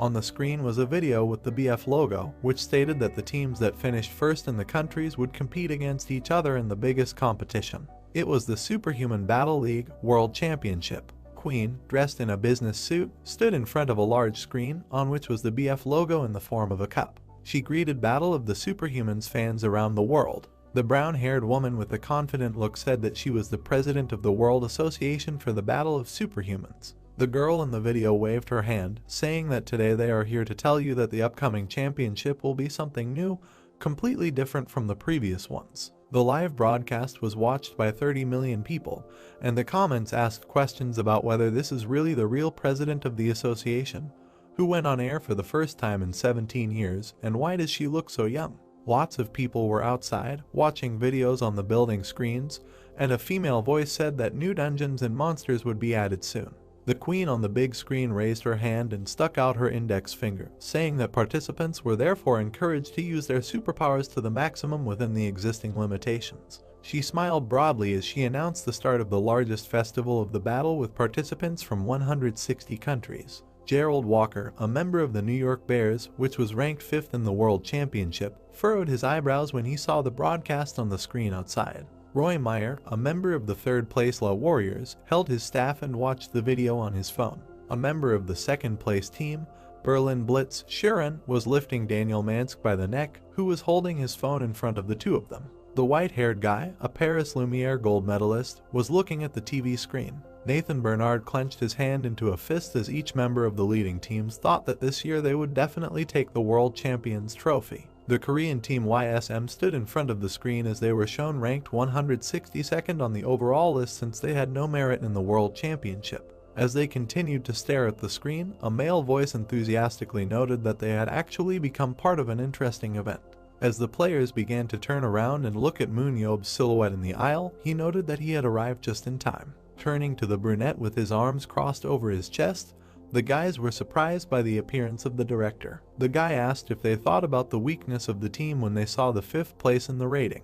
He smiled broadly and said that in his time of Superhumans, his country was ranked 5th in the world, but while he was missing, the team that was removing the championship trophy and the 5th place went to another country. Suddenly his face darkened and the veins on his cheeks bulged as he opened his mouth wide and shouted angrily, asking if they could put up with it if they were in their place. Putting his fist to his mouth, MoonYeob cleared his throat. His team members froze, their faces darkened, when he said they were not going to win the trophy. With a smug smile on his face, he crossed his arms over his chest and, blazing with a bright flame, confidently said that they would bring him back. A plate appeared with the characteristics of MoonYeob, each of which, in addition to agility, lacked one to the maximum. The brunette also had a new superpower called Enhanced Soul Durability, which allowed the soul to reach the limit of the human body without leaving it, and the maximum value of the ability could increase. He noted in a low voice that this was the first time he had heard about the restrictions. Superhuman Battle League World Championship. The emblems of teams from different countries appeared on the screen,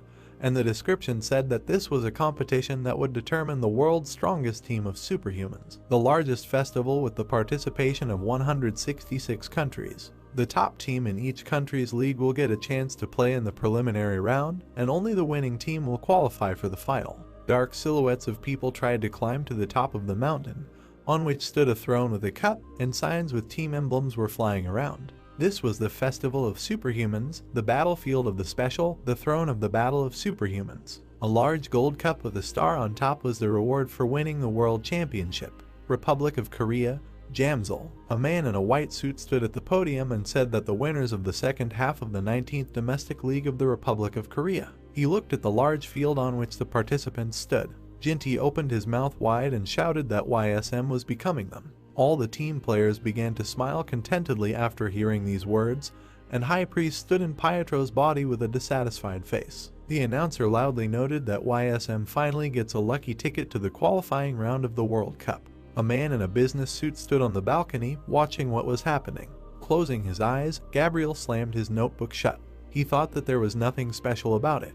The man flashed his blue eyes, thinking that this was an absolutely expected result. An image of a full team led by a brunette appeared in his head, and he thought that the team consisted of players hired by MoonYeob and grown under his strict guidance. He thought that there was absolutely nothing to say if MoonYeob and Pietro himself, who were among the top 3 players in the world, were taking part. He noticed how surprised people were looking at the big screen, which showed a picture of YSM taking first place in the first quarter of the league. The man thought that now they were not the weak team he had originally seen, and they began to be noticed all over the world. He thought that he was confident that they would definitely pass the qualifying matches and compete at the World Championships. Gabriel turned his head when the guy watching next to him interrupted his thoughts with words that they would become winners of the World Championship.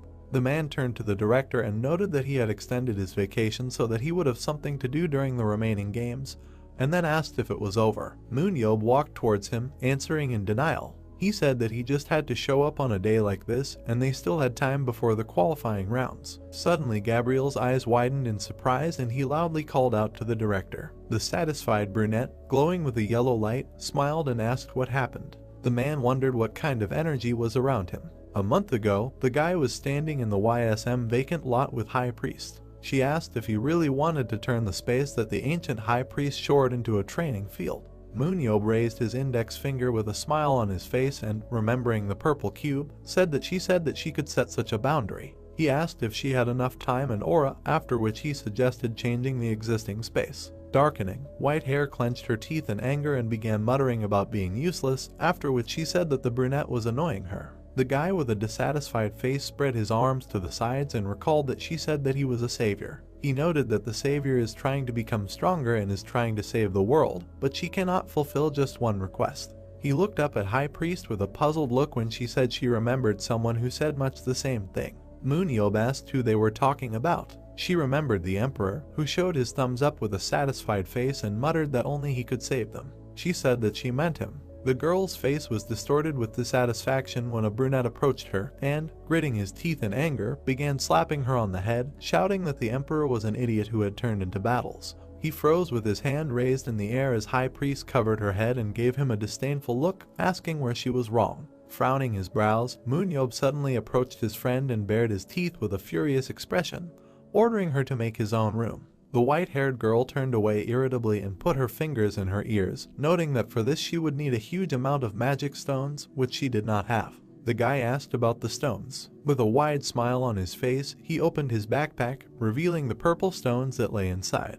He exclaimed that Queen had already equipped him. Arching one eyebrow, High Priest looked at the brunette with a puzzled face and said that this was not enough. She added that to make that very stone, capable of moving into space and back, you need. MoonYeob interrupted her with the words that he knew that she would be boring. Suddenly, several helicopters appeared behind him, carrying cargo in the form of purple stones. He exclaimed with a smile that he had begged for all the supplies. High Priest's eyes turned white as she furrowed her brows and mentally scolded Queen. Clenching his hand into a fist and pointing at the backpack, the brunette smiled joyfully and asked to use those stones to re-equip his motorcycle so that it would accelerate from 0 to 100 in 0.1 seconds. The white-haired girl thought about the safety of the environment, and then grinned, wondering why they had gone over to the side of the people. She furrowed her brows and her face was completely distorted with displeasure. In a low voice, she ordered this motorcycle of his to be brought here. Standing on the stairs near the building, the guy crossed his arms over his chest and greeted the guest. Jeho was walking up to him, holding a business briefcase in his hand. They exchanged pleasantries. The brunette put his hands on his hips as the man across from him said that he had heard that a club had been built, but the building had changed so much that he didn't recognize it. MoonYeob laughed, saying it was all about the money. He pointed his thumb at the door and invited her to go inside. They went into the director's office. With a slight smile on his face, Jeho began to tell that the opponents for the World Championship qualifiers had been determined. The brunette looked at him in surprise and, opening his mouth, asked who it was. The man adjusted his glasses with one hand and said that this was a Japanese team called Hoshi Shooting Stars. An image of a blonde man in a blue and white tracksuit appeared in his head, and he said that the ace of their team was called Kagari Hikari, who had an ability called Radiance. He added that he is about 20th in the individual game rankings, so he is a fairly well-known player. Putting his hand on his chin, the guy looked away and thought. He asked where Japan was, noting that Korea seemed to be at 162. He gave his friend a puzzled look when he said he was wrong. Jeho was embarrassed and put his hand behind his head, saying with a big smile on his face that thanks to the class match with Great Britain, they are in 148th place. Hearing this, the brunette leaned back in his chair with a dissatisfied face, saying that this was not something to be happy about. The man objected, saying that the rank does not rise that quickly. He sank as MoonYeob gave him a dark look and started asking about Japan.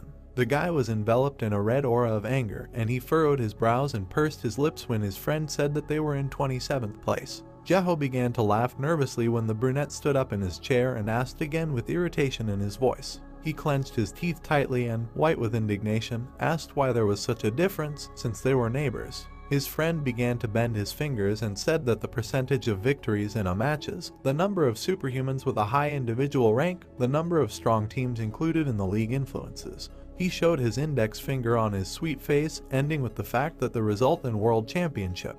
MoonYeob listened to Jeho's words with dissatisfaction on his face that Japan was able to win silver at the World Championships a few years ago, but they never reached the finals of the championship. The brunette asked if they always lost in the qualifiers, and his friend agreed. The man began to remember how many people began to leave Korea, and then said that they did not accept the battle for a long time because of national rules, so they could not stop the outflow of strong superhumans. With a nervous smile on his face, he recalled Jinty giving the thumbs up and said that only the president of the association was able to retain a few people, but he also did not adapt and soon resigned. Looking at his friend sitting nearby, MoonYeob asked if it turns out that they are now in 148th place. The man perked up, and the brunette leaned over a little and said that he would rather die than resign. He asked how high they would fly if they won the championship. Jeho arched an eyebrow with a puzzled face when the brunette said that he had no choice but to win. The two of them stood in a vacant lot near the YSM building. The man began to look around, telling his friend that he said that he would explain why he saw the only way out, and then asked what they forgot in the vacant lot.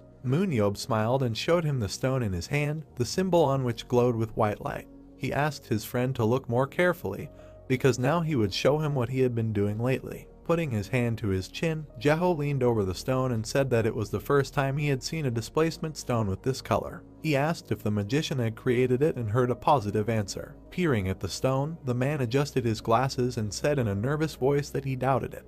The brunette told him to finally grab it. When Jeho placed his palm on the displacement stone, a bright white light began to emerge from the symbol in the center. They found themselves at a subspace training center, from which there is a large cube nearby. Standing behind his surprised friend, MoonYeob said that they were there. As the man stood with his mouth slightly open, a purple aura began to appear around him. Gritting his teeth, he suddenly fell to the floor and braced himself on it with both hands. The guy walked forward with a spear in his hand, while his friend struggled to get up and shouted loudly, asking what is this. He replied that the gravity would be 10 times higher, and the dungeon itself would take away the creature's aura. The brunette looked at Jeho, who was trying to get up, with a smile on his face, and then said that he did not advise letting his guard down, otherwise all the energy would be sucked out of him and he would lose consciousness. The man indignantly asked, "What does this mean?" MoonYeob got into a fighting stance and was enveloped in a bright yellow aura as he said that this is why he only sees victory in front of him. When his copy appeared in front of him in the form of a blue spirit with a shield and a weapon in his hands, the brunette asked his friend to watch carefully. A moment later the guy jumped out of his seat. He and his opponent clashed their spears. MoonYeob, eyes shining, grinned predatorily as he looked at the copy. The two of them began running around the training field at high speed, trying to hit each other. This battle was reflected in the glass of Jeho's glasses, who watched what was happening with shocked eyes, and sweat flowed down his face profusely. As the enemy approached, putting his shield forward, the brunette swung his weapon and activated the soul strength ability, which increased the limit of his capabilities. In one swift movement, he thrust his spear forward and passed through his opponent, defeating her. He raised his eyes and looked at his friend with a predatory smile on his face, saying in a low voice that a month before the World Cup would go beyond human capabilities. The maximum limit of his strength, speed, and skill increased by 1. The man's hand touched the sign with his name, Coach Gabriel. He said that the director should have warned that his shield was broken. He exhaled dissatisfiedly, without looking at the guy sitting at the table, and said that tomorrow the first game of the World Championship qualifying tournament would take place, and he had no equipment. How could such a strong thing break? MoonYeob awkwardly looked away, remembering the monster, and said that it was too long to explain. Gabriel stood gloomily, folding his arms across his chest, and MoonYeob smiled lightly, saying that he told the twins, but they ignored him. He thought that they would figure it out and send him to today's match. He asked if it was really impossible to cope with the Japanese team without him. Gabriel exhaled angrily and said that next time the guy must report something like this to him. He knows that they cannot participate in the game without registered equipment. The equipment itself can be changed, but the participant must match it with the type of equipment they have registered, in MoonYeob's case a spear and shield. The man said it would be nice if the shield appeared before the match. MoonYeob looked at him confidently, interrupting, and said that he would just use ordinary equipment. What's the problem? His instinct tells him that everything will be delivered today. The brunette remembered how he sat, displeasedly looking at the phone, from which screams were heard asking that he broke the shield, the one that can rightfully be considered a sacred relic. The interlocutor asked the hero what he did to him to break him. High Priest was lying on a lounge chair and drinking a drink from a straw, and MoonYeob answered displeasedly that this or that, and the interlocutor shouted that this shield survived the last dungeon. Looking sideways at the phone, on the screen of which was the number of the Moro brothers, he said displeasedly that he was starting to get angry. If they had done their job properly, then everything would have been fine. The interlocutors answered that the shield was created 19 years ago, but then said that they understood, since technology does not stand still. The guy imagined fire spheres around Shuren, and Pietro's hands engulfed in a white aura when he heard that the twins would make the best shield that could withstand even Shuren's extinguishing beam or Pietro's challenge. MoonYeob looked at the phone and made an impressed sound. He glanced sideways at the phone, from which the word but was heard, and asked that they would demand a huge amount of money. How much? The blue screen of the phone showed the brother's avatar. The words were heard saying that no, they don't need money because they are his sponsors. Instead, let him give them the broken shield. The Moro brothers happily ran around the pedestal with the broken shield, enjoying the new item in the collection. MoonYeob asked in surprise why they needed him, although he doesn't care at all. The brothers said that they would quickly finish the shield and send it straight to the guy. MoonYeob looked at the ringing phone, which showed an incoming call from the Moro brothers, as soon as he told Gabriel that this was it. The brunette took the phone in his hand, looking at the contact's avatar, which he called the Octopus Brothers, and said that he was just remembering. He shouted furiously into the phone, asking the bald men when the shield would arrive. Did they decide to deceive him? Gabriel covered his face with his hand in embarrassment. MoonYeob stared in surprise and asked again when he heard that this would be the first game with the new shield, so it would be rude to just send it to the guy. The door to the room opened. The shining Moro brothers appeared on the threshold, one of whom stood in a proud pose with a shield wrapped in cloth behind his back. They said that to see everything with their own eyes, they flew in personally on a private jet. The beaming guests unanimously said that this was a real surprise. MoonYeob turned around gloomily, remembering the gentleman, and Gabriel remained silent in embarrassment. The surprised twins heard that they were grateful that the men sincerely wanted to see the director in gear, but it would not be easy for them to do so. Gabriel stood behind the guy sitting on the couch and said that he would not participate until a certain point. The Moro brothers shouted with angry expressions, asking what? The spectators looked at the round arena and heard the words of a commentator who greeted all fans of the Battle of Superhumans and said that today the long-awaited opening of the World Championship would take place. Logos with team names appeared on the screen, and the host announced that YSM was playing against Hoshi Shooting Stars. The fans shouted with joy. Someone thought that if the YSM roster did not change, most of the teams would simply fly out of the championship. Another fan was wondering if they would lose in the qualifying matches with Pietro and MoonYeob on the team. The commentator said that before the start of the first match of the World Championship, he will explain the rules of the qualifying round. The World Cup qualifying tournament will feature the best of 3 matches. The chart showed players enjoying 2 wins and losers with 0 wins. The commenter stated that selection would be done using a point system. The scheme meant that a win plus 3 points, a draw plus 1, a loss minus 1 point. Thus, the team with the most points in each group will advance to the finals. The game's blue logo appeared on the screen, and the announcer said that, moreover, out of the 166 countries registered in the Superhuman Battle Association, those who made it to the top 5 last year would go straight to the finals. The logo of Paris Lumiere, the French league, winner of last year's championship, appeared on the screen. Logo of Berlin Blitz from the German league, 2nd place in the championship last year. Logo with a warrior of the La Warriors, the US Western League, who finished 3rd. New York Bears and their bear logo from the US Eastern League, 4th place in last year's championship. Logo with the Knight of the London Iron Knights of the English League, 5th place in the championship last year. Sketchy players ran from all sides to the golden chairs standing in the center in a circle. The commentator said that the remaining countries, divided into 27 groups of 6 teams each, would compete for 27 places in the final. The silhouettes of the players sat on chairs, and the losers lay on the floor nearby. When the teams pass the qualifying round, they will receive the highest award of the battle. Let them strive to win the main trophy of the World Championship. In front of the sketchy silhouettes of the players in the chairs, a throne appeared standing on a dais, and behind it the winner's golden cup. The announcer announced that they were starting the real tournament. The Hoshi Shooting Stars team, wearing white suits, walked forward one after another. The system reported several times that the team's medical examination had been completed. Player Kagari Hikari blushed a little and looked to the side, thinking that he was finally fighting with MoonYeob, the one he had always looked up to. The system reported that the medical examination was completed. Exit YSM.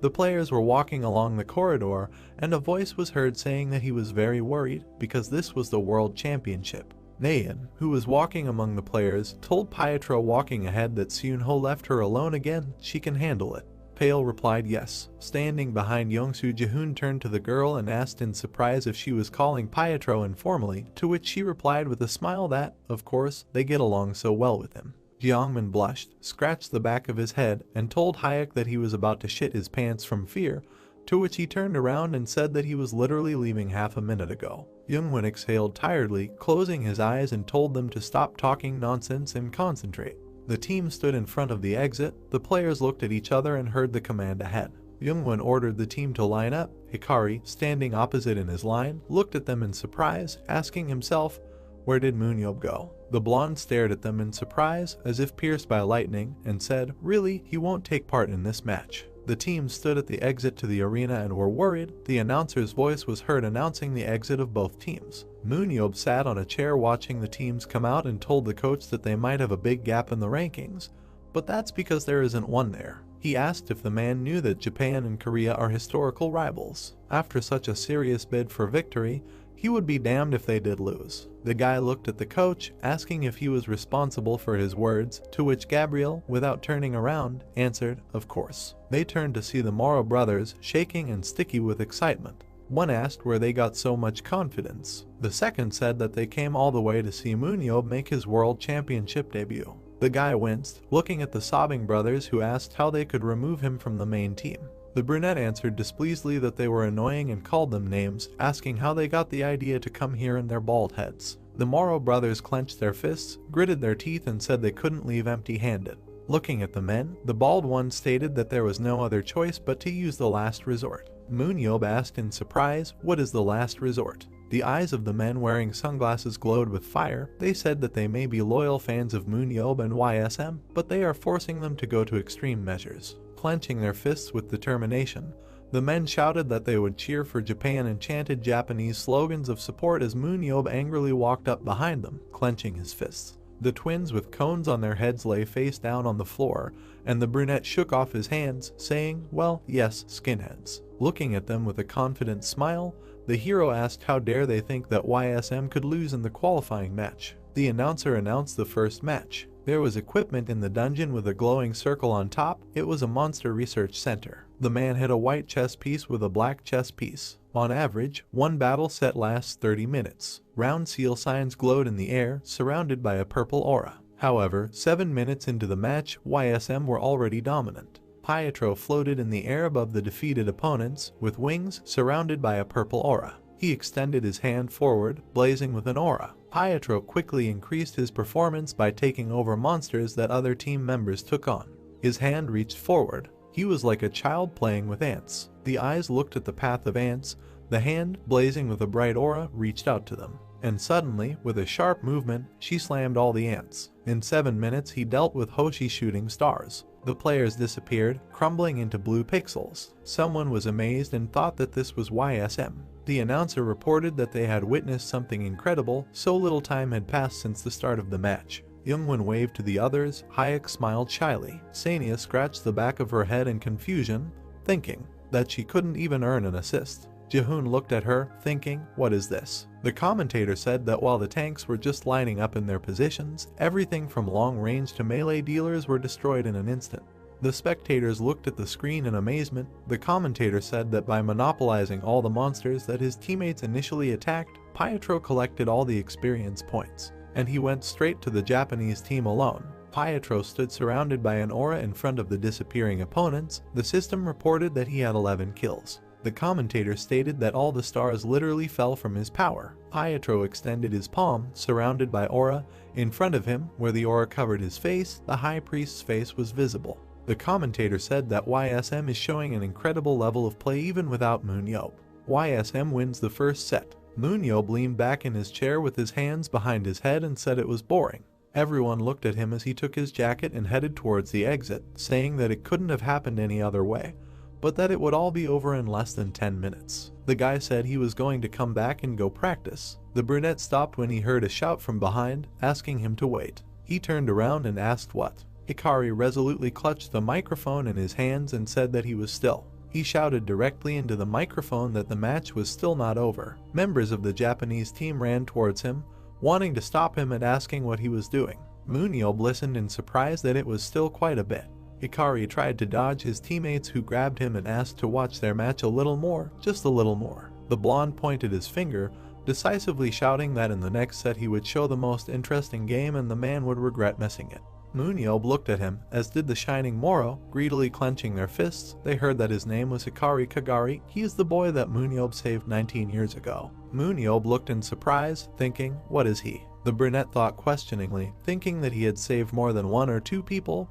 How should he remember? There was nothing unusual in this story. Houses in the city of Osaka in Japan were engulfed in flames, in some places glowing purple. MoonYeob, with a spear and shield in his armor, looked at the boy sitting in front, the man who saved a 6-year-old boy from a monster that jumped out of the dungeon. The fighter stood proudly on the carcass of the killed monster. He was the leader of a group of superhumans who would be called the Seven Saviors in the future. The boy looked at him, and tears froze in his eyes. The rescued child developed his superpower and became a player in the battle of superhumans. Hikari clenched his fists resolutely, surrounded by bright lightning. He was inspired to do this by the same savior. However, this guy's life has completely changed. The commentator said that they just heard MoonYeob's passionate declaration of love from Hikari. The blonde was tied with rope and his mouth taped, flailing, trying to get out. The commentator said that everyone in the hall was holding their stomachs with laughter, looking at how his comrades were taken away. The audience laughed, pointing at the hologram, which showed a disgruntled blonde man with his mouth taped shut. The host said that the tension during the match immediately evaporated, and thanks to this small incident, there is a pleasant atmosphere in the air. He thinks that no one present will let him lie. The commentator stated that everyone wants to see MoonYeob perform. The brunette looked forward displeasedly, folding his arms across his chest, standing next to Gabriel. The commentator asked if Hikari could beat YSM in the second set and take MoonYeob out in the third. They will find out very soon. MoonYeob grimaced, gloomily thinking that, not to mention victory, even if he defeated Pietro, the brunette would smear him against the wall. The screen showed a dungeon diagram in the form of a circular field with 4 starting points and a boss in the center. The commentator said that the second set, the Monster Modification Center. It was a dark round labyrinth. The presenter said that this is a place where demons perfected and synthesized monsters so that no one could escape. The dungeon was made in the form of a wide, intricate labyrinth. At the camp, YSM Youngwon raised his sword hand, imagining the director's angry face, and asked the guys if they knew that if the team lost in the second round and MoonYeob had to perform, he would kill them all. The guy had never seen him with such a face. He introduced his classmates, who were running forward with the flying Pietro, and the guy said that he was sorry to the other team, but they would play their game. At the Hoshi Shooting Stars camp, Hikari resolutely raised his fist, giving the guys the command to go ahead. His classmates looked at him in surprise. The blonde was trembling. Hikari was surprised to hear his name called. He turned around as his teammate placed a hand on his shoulder, telling him to relax his shoulders. The team members looked at him with supportive smiles. The player said it was surprising how far they had come considering they had been in last place for ages. Everyone says that this is a game in which they will definitely lose, but when has it been different? The guy smiled, showed a thumbs up and offered to do everything in their power, even if the outcome was obvious. He asked the blonde man if this was the same operation. Which one was he preparing for? Hikari exhaled with a smile, clenching his fist resolutely. He told the others, "Great, let them all play so that they don't regret anything later." Part of the YSM team was moving through the labyrinth near the second entrance, as shown on the mini-map. Pietro floated in the air as several bright blue strikes pierced the ground nearby. The commentator reasoned, will they use the aura monopolization strategy again this time? On the diagram, yellow symbols indicated 5 players. Part of the team fought with red multi-eyed snakes. The commentator said that, having divided into subteams according to Scheme 155, the YSM team began to move. The players ran forward resolutely. The diagram showed that the next sub-team began moving from the same entrance, but in the other direction, moving along the perimeter of the maze. The next map showed the location of the Hoshi Shooting Stars sub-team, who were moving towards the center from the 4th entrance. The 3 players looked at the giant red snakes that towered over them. The player turned around, noticing 3 fireballs flying towards him. A huge blast wave knocked him off his feet. He exclaimed that YSM was blocking them. In front of the Japanese players stood a grinning Yongsu with a fireball in his palm. Behind him were Jihoon, Youngwon, and other players. The diagram showed the group's movement through the maze. The player waved his hand, telling his teammates that the opponents did not have Seon-ho. They could not track the location and keep everyone at gunpoint. Looking back at their opponents, the Japanese players heard the command to postpone the hunt and retreat for now. The direction of their movement was indicated on the map. Captain YSM told his comrades to run after them. But be careful, because there may be traps here, you need to be careful. A leg in a white uniform appeared in front of them, and the players stopped. With a smile, Hikari told them no. The blonde stood in a position ready to attack in front of the pale one hovering above him. The commentator asked what was happening. The Hikari player appeared in front of the Pietro player. The white-haired man looked at him in surprise, glowing with a blue aura. Hikari looked at him resolutely, saying, "Well, let the battle of the aces begin." The guy repeated to himself that he could. A few minutes earlier, the blonde stood in front of his team and said that given the crushing loss in the first set, he didn't think they could win the second.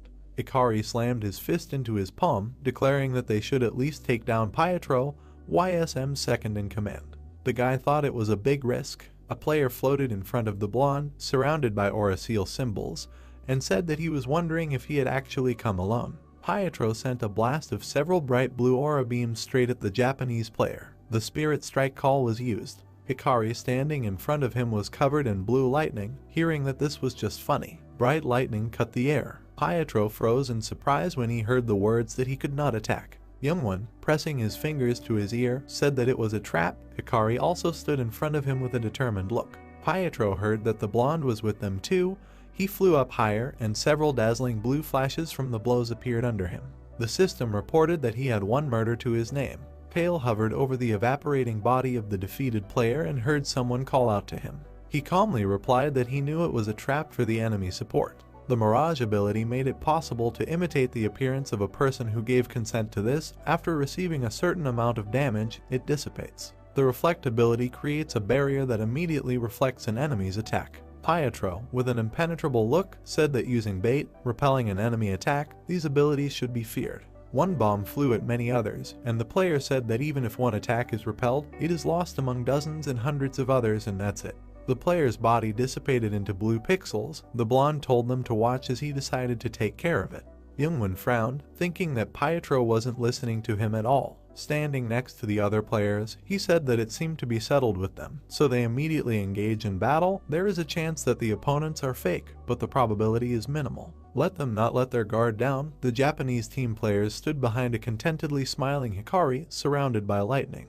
Yongsu heard his name being shouted, throwing rays of fire at the opponents, and shouted to the others to leave. He looked in surprise at the fire flying towards him. The players watched as the guy's body flew away, engulfed in fire. The system reported that Yurin had one kill. Jihoon looked at the vaporizing body of his classmate in surprise, saying that it was a reflection just now. He exclaimed in shock that it was a fake. The part of the standing blonde man was surrounded by an aura, and in it, a smiling girl with red hair, Yurin, could be seen. She used mirage and reflection. Hikari, surrounded by lightning, swung to hit the unresponsive Pietro, saying that he had a very fast attack. He almost died despite speeding up with his superpower. With a sly look, he raised his fist behind the man, saying that he was sorry, but here and now. He activated the ability of electrical radiation, which stimulates the nerves, emitting electricity and increases agility and speed by 1.5 times for 20 seconds upon contact with the enemy, temporarily paralyzing him.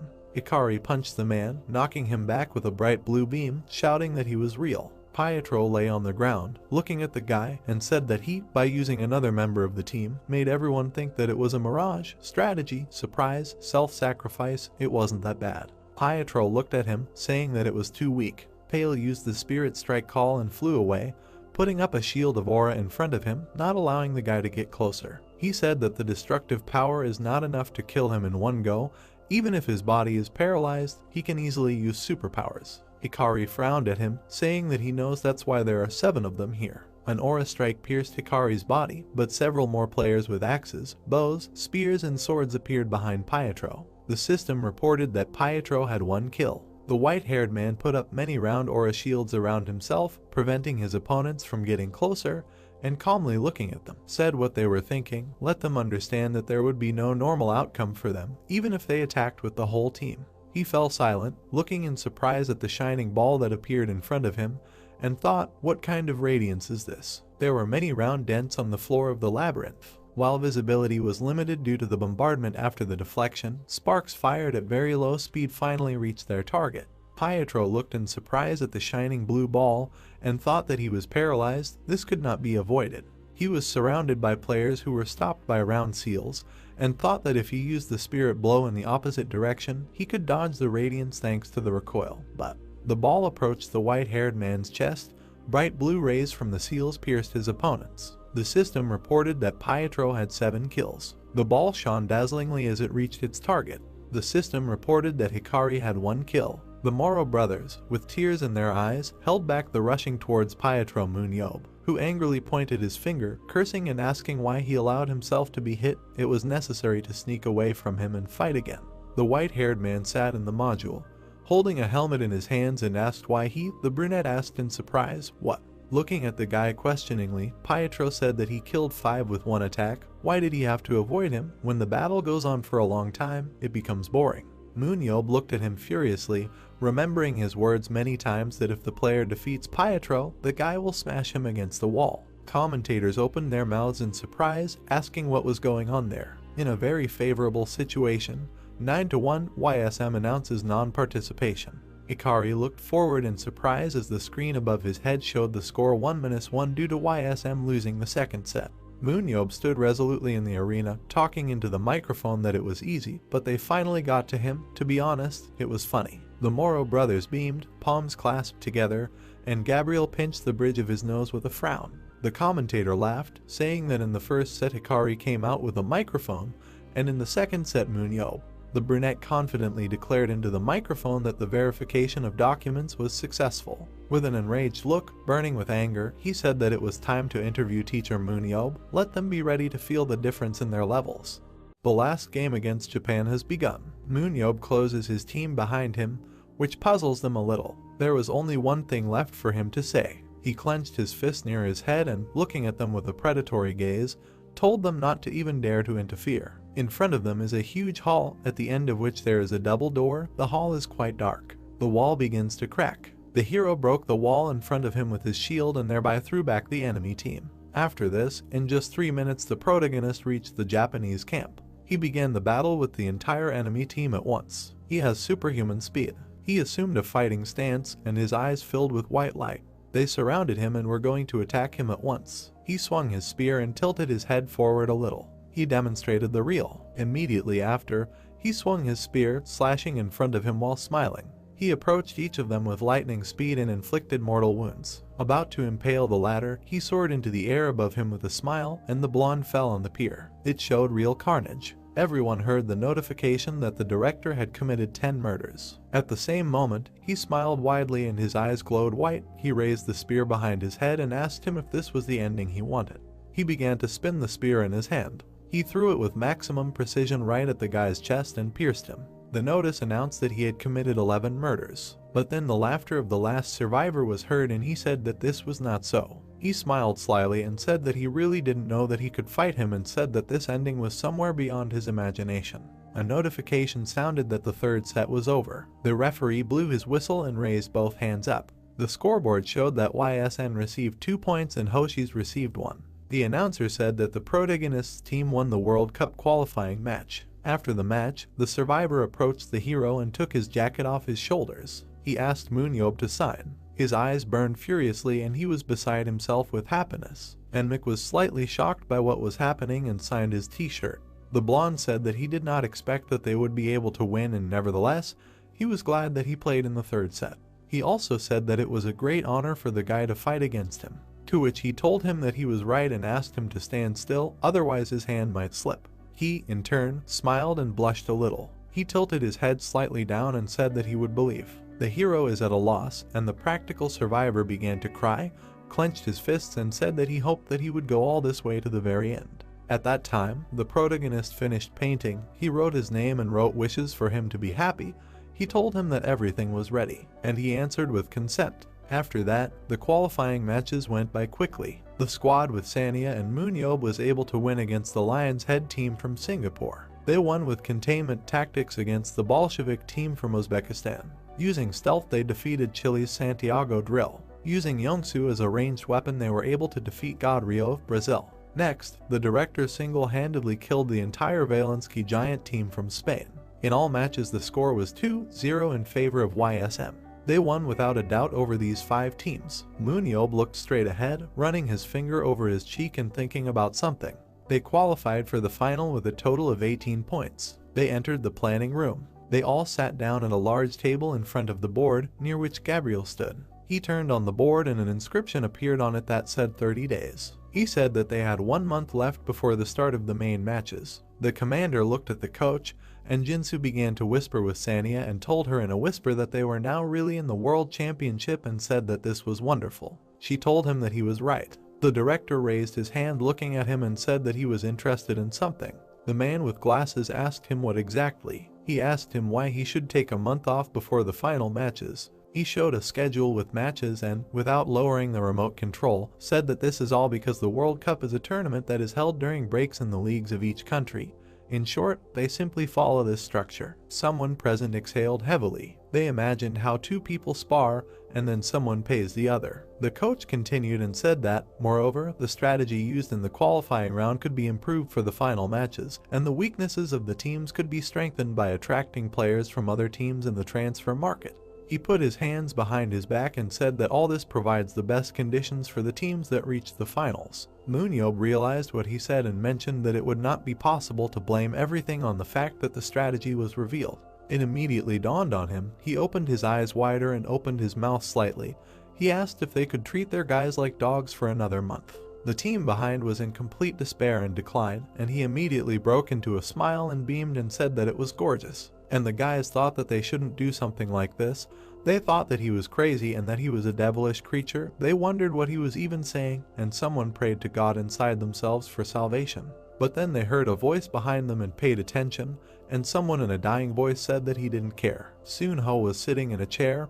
He was all pale and he said that it couldn't be even worse than now. He is on his last legs and blood is leaking from his mouth, and he said with the most empty look that they will receive it too. He gave up his last breath and drooped, and the guys became excited. They looked at this in horror. They immediately thought that this was their future. They also drooped and were as if on their deathbed. And the protagonist looked at the coach and asked him if the qualifications were over. He pointed the remote control and said that there was one more match left. The red team in wushu uniforms and the blue team in regular armor fly at each other. He said that the match is between Beijing Chendong and Sydney Red Hawk from Australia. MoonYeob is already noticeably bored, and he, without lowering the remote control, says that the winning team will go to the finals. The lazy guy asks him about it, to which he replied that now the score is 1-0 and in general, Red Hawk dominates the game. They imagined Shuren standing under the flags of the blue team, which was in 9th place, and the red team, which was in 11th place. He went on and said that initially Australia was ranked 9th and China was ranked 11th. They were expected to perform equally well on the field, but when Shuren moved to the Berlin Lightning, Chendong team lost its grip. They imagined the two best fighters on their team, one with a pole and the other with bare hands. He said that these two, Zhao Wuren and Chen Jin, deserve respect. The hero used an analyzing look and opened his eyes wider. He discovered the characteristics of the guy with the pole whose almost all skills were at maximum. His special superpowers are transparency and restoration of strength. After he opened the characteristics of a melee fighter and all his stats were maximum, his superpowers turned out to be zero gravity and gravity manipulation. Immediately the director smiled sarcastically and leaned back in his chair. He thought that these Chinese guys still thought that they were in some kind of action movie. The announcer announced the end of the game. Those two guys who were examined by Mick stood with their arms crossed, and the speaker continued to speak and said that the Red Hawks' victory had been won with blood and sweat, and Chendong, unfortunately, was defeated. The Chinese looked around, and the announcer said that it was a tense battle, but Shuren's absence could not go unnoticed and her destructive power was too lacking. We see a scoreboard on which there are 2 points under the emblem of the team from Sydney, and 1 point under the team from China. The speaker talked about the Sydney Red Hawk defeating Chendong and booking their ticket to the finals. They presented a huge grid of teams with a glowing ball in the center. He said that finally, the teams that advanced to the finals are Los Angeles Wars, YSM, New York Bears, Paris Lumiere, Berlin Lightning. He said that the final bracket of the World Championship is completely ready. The hero smiled confidently and said that it would be interesting because their first opponent, Gerald Walker, appeared before us in a green uniform with the emblem of his team. He said that it would be the bald guy's team called the New York Bears. Afterwards he imagined how Shuren would fight side by side with Daniel against Bernard side by side with Lucas. He said that in the 16th round the Paris Lumiere versus the Berlin Lightning. He immediately began to quickly look around and asked about who would do who, suggested that it was worth asking for a ticket, and then realized that this was not the time and, turning to the coach, asked if they could hire Zhao Wuren and Chen Jin. But then something startled MoonYeob and he heard a voice behind him saying that he was late. Everyone who was discussing strategy immediately turned around and saw a man in a green jacket in front of them. It turned out to be Imre Kasa along with Shuren. He said that they had already decided to join their team. The protagonist immediately had a questioning face and asked what was happening. The red-eyed woman standing behind him greeted him and raised her hand. The guys from the Saviors team immediately surrounded her, which made the bearded man a little dumbfounded, and they asked her for an autograph. The dissatisfied hero said that first the bald people came and now they. He immediately asked whether Korea is a playground for them. Afterwards he asked about how they got here, and immediately after he asked to show him the person who let them in. Emrekasa stood with a serious expression while Shuren was surrounded by a crowd of guys from YSM. He said that they simply opened the door when they saw him. He is at the same time a world-famous genius and handsome man, a member of the Seven Saviors and a trainer. The lazy man made a dissatisfied face and said that even so he was just a guy from the street. Gabriel cleared his throat, and the director said that if this continues, then any thief will be able to enter the club. And the bearded man asked whether an intruder would dare to enter if the craziest dog in the world was sitting inside. They looked at each other carefully, and MoonYeob asked if he took these two for himself. At the same time, the handsome man imagined Daniel and asked if it was he who told him that he was putting too much pressure on the boy. To which he responded by saying that that's why he found the players, to ease the poor fellow's burden, then asked why he came and suggested that it was to tease him. The bearded man came closer to the protagonist and told him that in reality, no, but he was flattered that he had his eye on these players. He said that he was here for another reason. He looked at him carefully and narrowed his eyes and said that he didn't have much time, so he would do everything in his power to be the best. He imagined how the curly-haired one from their team was walking ahead of their two newly made allies and said that right now they were traveling here from China. MoonYeob made his gaze as sharp as possible, and he continued to broadcast and said that their goal, as always, was to win the championship title. He looked closely again and imagined the tournament grid and Bernard's back. He said that they would beat the Parisians in the 16th round. The hero lounged in a chair and fixed his gaze on his interlocutor, and he continued to broadcast and said that they would defeat YSM in the finals, and then the Berlin Lightning would take the championship trophy into their hands this year. He imagined a mountain with many fighters moving towards the top. He said that to become the strongest, you need to take the last step towards the goal. They looked at each other, and the handsome guy extended his hand a little forward and said that he was only asking for one training match. In the match, he asked to see him and support Soon-ho. He looked at the boy, and he turned to him and was surprised. His face turned pale and he wondered why him. They approached the training ground for the battle of superhumans. Team representatives gathered at the training ground. The main character put his hand on his support, and the handsome guy was telling them something. Everyone was looking forward to the battle. Someone said that Daniel was one of the top 3 in the battle. He did not expect to see Shuren and Coach Emrekasa live. Jeongmin, Yongsoo and Hayek stood nearby. Sleek said that these were the legendary members of the Great Seven right in front of him. Shaggy asked if both the director and Coach Jaho were there. The trio from the containment team responded positively. One of them said that they were falling a little short. The cute one looked ahead with his hand raised, and the impudent one actively nodded his head. The captain watched this with a little alarm. Jeongmin said that he had never seen his old friend mix so closely. Although their director is an exception, he is not even a hero, he is a real devil. And Yoonghwan told the sleek one that the one nodding now would break his neck from nodding, and he would then assemble it himself piece by piece. At the same moment, the cute one blushed a little, and Jinsu stood up with a questioning look. The first one began to say that he did not expect at all that they would have a training match with a team that is participating in the World Championship, and mentioned that this is really very, very cool. The man with freckles said that they were also participating, in case he forgot.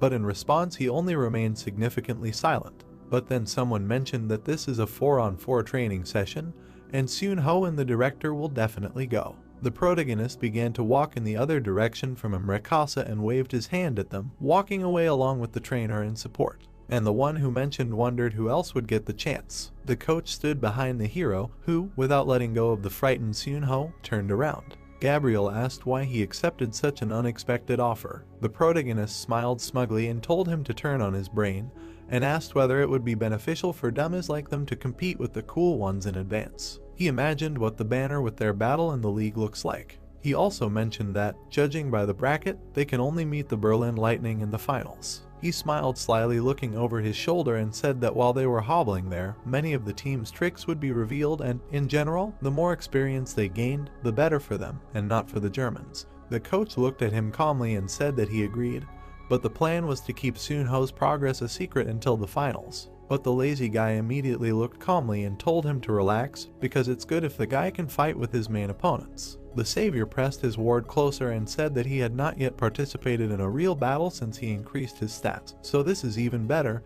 and if the Berlin Lightning cannot cope with their support, then other teams may not be able to afraid. The Berlin team stood and looked at them in anticipation, and he continued to talk about how no one pulled Rekos's tongue and he knows very well what he will do, and suggested that they really seem to want to beat the Parisians. The director pressed the boy to him, and he perked up. Mick said that this is the reason why he accepted the offer, but Soonho. At the same moment, he turned his predatory gaze on the poor boy and began to suppress him and told him not to use the secret weapon because without it they'll get their ass kicked. Without backing down, he continues to escalate and continues to ask him if he agrees and asks why he does not answer. He looked away and told him that he would try, and the hero filled his hand with a golden aura and said that he also wanted to try one thing. The assistant raised both hands up and said that he was going to start by explaining the rules. The Berlin team consisted of Daniel, Shuren, Zhao Wuren and Chen Jin. They are completely confident in themselves. And the Korean one consists of a protagonist who is confident, a support who is dead inside, Naeun with the Igniter who are in shock. Dong Jun continued and said that this is a 4v4 practice match, a single player game, whoever gets eliminated first loses. A couple of panickers immediately ran up to the savior and with an enraged look asked why he chose them, leaving others behind. And he, in turn, replied that he did it to put Shuren in his place. The alarmists immediately fell into a stupor, and Yongsu said that this is nonsense since this is the case. Mick approached the jumper and took her by the shoulders, and the impudent man was dumbfounded. The director told her that today she is the main link in defeating the red-eyed one. She needs to infuriate her with her arrows and jumps as soon as she can, because it will be difficult for her to catch such a quick girl. She was surprised and opened her eyes wider and asked again. He immediately remembered the confused Chinese warrior. He said that she was strong, but even during the last game, her control of strength left much to be desired. He asked her to make sure that the dark-haired girl wasted her strength, and if he had another pair of arms and legs, he could avoid her weakened beam. The girl listened to him carefully and watched without stopping. He looked at her with a soft smile and said that he didn't need her to kill her. He said that everything would be according to the classics, let her just irritate the enemy. The slightly frightened flea said that he would do it. And then the impudent rebel rebelled. The protagonist looked at him disdainfully, and Naeun did not take his eyes off the director. Yongsu asked if she would play the lead role instead of him. And the savior answered and said that's exactly it, he's just instead of Pietro. The first one immediately asked why he took him and not the white-haired one. The hero immediately remembered the beauty lying on the hammock with a coconut and a straw, who said that she was fed up with everything. He scratched his cheek with his finger and said that he was busy with business. The assistant tried to slightly block the picture of how the protagonist rings the guy and tells him that if you drive out all the laziness from him, then only arrogance will remain. And he groans and says that he is giving up. Dong Jun said that they are starting the game. A handsome man in a green jacket stands in front of Daniel, who is sitting in the module. He turned to him, he responded. He said that this is the first time he has brought them together in this way, and the valuable experience they get will not be comparable to anything else. He remembered the time when the hero went to dungeons. He said that Mick didn't like support since the demonic war, because they always stayed behind and played the fool. Soonho is a support that he hid throughout the preparation for the World Championship. He remembered how the guy was carrying arrows and said that he assumed that he was a talented person with various superpowers and incredible tactics, and the ability to read the mind of his director. He came closer to his ward and told him that he did not like the hero.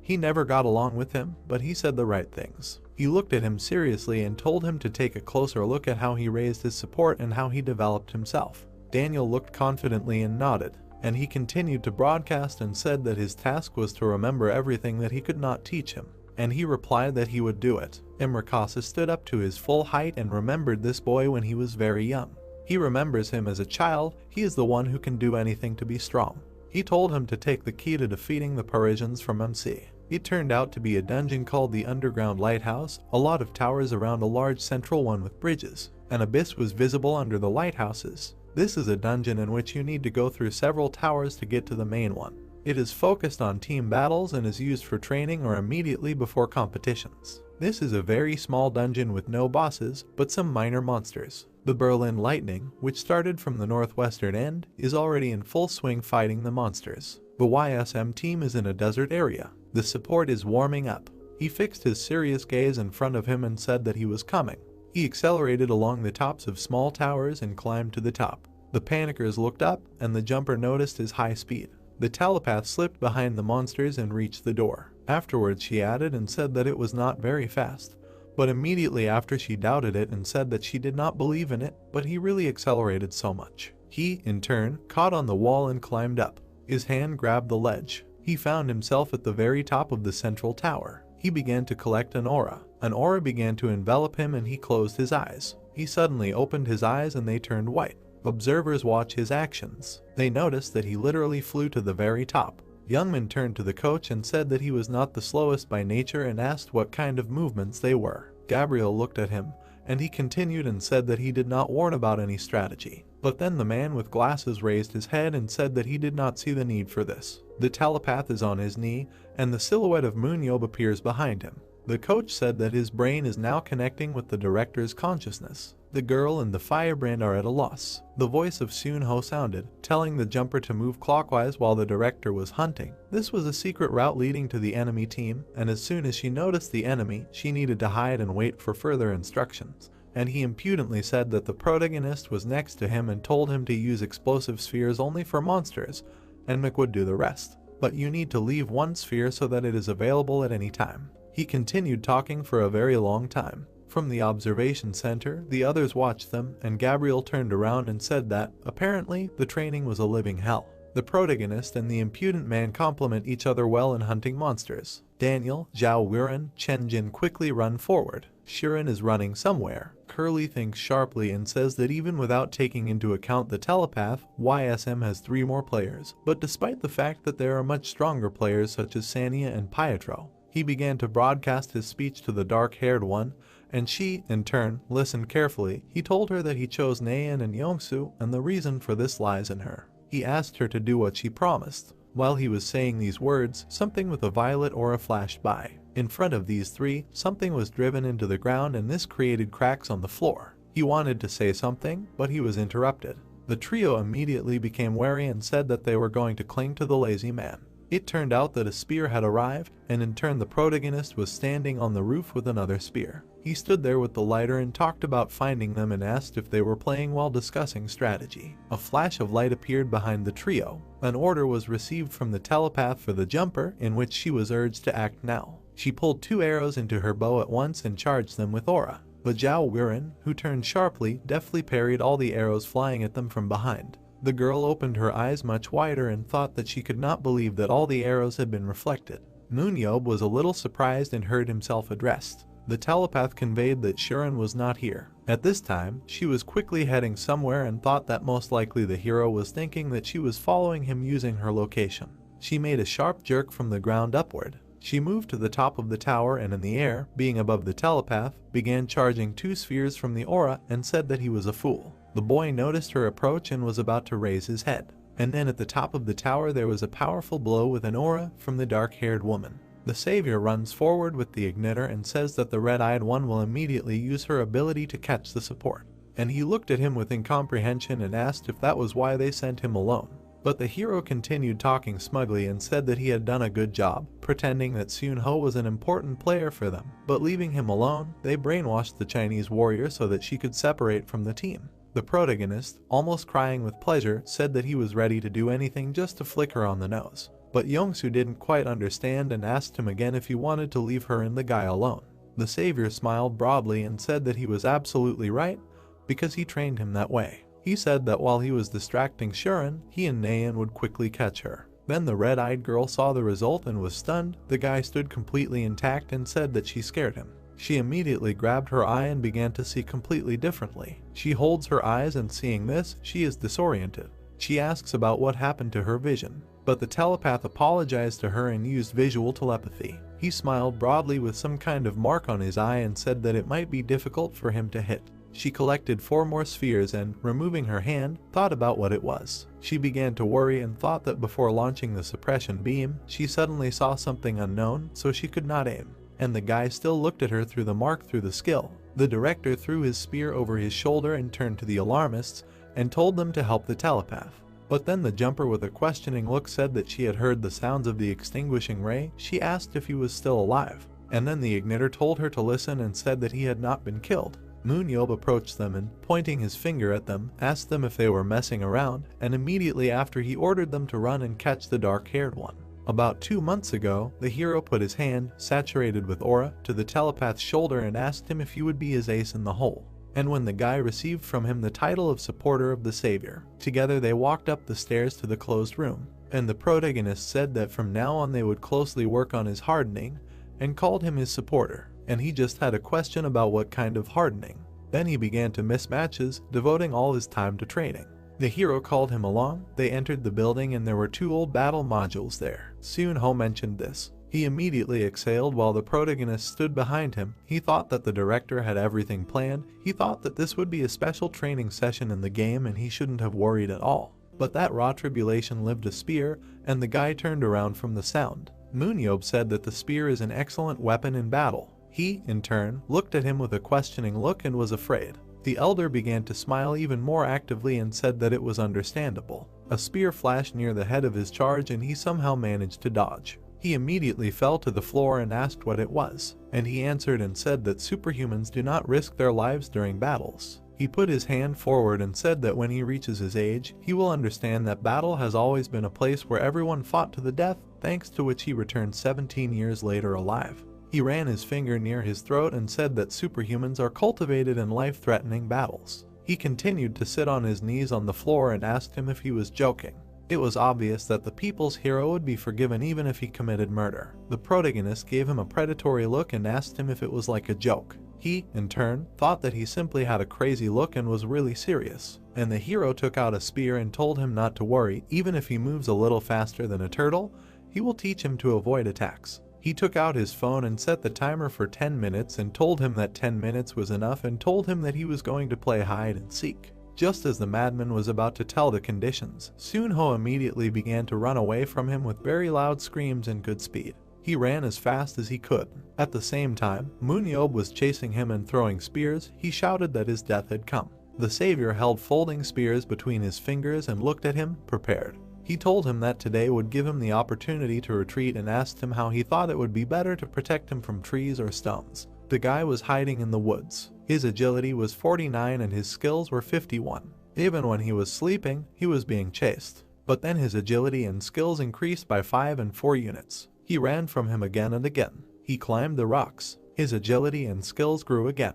And even the aura received an increase. He was incredibly exhausted and sat on one knee. His agility and skills increased again as did his speed and aura. A month passed at this pace. The protagonist looks through binoculars and talks about what a genius he is and his training in nature worked, and this guy is growing very quickly. He suggested that it was time for him to finish. And then the savior made his final move. He flashed over the guy's head with lightning speed. He rushed and landed in front of him. Yes, the words he said from the very beginning were not a mistake. He pointed his weapon at the telepath, who was wildly frightened. The boy got scared and arbitrarily concentrated his aura and thought about what he was doing now. He created a huge explosion of aura that reverberated throughout the forest. He thought that he was going to die. He lay almost lifeless. People actually received superpowers to survive attacks from demons. A round mark appeared in his eye and he used the superpower of visual telepathy to avoid dying at the hands of the director. MoonYeob smugly stood up to his full height and said that he didn't have to be very fast to avoid an attack, he just needed to effectively dodge it in an instant.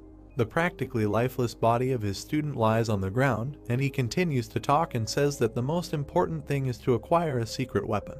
He used his analyzing gaze again and saw that his stats were at maximum, and 2 abilities were enhanced by the effect of Savior's supporter. Shuren launches his attacks again. A telepath who only ever used his powers for the command, after all, I was able to defend myself. Red eyes left many craters in the ground. The boy's abilities blossomed. He stood up to his full height and tried to catch his breath. There are an infinite number of ways to use the same superpower. A skill in which visual telepathy is used depending on the timing of the enemy's attack is called visual impairment.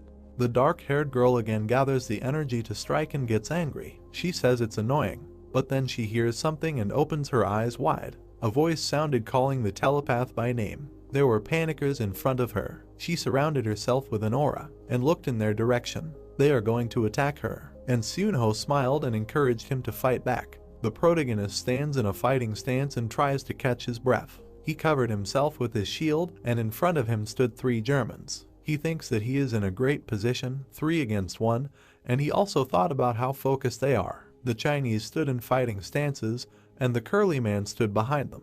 But then the hero surrounded himself with an aura and created turbulence. He instantly took off and headed towards them, and thought that first. He headed towards Daniel. He thought that he would first take the support. He smiled, jumped back a little, and the gray-haired man jumped out in front of him. The director's eyes lit up and he swung his hand. With lightning speed he struck, and the man with the pole jumped behind him. A buff was applied to the person who jumped. The support directed his ability towards the Chinese with the pole. He launched an attack with his pole, hitting the jumped-up MC, and his pole got a vector at the end. He immediately tried to start a series of stabbing blows at the airborne hero, but he looked at him carefully and thought that he had a large reach. He quickly closed the distance and was already right in front of his opponent. He thought that the best way would be to get closer. He aimed his spear at his chest and thought that he had hit him, but then the spear passed by, and the vector worked on him again. MoonYeob looked at him carefully and thought about his failure to react. Behind him stood a curly man who used his power. The protagonist was about to finish him off with a slashing attack from his spear, but he dragged away his ally with the help of his skill. Lazy Guy grinned and asked if this was a craving. He immediately swung and threw his spear at the saved enemy. He fought it off with difficulty. This upset MC, and a melee fighter was already running up to him from behind. He was also pulled up with the help of the hero ability, but he did a back somersault and the fist hit the ground. He landed a few meters away from him, and he tribulated but looked in his direction.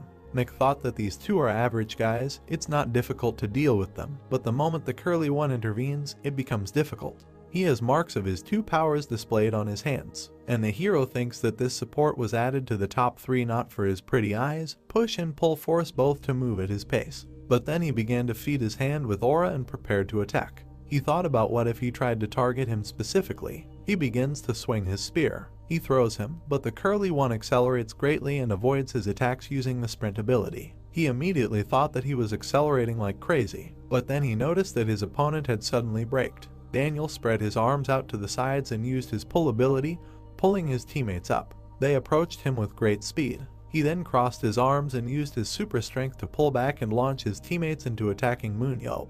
He, in turn, was not even in a fighting stance and thought that these guys were interesting. He looked up and thought about how he could spoil all the raspberries with them. He smiled broadly and told them that thanks to the pushes they had become faster and encouraged them to attack. But then support quickly moved behind him. He started to use the push ability in one hand and thought that this sit was annoying him.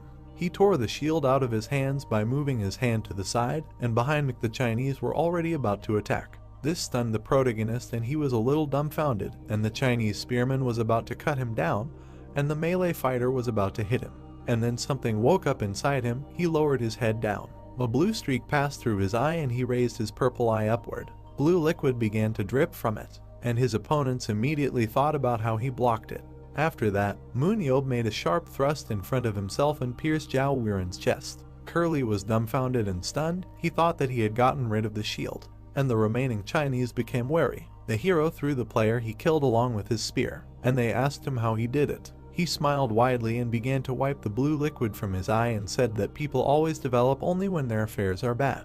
Daniel was dumbfounded and asked what it was all about, and the melee fighter quickly moved forward. He jumped up to deliver an aura charge blow to MC, and he, in turn, said that if they were so interested. The fist almost reached him, and he calmly looked at it, and he told them to look again. He shielded himself from the punch with an aura shield. Both coaches who watched this were dumbfounded and wondered what it was. The protagonist smiled and swung his spear and said to go back. He threw a spear at the boy's chest and pierced him. Shuren ran at high speed. She was being chased by a trio from YSM. The telepath looked at the ignitor and told him to act quickly until she regained her aura. He threw 2 fiery spheres towards the enemy and said that he understood the task. But Seungho was confused and, remembering the coach, thought that, according to him, this woman still cannot fully control the extinguishing beam. 2 projectiles are directed towards the dark-haired one, and he thinks that this is a great chance to win.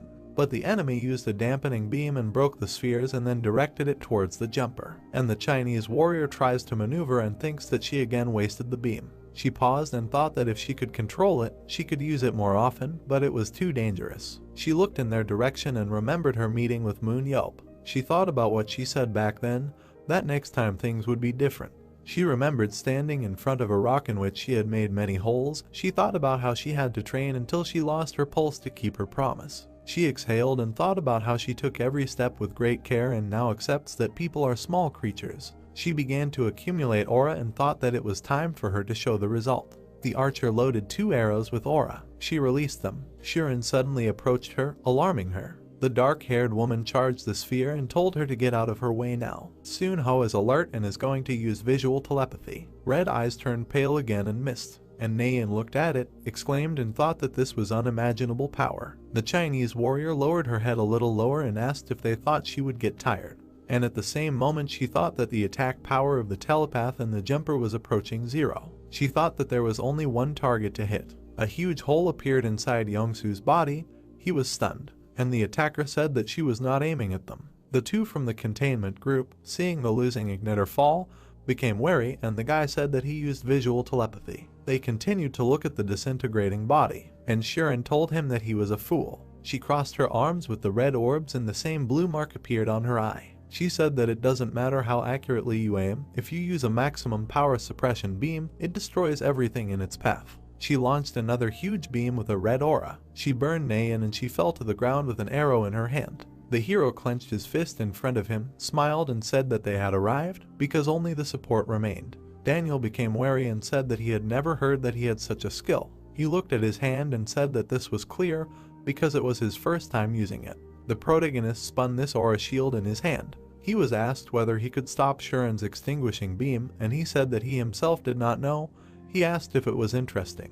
The curly man abruptly approached him, intending to use a push. He used a speed boost with great force and threw the savior far into the air. While he was in the air, a red light flashed on the tower, and he asked what this scoundrel was up to. He looked at the flash and became wary. Red Eyes charges a huge red sphere and addresses him by name. She threw a huge extinguishing beam at him directly from the tower. A few months earlier, the beauty levitated in the lotus position and looked at MoonYeob and told him that he needed to train to go beyond human limits. And he said that this is true. He looked at her and said that it would be good to remodel the secret space of the ancient master and build a training center. He appeared without a t-shirt, gathering aura, and said that physical indicators such as strength and agility can be improved by raising the threshold, but he immediately asked a question about how he could increase the aura. The pale woman looked at him with displeasure, and he threw up his hands and said that this nonsense is not characteristic of man and he cannot even feel it.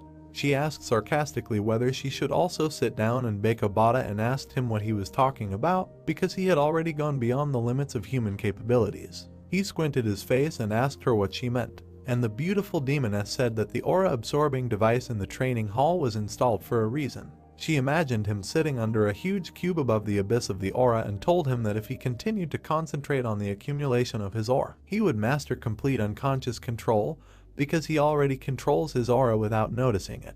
MoonYeob, levitating in the pose, continued to sit, and she said that this was incomprehensible to an ordinary person, to which he remained significantly silent. She raised her finger up and curled her aura into a circle, and said that the next step was this. She looked at him through this circle and said that these were not the superpowers he was talking about, but just a fast and strong rotation of the aura, which was nevertheless impossible for people. She said that they were demons. They called it an aura shield. With a scream and a yell, the savior was able to block Shirin's attack with a reinforced shield. He holds on with all his might and tribulation watches. Still, he was nailed to the floor with the help of a beam. The girl looked there. Curly became wary and they thought about whether he had managed it. But then they saw him leaning on his hand and saying that his body had suffered. He began to rise from the crater and they screamed and asked why he was completely fine. Daniel and Red Eyes ran up to him, and he continued to talk and said that he was of course fine and said that he was bleeding. In a real battle he would have died after this, and also said that he can't lift a finger. Immediately the dark-haired woman began to charge her sphere and said that with such an amount of aura used, this could not be avoided, and said that she had won. But then he told her that she was mistaken. She was immediately pierced by a spear in the chest and she was dumbfounded. The spear pierced her through and she looked at it in horror. A telepath arrived in time to the hero. He transferred an aura to him. MoonYeob extended his hand forward and ordered him to return. And he said that the aura charging was completed. He used the throw boost. He smiled slyly and his violet eye lit up. He said that the good thing was that he took advantage of the enhancement by throwing a spear, and of course, without restoring the aura, nothing would have happened. She turned pale and asked where the guy came from. She said that she couldn't believe it, because she was sure that she had neutralized him along with the jumper. The guy got a little worried, continuing to feed the aura of the hero, and said that this was still a trade secret.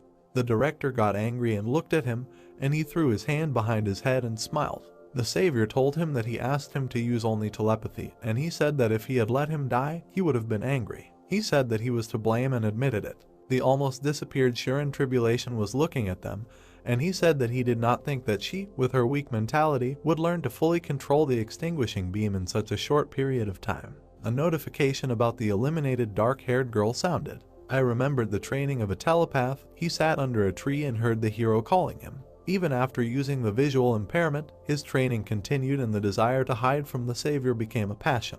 The protagonist continued to call him and slowly approached the tree behind which he was hiding. He thought that the tree was still shaking. He sharply moved his head behind the tree with a smile and told him that it was him. But behind the tree it turned out to be empty, and this surprised him, and he asked if he had gone somewhere. Soon Ho's passion turned out to be a reality. The boy became wary, remembering his stats, and thought that it was strange to tell the director that he had superpowers because he almost died. He had a new item in the list of superpowers. He gained invisibility. His teammates, watching him with alarm, wondered what kind of training he had. Then Daniel raised his hand up and lowered his head with a soft smile, and something flew past his cheek. He talked about how he couldn't do anything alone, so he gave up. But then, without opening his eyes, he made a puzzled face and blue liquid oozed from his cheek. MoonYeob told him that this was not an option. He held a spear in his hand and, smiling, said that perhaps the very beginning depended on him, and immediately switching to a scream, he added that it was not the end. The frightened support began to run away as fast as he could from the enraged hero, and during this screamed loudly while he threw spears at him. The announcer said doubtfully that the practice match was over. The teammates watching the chase were horrified by what they saw, and the speaker continued and said that victory is on the side of YSM. Incredibly frightened, Daniel looked ahead in horror, addressing Mick by name. The savior looked at him with a murderous face and his pupils were greatly reduced. It turned out that he was handing him a plate of purple liquid that could be called soup. Disgusted, the curly man asked what else it was, and he replied that this is a cannon cocktail for losers and he specially prepared it for him. The boy put his hand in front of him and asked whether this was alcohol, and also asked whether this liquid could be drunk at all. The hero pointed his finger behind his back. The guy was scared. Behind him lay the drunken bodies of members of both teams, who with their appearance spoke of inevitable death. MoonYeob said that he had already tried everything and he had nothing to fear, and the curly man thought that since this drink is a punishment, then why did he give it to YSM as well? Shirin was lying on a futon, hugging soft toys and wearing a mask over her eyes. The protagonist said that the Chinese princess mother also tasted this super swill and asked him if he refused, even taking into account the fact that he was the only one left.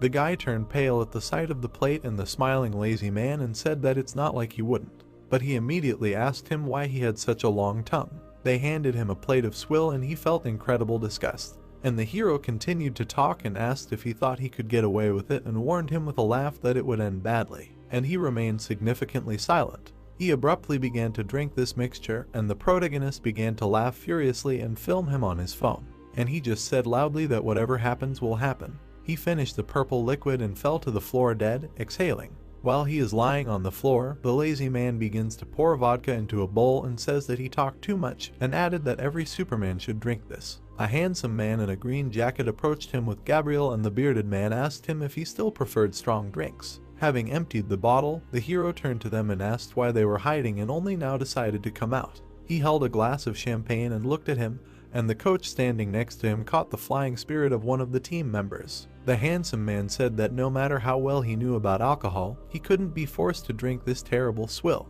The man with glasses supported this, but Imrakasa interrupted and remembering the block of the damping beam, he asked about what blocked the damping beam at the end. And he, not quite understanding the question, asked what he meant. The lazy man began to drink his drink from the basin, twirled the aura on his finger and asked if he meant it. Both coaches were surprised. He looked at them through the resulting circle, and the handsome guy asked if it was an aura. MoonYeob said that he immediately understood everything after he said that he and the team would stay for another day, because he usually returns immediately after finishing his business. He exhaled deeply and said that he was going to warn him, that only he was capable of this, so he didn't even have to try because it was useless. He just accepted this fact. The protagonist began to wave his hand and told him that he was not used to it yet, so his aura was wasted. He remained silent significantly. The hero, sitting cross-legged on the floor, looked at him and asked if it hurt him to watch his people lose in a training match, and then asked if he broke down after he blocked the attack of the red-eyed girl. The savior sat with a calm face, and he answered him and said that in no way. The handsome man looked at him and said that human talent is unfair and unreasonable, but human beauty lies in overcoming imperfections. He said that he is now thinking about how he will beat him in the final. They looked at each other and MoonYeob asked about how he hoped the Berlin Lightning could kick their ass, and he just chuckled.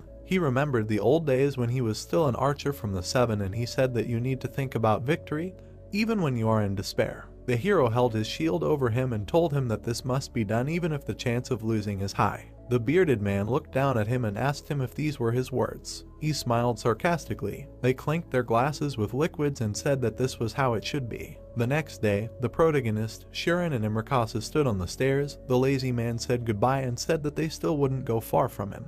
Daniel said goodbye to Soon-ho by hugging him, and the man in the green jacket said that he did not expect that he would accompany him. The protagonist answered and said that everything you need to know, but immediately after he interrupted and asked Soon-ho what he was doing there. The girl and the handsome guy began to leave, but the pair of supports still couldn't say goodbye, and the hero held his ward by the shoulder and asked him to calm down. Red-eyed was already leaving, but she heard something behind her. The savior asked her to wait a little. He stood up proudly, closing the boy's mouth, and with a smile asked her about what she said about how everything would be different.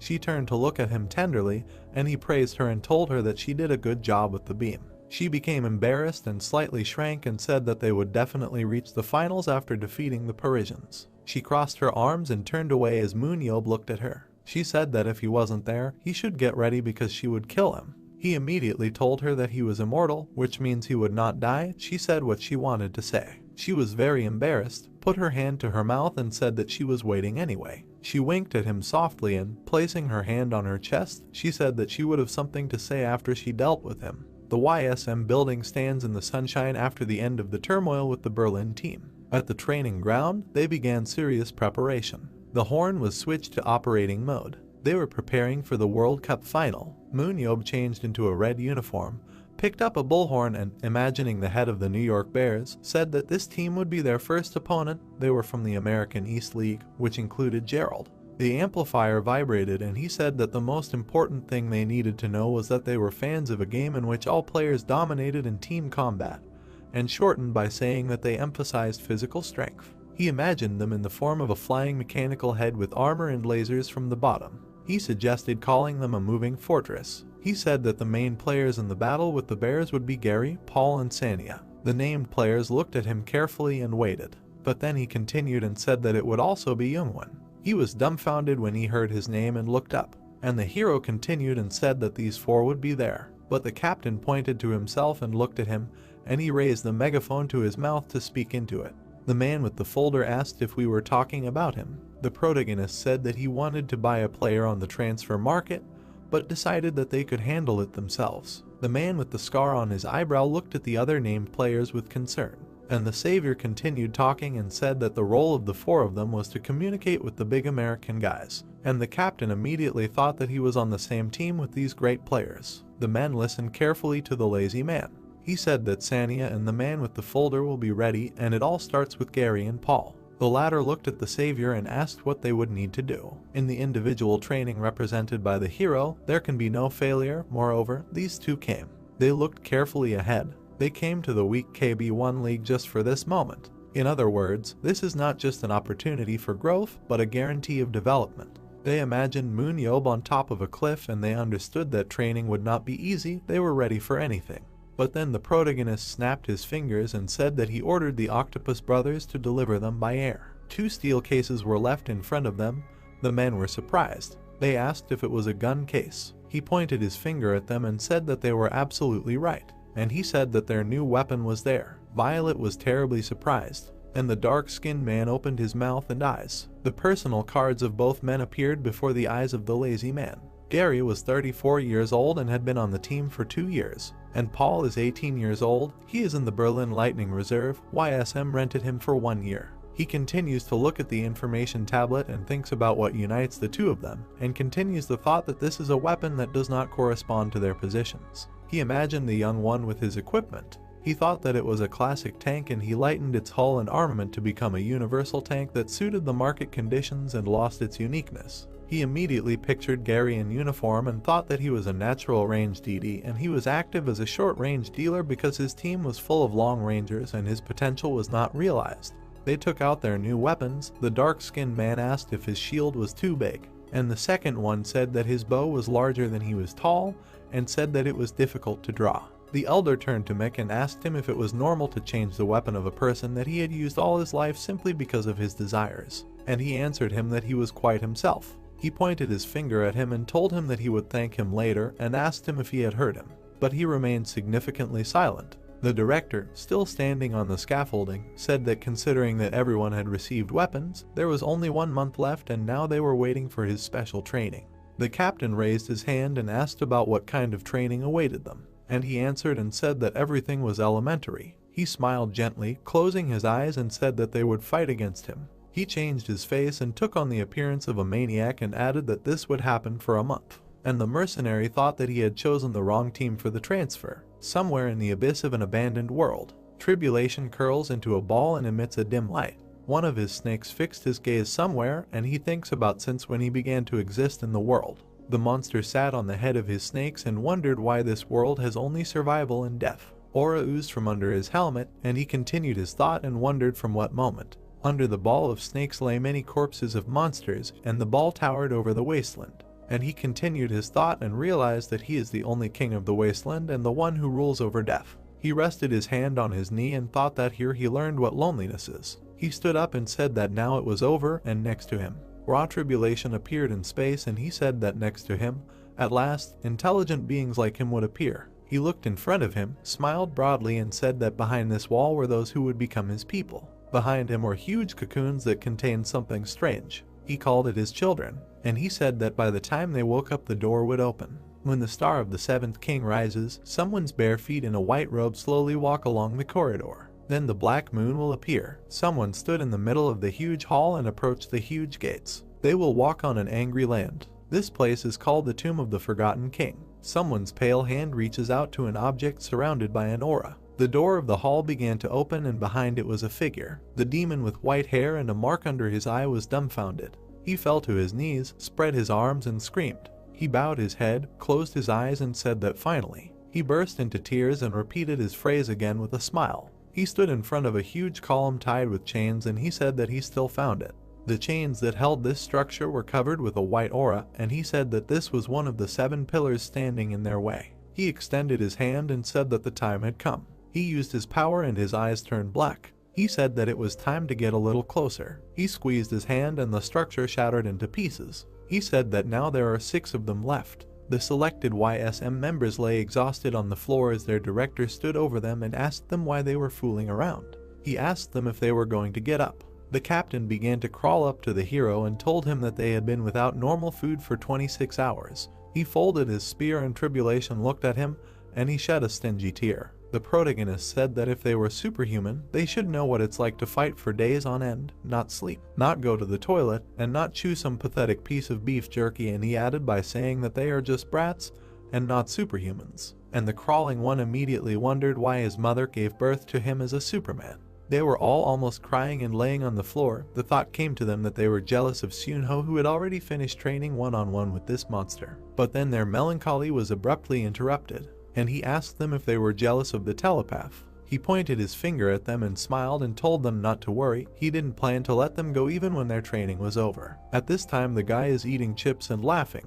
He watches TV series on Netflix and continues to laugh and says that he cannot believe that they left him on the street when they had such a wonderful hostel. He began to put his hand into the packaging. He suggested how difficult Sanya and Yoonghwan are having right now, calling them a poor tank and dealer. But then he finds a folded paper in the stack. He opened it and was dumbfounded. On it the hero wrote that he was always watching him and drew his Tribulation face. An arrow flew into his window, which surprised him very much. The protagonist smiled and told him that it would be bad if snacks and toys dulled his senses, and said that that's why he called an expert. He imagined a Superman with an aura. When superhumans appeared in the world, the biggest problem was not the dungeons with monsters. A group of uniformed people stood in front of Seonho's room. They said that they confirmed that the target was inside. They also said that they received a message that he was too lazy at the historical moment of Korea's reaching the World Cup finals. The biggest problem turned out to be the crimes of superhumans in which their powers were used. A man with a white beard and glasses smiled and said that their task was to twist him so that he would not die. Therefore, an organization appeared, created to stop those who used tribulation with their abilities. The man knocked down the door to the room and called the boy to him. He took off his glasses and, smiling, ordered his men to neutralize the target. They were from the Superhuman Suppression Team, part of the Korean Superhuman Battle Association Hawks with the assistance of Jinti. The telepath was incredibly shocked by what was happening and turned to the president.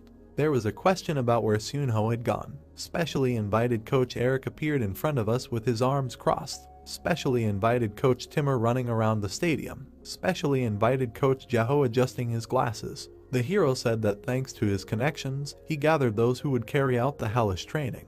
Everyone immediately relaxed and, holding their chests, looked towards the protagonist, who turned his back to them and looked away to the side. They said that now everything is clear to them, and he thought that they were just traitors. He raised his hands and was about to start again, but then Pietro ran through the door. The savior told them that since they had already rested a little, it was time for them to get up, and the pale man addressed him by name. He turned around and almost confused the name and addressed him. Poisonous tilted his head a little forward and said that they needed to talk and that the matter was urgent.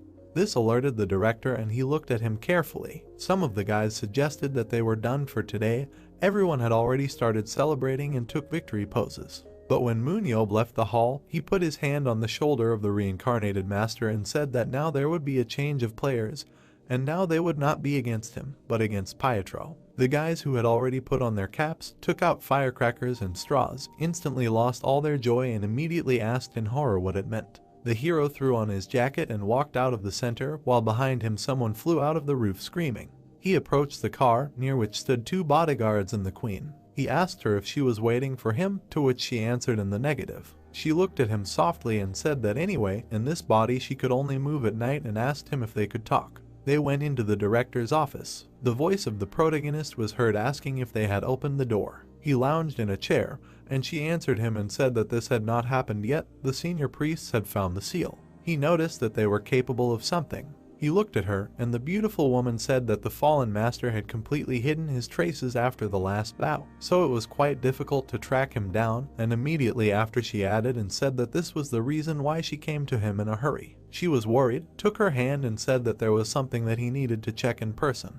He leaned forward slightly and clarified this again. They walked up to the battle module and Mick asked if it was a battle module. She pointed her hand at the car and said that he was right, and she inserted something from the master's memory into it, and she said that she was talking about evil. The protagonist opened his eyes wide. The hero found himself in an unpleasant red dungeon that looked like an abandoned world. He said that this is an unpleasant land. At some point he stopped and said that it was just an endless tunnel. He stopped at the edge of some bridge in front of the object. He was a little surprised, and looking at the size of the unknown object, he assumed that it was blocked here. He immediately put his hand to his face and shouted to her that this was a dead end and asked if she was sure that everything had been implemented correctly. She watches the savior in the dungeon, and then he suddenly falls silent in alarm. Then MoonYeob noticed something, and she told him to look ahead more carefully, and then suddenly the realization came to him, and the queen told him that what he sees is not a wall. The huge purple wall began to move, and she said that this was tribulation. Many snakes with eyes all over their bodies huddled together in a ball, and a monster stood on the head of one of them. Compared to this, the savior was insignificant. He tried to take a closer look at the creature standing on the snakes. The lady asked him to try to evaluate his strength, if possible, because he has an analysis. He saw the stats of the snake monster, in which the strength was 40,318, agility 1,001, and aura 20,172. The hero was dumbfounded by what he saw. He imagined a hand passing the crystal to another. She said that until then the master had penetrated the abandoned world in her spiritual form and observed the movements of the king. Based on this information, they presented Tribulation's face and said that they were able to recreate his body. The hero stopped and with shame remembered how he saw the master resting.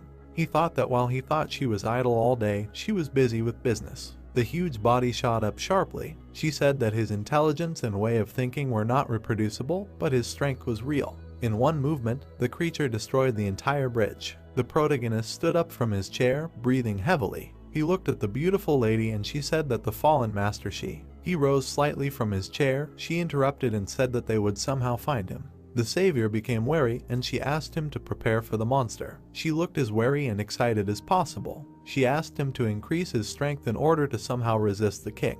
He exhaled, and she lowered her head down and said that it looked like they were again calling for death, entrusting the impossible to a person who had returned from another world. And he asked her to stop.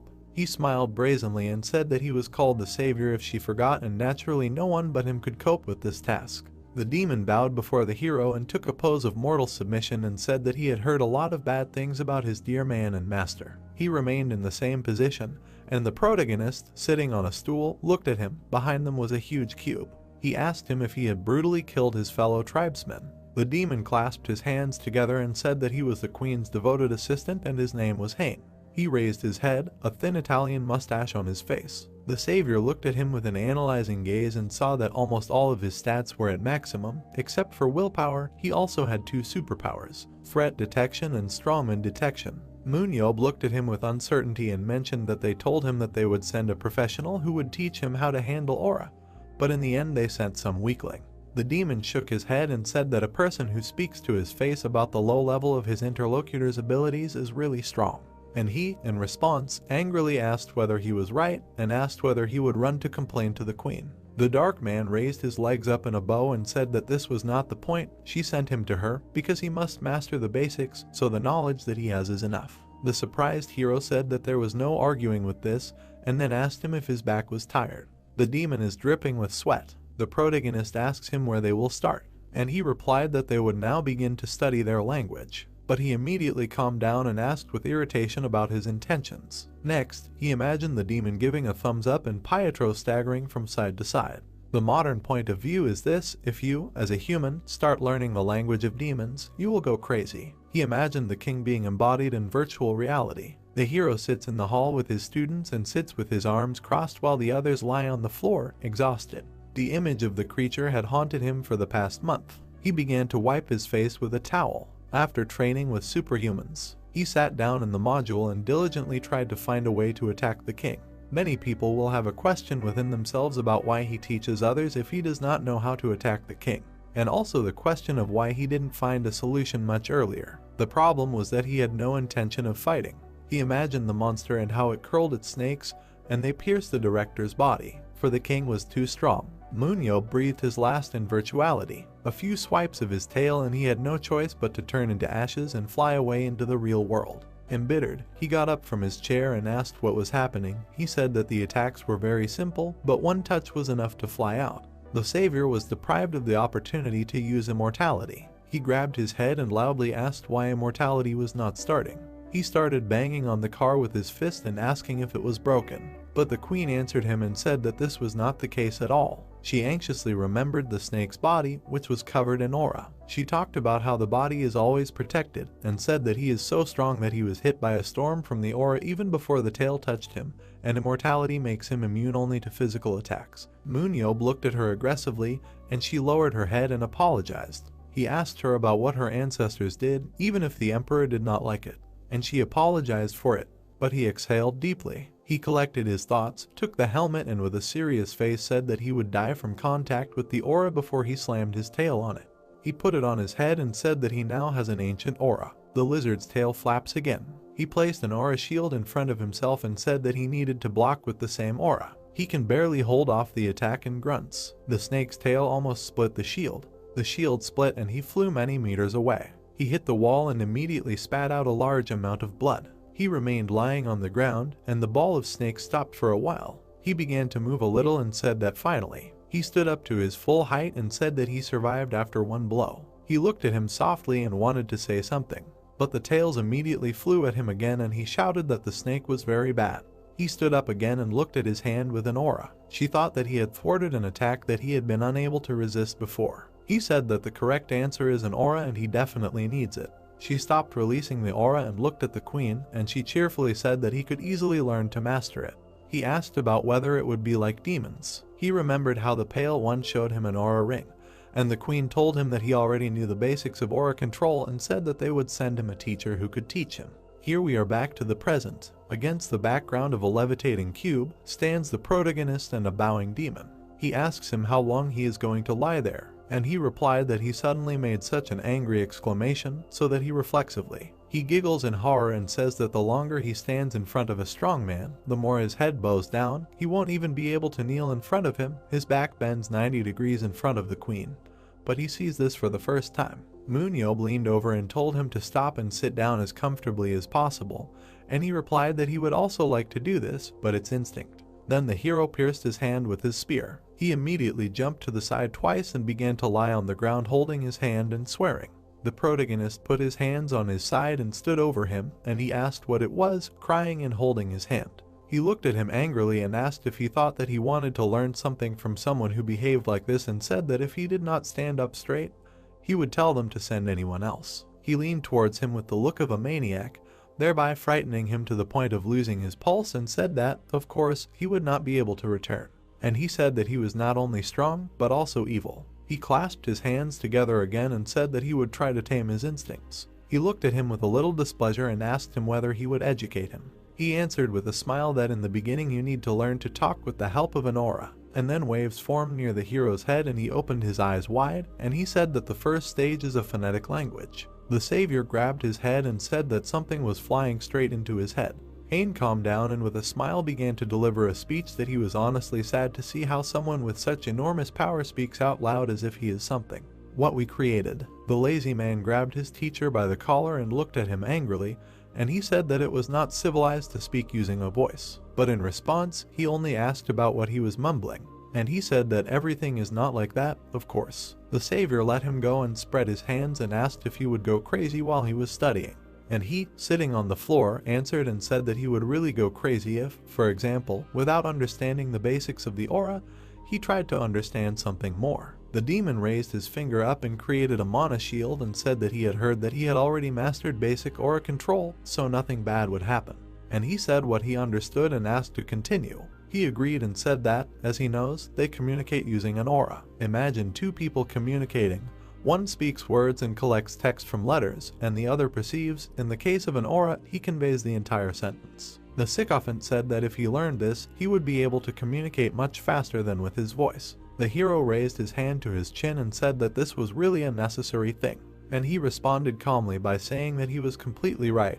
And they, the demons, consider the moment when someone begins to speak a phonetic language as a rebirth into a being who knows how to control a genuine aura. And he also said that only after this does recognition occur as a real part of the nation. The demon imagined holding little MoonYeob by the hands and teaching him to walk. Afterwards he said that, speaking in human language, now he had finally begun to take his first steps. And he asked him if he wanted to say that the savior was like a milksucker, and noticed that this bad person was trying to hurt him. The hero imagined how the person and weapon were covered with an aura, and I thought that, nevertheless, people cannot use aura for anything other than strengthening their superpowers. He imagined the master creating the Hearthstone and how she created the aura shield. He thought that it was therefore necessary to learn how to use aura like demons, who could do countless things with it. He recalled how he trained his aura and thought that the most famous method for training the aura for people is meditation in a quiet place. He also thought that by the time his ability level approached 100, he had to meditate for over 100 hours just to raise it by 1. He remembered a circle of aura on which were the numbers 105-106. He thought that when he used what the master taught him, his aura level quickly increased to 105, and he also thought that the better he mastered the method of using demon aura, the faster the indicator would increase. They looked at each other, and the demon held his wounded hand on top of his good one. Lazy Guy said that he does not need to be recognized, but the idea will be reborn as a creature that knows how to handle the true aura. He smiled and looked confidently and said that he liked it. He immediately urged him to begin. 3 hours later, a scream was heard through the aura, and the cube still continued to levitate. The hero began to rejoice and was glad that he was able to convey one word, and he told him that this was not a word, but just a cry. The protagonist looked away and said with embarrassment that his cry was a word with 3 syllables. And he said with misunderstanding that people have very interesting words and asked whether he needed to tell the queen about everything. At the same moment, the director jumped closer to him and he covered his hands and got scared. The savior asked him if he had decided to mock him, and he said in response that he didn't dare. The hero went to stomp around and get angry while the teacher cried. The protagonist said that this infuriates him and asked how he should talk. But then the lazy guy stopped freaking out and turned around and demanded to repeat it. Another 3 hours later, he tried to continue speaking with the help of his aura, but it turned out horribly. It hurt the demon's hearing and blood sprayed from his ears, and the core of the dungeon even began to crack. The teacher immediately rushed to him and grabbed him by the hand and fell in front of him. He imagined him as an idiot at karaoke. He told him to stop because he was now emitting too strong an aura, and told him that this was all as like singing a sweet song by shouting. The man immediately fell silent and got upset. Then he said that he couldn't understand and it was driving him crazy, after which he noticed that he needed to think about how he talks when his body turns into spirit. He used the enhancement of immortality, which was very surprising. The demon began to cry with happiness and said that the spiritual transformation was truly amazing and he never thought that he would be able to see the spirit with his own eyes. The demon raised his legs in the shape of a heart, and the protagonist looked at him dissatisfied. He said that his personality is so multifaceted and asked how he can be so evil and so powerful and great at the same time. And he told him to shut up, because he's still a good guy, stop calling me a villain. The hero stood in front of him with his hands on his hips and he continued to admire him. MoonYeob said that he doesn't care and asked if he speaks phonetic language now, and he said that this is a true phonetic language. The protagonist began to remove the aura from himself and said that this was great because he understood what he should feel. He concentrated and thought that he needed to remember those feelings. He tried to cover his Adam's apple with aura and thought that he could do it. At that historical moment of man's rebirth, Seo MoonYeob's first words were, he beamed with happiness and first said a curse word, then about how cool and handsome he was in an obscene form. His words were 2 obscenities. The purple training ground building was floating in the air. The guy stood with his eyes closed and emitting a powerful aura. His fist was smoking, and under his feet lay Hain, who was holding his bruised head. With a satisfied smile, MoonYeob, without using his voice, asked how he was. The demon stood up, looking around in surprise. The guy asked if he got the picture that he so diligently painted in his head. Hain then gasped in shock and realization. He turned around, clapping his hands, and said that this was truly incredible. He could not believe that the guy in such colors conveyed the image of beating the weakest of the demons. MoonYeob threw his head back contentedly, placing his hands on his hips. Hain said that his cruelty and ferocity inspires awe, creeping up to goosebumps. It feels like he has been hit dozens of times already. The guy confirmed an agreement, saying that there is no other way. The demon clasped his palms and ingratiatingly said that he, of course, improves when he does what he is good at, especially violence. The guy has just started learning phonetic language and has already mastered the language of images. MoonYeob said that the demon's hands are smoking. Hain presented images of beatings with fists and feet that were sent to him and said that although the guy can only convey his fantasies of ominous reprisals, he is still incredible. The brunette looked at him in surprise, asking what is this language of images, all this nonsense that he thought was exactly transmitted to the demon. He was just wondering if he could do it. The servant nodded with a smile, saying that yes, that's right, he was going to explain everything to him step by step, but for that matter, he would explain everything to him at once. The demon showed 3 fingers, saying that they have 3 languages in total. The first one conveys words using sounds rather than voice. MoonYeob smiled, conveying how handsome he is and how he kills all the monsters. This is a phonetic language. The guy remembered how his fist was smoking while he conveyed pictures of his beating to the demon lying under his feet. It was a visual language to show the pictures he was thinking about. The demon spread his hands, representing the supreme demons, and said that the latter at the same time transmitting knowledge, emotions, awe, and incomprehensible concepts of a high-level language that only masters, kings, and the chosen ones can use. This is an ideographic language. He introduced a plaintive Pietro and said that people usually go crazy trying to reach him because their weak brains cannot comprehend the high-level concepts contained in geographic language. Hain sat on his knees in front of the guy and said that, however, he seems talented, and thinks that they can already move on to the 3rd level. MoonYeob grinned contentedly and said that he seems to be a genius among geniuses. For him now speaking with the help of an aura is like breathing. The demon nodded with a smile, clenching his palms, and said that he was just a very capable student, about the same as demons age 2-3 years. The brunette angrily grabbed him by the clothes, asking what he said, to which the demon babbled that perhaps he was a little lacking in human sensitivity. He was shaking and sweating with fear, saying that he meant that this was very good for a person. The guy mentally transmitted to him a picture of a fist driving straight into his face, and the demon screamed, covering himself with his hands, begging him not to use the transmission of images as a weapon. Gritting his teeth in anger, the guy asked if maybe he wanted to really be beaten.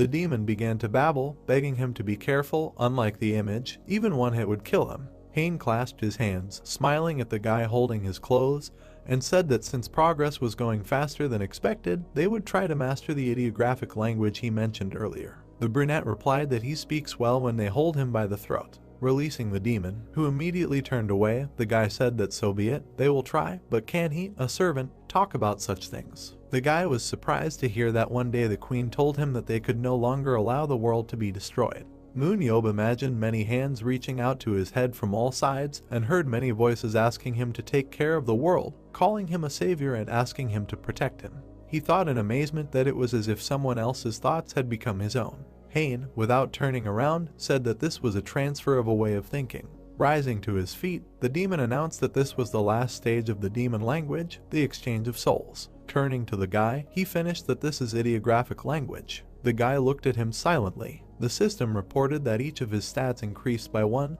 and his aura increased by 3, becoming 108 out of 109. His superpowers were analyzing gaze, throw, immortality, enhancement, savior supporter, and soul strength. MoonYeob's classes went smoothly. In the city of New York in the USA, many skyscrapers rose up. Soon Ho dug into his backpack, saying that they came all this way but didn't even have time to see the sights, to which Jihoon told him that the director would give them time after the match. They heard the call to come to their senses. Their first opponent in the finals would be the New York Bears, a very strong team led by Gerald. Youngwon, looking at them, told them not to worry too much because until then they had all worked hard. He shifted his gaze when he heard someone ask him, "Who's worried?" The captain saw Youngsu looking at the others while blowing a bubble gum.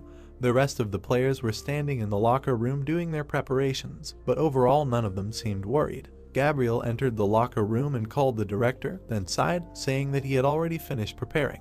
The brunette stood clenching his fist. Turning to the man, he said with a smile that yes, these grizzly bears reminded him of the old days. He remembered the captain of the opposing team and said that Gerald definitely had skills to show off back then. He can't wait to see how he has grown. The crowd cheered as the teams entered the arena, a hologram showing their logos, and the commentator shouted that they had been waiting for this for so long. The presenter in a purple suit shouted into the microphone that this was the World Cup final, the first game. Gerald stood confidently in his green armor. The commentator said that representatives of the Eastern American tradition, led by Gerald Walker, New York Bears. Opposite him stood a calmly smiling MoonYeob, and the commentator said that for the first time at the World Championships this year, the Heroes Awards, YSM. The spectators joyfully watched what was happening in the arena and heard the presenter say that, in addition, they were waiting for a grandiose invasion system and new monsters prepared by the World Association for the Battle of Superhumans. Team logos appeared on a red background. The host asked if YSM would be torn to pieces by bear claws, or will the Korean devil push America aside and take its place? The presenter waved his hand with the cards, shouting into the microphone that they would know right now what monsters and battlefield were waiting for them today. Gerald smiled and told MoonYeob that we haven't seen each other for a long time. The guy greeted him back. With a confident smile, the man hit the shield with his axe, asking if the guy regretted that he had once advised him to use a small shield. MoonYeob smiled, saying that everything was fine. He had already spent the fee for that consultation. The brunette waved his hand at the players and continued what it took to assemble a team and defeat him. Gerald laughed as he left and said that he was already looking forward to it. MoonYeob applied his analyzing gaze to him. The system reported that a man standing among his teammates has strength 100 out of 100, agility 95 out of 96, speed 62 out of 62, endurance 100 out of 100, willpower 93 out of 97, skills 90 out of 93, aura 88 out of 88, leadership 60 out of 83, and tactics 46 out of 48. His superpowers were armor and invincibility. Invincible reported that when attacked by several enemies, the probability of ignoring enemy attacks is 50%. The armor increased strength, agility, speed, and endurance by 20% for 30 seconds. MoonYeob looked at the man, saying that it looks like he has become damn strong. It is clear that strength and endurance are necessary for a tank, but what happened to agility and willpower? The man has slow legs, but this is his only weakness. He is an agile strongman with good technique. MoonYeob introduced the shield and weapon, thinking that Gerald moves faster than others, increasing the range of the small shield, while the large halberd expands its area of use. The guy imagined himself standing opposite a muscular man, and thought that his ability allowed him to increase his agility to 114 and his speed to 74. This means that for 30 seconds their strengths would become equal. The powerful men from the enemy team stood around the captain, And MoonYeob thought that they had no players with strength below 85, even their tank looked more reliable than his team. MoonYeob slammed his fist on his palm with a smile, saying that he understood, so everything would be very interesting.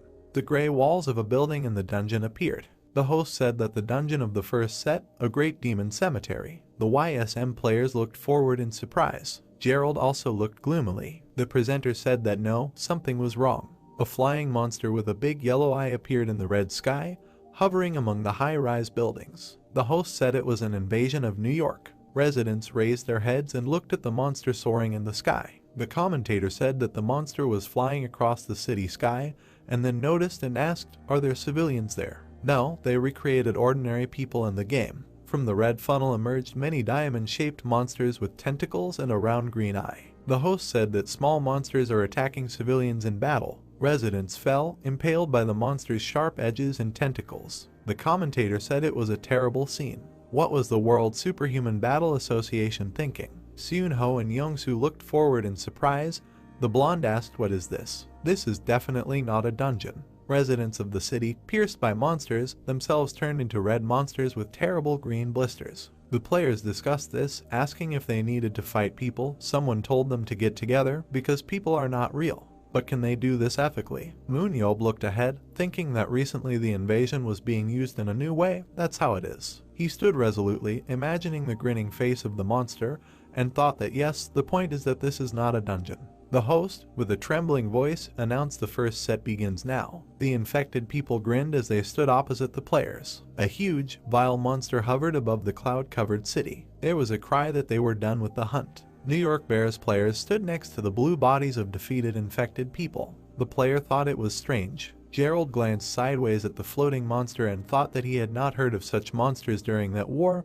This was something completely new. He looked to the side and thought, what's more? The man looked at the pixelated bodies in front of him, thinking that they had added civilians to the battle and the monsters were able to take advantage of this. The man holding the shield and halberd said that it was unpleasant, but thought to himself that it was as if they wanted to recreate the war. Gerald was surprised to hear a cry that if this shocked him so much, there was something wrong with his head. The players looked at the roof of the building, where a man stood and shouted that he was probably uneasy, that he had killed not a monster, but a man. In fact, those whom he usually kills in battle are exactly the same people. MoonYeob stood on the roof with his team, looking down, and said that with such an attitude, the man would not go far. The YSM players rushed into battle. The brunette shouted for the children not to be distracted. Hayek and the others hit infected people with weapons, hearing that they were being parasitized by monsters, and they were unable to help. They will release them into another world so that they do not suffer. MoonYeob stood next to the red-skinned infected guy and shouted that the main thing is not to allow this to happen in real life, because it is their job.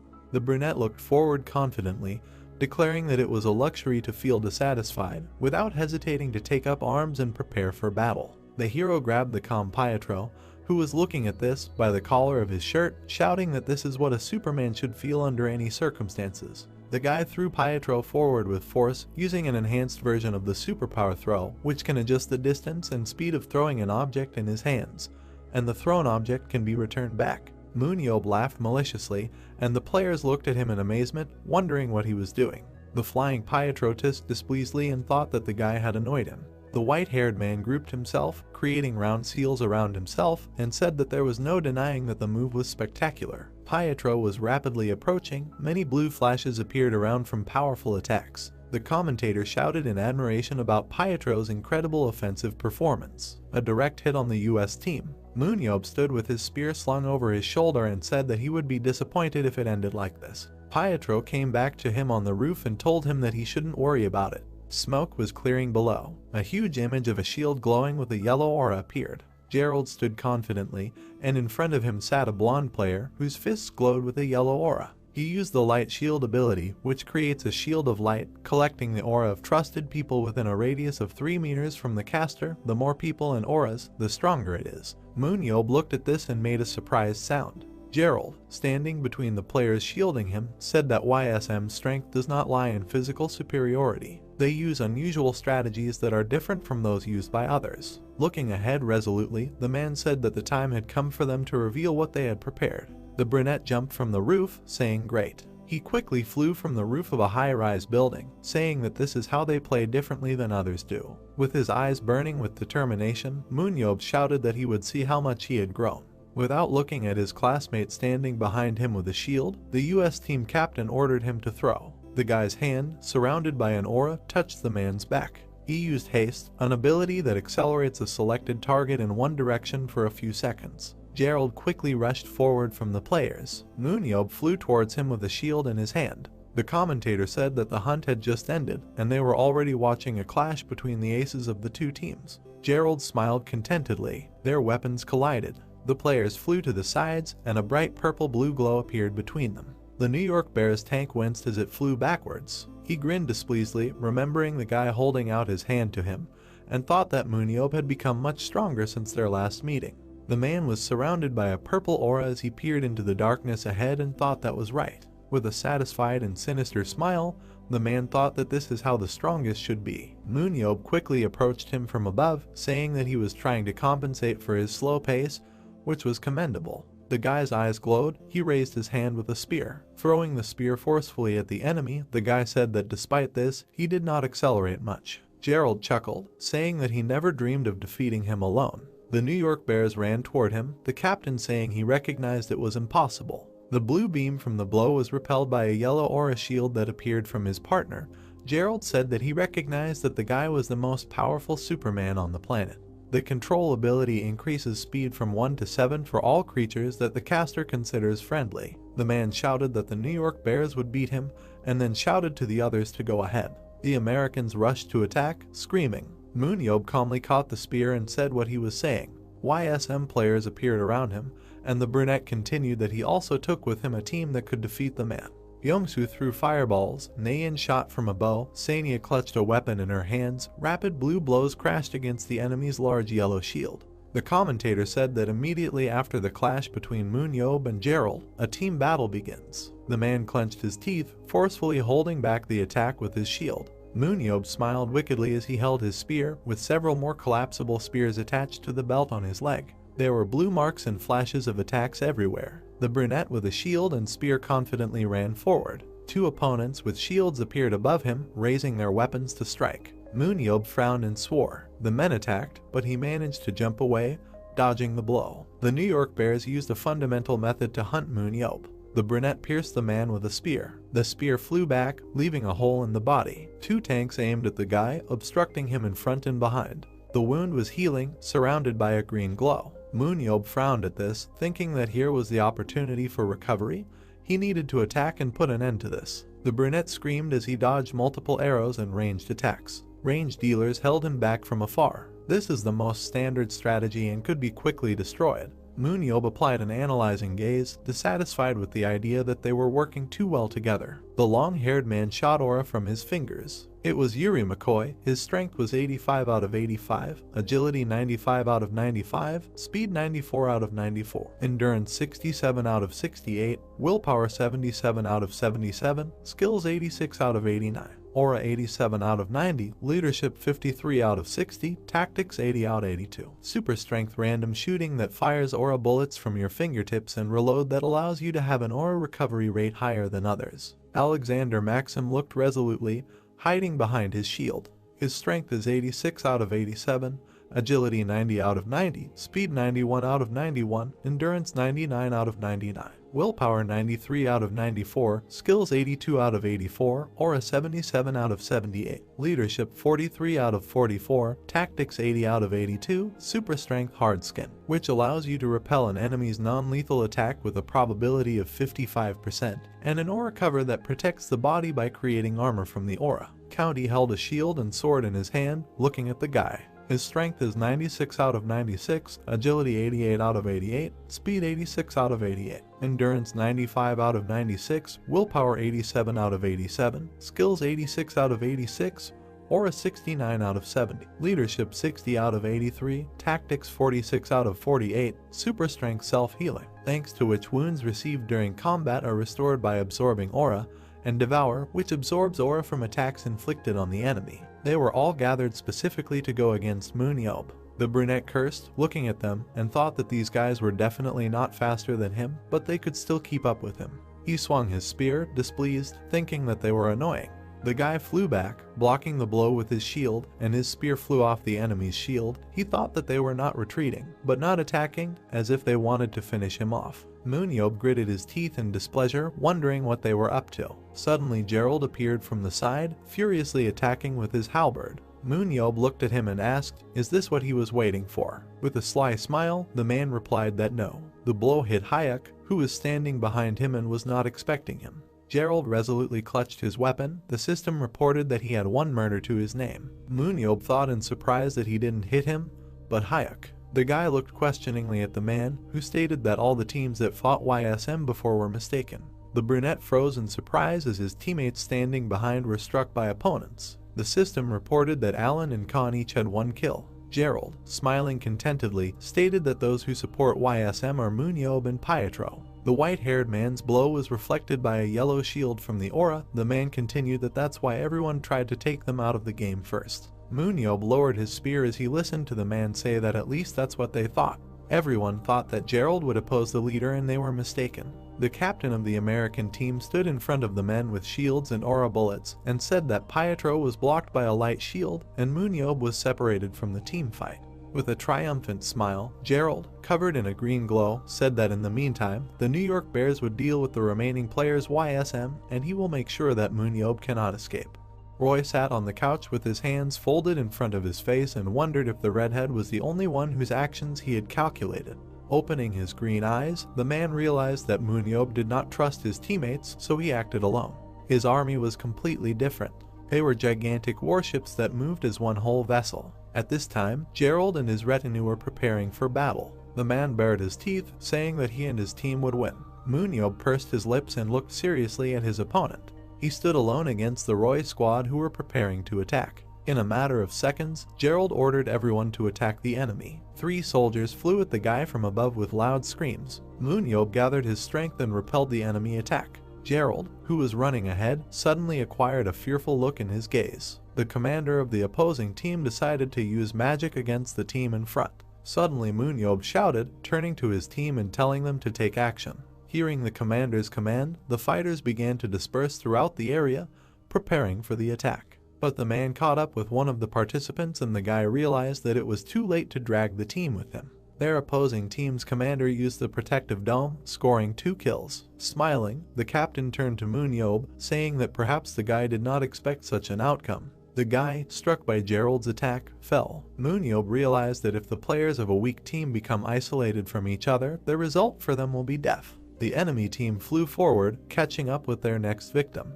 The warriors rushed forward. Gerald's gaze was filled with excitement and anger towards the opposing team. Suddenly he and his retinue noticed a girl. The man, like a predatory beast, rushed at her, pointing a spear in her direction. Hanging his head down, MoonYeob thought about whether this was the end or whether he could still be saved. Gerald pursued his victim with a predatory and crazy look. The main character smiled when he looked at this and said to himself that he would come up with a strategy that would help him. At this time, the captain had already dealt with the girl, turning her body into a skeleton. MoonYeob at the same time was imagining how he took the Gerald a figurine. The guy understood that this big guy's team was a difficult opponent. Having placed a piece on the chessboard, causing others to scatter, the main character began to explain. He looked at the puzzled faces of his teammates and said that with their characteristics, they would not achieve anything. The man threw the figures representing his subordinates in different directions and said that in this way they would clearly be at a disadvantage. Raising his finger up, MoonYeob said that he was a specialist, but despite this, his team would clearly lose. Looking at the smiling figure of the enemy, the guy said that they would not be able to go against Gerald with a victory. Then MoonYeob picked up his figurine. He surrounded her with opponents. The faces of his teammates at that moment conveyed puzzlement, but the guy suddenly said that Youngwon and Paul would be able to help him at that moment. Smiling confidently, the guy said that when Gerald intervenes, they will immediately have an opportunity. At this very time, the men fought with their opponent. The captain suddenly became numb, realizing that he could not do anything. Youngwon smiled, realizing that they had detained the enemy. The opponent's gaze expressed anger and aggression, and he said that just because they stopped him for a couple of seconds does not mean that the match is over. MoonYeob at this time was trying to deal with 2 dealers from Gerald's team. Suddenly there was a bright shock. Sanya soared above Gerald's head, jumping off the ground. She flew past him and rushed at her victim, plunging her spear into his chest. The girl committed her first murder. Her gaze expressed determination and composure. The guy she hit with her attack began to disintegrate into pixels. At this time, 3 soldiers from the bear team tried to attack MoonYeob. The main character rushed to the attack, saying that they could no longer hold him back. Gerald turned around at the shouts, looking questioningly at it all. His gaze was wild and he worriedly thought about where Sanya had gone since she had nowhere to go. Suddenly he understood and shouted to his troops to protect Pietro. The girl ran forward through her enemies. She struck down her enemies, committing her second murder. The girl landed on her hand, destroying the light shield. Suddenly Sanya's eyes widened. Gerald stood behind her, pointing a weapon in her direction. He looked at her angrily when suddenly his face changed. The girl shot up like a bullet, knocking the man off his feet. He became angry, gritting his teeth and thinking about what happened. The captain sat on the ground with his arms down. 1,000 meters from Gerald's location, 7,000 from the man's location. 10,000 meters later, an archer sat on the roof of one of the tall buildings, preparing to shoot.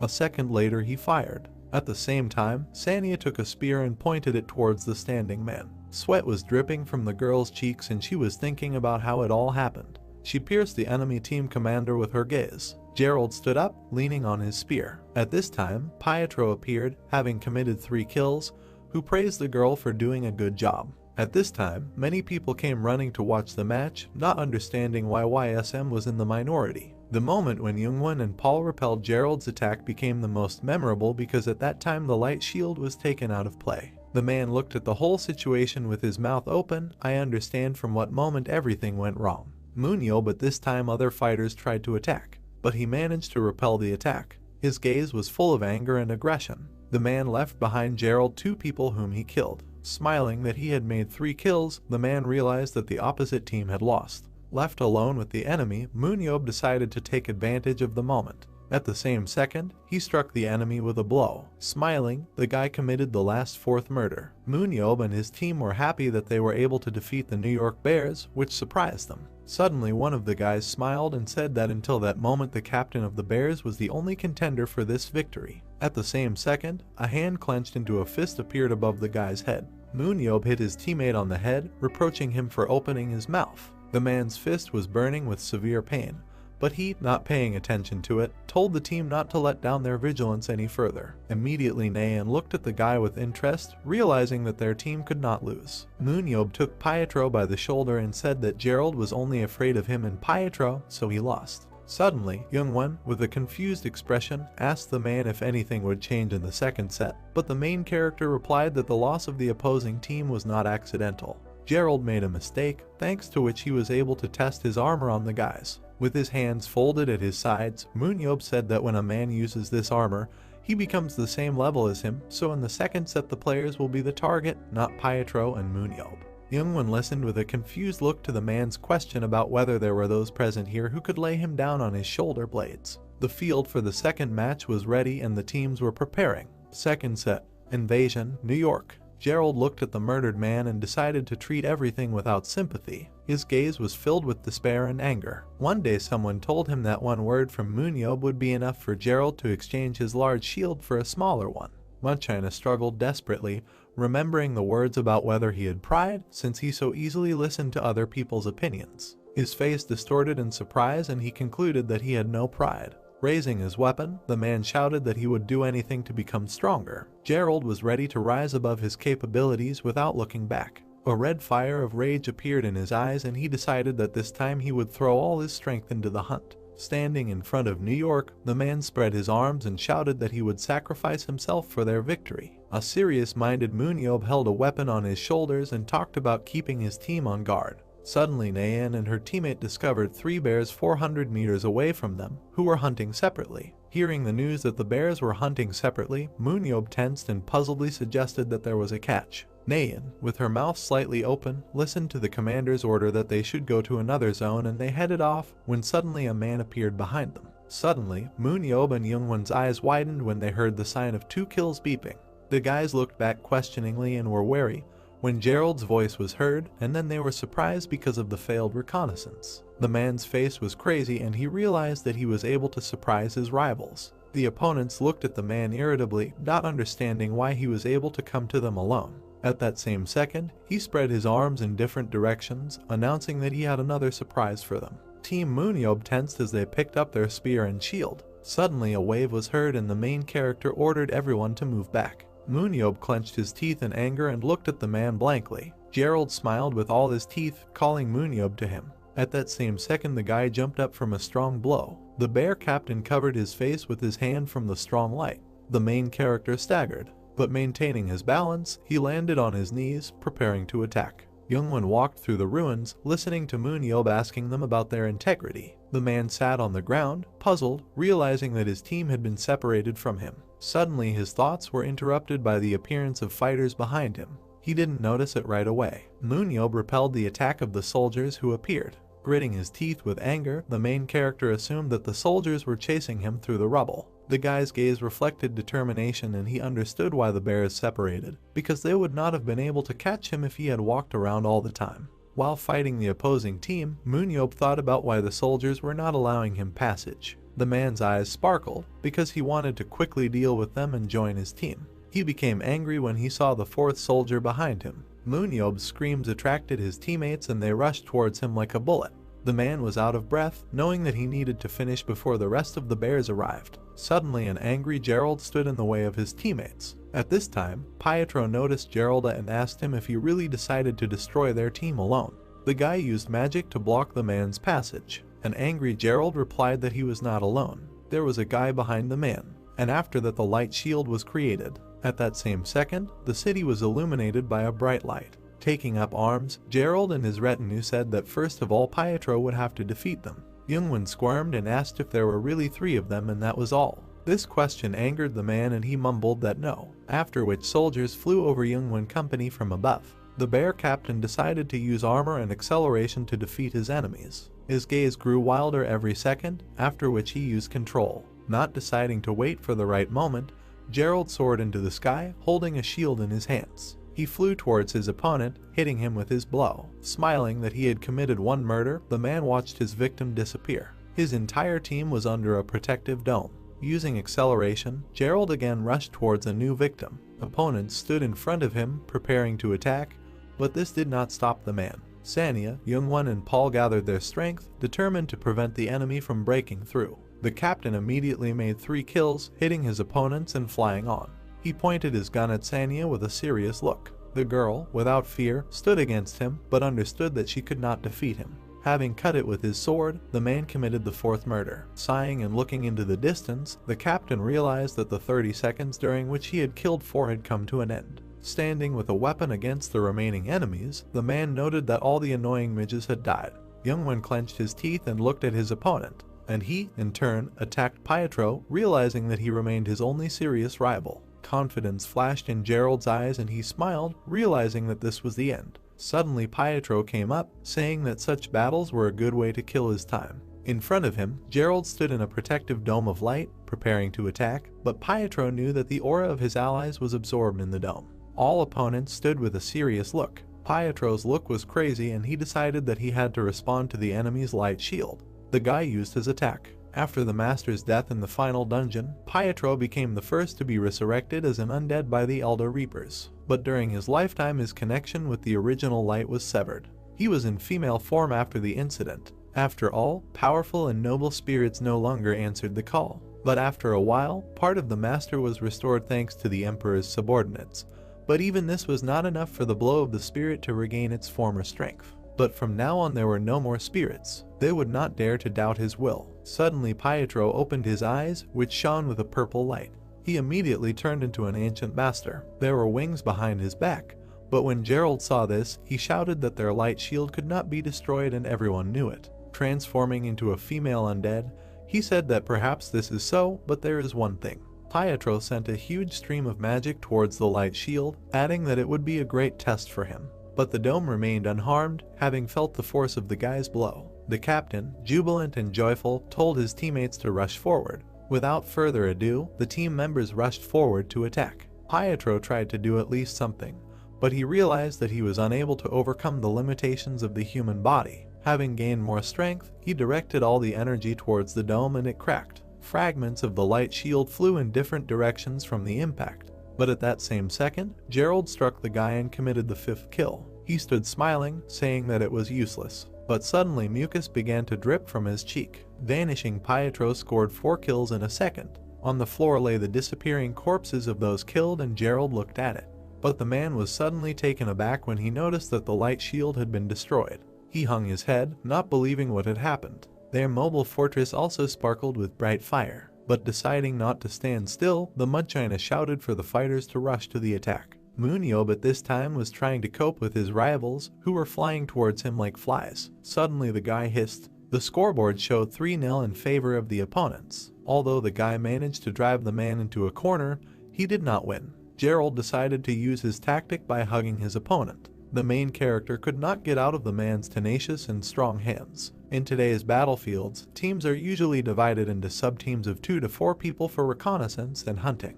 This allows you to make the most effective use of the experience points you receive in the future for a quick attack on the enemy. But the New York Bears have good physical fitness. They protect their main weapon, and their team is formed from people with superpowers. Opponents have many skills and abilities. But more than that, Gerald itself is a top-class tank. MoonYeob looked at the hologram of his opponent, realizing that his incredible defense made him difficult to catch even when he was alone. Looking up, the man was annoyed that he couldn't use the spirit form. Suddenly a light flashed in his eyes and he remembered something. The 3rd set arrived. New York. The MoonYeob team was preparing to take revenge on their opponent for the lost battles. Gerald looked at his opponents with a calm look. The bodies of those killed in the last set were still lying on the ground in the city, although they should have disappeared. Nayan looked at all this in surprise, and the whole team did not understand why the corpses were lying here. A huge island with a Parmo monster in the sky. A new invasion began. It was reported that the invasion was moving to a new level. The corpses of people began to turn into lumps of flesh. People watched what was happening with fear on their faces. After this, the lumps began to turn into silhouettes of people. Looking at this picture, everyone understood that the match would only end when these monsters died. The start of the 3rd set was announced. The captain angrily tried to destroy his rivals. Suddenly a monster appeared in front of him and the man immediately deprived him of his hand. Sweat was running down the commander's face and he realized that the monsters were more aggressive. Suddenly Nayan appeared behind them. Gerald's team didn't know how to defeat the creatures that stood in their way. Having noticed the girl,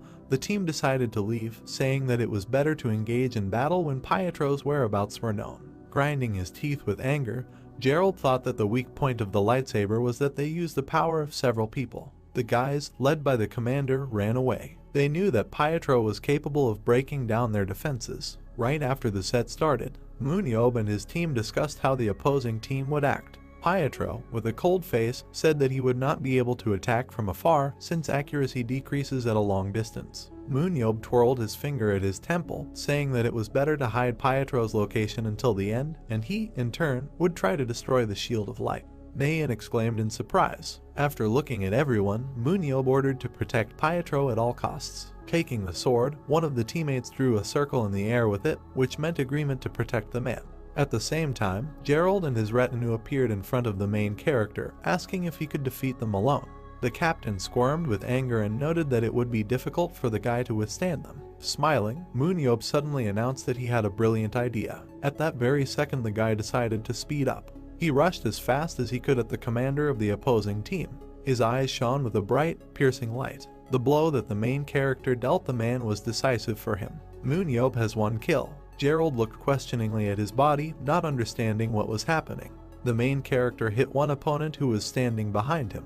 Gerald looked back in surprise, knowing that the guy was attacking him and not his teammate. MoonYeob smiled and remembered the moment when his teacher praised him for the fact that the guy could convey his fantasies with sinister reprisals. Then the main character himself mastered this skill. Clapping his hands, the teacher said that MoonYeob had already mastered the language of pictures. The captain did not understand what happened and why none of the bears reacted to it. The main character was determined that no one knew about his technique and asked the enemy if he knew about the language of considerations. Holding his shield and halberd, Gerald stood at the head of his team, giving them a loud order to prepare for defense. He glanced to the side when Nayan ran along the building to the right with a bow in her hands. When the magical energy of an arrow hit the ground next to the man, he thought about Gary Williams. He looked at MoonYeob standing opposite him with a spear and shield in his hands. Exposing the halberd in front of him, Gerald mentally noted that in addition there were 4 or 5 more people nearby. A bead of sweat ran down the man's cheek as Pietro's face appeared in his head, and he wondered if they were planning to attack.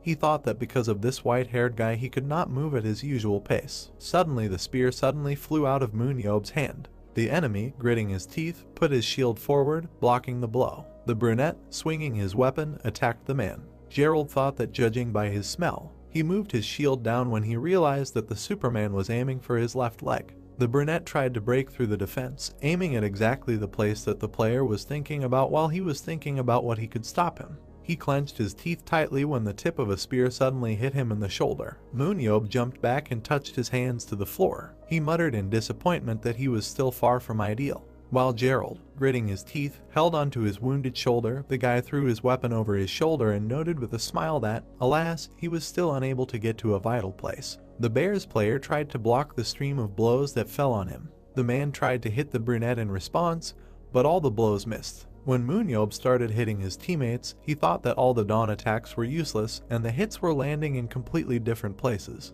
He swore loudly. Frowning his brows, Gerald flashed his eyes, thinking that it was apparently pointless to continue accumulating aura. The brunette jumped back as a large yellow dome began to appear in front of him. While still trying to retreat, MoonYeob noted with surprise in his eyes that it was a shield of light.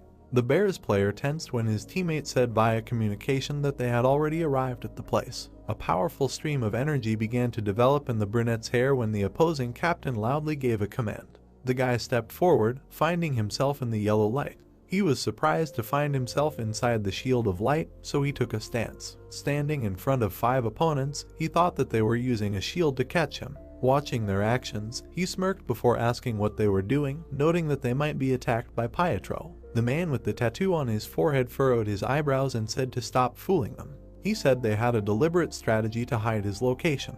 He said that they had already made sure that Pietro was not here. One of the Bears players elsewhere hit the YSM guy. It was loudly announced that a Sircon had 1 kill on his account, and the man himself transmitted over the device that Pietro was not here. When a blonde man with a spear and shield named Taddy Allen destroyed Youngwon, and the leader announced this loudly, he told the captain that it was also clean here. Hearing that Pietro was nowhere to be found, Gabriel bared his teeth and furrowed his brows, giving the order for everyone to attack MoonYeob together. The man with the tattoo on his forehead dropped to one knee and shuddered. Gritting his teeth, he opened his eyes wide as a feeling of deja vu came over him for a split second. Gerald looked at the brunette standing opposite him, and his intuition at that moment told him that something was wrong here. Looking at the dark silhouette of the guy, whose eyes glowed with purple light, he thought that according to the plan, they just needed to surround him and that's it. The man froze, standing as if on an outlined field, and the experience flooded from many years of playing told him that if he now challenged the person opposite, he would lose. A gloomy silhouette of a face with a satisfied smile appeared in his head, and he realized that it was not yet time to attack. Holding his spear ready, MoonYeob smiled and asked why he froze. Gerald pressed his lips tightly together, and a drop of sweat ran down his face. He thought that they had clearly missed something. A large desert arose in his thoughts, in which he and his teammates were stuck, as if in a swamp. He thought it was like quicksand, a trap set by MoonYeob. Suddenly the man jerked and his eyes widened in surprise as he tried to figure out what kind of trap it was. He wondered if this was. At this moment, with her hands folded across her chest, the magician stood next to Youngman, who held his sword tightly. He said he could catch the boss. The two of them stood over the large monster that was the boss of the dungeon, which was a large bloody eye on a stand. The girl said that the monsters around quickly recovered from most attacks, so he would need to cut the monster with his fire sword so that it could no longer recover. The guy frowned and activated his ability, after which bright flames began to sparkle around the sword. He exclaimed that he would do anything. Gerald realized where Pietro was now. He turned around and with his brows furrowed, he opened his mouth wide and shouted loudly, asking if he was the only one who shook hands with the boss. The corners of man's lips curled into a satisfied grin. He said there was something else. The man froze as the shield of light suddenly began to dissolve. He clenched his teeth and his eyes widened in surprise. He glanced at his teammate, who stood with his arms crossed over his chest. He started asking why his shield. Suddenly he saw Sunho on his back, who destroyed the player with a blow to the back, which was immediately announced by the announcer. The spectators in the stands were extremely surprised when the presenter announced that the YSM support had made 1 kill, suddenly appearing in the middle of the bear camp. A photo of Soon-ho was displayed on the screen along with his statistics in games, after which the announcer said that this was his first kill since debut. At that moment, a guy with a dagger in his hand stood near the disappearing defeated enemy and was breathing heavily. The presenter asked in surprise whether, having already had 3 superpowers, he had also developed a 4th. His new superpower was armor that increased strength, speed and endurance by 20% for 30 seconds, and the guy began to move on. At that moment, Gerald, clenching his teeth tightly, cut him open with one blow of his spear as the announcer further announced. Frowning his brows and grinning, the man, beads of sweat flowing down his face, thought that he was too careful, fearing that the light shield might break. He sketched out a plan of action in his head, thinking that in Pietro's absence, he and the other players under Cupid would have to deal with MoonYeob and then split up and kill the rest. Remembering the moment when the enemy team member broke through the shield, Gerald thought that even if this had not happened, and if Pietro had still defeated the boss, they would still have gained an advantage by catching MoonYeob. He imagined a miniature picture of what was happening in his head, thinking that everything had collapsed because of the rat that everyone had completely forgotten about, and now they were surrounded by the forces of the opposing team. He thought that Pietro, who had caught the boss, was now waiting on the side for orders, not caring at all about what was happening here. Gerald shouted in his thoughts that it couldn't end like this. He activated his control ability, which allowed him to increase speed from 1 to 7 for all friendly creatures, and his team quickly ran forward after the order. The remaining 2 groups of separated fighters froze as the captain transmitted through the device that the situation was not in their favor, so they should all retreat. The bear team quickly headed in the direction of the dungeon boss, while Gerald shouted that they must stop the anal at any cost. After a short period of time, they approached the Bloody Eye. High Priest with blue aura wings behind her, who stood next to the monster, noticed approaching opponents in the sky. Frowning her eyebrows, she waved her hand, concentrating the flow of energy, and said that it was already late. A large blue flash was given to the Bloody Eye. There was a loud cry of denial. Gerald swung his halberd and flew down towards Pietro, shouting that he was the original target. His eyes opened wide when, waving his spear, MoonYeob suddenly appeared behind him and asked how he was. The brunette struck his opponent, and a bright blue flash of energy threw him to the side a great distance. While the dungeon boss was weakly sparkling from the magical blow, Gerald with a spear in his chest lay at its foot. He looked with surprised eyes at the weapon stuck in him and mentally cursed. He wondered when everything went wrong. The question repeated itself many times in his head. The monster's closed eye began to slowly open. Pietro turned to his comrade when he descended to the ground and asked if he was injured. Suddenly MoonYeob turned his surprised gaze to the side. Leaning to the side, he sharply dodged the stream of green energy flying towards him. When the dust that rose into the air began to settle, he saw a halberd stuck in the ground and asked what the Gerald weapon was doing here. Suddenly his face darkened and his lips pursed into a thin line as the guy felt a negative aura. He turned and looked back. Shock was visible in the guy's gray eyes, and a drop of sweat ran down his cheek. He asked, "What is this?" In front of him, he saw Gerald, who had merged with the Bloody Eye and was now a huge brown monster with many green bubbles on its body. The crying man, who had 2 eyes on one side of his face, called MoonYeob loudly. Flickering as a white spot in the multicolored dark weightlessness, he thought that he had become a point. The white silhouette of Gerald slowly fell into the void. With a clear expression of shock on his face, he thought that he could only say then. Looking at Pietro and MoonYeob standing on the ground, he shouted loudly, asking them to run away from here. Many dark silhouettes with glowing red eyes continued to chant this word. The pupil of the monster's large eye became vertical. A large red and purple monster with a humanoid body, a large eye on its chest, and a horn on its face appeared before the players. The system announced the resurrection of the boss. He kept asking them to run away. Clutching his spear tightly in his hand, the brunette frowned and, turning to the high priest standing next to him, indignantly asked whether this monster could be reborn when someone becomes a parachute. The girl replied that the monsters in the abandoned world evolve over the centuries, so she cannot know for sure. The system again announced the resurrection of the boss. When the silhouette of Gerald's head with a satisfied grin on his face appeared in the vertical pupil in the center of his chest, the brunette muttered that he was completely different from those reptiles with whom they had to fight. Suddenly, in one sharp movement, something flashed between the brunette and the high priest. It was the tongue of a monster that wrapped itself around Youngmin and dragged him, scared, into its mouth. Stuttering, the guy called the team captain. The voice of the system said that if the boss is not defeated, both teams will be defeated. It was also said that they would be disqualified from the World League. The announcer noted the second murder of Gerald. Gritting his teeth, MoonYeob held the shield in his hand, and next to him stood a frowning white-haired girl, who said that she was not sure that after becoming a parachute, his weaknesses remained the same. She asked to gain some time to collect aura. The guy agreed. Suddenly, dark silhouettes of people with shields appeared in front of him and ordered him to stop. The dark-skinned guy from the Bears team furrowed his eyebrows and said that if Gerald became a monster, then he still plays for their team. As the boss looked down at them with a grim look, the man shouted that the captain just needed to deal with them first, and then with everyone else. MoonYeob next to High Priest gritted his teeth in anger and muttered that they were just a bunch of idiots. Small robots stood on the floor around a smiling child in a superhero costume. The boy shouted that he was the American hero Gerald, the one who protects the world. Clenching his hands into fists, he looked down at the toys on the floor and began to say menacingly on their behalf that he was surrounded. The child exclaimed that he knew that the villains had come to catch him. He smiled widely and began to twist his arm on one leg and swing it, saying that he would never forgive them for this. The boy shouted that he was doing this in the name of justice. MoonYeob and Pietro jumped when suddenly the boss hit the ground with his huge hand.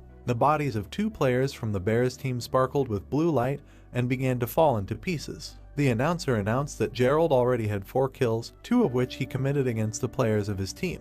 The large monster, glowing with a green aura, swung again. His limb was quickly approaching the man with the shield in his hands. The dark-skinned man clenched his teeth tightly and there was fear in his eyes. However, the brunette who suddenly appeared in front of him used a boost and repelled the monster's attack with his shield, which is why the man was able to jump to the side. With his brows furrowed, MoonYeob gave him an angry look as the veins on his cheek began to bulge. He shouted that they were all fools and did not understand that now Gerald could not distinguish an ally from an enemy. The dark-skinned man with a dissatisfied face clenched his teeth when the guy asked if they really believed that this was just a bug in the game.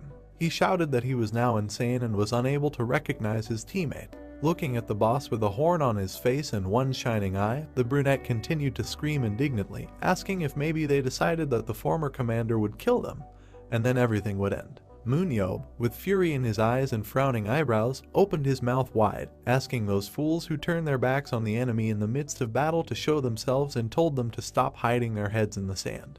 The dark-skinned man with shock on his face turned to Pietro and the brunette who had landed on the ground, when the guy indignantly asked if he had really traded his brains for brawn. Continuing to cover himself with a shield, the man turned to MoonYeob and asked him why he was helping.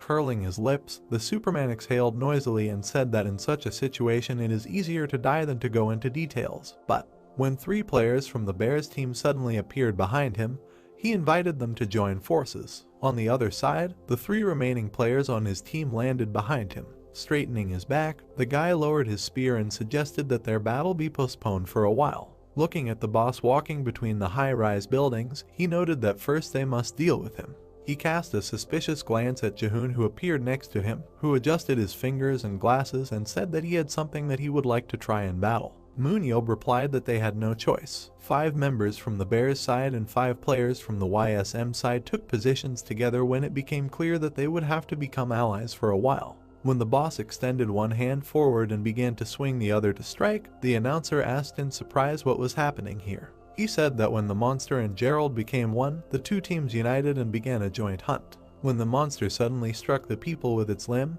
they jumped back in different directions with a loud warning cry, but one of them did not have time. The presenter announced the 5th kill of Gerald and also noted that it was a member of his team. Players began jumping on the rooftops of high-rise buildings around the boss, while MoonYeob shouted that they should try to avoid his attacks and try to hold out until Pietro collected enough aura. 3 shots hit the monster's head. On one of the roofs stood the first group of fighters, consisting of Yuri, Nayan, and Gary, who were ranged fighters. The brunette asked the ranged damage dealers to attract as much attention as possible by attacking from an ambush. The boss pulled his hand behind his head, swinging for another blow. The trio of players jumped up, protecting their teammates from the monster's blow, then ordered the brunette for tanks with the words that they must protect the ranged damage dealers. The second team, consisting of 2 men from the Bears and Paul, successfully repelled the blow. A blue flash flashed in the sky. Sanya and Jahoon, together with the player from the American team, began to strike the monster's head, while the brunette said that they should not try to kill him and should immediately retreat after the blows.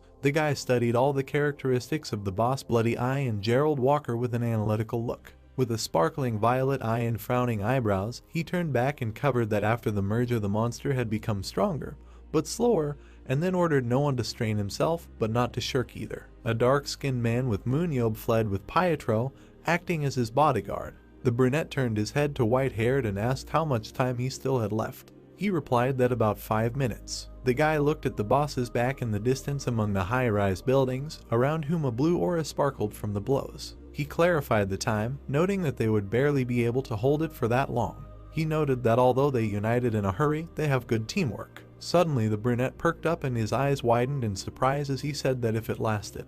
He saw the boss begin to launch a limb attack using a superpower print that could increase strength, agility, speed, and stamina for 30 seconds. The monster hit the roof of one of the high-rise buildings, and it began to crumble into pieces. The announcer announced that Gerald already had 8 kills, 5 of which were committed against his teammates. The monster grabbed Jahoon, Nayan, and a man from the bear team with its tentacles. After a couple of moments, he began to squeeze their groomer, causing their bodies to sparkle with a blue light and begin to disappear. The presenter noted a total of 11 kills on Gerald's account, and 1 on his team member. Dark-skinned, High Priest and MoonYeob continued to run quickly, and the guy, gritting his teeth in anger, shouted that both subgroups were destroyed literally in a split second. The girl said that she had 4 minutes left. When the director's question about what to do was heard over the communication transmission, the brunette ordered to continue containment. Running along one of the roofs of high-rise buildings, he turned to the dark-skinned man behind him and shouted that they should not relax, after which he ordered them to follow him. The 2 of them pushed off the wall and disappeared with the guy's words that they were leaving too. The monster raised his head and saw 2 superhumans above him. The 2 of them started hitting him with their weapons. As the monster began to attack them back, they maneuvered between the green aura pillars, avoiding damage. MoonYeob thought that the aura shield was too energy consuming, so you should try to block attacks without applying it. Furrowing his brows, he clutched the whole thing tightly as a bead of sweat ran down his cheek. He exclaimed that they must grit their teeth and hold out. The guy crouched under the boss's feet and touched the ground, activating the throw boost. Blazing with purple energy, 2 large boulders flew towards the monster. While the dark man quickly held 2 large beams in his hands, the brunette gritted his teeth and spread his arms to the sides, reactivating the throw boost. 3 beams hit the boss in the legs. The monster began to reach out to them with its clawed hand. MoonYeob activated his death throw and began throwing spears at him while clenching his teeth. The guy jumped sharply and found himself at the level of the monster's head. He darted to the side when he tried to catch him with his hand. Holding his spear and shield tightly in his hands, he flew in different directions with an angry face, and then shouted, asking how much was left. A female voice replied that it would be a little longer. The brunette with white eyes and abrasions on his face was breathing heavily, hurrying the girl and shouting indignantly that he would die so soon. High Priest stood with her hands raised high and concentrated her energy, saying that if it was entirely up to her, then everything would have been ready long ago. She asked MoonYeob to try to keep the boss from moving. He asked with dissatisfaction if she was serious. A large blue seal with a spirit in the center appeared above the girl's head, and she confidently said that there should be order in everything. While the brunette tried to distract the monster with his attacks, he turned his gaze to High Priest, who was standing on the roof of a house not far from him. She shouted that he had noticed her. The guy found himself behind the monster when he took off and ran towards the girl, extending his hand forward. MoonYeob exclaimed that now he ignores him and goes to her. Gritting her teeth, White Hair continued to concentrate her power as the monster's limb approached her. She thought that there was very little left. High Priest furrowed her brows and flashed her purple eyes, mentally exclaiming that she needed time. The brunette quickly darted to the side and was able to block the boss's attack with his shield, causing bright light to hit in different directions. He laughed, noting that he still had to use the shield. Gritting his teeth tightly and furrowing his brows, MoonYeob turned around with an angry face and loudly asked the survivors to prepare to flee if they failed to defeat the monster. The boss, shrouded in a green aura, pressed the main character to the ground so that it shattered into fragments. A huge number of spectators were watching what was happening in the arena when the presenter thought that MoonYeob managed to repel the monster's attack. But he realized that even the new technique could not stop Gerald, whose blow simply threw the blue-haired guy out of the match. Shrouded in a blue aura, the Magister praised the protagonist, telling him that he had done a great job.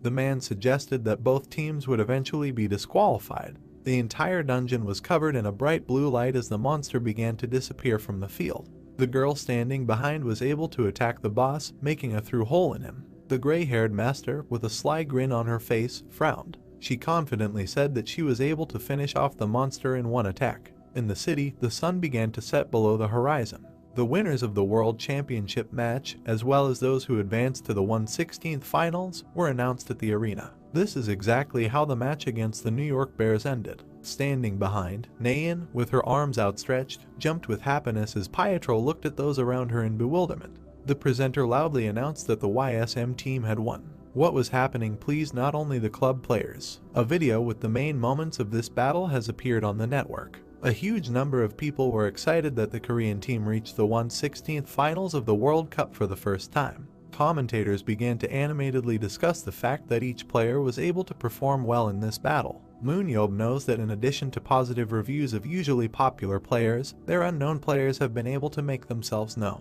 The audience mentally elevated the main character with Pietro standing next to him. Despite the fact that each player does not have exceptional strength, they somehow cope with the roles assigned to them, helping the two superstars. At the top of the strongest teams, the YSM flag rose. It was thanks to this battle that they were able to gain the title of the best club, but at the same time, concern arose among the population.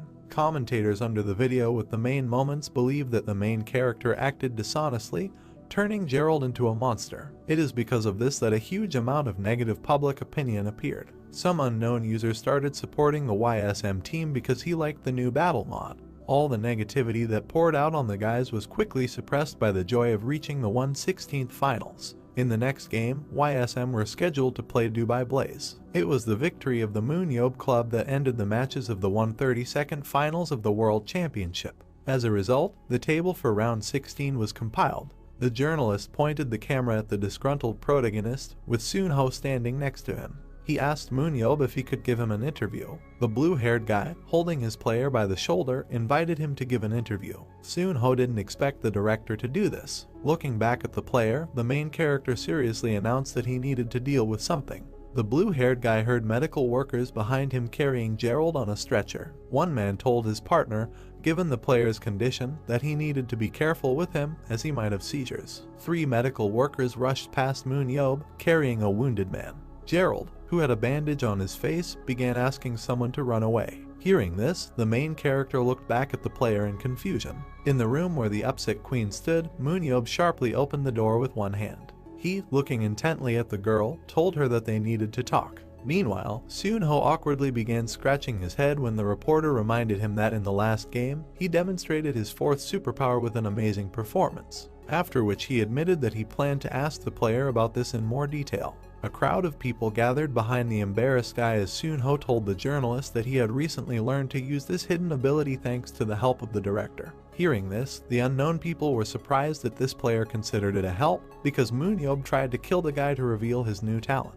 A drop of sweat ran down the laughing brunette's face. The journalist was glad that this player, being a support, could play the role of an assassin. At this moment, the player remembered how some time ago the main character hugged him by the shoulder. The blue-haired guy seriously told him that Seunho should not tell anyone that he, being invisible, could not move. Glancing awkwardly at the serious director, the player wondered how he was able to bring so many bears straight to him after ordering him to turn invisible. He realized that the main character surprises him with something every time. Meanwhile, in an empty field, the cameraman pointed the camera at Seunho. The girl reported that the time for interviewing this player had come to an end. Hearing this, the guy promised that he would try even harder in the future. Standing near the panoramic window, Queen began to worry that everything was too much, despite the fact that the world was not even real. She herself didn't even know that the boss's parasitism in the virtual world would have such a big impact on the player in reality. Remembering how the wounded Gerald lay on a stretcher, the girl said that they had already taken measures to provide him with the best treatment.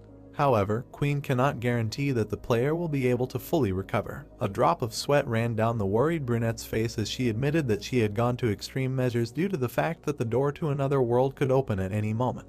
The girl suggested that the main character had doubts about the veracity of her words, but at the same time, she decided that it would be useless to field weak monsters as opponents. Looking intently at Queen, the blue-haired guy, smiling, told her that she had done a good job. Standing in a huge office, in which there were 2 chairs opposite the window, MoonYeob said that he came to her in order to dispel her doubts. He also asked the girl that from now on, all the monsters of the abandoned world that the master saw would be represented in the game so that people would be as impressed as possible. A sly smile appeared on the protagonist's face when he remembered the strongest players. He told Queen that only then, being superhumans, could they one day defeat them.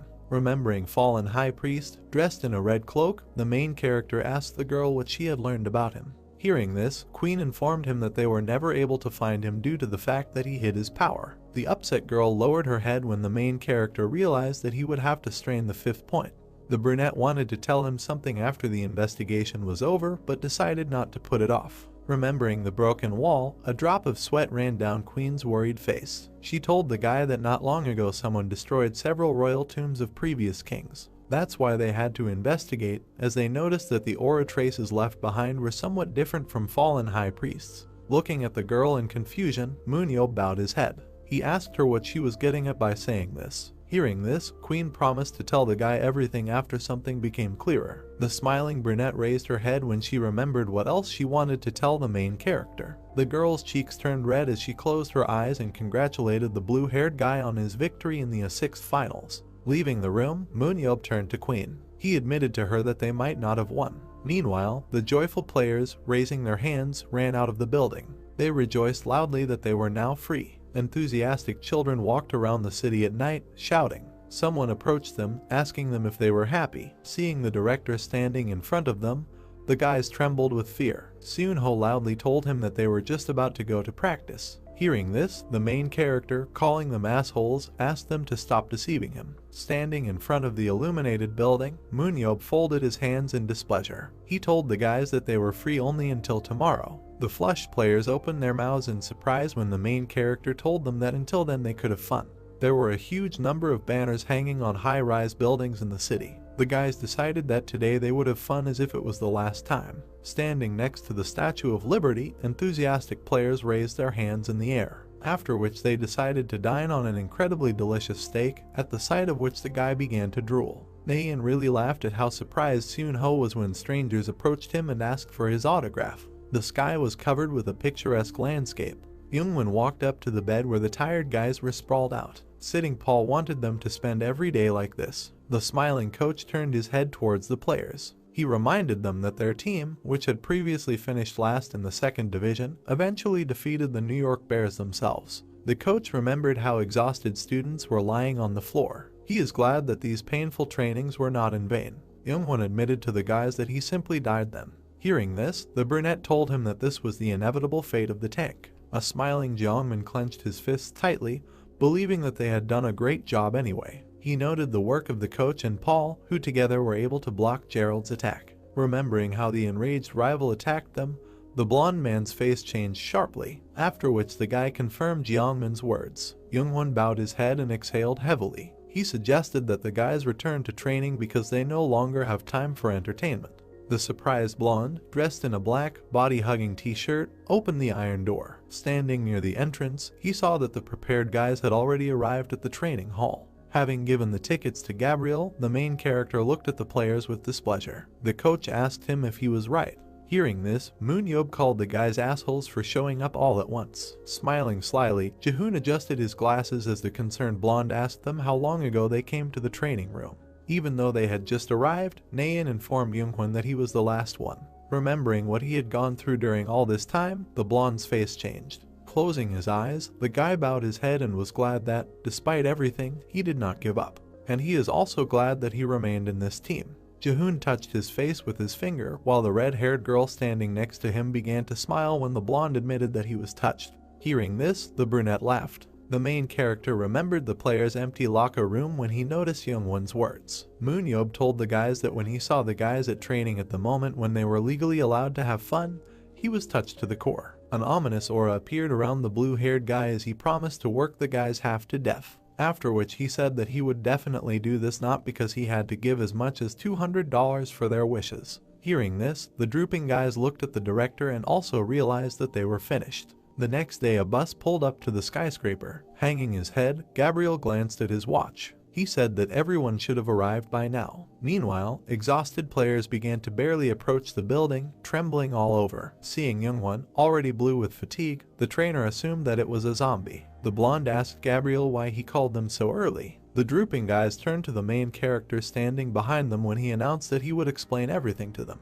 Holding 2 tickets to the next match, MoonYeob said that this is why they came so early. Introducing Daniel, who lowered his head, the blue-haired guy announced that an important match between the Berlin Blitz and Paris Lumiere was about to take place in Washington. Remembering the blonde's wide, inflated back, the main character told the guys that they must see this match. MoonYeob had a sly smile on his face as he held the tickets in his hands and told the players that after this match they would find out who their opponent would be in the final. Meanwhile, a huge statue located at the Smithsonian Stadium was illuminated by sunlight. Seeing the exhausted Soon Ho, Daniel ran to his friend. The enthusiastic guys began to hug each other like brothers when Yongsoo noticed that the best supports in the world had gathered. Chen asked Naeun if they got there well. Hearing this, the girl suggested that he go out for a drink after the game. While Shirin was surrounded on all sides by those who wanted to get her autograph, the main character stood behind her, leaning on the shelf. He reminded Mikasa that after the last alcoholic party the guys became closer. The man then told him that players interacting with each other is fine as long as it doesn't cross the line. Glancing slyly at the man, the blue-haired guy asked him if he thought they could win today. Raising his head, the brown-jacketed Mikasa told MoonYeob that they would try. Hearing this, the main character reminded him that last time she confidently said that they always strive for victory. Looking at the banner with team logos, the man explained that confidence and facts are 2 different things. He understands that, as a coach, he must carefully consider every word. The blue-haired guy tilted his head and winked at Mikasa, telling him that he was being overly cautious. He asked the man if he knew that by the time he tried on how large a piece to cut from the bread, it would already rot.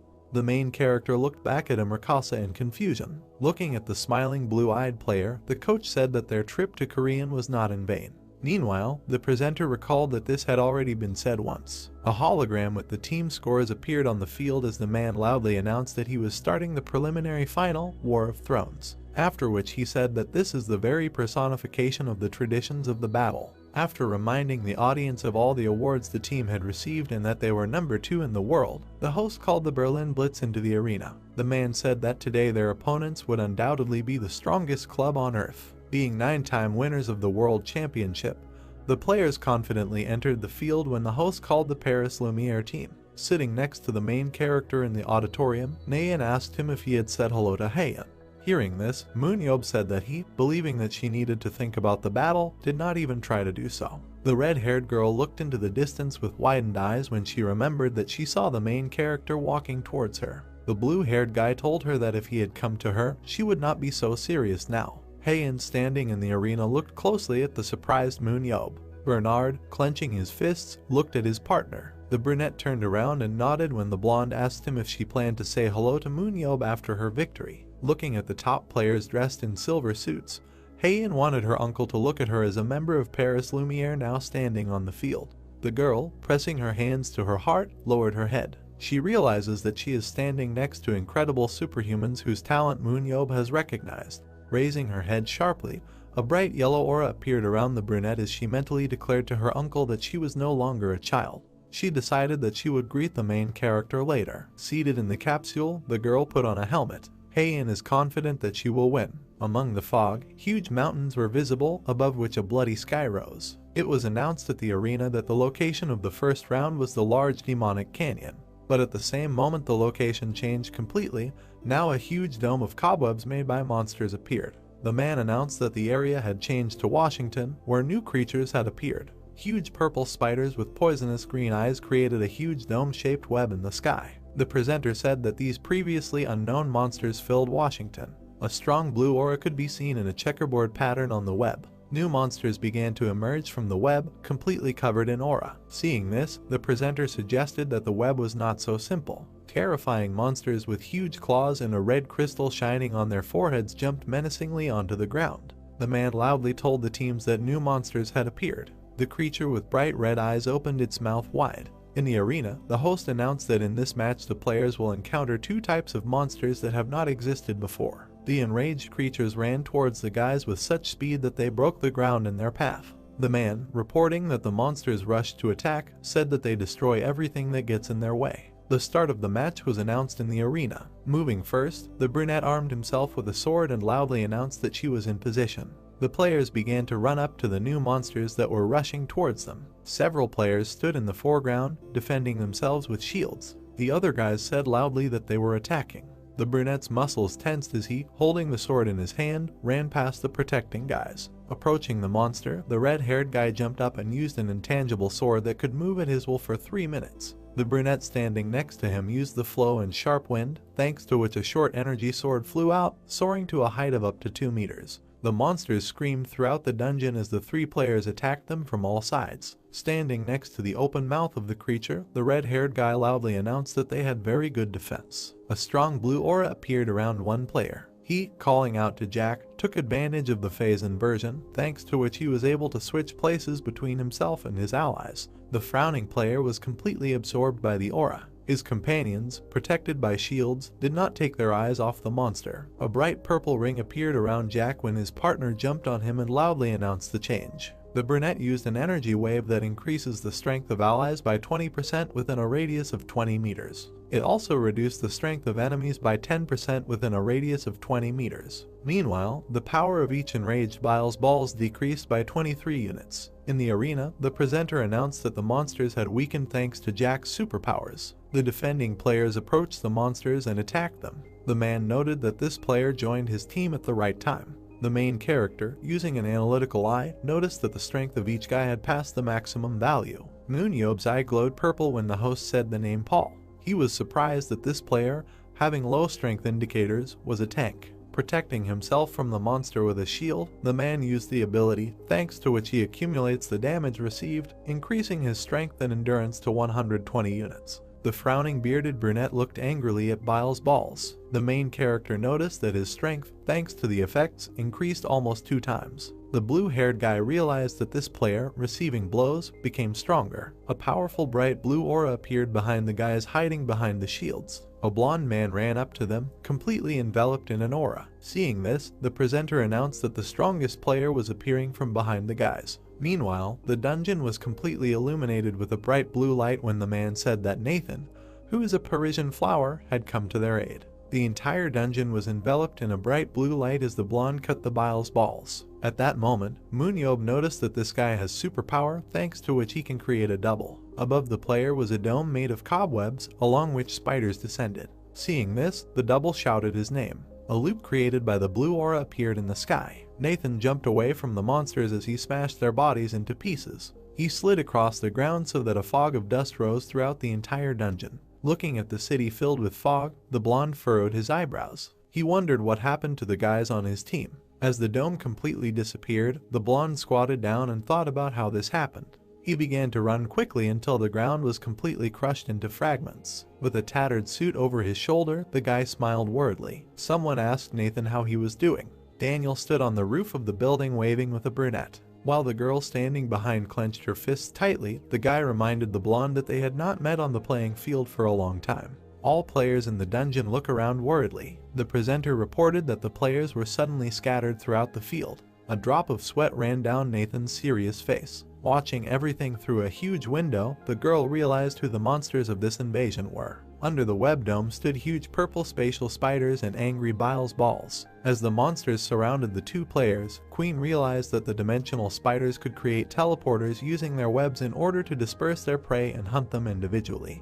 A bead of sweat ran down the brunette's worried face as she remembered MoonYeob's assurances. She believes that this time the guys will be able to defeat the monsters of the abandoned world. Meanwhile, in the dungeon, armed with 2 swords, the blonde began to approach the ancient building. He asked Daniel why it all happened. Hanging his head, a smiling Nathan did not expect that there was a player with such abilities in the Berlin Blitz. Leaning on his knee, Daniel looked at his opponent. He informed him that they were scattered because of those spiders. The angry blonde, using his ability, pulled the brunette towards him. The guy invited him to go on vacation with Seamoon to Hawaii. Meanwhile, the rest of the players fought with opponents while Nathan talked with the guys. Flying into the air, surrounded by blue mana, the guy said that Hawaii is cool. The opponents, looking intently at the blonde, armed themselves. He informed them that the loser would pay for the trip. Meanwhile, the players from the Berlin Blitz team looked at the web dome with concern. Spiders rained down not only on the head of Paris Lumiere. Dimensional beings began to appear behind Daniel. Seeing them, the guy began to call out to his partners in concern.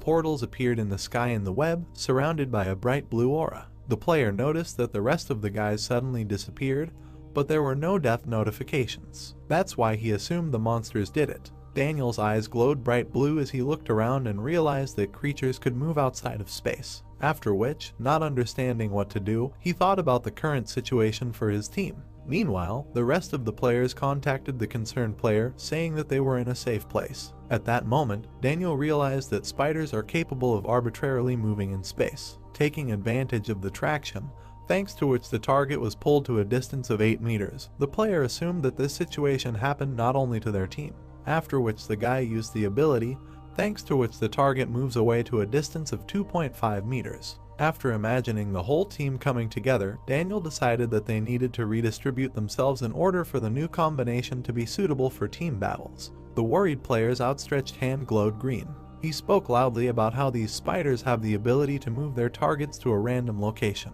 Then he said that they now need to unite into groups. Meanwhile, the armed players began to use their abilities against the attacking Nathan. After all, thanks to Daniel's quick calculation, Berlin Blitz was not at a loss and was determined to defeat the ace of the opposing team in a 4-to-1 power ratio. The gray-haired man raised his weapon when he saw the blonde rushing towards them. The guys decided that this chance should not be missed. Meanwhile, in the arena, the main character watched the hologram of Nathan. He believes that the problem lies in the reaction speed of this player because he, being isolated, dealt with the spatial spiders alone. Youngwon told the main one that, despite this, it would be difficult for the guy to compete with opponents in a ratio of 4-to-1. The blonde looked confusedly at the blue-haired guy, who said that it was not 4 players attacking the first. Remembering that Nathan has an ability through which he can create a double for himself, the main character told Youngwon that it is 4x2. Seeing how the dungeon is covered with a bright blue light, MoonYeob said that these two are very strong. Meanwhile, in the arena, 4 players tried to fend off Nathan's attacks. Shirin, extending her arm, jumped high and attacked the worried blonde. Meanwhile, towering over the city, the girl completely destroyed the dome and enveloped it in a blue aura. The building, raising a huge fog of dust, completely fell underground. A bead of sweat ran down the brunette's face as she lowered her head, wondering if she had gotten it. But there was something she didn't like. The worried girl was attacked from above by Nathan and his double when she lost him. The brunette raised her red eyes in concern when she realized that the enemy was attacking from above. The girl, lowering her head, decided to attack the guy. At that moment, someone asked her not to shoot. Meanwhile, her shocked partners were attacked from behind by a blonde. Shirin realized that with Nathan everything was at the level of instincts, because she didn't even have time to notice how he was already behind the guys. Looking at the blonde attacker, the main character remembered that the ratio of forces was 4-to-1 or 4-to-2 because he was always in an advantageous position. Meanwhile, the blonde and his double slid across the ground, raising a huge fog of dust. They quickly ran into the bright light. In the arena, MoonYeob looked back at Sanya, sitting behind him. Raising his finger, he said that victory in hand-to-hand combat is not determined by numbers. The enraged Nathan swung his sword strongly and continued to rapidly run towards his target. At this point, the main character said that it is very important to understand positions. With his bright blue eyes sparkling, the blonde was able to quickly rush through and attack each opponent. The entire dungeon was covered in a bright blue light as the player fought alongside their counterpart. While Naeun was so shocked that she opened her mouth next to her, Jihoon said that he knew about Nathan's strength. But at the same time, he does not understand how, fighting with 4 opponents, he managed to carry out such an acrobatic attack. The worried guy turned around when, standing behind him, the main character said that thanks to Daniel, the blonde could move so actively. Hearing this, Soon-ho asked the guy if the dampening beam was preventing the Berliners from actively fighting. Remembering how the brunette enveloped everything in space with light, MoonYeob said that she could now control it as perfectly as possible. Meanwhile, the brunette attacked the shocked Nathan with a beam so that the guy managed to jump away from him. At this moment, the main character drew Soon-ho's attention to how accurately and on time the Shirin beam appeared. The red-haired guy looked back at the aura-affected part of the suit as MoonYeob told the player that it severely limited her teammates. He believes that otherwise they would have ended the battle long ago, having received only a couple of blows. A bead of sweat ran down the blonde's smiling face as the extinguishing beam approached him. The main character said that Nathan has no allies that he needs to avoid, after which MoonYeob suggested that this hand-to-hand fight was an opportunity for him to use his strengths. Presenting the layout of the players, the blue-haired guy reminded that Daniel is an active support who usually destroys the enemy camp with his push-pull. He realized that due to Nathan's presence, this player would definitely be in danger using his ability. While the extinguishing beam separated the rivals, Daniel began to use his ability, thanks to which he distanced his partners from the blonde. A bead of sweat ran down the player's worried face, his hand surrounded by a yellow aura. Seeing this, MoonYeob said that in this case, Daniel could only defend his team. The blonde pounced on his opponent, who was trying to move away from him. The main character believes that thanks to this, the game, already favorable for Nathan, becomes even more profitable for him. Standing next to her partner, the frowning brunette looked at what was happening in shock. MoonYeob said that the fight, which is unfavorable for the Berliners, becomes even more difficult. The blue-haired guy put his finger in his ear with displeasure when Nayan asked her if Nathan would be able to win. Hearing this, he said that there was one way to ruin everything for him. Looking at the angry blonde, who clenched his fists and attacked his opponents, MoonYeob began to doubt that they would be able to pull this off. Presenting a lever clock with weights hanging on its bowls, the main character said that they needed to catch the moment of balance, which seemed to never be broken. The weight wrapped around the silver chain began to fall when MoonYeob said that the balance was about to break. The player, holding a weapon with both hands, slipped while Daniel stood behind him. Nathan looked menacingly as a bright blue light began to approach him. At that moment, the exhausted brunette was attacked, which is why he began to scream loudly. Seeing this, Daniel's face turned blue as he called out to Wirin. The silver scales hung in an equilibrium position. MoonYeob thought that at that very moment the balance, which seemed never to be upset. One of the scales overturned. The guy ended up thinking that the balance had fallen. Daniel watched as his comrade's foot slipped and he began to fall backwards. Bernard noticed this and quickly turned around. He cut the air with his blade at high speed.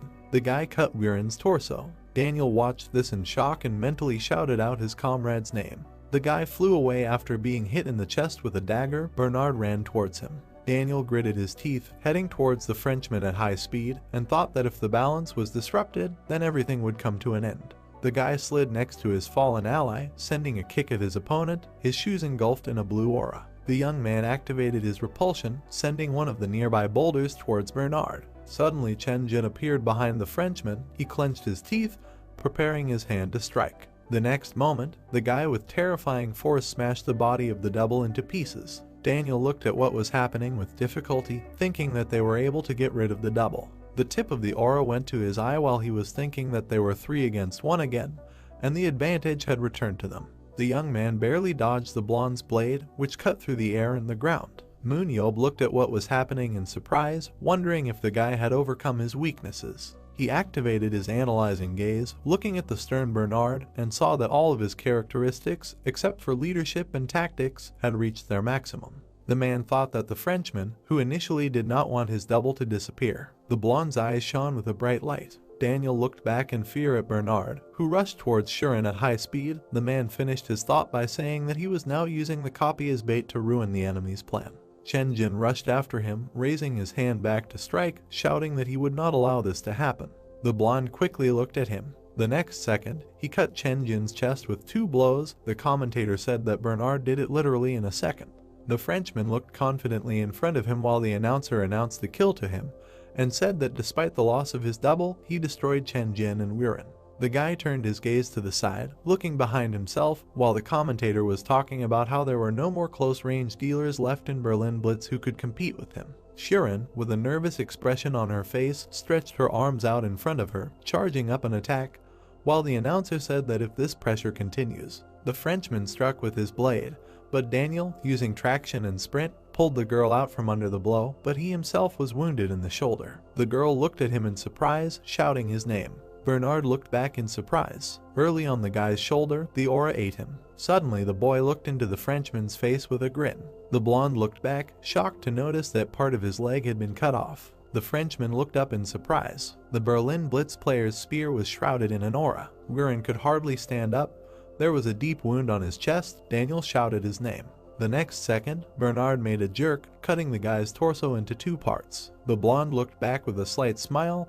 The commentator counted him 2 kills. The guy stood on one leg, raising the other, which did not have an ankle. The commentator added that this was incredible because Bernard, who dominated 4 players, chalked up his 2nd kill. The guy straightened up, looking to the side. The announcer added that, however, he received a blow from Wirin and lost his mobility. The Frenchman remembered the moment of hitting the enemy, thinking that he knew that the guy was not dead, but the touch of the tip of his weapon felt like a mortal wound after which it was difficult to even move. Daniel stood up with his clothes on his back while the French wondered what had happened. The number 77.27% appeared on the board, and Mikasa thought that this percentage was the average speed of synchronization between superhumans and their avatars in battle. Bernard's synchronization percentage was 96.67%.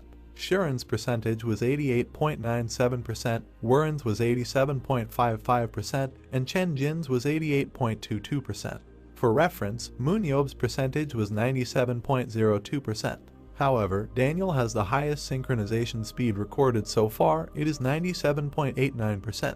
And Mikasa imagined the boy in battle, and thought that although this is a minor difference, the higher the synchronization speed, the more freely and accurately a person can move. Then he imagined two fictional avatars with different degrees of synchronization, and thought that this also applies to Fel, because the higher the synchronization, the better a person will feel everything, and therefore there are a huge number of superhumans. Gerald lay unconscious on the medical couch. His percentage was 94.77%, and Mikasa concluded that there are superhumans who are not always able to endure such torture, and because of this they have problems of a psychiatric nature, and although the benefits obtained from the high synchronization speed are minimal, while the consequences, on the contrary, are great. One day, a person who saw Daniel's fight shared his opinion, saying that there was something wrong with his game. The boy held his wrist, looking ahead with a smile. The man thought that this was a praise filled with blessing, because knowing that he would suffer more than anyone else, the boy was still willing to risk his body and sacrifice himself, thanks which creates many opportunities with a broad perspective and then wins. The scale on the scoreboard showed the average number of support deaths for every 100 games, which was about 110. However, Daniel's scale was an order of magnitude higher, because the average number of boy deaths for every 100 games was about 167. The guy smiled widely while the man thought that this a shining example of dedicated combat, and a symbol of creativity, adding that Daniel Mance is by far the greatest support on earth. Mikasa looked at the game sternly. I think that he is a guy who sacrificed himself while experiencing even more pain than anyone else. The man remembered moments from the battle. Daniel hit his ally with a controlled stone. The man thought that he kicked Warren's legs to make him fall. The guy used the thrust while standing behind an ally, and the man finished the thought in there that after that he made sure that the ally was dealt a blow after which he would still be alive. MoonYeob looked at the amazed Seon-ho and thought that it turns out that the trip to Korea was not in vain, because he learned from the cockroach and vitality of Seon-ho. Daniel, sitting next to Sharon, rested his hand on the floor, looking to the side with a smile. The machine thought that this was a selfish game for the sake of victory. MoonYeob looked at the game with a smile that, as he expected, the boy had grown up. Bernard rested on his whole leg. There was a lot of energy in the bodices, and menacingly said that this is not all. He made an explosive leap forward. Shock waves began to emanate from him. The guy's aura was moving at high speed. The Frenchman swung his blade, approaching Daniel, who extended his hand towards him. The blonde looked in surprise at the guy's hand, which was enveloped in a green aura. Daniel frowned sternly, saying that they would meet in the next game. The guy opened his hand, directing his aura at the Frenchman, used a push, and the blonde hit the stones at high speed. Hovering over the enemy pinned to the ground, the boy shouted to Sharon, who began charging an attack. Huge clouds of dust floated through the air, and a wide trench formed in front of the girl. The commentator counted her 1 kill. The girl tried to communicate by holding her hands in front of her. They were shrouded in an aura. The French stood up from his cabin with a soft smile. He looked at the board that had Daniel on it and said that it turns out he wasn't the only one who had overcome his weaknesses. The guy grinned, thinking that Daniel, who sacrificed himself for others, had changed, and then said, "But if you always look around, you can lose." The blonde's blue eyes reflected the image of the guy. The Frenchman said that from now on he would be keeping a close eye on this. From that moment on, the Paris Lumiere players were scattered throughout the field, trying to survive individually. Heian looked at the body of the defeated monster with a ruby in its forehead. She looked at him warily. A player from the enemy team stepped on the roof of the building, saying that he had found it. The man thought that after that, every player on the French team was defeated by the Germans. The girl looked up at the roof of the building, on which there were 3 enemy players. The guy added that the German team stayed together thanks to Daniel. Shock waves of aura were advancing towards the girl looking up. The score of the game appeared on the scoreboard, which was 6-0 in favor of Berlin Blitz. The first game ended in victory for the team from Berlin. Identical lockers stood next to each other. Daniel asked his teammates for forgiveness. He bowed before them, saying that he had come up with a plan and did not tell them about it, which put the 2 of them in danger, but he wanted to surpass the Frenchman. Warren and Chen Jin looked at him. The latter asked, interrupting him, what he was talking about. They recalled the moment when the Frenchman was pinned to the ground and said that as a result they beat Bernard and Paris Lumiere. The guys looked at their ally with a smile. Warren said that in order to win it is better to take full advantage of this advantage, and they will help him with this. Daniel looked at his fist with a confident smile and, thanking them, said that today he was definitely in good shape and that they would go to the end and definitely defeat the enemy. He presented the World Champions Cup and exclaimed that they would win the Champions Cup once again. The #1 club in the world, Paris Lumiere. The score of the matches appeared on the scoreboard, which was equal to 5-0 in favor of the French team. The man thought and then that among their recent records of the game against Berlin Blitz there are 5 victories out of 5 possible. And this gap is insurmountable despite the fact that these two teams occupy first and second places in the world. Daniel stood on one knee on the holographic covering. The man added that however now the skills that the guy showed. The young man looked confidently in front of him. MoonYeob finished the thought by saying that his skills went beyond the limits of possibility, and the undisputed #1 staggered on his pedestal. Dubois applauded loudly, calling their playing elegant. The coach of the French team spread his arms to the sides with a wide smile and said that the opponent had won the first set.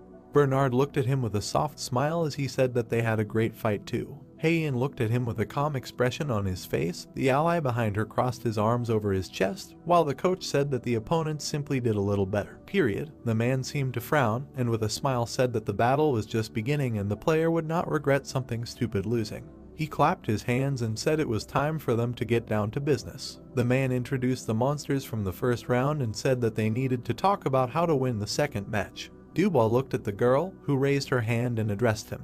Heian lowered her hand to her chest, saying that she had a proposal. Huge waves of blue aura swept through the city, over which clouds of smoke hovered. The commentator said that after the second set the situation had not changed, and as they saw, Washington, D.C. was captured by spatial spiders and Biles balls. Purple monsters sat on the ruins of buildings. They opened the spatial gates in threes, and the commentator added that spiders also fell on the heads of both teams. Heian stood behind a confident Bernard as the announcer said that they were looking forward to seeing how the players dealt with the monsters this time. Daniel and Warren stood behind the smiling Surin, who had energy swirling in her hand. The boy frowned slightly, deciding that it was time for them to move forward. His eyes shone with a bright light and his body was covered with an aura. The commentator exclaimed in surprise. The guy spread his arms to the sides, activating both abilities, and rose into the air, aura and dust swirling around him. The commentator added that the Berlin Blitz players were the first to attack. The young man crossed his arms, using repulsion on his allies and thereby speeding up their attack.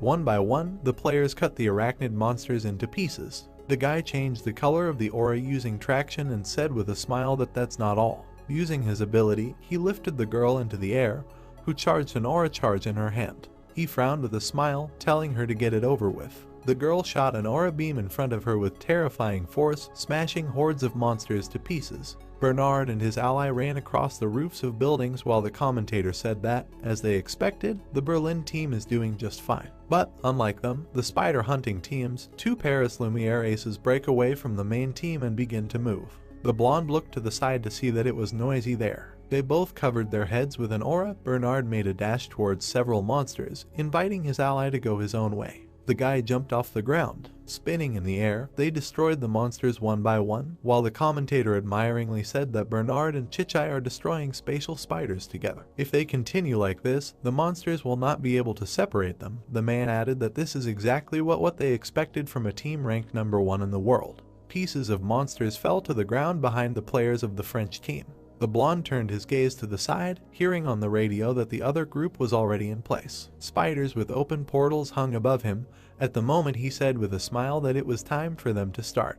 The Berlin team's players stood in the light breeze that carried shards of stone and clouds of dust. The commentator said that their team was moving forward step by step, destroying spiders along the way. There was a deep trench in the middle of the arena, which grew larger in the center. The announcer added that despite the fact that at the beginning of the game 15 minutes had already passed, they were only able to cover a kilometer, and it seemed that the players chose safety over speed. One of the German team players pointed his fingers forward, urging everyone to watch, while the announcer asked what their strategy was if they were moving so slowly. Bernard and Chichai stood shrouded in an aura and smiled slightly while the commentator said in surprise that they had already dealt with the spiders. The guys stood in front of the enemy team while clouds of dust hovered around. The commentator ended the sentence by saying that they were now standing in front of the Berlin team's camp.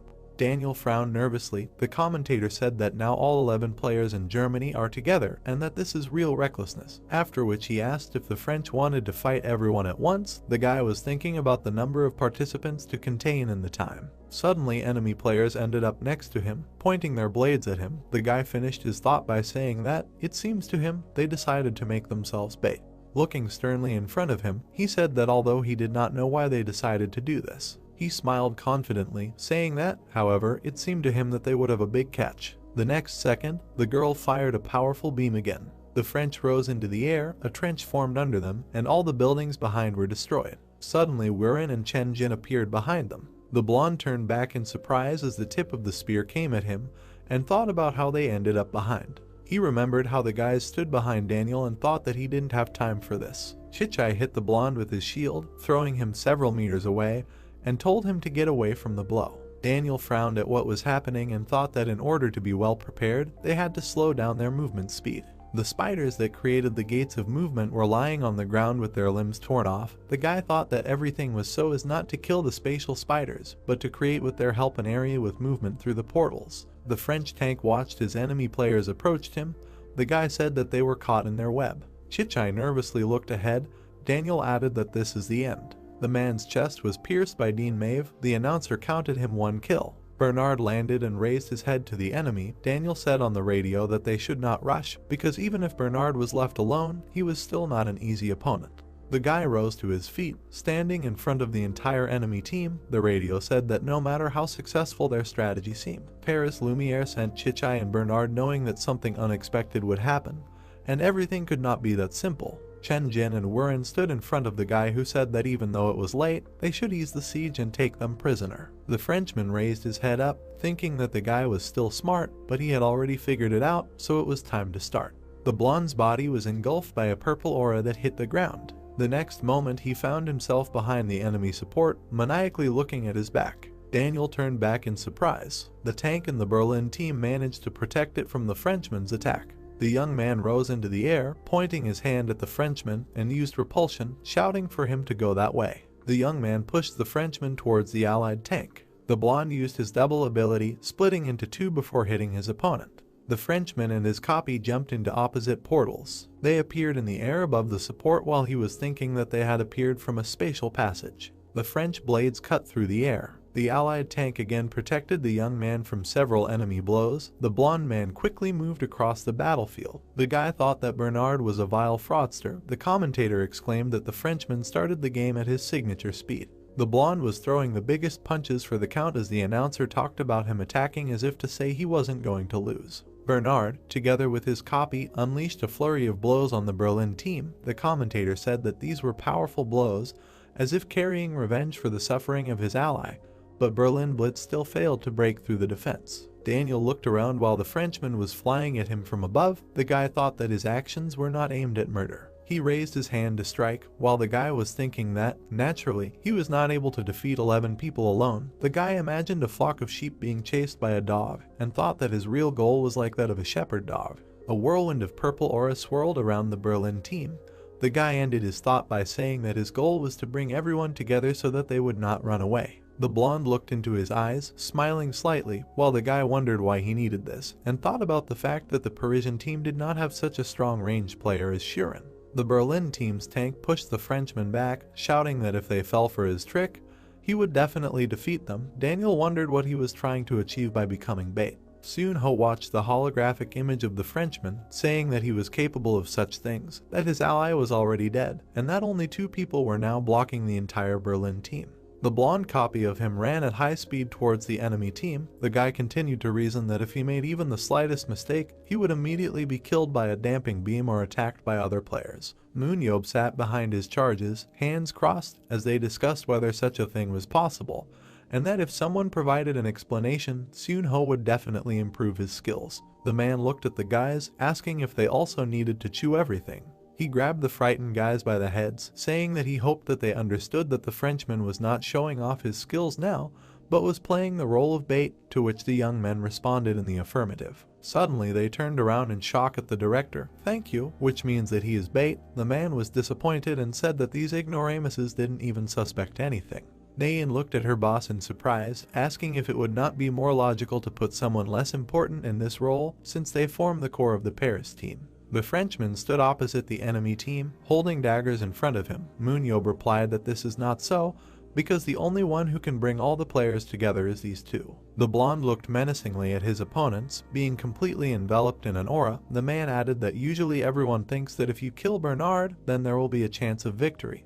But this particular phrase. The blonde smiled slyly, looking in front of him. The man finished his thought with the fact that she always associated with his name. Chichai followed the progress of the game with a satisfied smile, crossing his arms over his chest, while the guys asked the director if their plan had failed due to the fact that the main power in the form of a tank had already dropped out.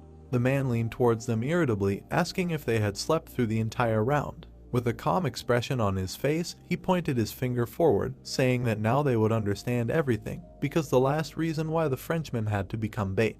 Berlin Blitz players rushed towards Bernard. The man added that everything was happening according to his plan, because if they caught him, then victory would be theirs, but the problem was how to do it. The Frenchman and his copy also rushed forward at high speed, the commentator calling it a frantic and aggressive ping-pong. The doubles clashed with their opponents. Daniel ran around them on the flank. The announcer said that a great battle was going on between 11 players. Daniel pointed his hand at the Frenchman's back and used traction. The announcer described everything that was happening in the battle. The blonde looked back. A blow was struck to his back, cutting his torso. Bernard looked back at his double, who began to evaporate. An enemy tank was rushing towards him from behind. The blonde man looked ahead with a wide smile as a heavy blow from the sword flew towards his head and said that time was up. The commentator said that he was starting to have problems. MoonYeob looked at what was happening with a sly smile, saying that he could choose the circumstances of his death. The sword's impact sent a flash of aura and dust into the air. The enemy's blade stuck into the ground. And next to him was another player from the Paris team, using phase inversion, which allows you to change places with an ally. The man looked back while Wiren was flying at him, and with a smile praised the blonde's work. The commentator announced that the support of the Parisian team saved Bernard, and that it was Mike Robb. MoonYeob raised his index finger and said that this was the last roll of the bait, which lay in the essence of the Frenchman's abilities. The blonde man, shrouded in an aura, found himself among his allies. The wards asked the director what he was talking about, and is this an unusual battle? When the players give their best until their allies arrive to them, the man answered heavily that, as it seems to him, he sees more than them. He raised his hand, surrounding it with an aura, and said that all superhumans, strong or weak, have their own skills. He introduced several abilities such as duplication, layering, and illusory double. I said that just as there are countless superhumans who have the superpower of throwing that he possesses, there are also a huge number of superhumans with double-type abilities. Among them there are individuals who also have other powers. He presented the dark red silhouette of Bernard and spoke about what is remarkable about the Frenchman, because he is a master of close combat with very high physical abilities, but his only superpower is quite common.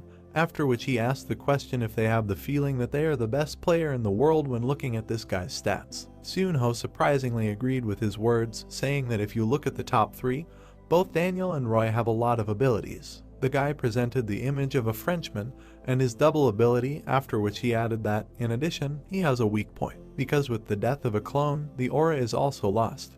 But the reason why he is the strongest is precisely because of his widespread skill. Bernard stood on the surface of the water, in which his full reflection was. The man said that his double is himself, and the one who dies first will turn out to be a clone. The guys looked at the director in surprise. Taking a look at them, he explained that a complete copy of a Superman possessing the highest level of physical strength, an absolute and unique superpower that could split someone's life into two. The man remembered the moment when the French double was shackled by the support of the Berlin team, and said that the clone that Bernard uses is a special immortal superpower of the SSS level. Daniel looked around tensely, thinking that he still missed him, and because of his greed for winning, he managed to waste too much time. After which he said that the Parisian team had already lost a tank and a support, and asked what the blonde thought. Suddenly he looked in front of him in surprise because everything around him was shaking. The guy looked back, looking at the city, and thought that it was an earthquake. The guy suddenly trembled again, and a ferocious roar was heard throughout the area. An army of monsters was moving towards them. The guy shouted that a huge number of Biles balls were approaching them from that side.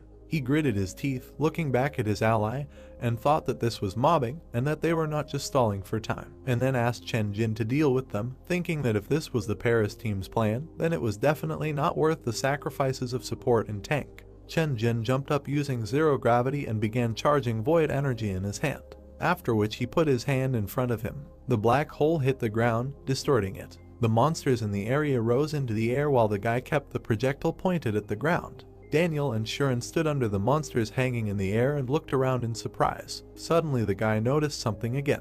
The girl looked at him, asking what he saw. The monsters behind the girl began to grow larger. The guy asked why the Bile's balls were so swollen. The girl looked back. A strong flash illuminated her as she asked what he meant. The monsters hanging in the air swelled greatly and began to emit light. The next second, a most powerful explosion appeared in the center of the arena, which created a powerful shock wave. The yacht was at sea. Sea tuna swam in the water column. The voiceover explained that when the tuna no longer floats in the water, the man was holding a large piece of tuna meat. The voice ended the sentence by saying that it ripens under the influence of its own heat and the reason why Bile's balls runs like crazy. An army of monsters rushed at high speed. The man explained that the reason behind this was exactly the same. A scarlet aura emanated from the monster, while the men explained that in their body there is an organ that accumulates heat if this heat is not cooled in time by air. The bloated monster hung in the air. The man said that this heat continued to accumulate. A powerful explosion covered the arena, and the man explained that soon it all escalates into an explosion. A giant crater filled with clouds of dust appeared in the arena. Daniel was breathing heavily. The guy was missing his right arm and leg, as well as his left hand. He looked up to see the blonde pointing his blade at him. Dropping to the ground, he said with a smile that they simply did not know that monsters had such an ability. The Frenchman quickly blew his head off and said with a smile that they didn't know that either. An image of Heian appeared in his head and he added that this wouldn't have happened if it weren't for her. Right after the start of the second set, the always hairy girl was sitting next to the giant monster. Heian walked up to her point. The girl pulled out a large scarlet organ, that it was definitely the same organ as the explosive monsters. She looked back at Heian and asked how she knew that. The girl remembered how she passed by the corpse of a monster in the last round, and explained that she accidentally saw in the first set that they had something similar to the mood of the organs of explosive monsters. The white-haired girl said that in order to immediately understand everything, just look it would not be enough, because even during the war with demons, few were capable of this. Heian wondered how she understood this. She was lost in memories from her childhood when MoonYeob lifted her up and told her to listen carefully. The guy with a serious expression on his face explained that when conquering a dungeon, she should not miss even the smallest details. The girl recalled that at that time he had a habit. The guy sat on the floor, the baby in his arms, and said that if there are dry blades of grass or tree branches at the entrance, there is a high probability that a Zardlan is there, and if the dungeon, which is clearly full of monsters, is too quiet, this means that a very strong boss. She thought about how when he returned home after completing a dungeon, he always talked to her about conquering these dungeons. Jeho approached them with a mug of coffee while the guy patted her head and asked what he was doing with his child, to which the young man replied that he was talking to her about what would soon become a reality. Every word from the guy that the little girl heard. The girl, holding a chocolate bar in her hands, smiled widely. Heian finished the thought by saying that every word was deposited somewhere in her memory. The scoreboard was 9-0 in favor of the Parisian team. The commentator announced that the second set was a complete victory for the French, and that they had figured out the characteristics of a new monster that had never been seen before and turned it into a strategy. The announcer recalled a moment from the match when several spiders hung over the blonde, opening portals, and said that he was especially impressed in this round by the fact that it was the spiders who determined both the winner and the loser. He continued to recall moments from the battle when Bernard and Chichai attacked the Berlin team, and said that both teams also showed good fight against the monsters, but Berlin Blitz prepared a cunning strategy that was similar to a guerrilla attack using spatial spiders. Two more different images appeared in the man's head, with a Frenchman and a bloated monster, and he said that the Berliners had a chance to win if the Parisian team had not used monsters, because the winner was already determined when they realized that the Bile's balls were exploding, ceasing to offend. A holographic image of Heian, who was happily waving her hand, appeared above the arena. The commentator said that a girl from Paris Lumiere realized this and suggested a strategy. The board showed a sketchy strategy. The man over the loudspeaker explained that the plan was to use Bernard and Chichai as bait, and having gathered the enemy in one place, They decided to use spatial spiders, after which they lured them straight to Bile's balls. As images of Bernard and Chichai appeared, the man added that it was a very sophisticated and bold operation. If not for the attack of these two, it would have been impossible to unite 11 people with just 2 players. MoonYeob crossed his arms over his chest with a satisfied smile as the man explained that Heian had made tremendous growth since joining the team due to taking the starting position in a short period of time, and she had also proven herself to be a great tactician. The men in the control room looked at each other. One of them said that despite the fact that the outcome of the second light was literally instantaneous, the battle between the two teams was very interesting, to which the second commentator replied that he was looking forward to what the teams would show them in the last one. Third set. Imrikasa looked at the scoreboard. The commentator announced that after a short break the final round would begin, which would determine the winner. The man thought that the invasion system, first introduced in this tournament, was also applied in the third set of YSM, and moreover, no master lands appeared neither in the first nor in the second round. The man imagined a large monster with tumors, and thought that strangely enough, the boss battle in the invasion seemed to be aimed not at killing, but at cooperation between the two teams, if such a thing happened again. He remembered the moments from the battle between YSM with 87.72% and Bears with 12.28%. The man said that the situation for YSM was favorable before Gerald teamed up with the boss monster, and their strategy greatly influenced the New York team because after Gerald's death, the winning percentage of the Korean team approached 90. The man remembered the giant boss from that battle and thought that if the boss had not appeared then, and he would now be 100%. It was most likely due to the fact that the third set encouraged cooperation. The Korean team, which most likely should have won, was fighting at a disadvantage. The man walked down the corridor, thinking that this time would be no different if they could take advantage of the situation. Imrikasa opened the door with his hand, finishing with the thought that they could defeat the Parisian team. The man frowned, menacingly saying that he would now explain to them the strategy for the third set. Youngwon looked back at MoonYeob, did not ask who he thought would win in the third round, to which the man displeasedly asked if he was sure he wanted to hear it.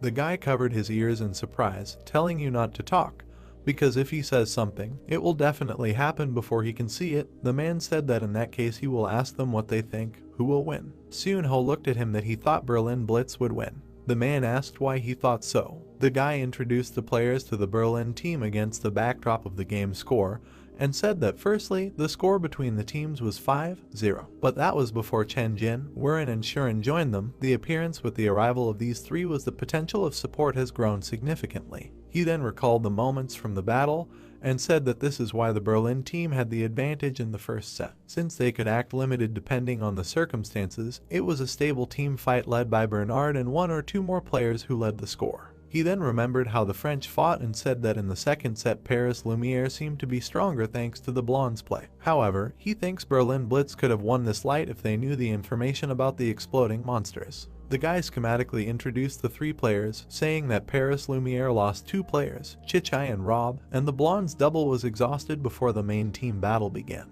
Seunho thoughtfully presented his hand to his face. His comrade looked at him in surprise after he said that in the third set the invasion will definitely increase, and he is not sure about the boss, but this does not affect the situation that much, which is why the conclusion is that the Paris team has an advantage in a normal battle. But the Germans, who react flexibly to any situation, have the upper hand in this game. MoonYeob said with a calm expression that they think the Paris team is a very cool team. The opponents stood next to each other while the commentator announced their exit. Bernard looked ahead with a satisfied smile. The man said that he thought the French would win. He looked at the scoreboard, which had the team logos on it, and said that at the same time, the probability of the Germans winning was approximately equal. Jahoon and Nayan looked at the man in shock after he finished his sentence by saying that the chance of them winning was 1%. MoonYeob smiled, saying that he still couldn't know anything for sure. Daniel frowned slightly, standing behind the girl, and decisively said that it was time for them to start, period. The man added that there was a chance that one of them would perform some kind of miracle. The arena began to appear. The commentator announced that the spatial spiders had completed weaving their web. Shuren and Bernard looked ahead. A giant arachnid monster appeared in the arena. The commentator added that their leaders, the pillar spiders, also appeared. Flashes of purple aura appeared around the emerging crater. The announcer revealed that 6 of these new monsters were now strengthening the completed web, and that ominous energy was filling the space as the invasion intensified. A hexagonal scarlet portal appeared in the air, which the commentator called a portal leading to an abandoned world. People in the stands looked on in surprise, wondering what it meant. The aura in the portal was spinning wildly, magma poured from its edge. The commentator said that lava rains were raging there. Wind and dust swirled in the air. The man said that there were also sandstorms there. Suddenly, a giant monster with 6 eyes appeared from the portal, whom the commentator called the ruler of the wasteland, and added that hammer balls opened his eyes. The monster stuck its head out of the portal. The announcer turned on the timer, saying that there were only 15 minutes before the boss came down to Earth. A schematic structure of a portal appeared on the scoreboard, and the commentator announced that the timer would start at the start of the 3rd round, and they had to catch all the pillar spiders to prevent the boss from appearing, and in case the boss was not stopped. Daniel and Bernard looked at the scoreboard, listening words that in this case the explosion will destroy everything around, and both teams will be disqualified. Sharon charged the dampening beams. She aimed her attack at the boss. A blue explosion illuminated everything around. 16 seconds passed and there was not a scratch on the boss. The board also showed a schematic structure of the portal. Daniel said with a smile that the dampening beam did not cause any damage at all. He looked back, saying that apparently the only way to stop the boss really was. He looked at the pillar spider that the rest of the spatial spiders were climbing onto and said that they needed to catch the pillar spiders. Ordinary spiders lit up with a blue aura. The guy said that judging by the state of the battlefield and the movement of the spiders, this is not easy for the 1st and 2nd sets. He looked ahead with a confident smile, saying that monsters protect their leaders. The girl again used the dampening beam with more power after the guy said that she should show them her strength. The girl's aura dissipated. The spider pillar still stood in place. The girl looked at him in shock. The spider gave a powerful roar. Another 32 seconds passed. The guy with a nervous smile on his face said that even the pillar spiders were blocked by the damping beam and that this was unexpected. A powerful beam of scarlet blue aura hit the heavens. The voiceover explained that at the same time Paris Lumiere saw the extinguishing beam hit the boss, they immediately split into 3 teams. The scoreboard showed a diagram of the promotion of groups of the Parisian team. The players fought with simple spatial spiders. The voiceover said that they went hunting. They destroyed the spiders one by one while the other team headed in the opposite direction to hunt the pillar spiders. The French players reached the first giant spider, heading towards it to attack. The dot on the scoreboard showed the movement of the 3rd group. Chichai struck with 12 minutes and 33 seconds remaining on the clock. Suddenly the man looked forward in surprise, thinking that the spider had an aura barrier. He jumped back, thinking that the barrier was thick and very protective. As he landed on the ground, he marveled at how powerful it was. He remembered a similar situation, and then thought that, as a rule, such barriers can only block on one side, and all because maintaining it requires an aura, which people don't have enough to block all sides at once. The giant spider stood in front of them while the tank was thinking about what he needed to think about, and what if it was the same species as the monsters that were there so far? The monster opened its mouth. The man thought, what if this is the barrier that is constantly active and neutralizes attacks from all sides? Then not only the leaders are involved, and there is a high probability that the aura barriers were created from the outside. Simple spatial spiders attacked the heroes while the guy thought that something was creating a barrier and it must be nearby. Suddenly he frowned with a confident smile that he had found it. The players rose into the air, jumping off the ground. The spiders moved after them. One of them was a strange color. The man swung his sword. He cut the scarlet spider in half. Suddenly the giant monster's barrier disappeared. Chichai looked at this with a joyful smile. A blue liquid was flowing from the body of the red spider. The man said that another species was hiding among the spatial spiders, and it was this species that created a protective barrier for the column spider. The man stood up. 12 minutes 11 seconds remained on the timer. He loudly said that the same thing should be done with the other 5 and ordered others to find them. Bernard and Heian fought their way through the hordes of monsters. The guy looked at the girl, smilingly saying that it only took them 3 minutes to find a strategy to destroy the giant spiders, and everyone was actively hunting for new monsters. The girl looked up at him. After his words that everything was thanks to her, she smiled joyfully, saying that she simply told what she saw and that his praise embarrassed her a little. Chichai fought with the spiders. The blonde said that everyone understood everything by looking at her, and based on the knowledge that they already have, they calmly attack new monsters, observing and experimenting. He introduced the different types of monsters, adding that in the past, monsters and bosses on the battlefield were always only used to gain experience points, and if the current non-standard battle took place in the first network, they would not be able to react so quickly. The guy cut down several monsters, adding that now none of their team would panic, no matter what monster appeared in front of him. Chichai struck the monster hard. His ally also found the scarlet spider and cut it down. The two halves of the monster were slowly falling apart from each other. Chichai killed another red spider. With his foot on it, he stood in front of the giant monster that had a blue aura emanating from it. He looked up with a smile, saying that the barrier had been neutralized. Suddenly, a strong beam of aura hit the pillar spider. The man looked at him in shock. He looked up, seeing players from the opposing team. The commentator announced that one of the 6 spiders opening the gate to the abandoned world had been killed. Shirin stood in the air above them, completely enveloped in an aura. The man looked at her, wondering if they had decided to separate and hold them back. Shirin and her ally landed in front of the man. An aura enveloped both of them. The girl's allied tank used military reinforcements. The girl raised her hand, covered with a red aura, to her face. The next second, she put it forward, and a flurry of powerful blows fell on the enemy. Chichai jumped over each beam of the girl step by step. Looking back, he wondered if she thought they hadn't expected them to be contained. Suddenly Bernard and Heian appeared behind the girl. Shirin looked back at them in surprise, wondering where they had suddenly appeared from.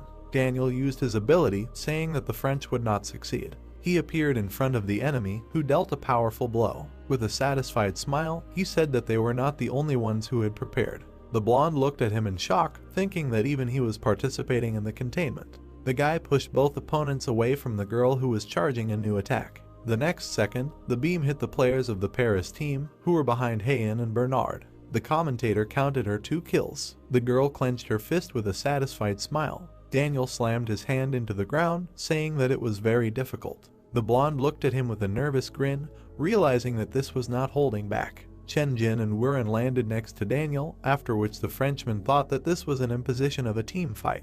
The blonde turned to the guy, asking if they should catch the spiders, because otherwise both teams would be disqualified, to which the young man asked if he was sure that he could handle it on his own, because now the notification about the murder should sound. Suddenly, the blonde heard on the radio the heart-rending screams of the allies, who were shouting that the Berliners had already caught up with them. Daniel looked at his opponent with a confident smile while the commentator announced a kill in favor of his allies. Bernard smiled tenderly, thinking that the third team had been destroyed, and then thought that the enemy's actions were very entertaining. He looked at the opponent, asking if he could defeat them in the given time. The column spider was surrounded by a barrier, while the guy said that everything would work out if you deal with the column spiders, but for now he really needed Shirin. The guy stood up. There were 10 minutes and 2 seconds left on the timer. He said with a smile that he was asking for a do not touch. That's how this video ends. If you have sat through to the end, please don't forget to press the subscribe button and leave feedback. See you in the next video.